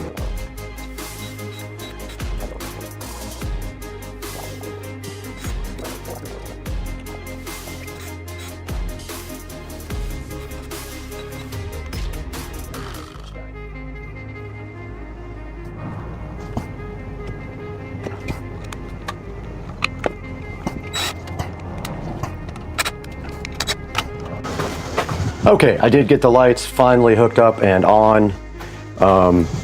They look level to me and pretty good. But I'll get a shot for you guys when night comes around. Till then, I'm gonna go ahead and clean up. All right, guys, we are outside of the house now at night. Sun has mostly set. You can see there's some daylight, but I wanted to show you guys the sconces here. And you can see right there as we walk up, they are set on warm white along with all the other lights. And I have the garage, kitchen, and foyer on purple. And so as we walk up to the front here, you can see the sconces came out so cool. I think they add such a nice touch to the porch, and we have no more hanging porch light looking like it's from the 50s. And the house just looks so amazing at night, and people always stop by and give compliments on the lighting. And I'm gonna walk you guys back out one more time to check out the entire house. And that is the house. And then I'm gonna get some good pictures. Now, Base Boy left, and you can see right here, the sconces lit up so fire on the front door. So that's what it looks like at night. And you can dim them and change the color. All right, I feel like we'll never actually use this, but you can pair the remotes to control more than one device at once. I have both remotes here. But as you can see here, we can go center button here. The remotes can go timer and color. Color temp is right there. right? So we can go cool white. And then on this guy, we can go cool white. And then we could set the soffits to cool white. And so they did equalize to cool white. All right, so this is cool white on the soffits. Of course, I can't change the sconce lights are both set on cool. I will step back and give you a view of that now. I decreased the exposure on the camera so you can kind of get a better idea of how that looks, but that is kind of cool. I kind of dig like the bottom half being warm and the top half being cool. So yeah, exposure is turned way down. They are bright, dude. Look kind of fire, dog. Hope you guys like this video. I'm gonna grab a couple of pictures and we'll see you on the next one. Thank you for liking and subscribing. Please buy these products through my links. Hey guys, welcome back to the channel, and I hope you enjoyed what we were doing today with this mod lighting sconce lights for the outside of the Supercar Street Racing compound. Now, we did buy these lights off of the website and they are not a sponsor of ours. We paid full price for them. And if we take a look right here on the website, mod-lighting.com, you will see the wall lights here, and they have the sconces right here, and they do offer RGB as well. I just didn't think it would look that good on my house. We already have RGB up around the top, so I just went ahead and got the ones that have the remote control. They are dimmable, and they can do a timer, and you can pair more than one light to one remote control. But as you saw in the video, we went ahead and got a Amazon Smart Switch ordered to put on the lights as well. So scrolling down the page here, they actually have some pretty cool products. Look at this moon. They have some cool looking art looking lights.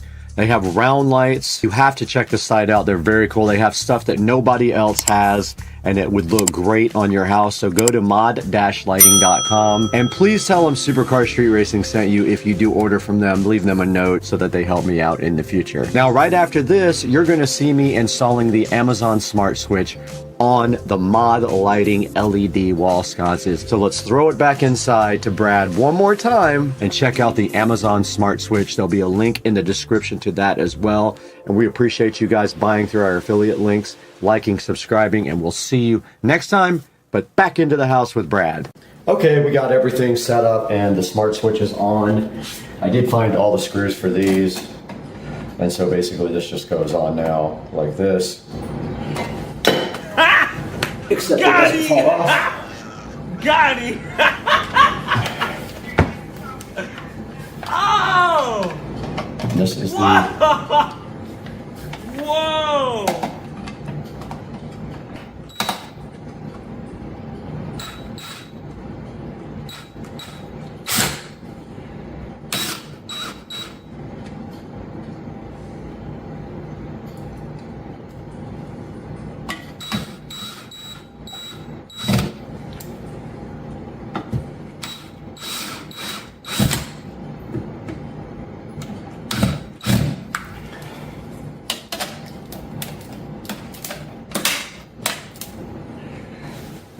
Done. All right, that's going to wrap up the project for the LED sconces outside. They are now on this smart switch. This is a smart bulb. It doesn't need a switch. All we got to do now is clean that off because it's really dirty. But other than that, I hope you guys enjoyed the LED sconces. Link in the description to these guys. Please go get one.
Okay, we're in the kitchen and we are going to subject this awesome phone, the WP58 Pro, to the drop test.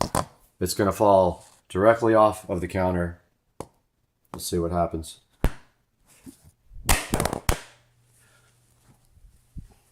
Did not break anything. One more drop test. We always do two.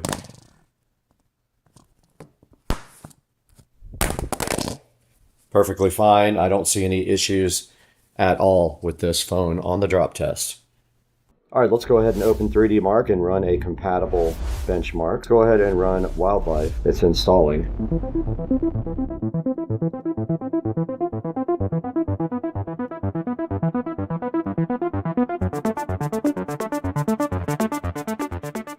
All right, here's our score from 3D Mark Wildlife. 1085 with a 6.50 frame rate.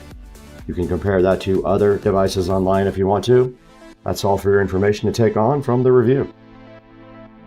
All right, we just tested the durability and put this WP58 Pro through its paces. Now that you've seen the durability and what this guy is capable of, let's throw it into Studio B with Brad and see how you can get your own from Amazon or directly from the Ocatel site. Hey, what's up everybody? Welcome back to beautiful Studio B at Supercar Street Racing. And today we have the Ocatel WP58 Pro right in front of you right here. All right, we're over here across the street in the Rich Street Racing shed. And the flow switch I think is bad on this Pentair because it no longer shows salt levels. So we ordered this new flow switch off of Amazon right here, and today we're gonna go ahead and install this for the Spivey team.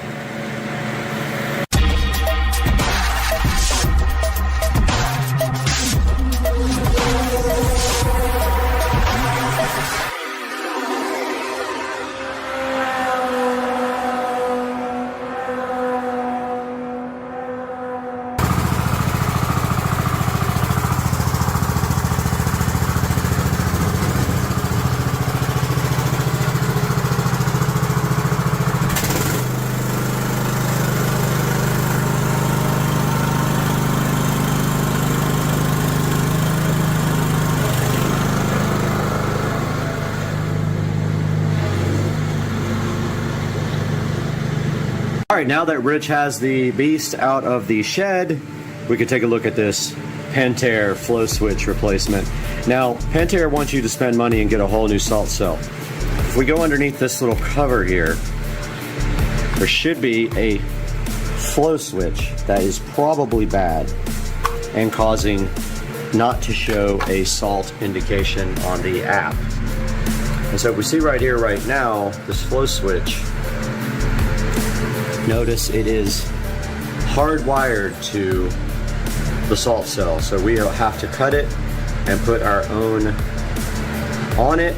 So we are going to do that right now. Here's the replacement, and hopefully the wires are the same color codes. Otherwise, I don't know what to do, but I'm going to find out right now. All right, we got the existing flow switch wire cut here, and if you notice here, this is a 4-wire with black, red, green, and white. And the new flow switch is white, green, red, and blue. And so going on to the purchasing link, there is a wiring code there. I'm going to throw that up on the screen for you right now, right here, and then I am going to start splicing these wires.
Okay, we got the wires redone. And now we are turning the switch on. You can see here, the only difference in wiring was that blue goes to black. Other than that, it kind of lines up. White goes to gold. I think gold was meant to be white, but yeah, we got the thing on now. And we're just trying to see if it is going to work or not. And if not, I'm out of ideas. All right, we got the replacement flow switch in. These lights for low salt flashed for about a minute, and now we have solid greens. Now Rich has to go on his app and see if it actually indicates that he has salt or not, and we'll let you guys know if this was a successful replacement or not. We have reading 3,200. Salt is perfect. So is that what they said at Pinch a Penny, that you had 3,200? 3,200 is perfect. Okay, but what did they say?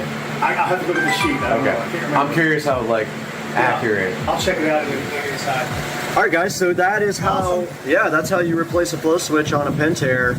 Like I said, blue goes to black. So the new blue goes to the old black, and the new gold goes to the old white. And other than that, it's red and green match up directly, and that will save you about $350 to $400 on a new one of these salt generators, because they won't let you just unplug the flow switch. They make it difficult.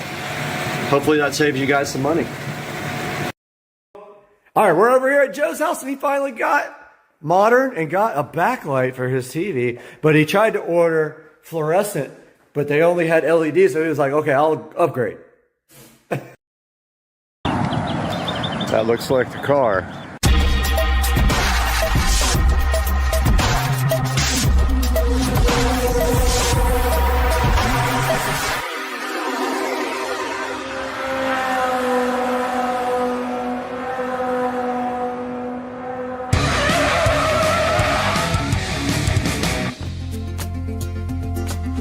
It's 4 a.m., as you guys can see, and I'm half asleep, but I'm waking up early today to get my workout in because I am going to look at a car, finally. And you guys are gonna figure that out today.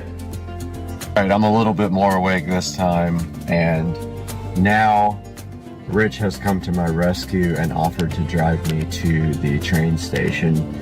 And we're at Speedway getting gas, but yeah, we are started on our trip already, and train is 45 minutes late already, so I don't know what that means for our trip. Ultimately, we're supposed to leave at 7:26, but the train is not even getting to the station until 45 minutes late, so we'll see what that means for the trip. I have no idea at this point. All right, we are out here at the Amtrak station. But they said that the bus will wait in Tampa. So we are headed to Tampa as soon as the train gets here.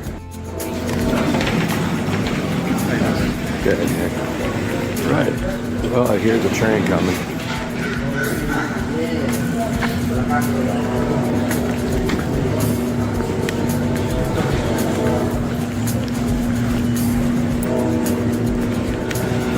See if we can see it.